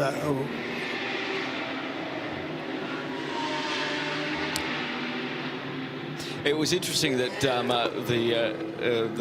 Ginetta was having the issues again. It had issues down at Yas as well with gearbox selection. Caused them quite a bit of problems, maybe, and that's a 6-hour race. I don't understand how the humidity is, because these things usually run in the rain in the UK, don't they? Yeah, although we got on board with Peter Cox. There we go. That's nice, isn't it? Just making his way around turn 14. You can see the rise up to turn 15 now. 59-year-old from Eindhoven. And a terrific history. You know, in 1989, he was a Formula Opel champion. I had hair on a waist back then. He ran in Formula 3. He was a good runner in 3000. He did taking part in 13 Le Mans, and lots of success in sports car racing, particularly with a Schitzer team, and also ran in the British Touring Car Championship, European Touring Car Championship, was second back in 2000 for Honda, and terrific bloke, Peter, actually. So he's obviously the Salokin by Cox Racing. I'm not quite sure what Salokin is. It's not a local sponsor, is it? No, Salokin, it's definitely not a local sponsor. Must be something Dutch.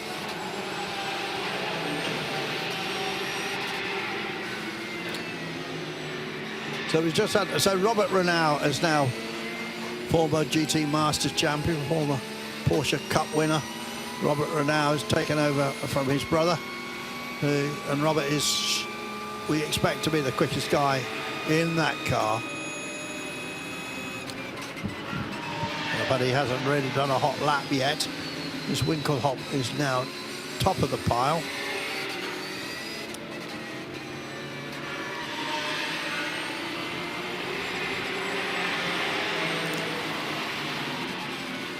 So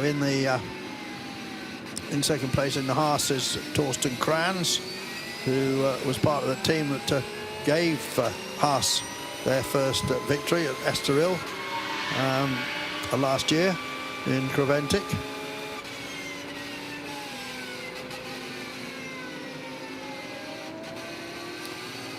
And Ricardo Feller is up there. So now the top three is Winkelhock, Torsten Kranz, Richard Feller. So it's Easterland, Haas. So Audi's 1, 2, and 3 now. So the Audi R8, well, Audi may not be supporting that program any longer, but their cars are still well sorted and ultra competitive. And here, the Audi company has been using this race, so they've got a big hospitality suite we saw. And look at that shot. Look at that fantastic drone shot. Well, you know why we're having that shot, don't you? It's nearly 8 o'clock. Fireworks. Fireworks. Now, we'll get a message up on the screen shortly to warn all the drivers about the fireworks just about to kick off. We're around about 3 minutes away. I have been and seen a lot of fireworks display in my life. And the best ever was here at the launch of the circuit. Exactly. It was We had phenomenal. no regulations back then. No.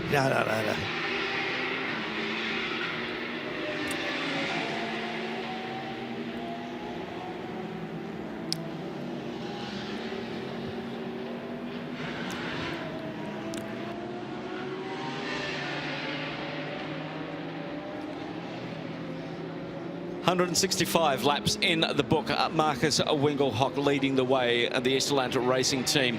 Around about a lap clear of Torsten Kratz in the Haas RT. Audi, 12 seconds ahead of Torsten Kratz as he comes across the line and completes his 165th lap. Marcus Winkelhock leading the GT3 category. GT3 AM is the Haas RT car.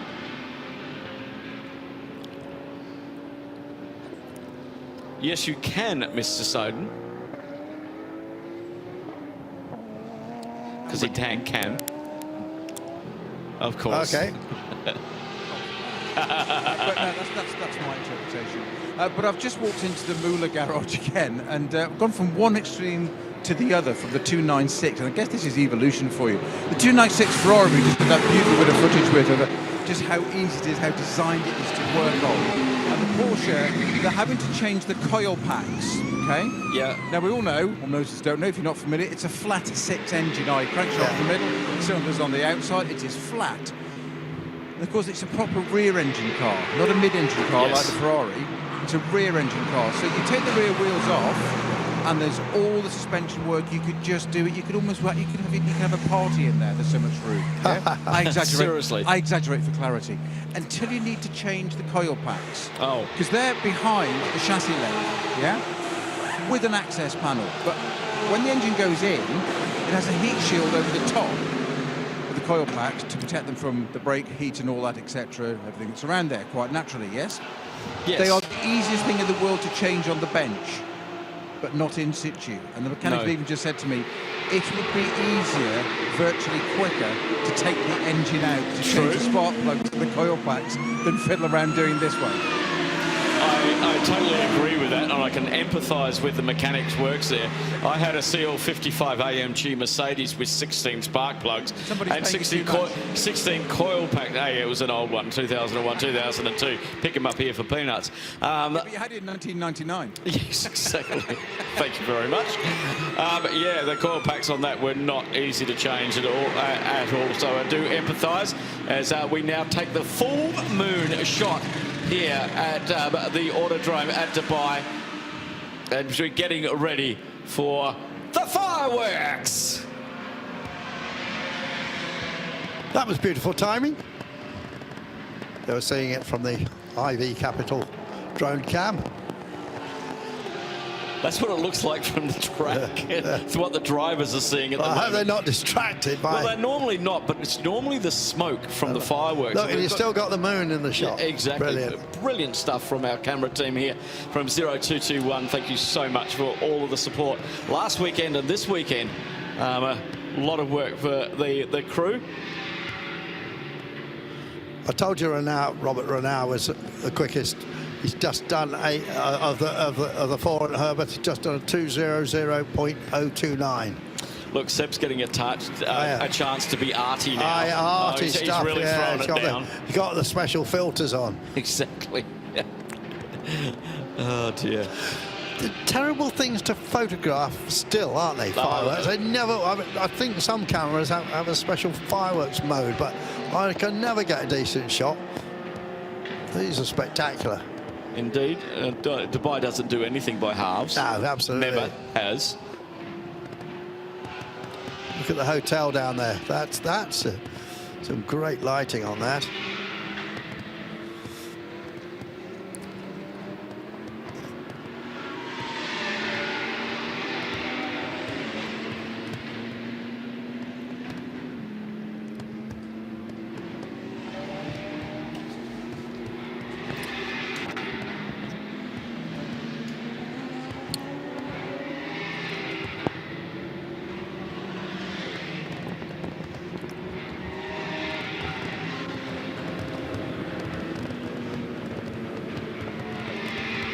Just letting you enjoy these shots. And there's another beautiful piece of camera work.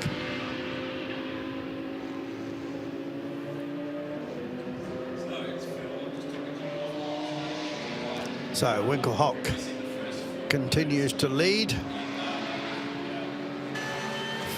And Ricardo Feller has just moved up into second place in the Attempto Racing Audi, because Torsten Kranz has brought the Haas RT Audi R8 into the pits, the leader of the AM category.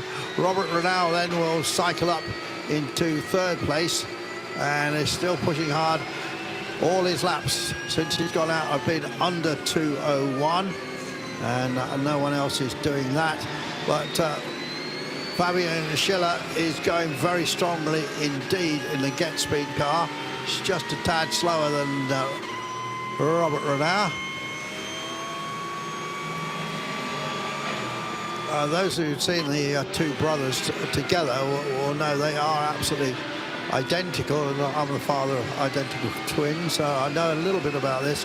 But I went to speak to them today before the start of the race, and usually someone's shaved a bit different to the other. I think they got a bit more stubble, and they look exactly the same. And I said to, how am I going to tell you this time? I'm not doing a pit. And Robert says, says, I've got a few more grey hairs than my brother Alfred. So that's the way to tell them. But great kids, well, not kids anymore, but wonderful family and terrific racers. And absolutely one of the mainstays of this series, of course. As we go on board, is that Tracy Crone at the wheel at the moment? Or is it? Just check out who is in that Porsche. Had a very good result at the Nürburgring 24 hours this year, and the 9 in their category, the 911 category. Tracy with long-time racing companion Nicholas Jonsson from Sweden originally. Fireworks done and dusted for the 19th time. Oh, it's Patrick Heisman now at the wheel. Patrick sometimes drives with the Tracy Crone team. Absolutely the man to beat for 3 or 4 years in the Porsche Super Cup. Back in the day when I was commentating on that, it was always Patrick Heisman who was usually at the front. And Patrick's in his 50s these days.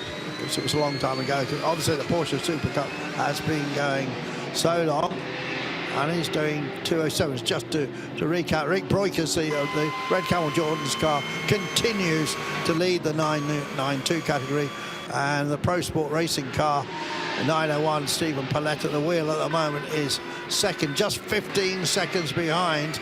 And in fact, Paulette doing a great job out there. He's lapping a little bit quicker than Broikers. Rob Huff down in the 203s in that Bentley, which has had all those braking problems. And in GTX, the Vortex has gone back into the lead of GTX. And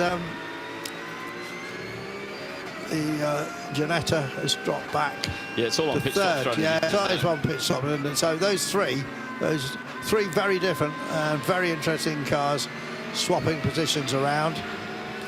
So a long way to go yet. A long way to go yet. Around about 16 hours and 54 minutes. So what's a really good time in our 992? If you're doing 206 in one of those, you're going quickly, aren't you? Yeah, indeed. And I say that, and I say that for a reason, because your man Jamie Day, you just mentioned, is just on a 206. Excellent work. 494. So he is actually the quickest guy out in a 992 at the moment. Just scanning the times. No, actually, he's second quickest. The FAC Auto Tech car, well, we haven't mentioned very much. 962 car's got Hoob van Eindhoven in it, and he's just a tad quicker than Jamie Day. But then there's always traffic in a race like this that comes into play. I think it's just about it's the right number of cars. We always had this discussion around here. You can see the code 60 sign on the dashboard. Yeah. There you go, code 6523. Yeah. Now it does get a readout on their dashboard as well, and they also one of their dials will turn 60 with the cross across it. Well, that is analog, isn't it? Yes. Is it? Yeah. So, and the Tempto Racing Audi been very much in the mix here, is just in fuel at the moment, and dropped to 4th place. And that Century Motorsport car is still in there, you know, lying 5th place. Younger, well, not so young now, as we heard from Chloe, Jack Barlow, doing an outstanding job. There you can see all of the lights of Motor City, all of the restaurants behind. That's the Turn 1 terrace area. I went earlier on. I went walking down. There's lots of shops down there. Yep. Also, any sort of restaurant you could think of. Every restaurant. I finished up in a Japanese budget store. All the 921. What's happened to that? 921. The yellow flag is out. One of the fuel pumps is also not working, apparently. That is the Mjolnir Motorsport car that's had electrical yes, issues all week long. Well, all day long. Stop, go. I don't think they can get to the bottom of that problem. And one of our local drivers here, one of our F4 UAE stars, won the last 2 races down at the Esplanade Circuit not 2 weeks ago. Keanu Al-Azari is driving that. He hasn't been in the, I don't think he's been in the car as yet, but he is the youngest driver ever to be allowed. He's 16 years old and he's a semi-pro. Seriously, but he's had a great F4 season this year. His dad, Karim Al-Azari, multiple champion here at Dubai Autodrome in the GT series that we had here. What a shot. Yeah. Absolute brilliant shots from the drone. But, sorry to break in and just blown away by these shots. Yeah, stunning shots this year. Well done to 0221. Absolutely taking it to the next level for this 19th running of the 24 Hours Dubai. But yeah, hopefully we can get Keanu in that car if they can get it back to the pits. That's the most important thing. They need to get it back to the pits. It was the reason for our first Code 60, I believe, back in the early part of the session. It was... No, that was the Hassard T car that had the issue back there. But they've always managed to get it back in around to the pits. But all of our big Code 60s have been by GT cars. Yeah, that's out of the way, really, isn't it? Yeah. But they have got the hazard lights flashing. So, well, presumably they'll try and recover that car. Yes. Will drive us into I can't. I'm just trying to work out where he is at the moment. I can't find him on the tracker. Turn 7, we have a yellow flag, which is over where... halfway round, really, Yeah, the cars are going quite quickly past him, so it's at turn 7 and on the right-hand side, so that's a little bit interesting. The 7 is the lead up the hill. Has he rotated around? He's got his lights flashing. I wonder if he's lost drive. Well, he's turned the lights off now. Now he's trying to fire it up, isn't he? He is. He's trying to get it going. Yeah.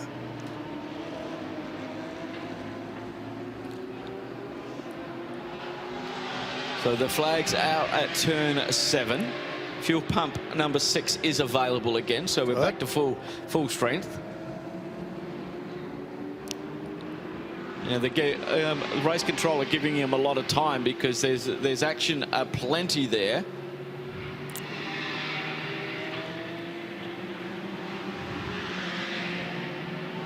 He's quite a way off the track. Now, that's on the Exeter 7, almost at the entrance. On the right-hand side, that's the entrance to turn 8. Yes. Where the Parabolica. So he's well off the racing surface. The 88 off the track. Yes. But did he just go back out again? He must have done. Yes. Was that his out lap? Just trying to pick up where he is on the screen. He's lost a few laps. Code 60, we are under Code 60 at the moment. So the Ferrari's way down the field now, isn't it, after that problem? We got the second page. Yeah, I'm just going through that now. 88 has dropped down to 38th position. Jordan Groger has stayed at the wheel, but with this Code 60, that's actually going to give them a breather. Yeah. That's actually going to give them a breather. CP Racing into fuel with Darren Law. Straight away, 50% fuel for CP Racing, running an all-AM driver lineup in GT3 AM. So this is the opportunity for them to make up a little bit more time. This shouldn't be a long Code 60 because we can get the Porsche had 4 wheels attached to it, which means we can tow it back, and we can use the cut through about a quarter of the way down the back straight. We have a cut through called the Club Link, which brings you onto turn 14 at the bottom of the speed bowl here, and they can cut through there and then bring them into pit lane. So this shouldn't be a very long recovery. I believe that there'll be some work going on in regards to the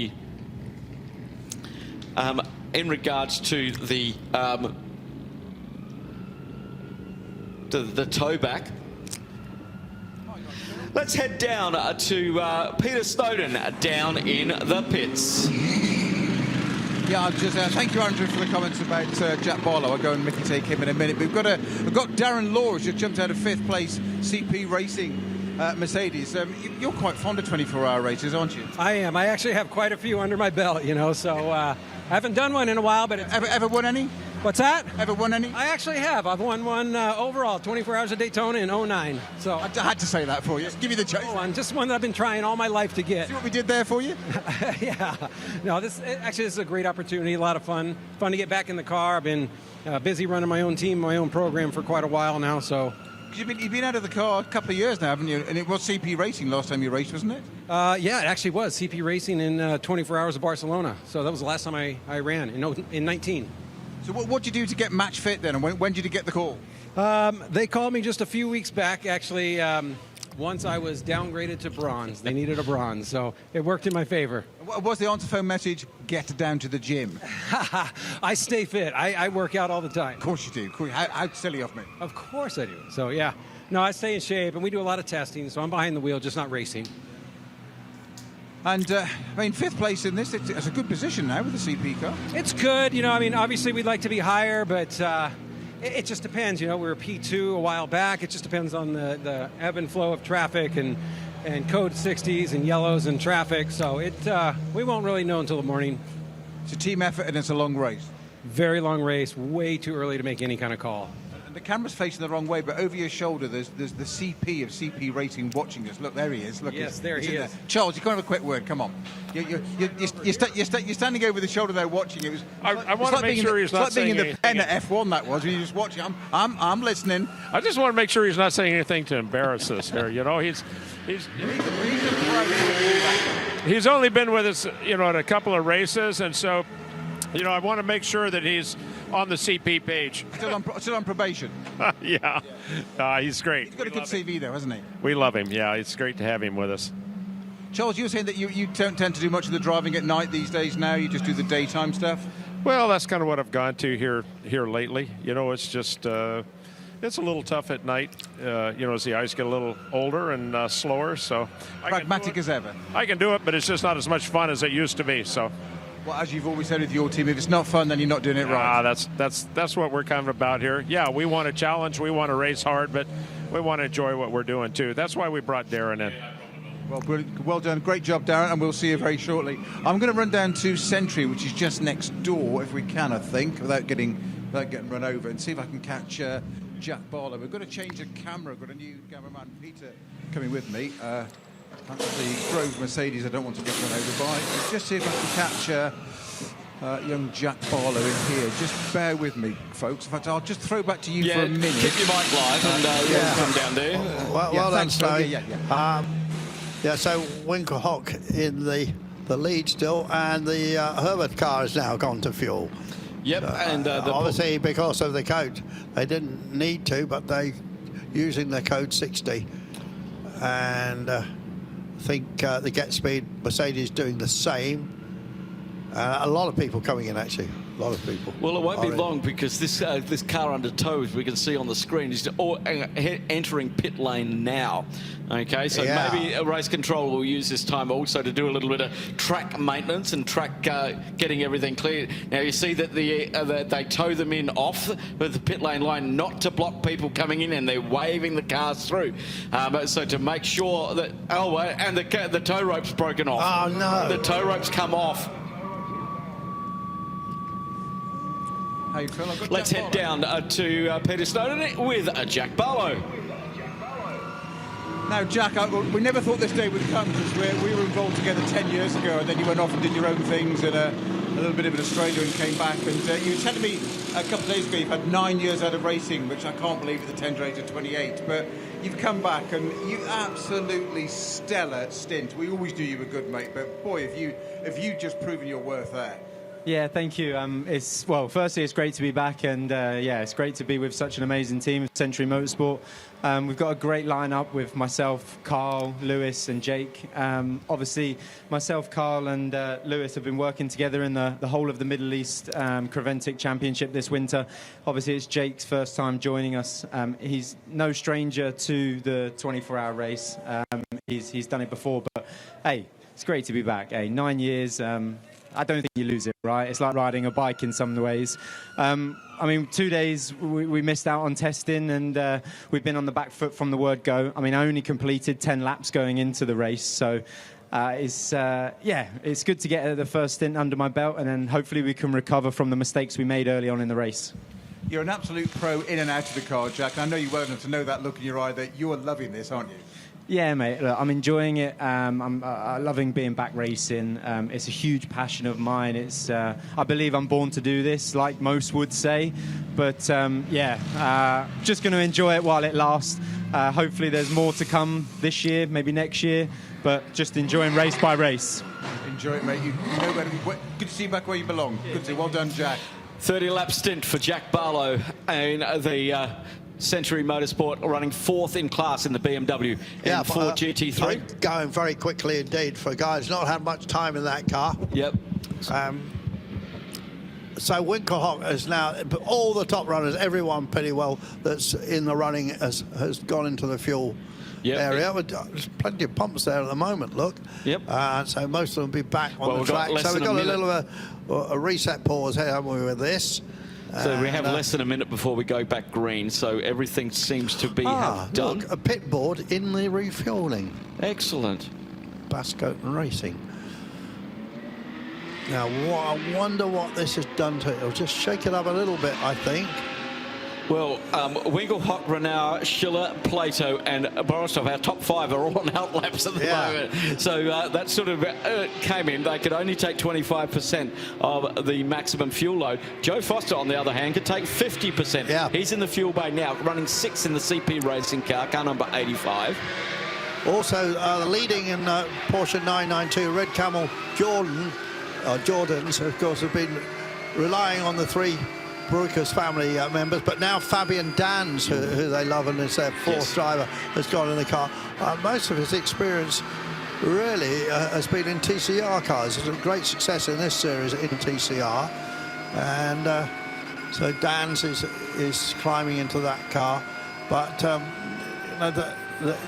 they stayed at the top of that pile for a while now. What is happening with GTX? So the Vortex is still in the lead. It's Vortex KTM Ginetta at the moment, but we know that's a fluid situation. Indeed, and the Razzoon More Than Racing just on an outlap now. Daniel Drexel at the wheel of that car, the 714, about a lap behind the Vortex 2.0.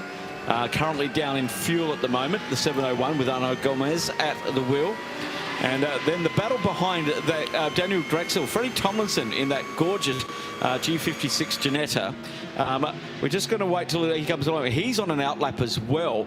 They are just one position, 32nd behind the 31st place other GTX car. So a battle going on for 2nd and 3rd at the moment. Yeah, just going back to the Breukers family car. So they got the Dutch family. Oh, and we got one out there. What's happening? Well, that's the entrance to pit lane on the right-hand side there. We've got a car that just went off to the left-hand side. Oh, that's going to be tricky. That is going to be very tricky. Just trying to see what car that is. We've got yellow flags down at turn 15. Not Get Speed, is it? Well, it's that red car. You can see how close everybody's running. That the headlights are still on. Let me go to my tracker to see if I can see them there. I don't have them on my tracker at the moment.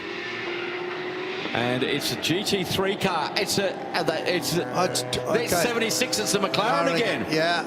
George Knackers at the wheel. Remember, they had a big, long pit stop a while early on in the race. And there looks like there's engine glow there. He's got the car going, and he's going straight across the track into pit lane. There is an issue with that car, and he has come straight across the circuit into pit lane rather than damage anything else. He hits the 40km/h board, but they were down in 26th position, running 8th in the Pro-Am category in that McLaren. They've been having a challenging day. It's been challenging right from the start of the race. It's been quite challenging. I think in qualifying, they lost an engine as well, so they're on their second engine. Yep. Not a great weekend for them. I was just going back to the Breukers family car. So you got your Dutch team, but their fourth driver comes from Emmental in Switzerland. Oh. It's been won the in 2019. He was the TCR champion in this series in a Golf, and won the TCR class here at the Dubai 24 when there was lots and lots of cars in it, of course. So it's a good runner for Fabian Dans. So I'm sure he'll keep. It looked like they only changed one tyre on that. He may have had a puncture because they only changed one tyre from the stunning overhead drone shot. Just on the far right of the corner there, you see the sticker that tells you how much fuel. You've been talking about that. We 105 litres, and then the purple one underneath for code 60, 27 litres. So there's no making. You can't get around that. It does look like they're new Hankooks on all four corners. I may have just seen them running back in with just the last one as they drop it down off the jacks. George Knackers will take that on. Head down. Will he head down into the fuel? We'll keep an eye on that one. That's their 8th pit stop for this team. Got the Lotus coming out of the garage, the 226. They've been in the pits for a little while. Yeah, George is from your part of the world. He's a Greek-Australian. There's lots of them. Yeah, there's lots of them. That's what they call Melbourne a little Athens. Yeah. So the 226 is at a coming out with Maurizio Capetti at the wheel.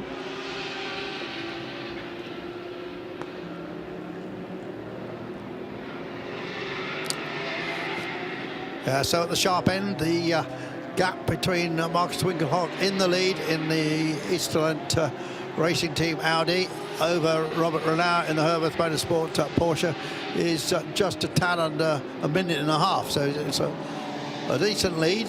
Fabian Schiller is in that Get Speed red Mercedes. Did you just see what Fabian Schiller did? He's done the fastest first sector of the race. Yes, so he has. Yes, well spotted. Yeah. Wow, 2-minute flat lap. His best lap for that car is a 59.320. We did that right at the beginning of the race. But boy, he's got some pace. He's 19.4 seconds behind the Robert Renau in the Herbert Motorsport Porsche, and currently running 3rd in the GT3 category. And in 4th is Lewis Plato. Lewis, of course, we interviewed before the start of the race, and running in 4th. I can hear a mic open down in pit lane. Let's head down to Peter Snowden. I know, it's Chris. Milborn. Hello, everybody. Good evening, good afternoon, and good morning, wherever you're watching around the world. I'm actually here in the Rub Dub Motorsport garage because they've just done a driver change, and of course, the Rub Dub Motorsport, if you don't know, is the local team here. I'll share a bit more information about that later on, but Salam Al-Ketbi, you've just got out of the car. You're sweating, but of course, here you're representing the entire country on the biggest stage of endurance racing here in Dubai. How is it out there? It's really challenging, but we had a good pace. The traffic is really bad, and the track does have a lot of rubble, so we cannot go out of the lane to pass or something. It's hard a little bit, but it was a good attempt. So how does it feel being the local team here? The entire driver lineup besides Christopher Zorcheling is from the UAE. We're proud of it, actually. With the help of SAFE and our sponsor, if we didn't have this help, we cannot race in that one. because you know it's expensive sport and does need a lot of support. So Safe build a team with us, with all the team, and we are really proud of it. It's great to see here. As a resident of the United Arab Emirates, I've been here for 28 years. I'm very proud to see you guys waving the flag with pride, and it's great to see. Well, I'll let you get back. I'll let you cool down here because I know it's a quite intense stint there. Thank you very much. Thank you so much. By the way, for those of you watching at home who don't know much about the United Arab Emirates, the number 971 is the dialing code for the United Arab Emirates. I think that's a very fitting touch for the number on the side of the car. Thank you very much, Chris Milborn. Welcome to the 24-hour series. Great there, and that was Salam El Kapi having a chat with him, and this team really just showing it at the moment. Just looking to where they are on the leaderboard in the 971, because if you do Halal Al Mazuri out there. Currently, they are in 27th position, running in the AM category, 6 in category at this time. And great to have those this team here with their ring-in semi-pro, Christopher Zockling. Back down in GTX, Daniel Drexel. I think he's probably the fastest guy in that Razzoon car. He is back in it and leading the category now with Freddie Tomlinson, son of Lawrence. He is right behind him, just now a few seconds behind him, 20 seconds behind him, and the Vortex has dropped to third. So those three swapping around nicely all the time. And the Red Camel Jordan Porsche continues to lead 992, ahead of another Dutch squad actually, Hub van Eindhoven, that's German, driving for the Germans, in fact, Autotech team. And then it's Jolam Dumaret in the Pro Sport Racing is third. 177 laps have been completed by our leader Marcus Winkelhoff and the Estelant Racing Team Audi in car 54. Dropping into the 201s now, and 201.8. The Robert Renault and the Herbert Motorsport car in staying in the low 202s. Everybody will be driving to a plan, and just keeping an eye on a few cars. Sean Gallel has just done his personal best, a 201.448 in the Century Motorsport BMW, running in the GT3 AM category, 4th in category at the moment. Wow, Sean, Indonesian driver, best part of 10 years racing in Formula 3 and in Formula 2, but really found his feet moving into LMP2, where he's had some terrific results in the WEC. Sean, I think the first time he competed in motorsport was as a co-driver to his father rallying, and I think he was 5 years old. Well, it's something crazy. Nice to hear from Sean at some stage. We haven't spoken to him yet this weekend, so.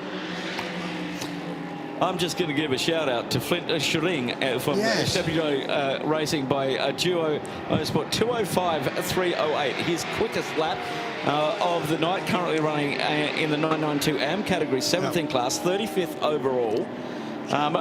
It's cooling down. Well, we've been running for a little while. I think it's time to have a little bit of a flashback. Let's have a little look back at what's been happening since we went racing here at 1 o'clock this afternoon. Certainly, and a lot has happened.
magic stuff happening, as you can see the hotel in the background with all of its LED lights.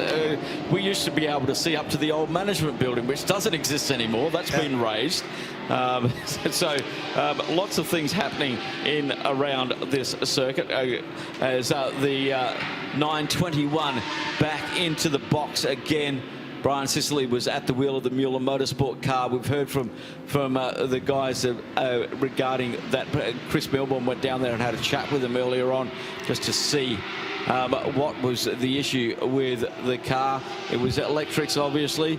This is their 8th pit stop, but they've spent so much time in the pits. And it's funny, they're working on the front right of that car, which is, do they have another issue that we don't know about? Or is there something in there? There was a big spanner that went in there. A big spanner. Nick would be happy with that. If he sees a crowbar and a ball peen hammer, well, all bets are off. As the work continues on in the 921 garage, Mueller Motorsport. Currently down in 51st position. Shout out perhaps now for the Attempto team. Now put Dylan Pereira in the car. I think this is maybe his first run. Dylan to joint nationality, Luxembourg and Portuguese, very successful sim racer who went on to be champion of the Porsche Super Cup 2 years ago. Well, he cut his teeth here with Walter Lechner in the series here. He first came out here, I think 2015-16. Yeah. That he was in that car. Had 4 or 5 years in the Super Cup. So he'll know the track very well, won't he? He does indeed, yeah. Alex Alencar started that car, then Sergei Titarenko went in there. Yeah. Andre Markovas did a stint, then Arkin got back in the car a little bit. Yeah, there's been quite a few from that, but I can't find his name on there, so maybe it is his first stint, but I'll just keep on looking. I think it is, yeah. And I mean, we're talking about Sean Galil in the Century guys. That's definitely his first stint. Yeah. And looking at his the gap at the front is still, it's just hanging in there at 1.5 minutes, isn't it, between the Audi Easterland car and the Herbert Motorsport. There's not much change there. And Schiller. And they still go. Schiller's just gone under the 2 minutes. There we go. Fastest sector one of the whole race. And Fabian Schiller is really throwing it around this Dubai Autodrome, really pushing the Get Speed car to its absolute limit. And it was, yes, it was his first driver. Ricardo Feller just got out of the car, Dylan Pereira in. They've been saving him for the night time. Yeah. He knows this track so well. He's competed here for many years in the Porsche Carrera Cup Middle East. And that is actually running this weekend at the Yas Marina circuit. Yeah. Talk about a motorsport overload. Both our circuits here have been running for the last 3 weekends. Oh. I wonder if he could do both races and go backwards and forwards up the road. It probably could. Yeah. I think they've got 2 races on this down there this weekend. He could do the race down there. It's only 105 kilometres, pit to pit. Dylan, he could get a helicopter and be here with a helipad behind the medical centre. Well, for all we know, that's what he's doing, I suppose. No, I don't think he's racing in the local series, as you said. No. He moved to the big show, the Porsche Super Cup. Yeah. Had the pleasure of being a steward for that, working with Peter Roberts and chairman of stewards Steve Stringwell for the years that used to come out and support the Abu Dhabi Grand Prix. Yeah. Well, I've never been involved in that side of the sport, being a steward. Quite challenging at times, I would think. It is, but I really enjoyed it being an F4 steward, because then you have these kids who come out of karting. They've never driven a car with suspension. They've never driven with 3 pedals. And you can actually guide them into making good decisions. Yeah. You know, you don't have to, when you get up, out of Formula 4 into F3 regional or F3, then the work has been done. But F4, we have a lot of young, talented people. If they know their way through the legalities of, F4 is always going to have collisions, because these kids bang wheels in karts, then they bang wheels in F4s, and it's completely different. And you've got to tell them why it is different. You've got to educate them and educate them. They've all got team managers, they've all got driver coaches. They're all playing with their fitness instructors out the back. This is supposed to be the budget form of single-seater racing, according to Nicholas Tombasis. So, very, very different indeed. That was the iris on the camera just shutting down there. It wasn't the track lights going out. But as we're looking down towards turn 16, there, the pit entry on your right-hand side, there's the park-in that overlooks there. There's a great area up the top on the right-hand side. We've got a lot of people up there. You actually see people up there, can't you? Yeah, and they're having a fantastic view of the race, enjoying the final. Oh, no, I didn't realise the lights, colours changed. Yes, they're giving us a light display there. It's fantastic. They've asked not to do the magenta ones too often because it looks like code 60. Fantastic to have that venue right next to the track, and they help out a lot with a lot of the stuff that happens here at the Dubai Autodrome, as we are in what is called Motor City. There is a huge residential complex behind us, including an indoor and outdoor kart drome. And sometimes they link them when we have our SWS endurance races here, part of the SWS World Series that runs here. All of the karts are SWS, obviously. We've had people like, Fernando Alonso. He's got a kart that he keeps here, one of his FA Alonso karts. He used to live very close. He used to ride his bicycle out on the cycle tracks that are purpose-built. They're not on the roads around here. We had, during COVID, Pierre Gasly was here, and so all the teams get together. Here, mate, you can have the kart. They were keeping their fitness up. Okay, so Pierre has been here. Fernando brought a whole team over to do the SWS 24-hour race as well. He's done that a few times here. He had to get special permission to come and race, obviously, because he's a contractor driver. But they enjoy their time out here, and very approachable in the pits. Get well looked after. And it's great to have them here, putting their name on our motorsport facilities. So all very good. Fernando's got a fantastic place in Spain. His known museum now with all his old Formula 1 cars, and he's got his kart teams that run in all the championships in Europe as well. So he's building quite a heritage there. 42 years old, and still showing other drivers how to do it. Absolutely, yes. Indeed. When he had that sojourn into the WEC, I found him very approachable. Actually, got a very good interview with him when he won Le Mans, seconds after because he wasn't in the car when it won. And it was excellent. But I've spoken to him over the years, of course. Marcus Winkelhock still just maintaining that 90-second lead. Schiller still fastest man out there, though. And the Bentley has just come in. Keeping an eye on Dragon Racing with that issue that they have. 29 minutes now they've been in the pits. It's not what Stewie Hall wanted. You can see the look on his face. Yeah, you couldn't you? Oh, he was gutted, absolutely gutted. I think he thought they had a really good shot at this year. They've been running in the top 5 for the last 2 hours. And just to have that happen on a car changeover when Jordan Grogan got into the car. And of course, they've had huge success in GT4 here, haven't they? Well, they raced GT4 last weekend down at the Yas Marina circuit, the AMG GT4. Unfortunately, they had a wheel bearing failure on that car, which caused a puncture. And then when the wheel bearing in a 6-hour race, it's a lot of time to take on that. But they're running here in the GT4 category. They've run McLarens here. They've obviously with Dragon Racing, they started off with Ferraris, the 458 Ferraris, moved into the McLarens, then back into the 488 McLarens. They run a series here for Ferraris and for Ferrari owners. that use all of the tracks in the region. Right. Bahrain, Kuwait, and Qatar. And they do licensing so that people can get their FIA licenses here and their local EMSO licenses. So they do the full bit. They do driver training. They've got a fleet of vehicles that all live at Dragon Racing International, just behind the pit complex here. So they're well set up to support motorsport and also run championships and also run in these big events, because Dragon Racing, as we said earlier on, with that 296, we're going into the Asian Le Mans series, which is here next weekend. Yeah. Of course, there is a team in America called Dragon Speed, and not to be confused. Yeah, very easy to confuse that.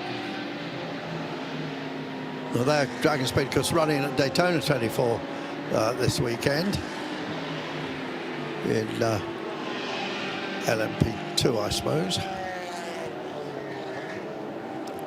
So it's Audi, Porsche. Earlier, an hour ago, we had Audi at the top. Now we've got Audi, Porsche, Mercedes, BMW.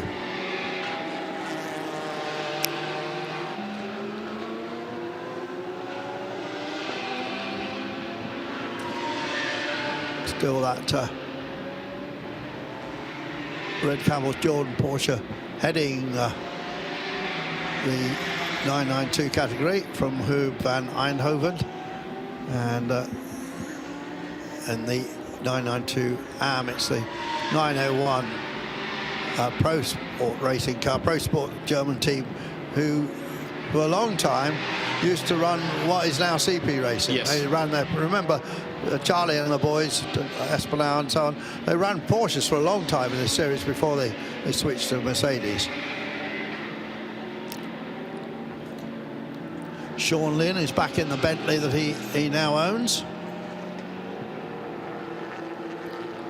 It's moving its way slowly back up, currently 19th and 6th in the GT3 Pro Am. And going with it is the Racing One of Ferrari. Yes. It's now up to 19th place, yes. 6th in GT3 Pro Am.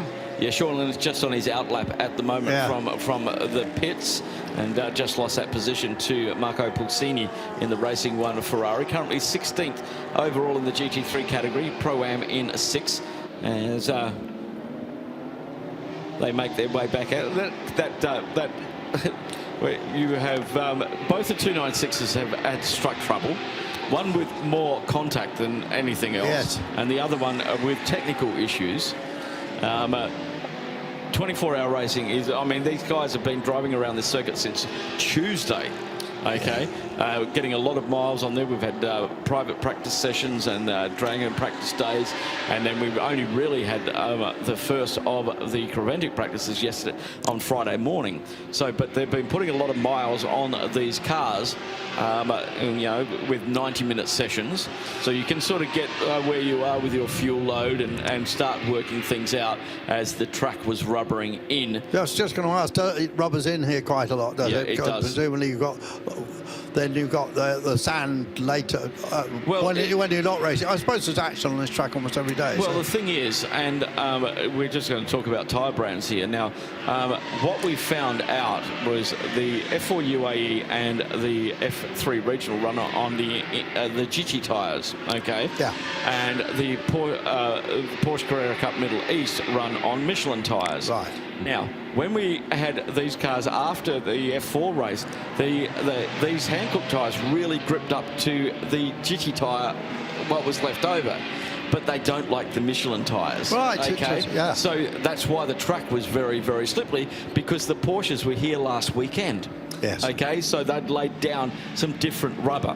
And so with the Yas 6 Hour, we had the F4 and the F3 supporting that one. So the teams, and I was talking to Craig Thompson, the head honcho at TTR Racing, running the Century Motorsport by TTR,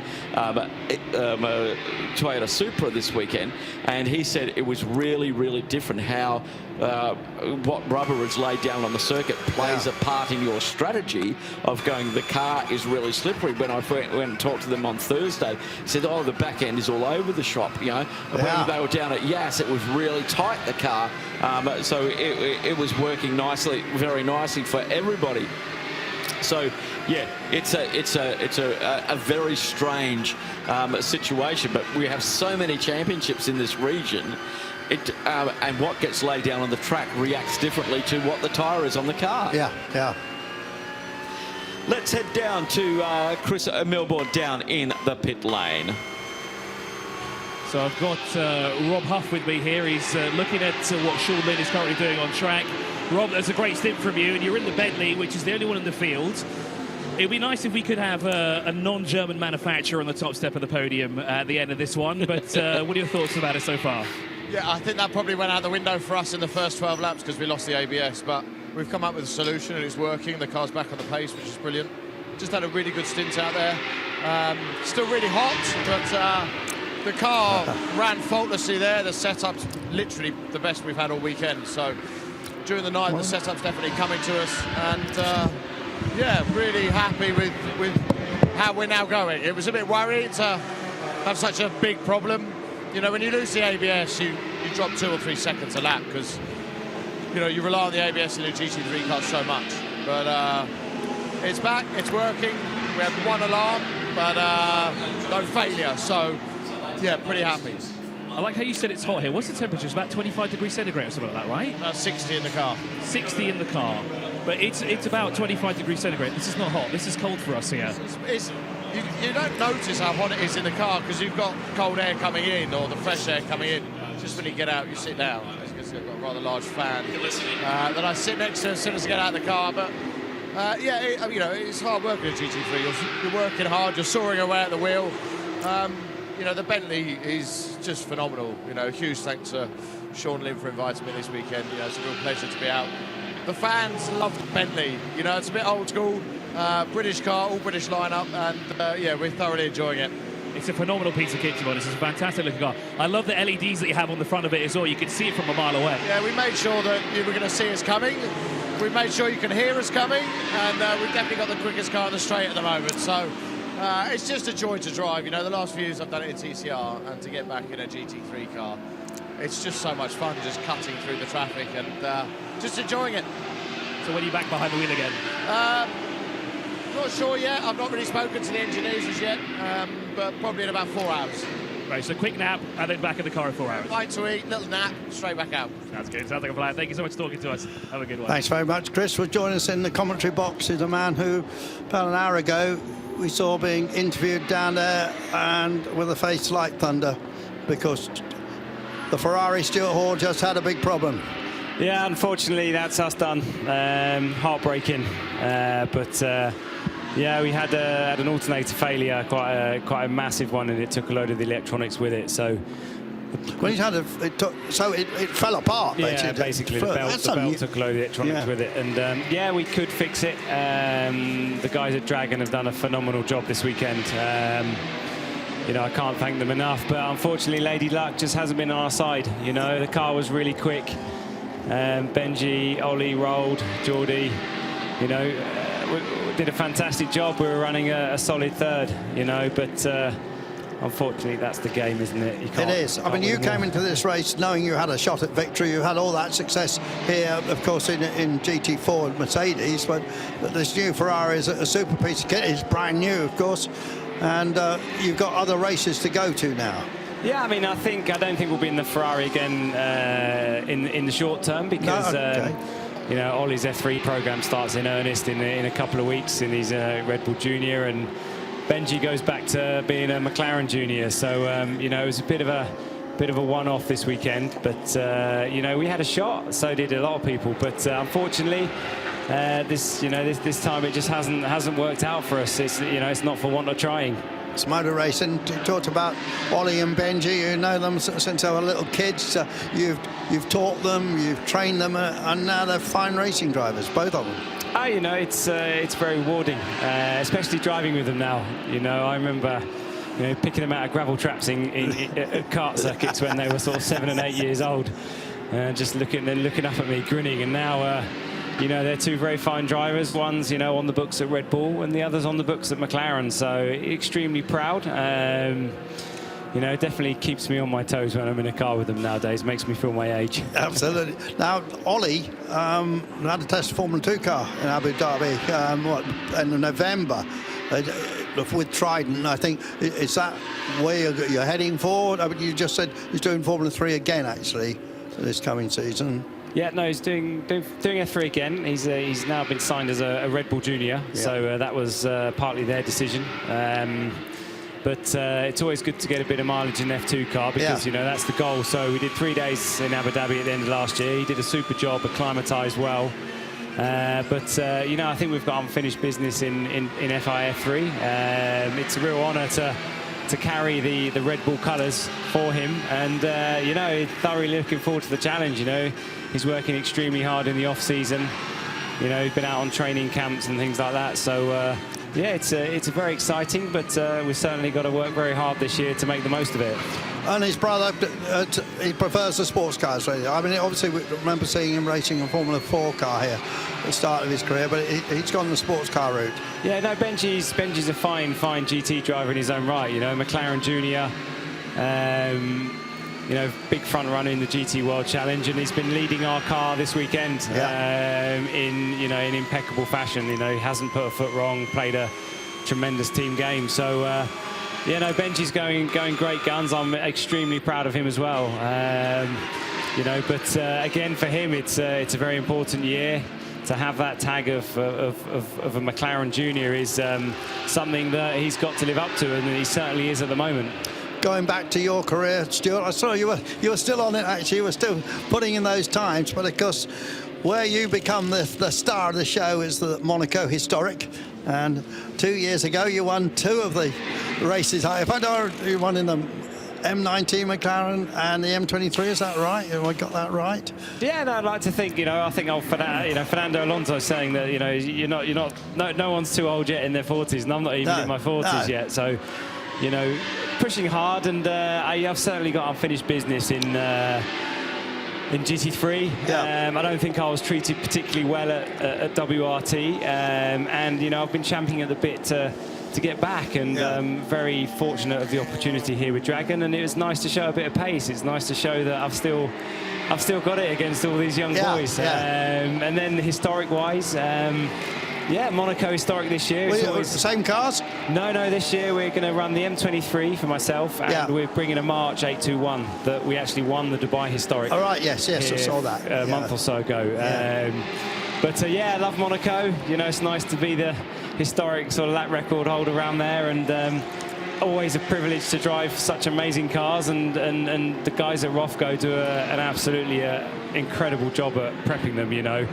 For me, they are the best in the business. You know, I'm very lucky to have them in my corner, and very much looking forward to sort of the test program, which is beginning in a few weeks' time, leading up to what is, you know, hopefully going to be another really cool event down in Monaco in May. Yeah, well, being an old boy, the M23s, I saw it racing period, of course, with Danny and Peter Revson and all these people, and it's just one of my all-time favourite race cars. And I like it in the Yardley livery, actually. It's a stunning-looking racing car. It looks right to me. That's how I think of Formula 1. No, I think, we'll see. I think it's a BMW. I think there's a bit of fluid on the track, actually. Well spotted. I think there's a bit of fluid coming out of one of the Porsche Cup cars, and we just saw BMW loop it. Yeah, I forget you're a great commentator, Tracy. So you're starting. The race is still going at Mark Twinklehop. That gap between him and Renault is still about a minute and a half. They're sort of level pegging at the moment. Yeah, but I mean, in this particular race, you know, we're still in the early stages, really. I mean, you're going to go to bed tonight, which you didn't want to do, you didn't expect, but there's a long way to go yet. But we've got an idea of who's going to be in. Yeah, I think it's a bit of an Audi benefit at the moment. It'd be nice to see the Audis have certainly got that overall pace on everyone, I think, at the moment. Have they? Yeah. Certainly had a little bit on us, and there's a yellow flag at T1. We've got a Cup car off. Yeah. Struggling to fire up there, looks as like. Giving us a bit of a flame show. It's a bit like those guys we had at the welcome with did you see the flame jugglers? Maybe you weren't there. No. We hot-footed it out. Yeah. After the driver's briefing. He's got it going again anyway. No, it's a very tricky part of the race, really. It certainly can't be won now, but again, it can be lost. You know, the sun's going down. People are starting to get a little bit tired, lose a bit of concentration. Not so much vision as early, although the track's quite well lit this year. Someone else has spun, that's as well. yeah. And I mean, this is a terrific racetrack, isn't it? I came to the opening of it and was driven around by the late great Peter Brock, actually, which was a fun thing. But it's a track with lots of different corners. There's lots of overtaking opportunities. All right, there's not much elevation change, but you've got your bit of the carousel and you've got hairpins and fast bends and all sorts of stuff here. No, it's an awesome place. I love coming here. It's a great start to the season. Just a shame we've had a... I'll tell you what, Andrew, there's some fluid on the track here, because we've seen about 3 cars loop it, and that, to me... So we're going to have a code... we got the code... Yeah, looks like a GT 60 straight away. No. Is that... But what about on the tracker? Can we see who it is? Is that Robert Renauer? So, Renauer, I think it might be, you know. Is that... I think there's fluid on the track. I saw a load of fluid coming out of a Porsche about this is a big story then. He's backed it out though. Is that?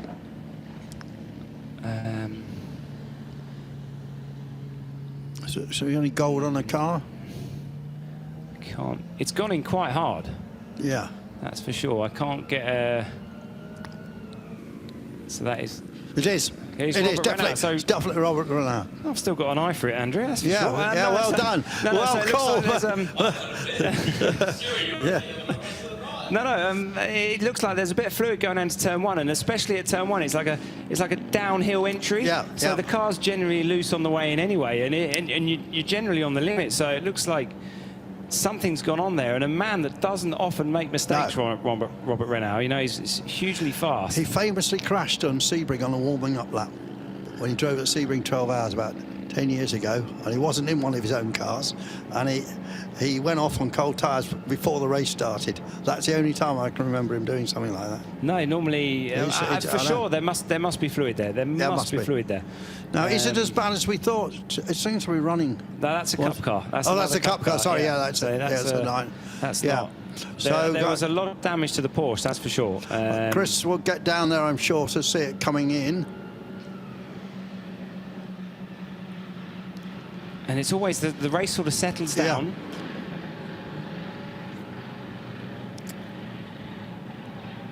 Yeah, well, we're following the 929 in. It's always the way the sort of race settles down into a bit of rhythm, and all of a sudden something goes on, and you know, one of the front runners, a car that has won this race before, and second last year, of course. Yeah, and suddenly.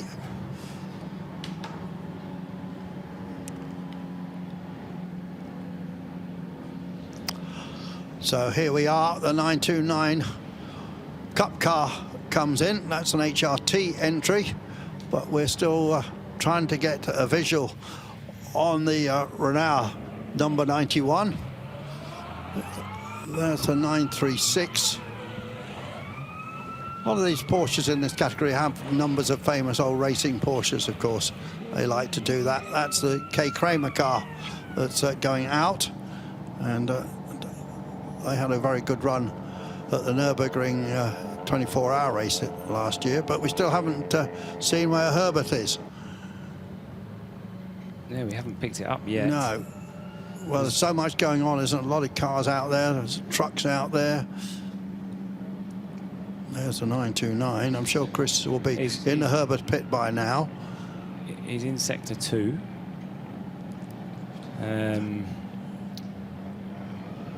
Maybe we could just go down to Chris and see if Chris is hearing us okay, whether you have heard anything from the pit in Herbert, whether you're in there and what they're sort of preparing, and whether they've heard anything over the radio. Copy that. I'm just on my way down there, actually, because there's a flurry of activity going on. I was just in the McLaren pit as well to try and get a quick word in with not Omar Jackson, but George currently behind that the slow puncher that they had. But they they had a boost issue during the first hour race. We're going to Axel Jeffries before, and that was about 12 laps. Didn't have the right boost pressure. So I'm just trying to move out of the way. So as soon as I make a... Yeah, we're not sure where the car is, Chris, at the moment. It's somewhere out on the circuit and probably going around very slowly. That's not it, is it, Stu, I don't think. No, that's on track. I mean, I'm trying to look in the pit lane as well, see if it's coming down there. Fabian Schiller's just done a stop, so he's probably going down to stick 25 litres in it, top the Merc up. Yeah, that Get Speed car's been going well, hasn't it, all the way through the race. Here it is. Here it comes in now. So it's just coming down the pit lane now, and doesn't look overly damaged. Is it bent? Is it the rear wing's bent? So well, it's gone in. So, but it's on 4 wheels and it's going in a straight line. So, fingers crossed, the Herberth guys can turn that around very quickly and get them back in the race. Well, there's the McLaren that was just mentioned. So that that's a mystery solved. That had lack of boost. Axel Jeffries, of course, brought into that car at the last minute. Somebody you've raced with, I guess, in historics. Yeah, no, Jeffries has done a little bit in historics. I believe he was in Abu Dhabi last weekend as well in a Ferrari. Certainly gets around a lot, drives a few cars. Yeah, he does. For different teams. Now, this is lots of people coming in, of course, under this code 60. But it's a great opportunity are we in a window now where we might think about changing front discs? 15 hours, a bit early, isn't it? Yeah, it's probably a bit early now. Yeah. You definitely would if you're sort of 30-40 minutes into a stint, you'd go and top up with 25 litres of fuel, get a new set of tyres on. As we're having a bit of a recap, we see Robert Renard. There he went. I guess so.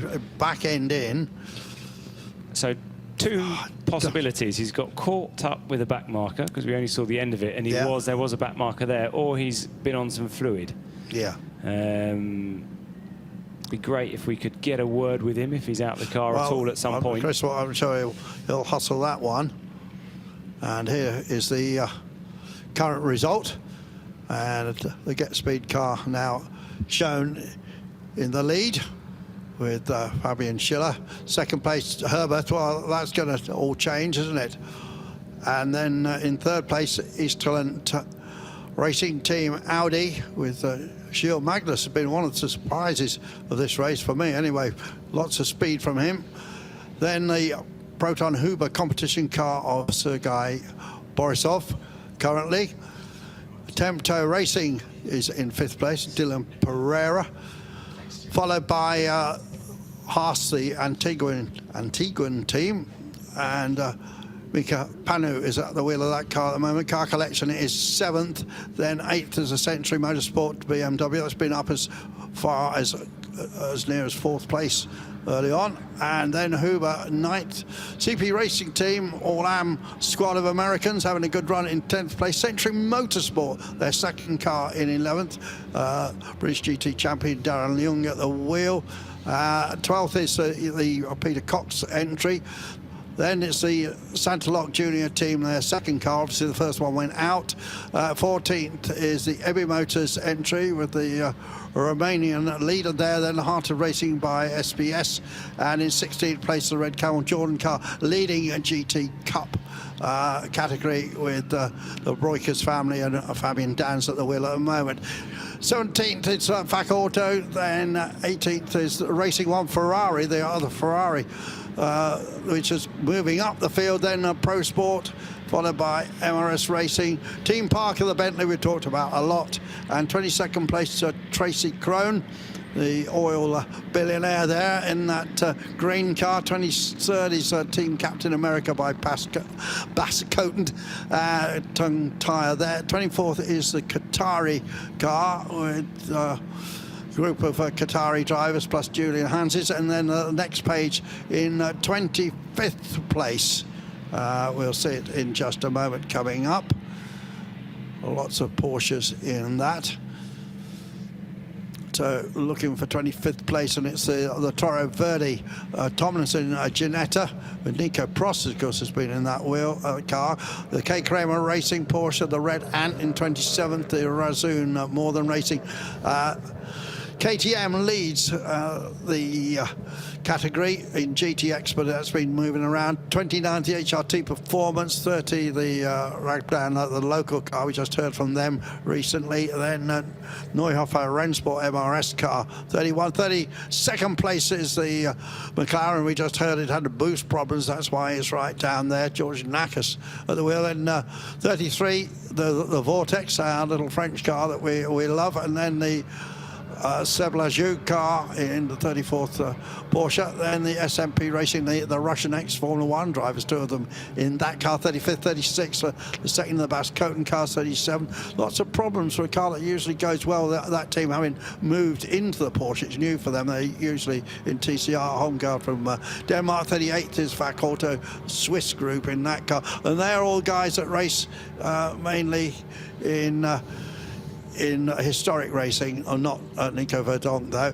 Continental Raceway 39, 40 is the Century Motorsport first, that GTM with Rihanna Amira Hunt making a bit of a headline or two here.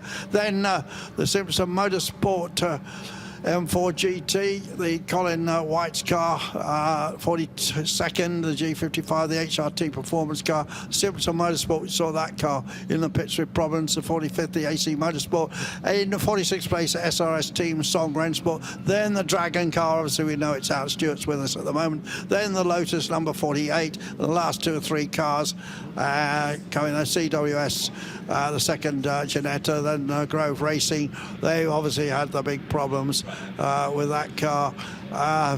Morna Motorsport, Santalok Junior team, we know is out with a steering problem, and then that Russian-driven car also currently in the fuel area. The Song and the Leipert car never made a start. All 55 of the cars there. Thanks, Stuart, very much for coming up, and we'd love to see you in that Ferrari again quite soon. You know, I think you want to be in Le Mans with that car.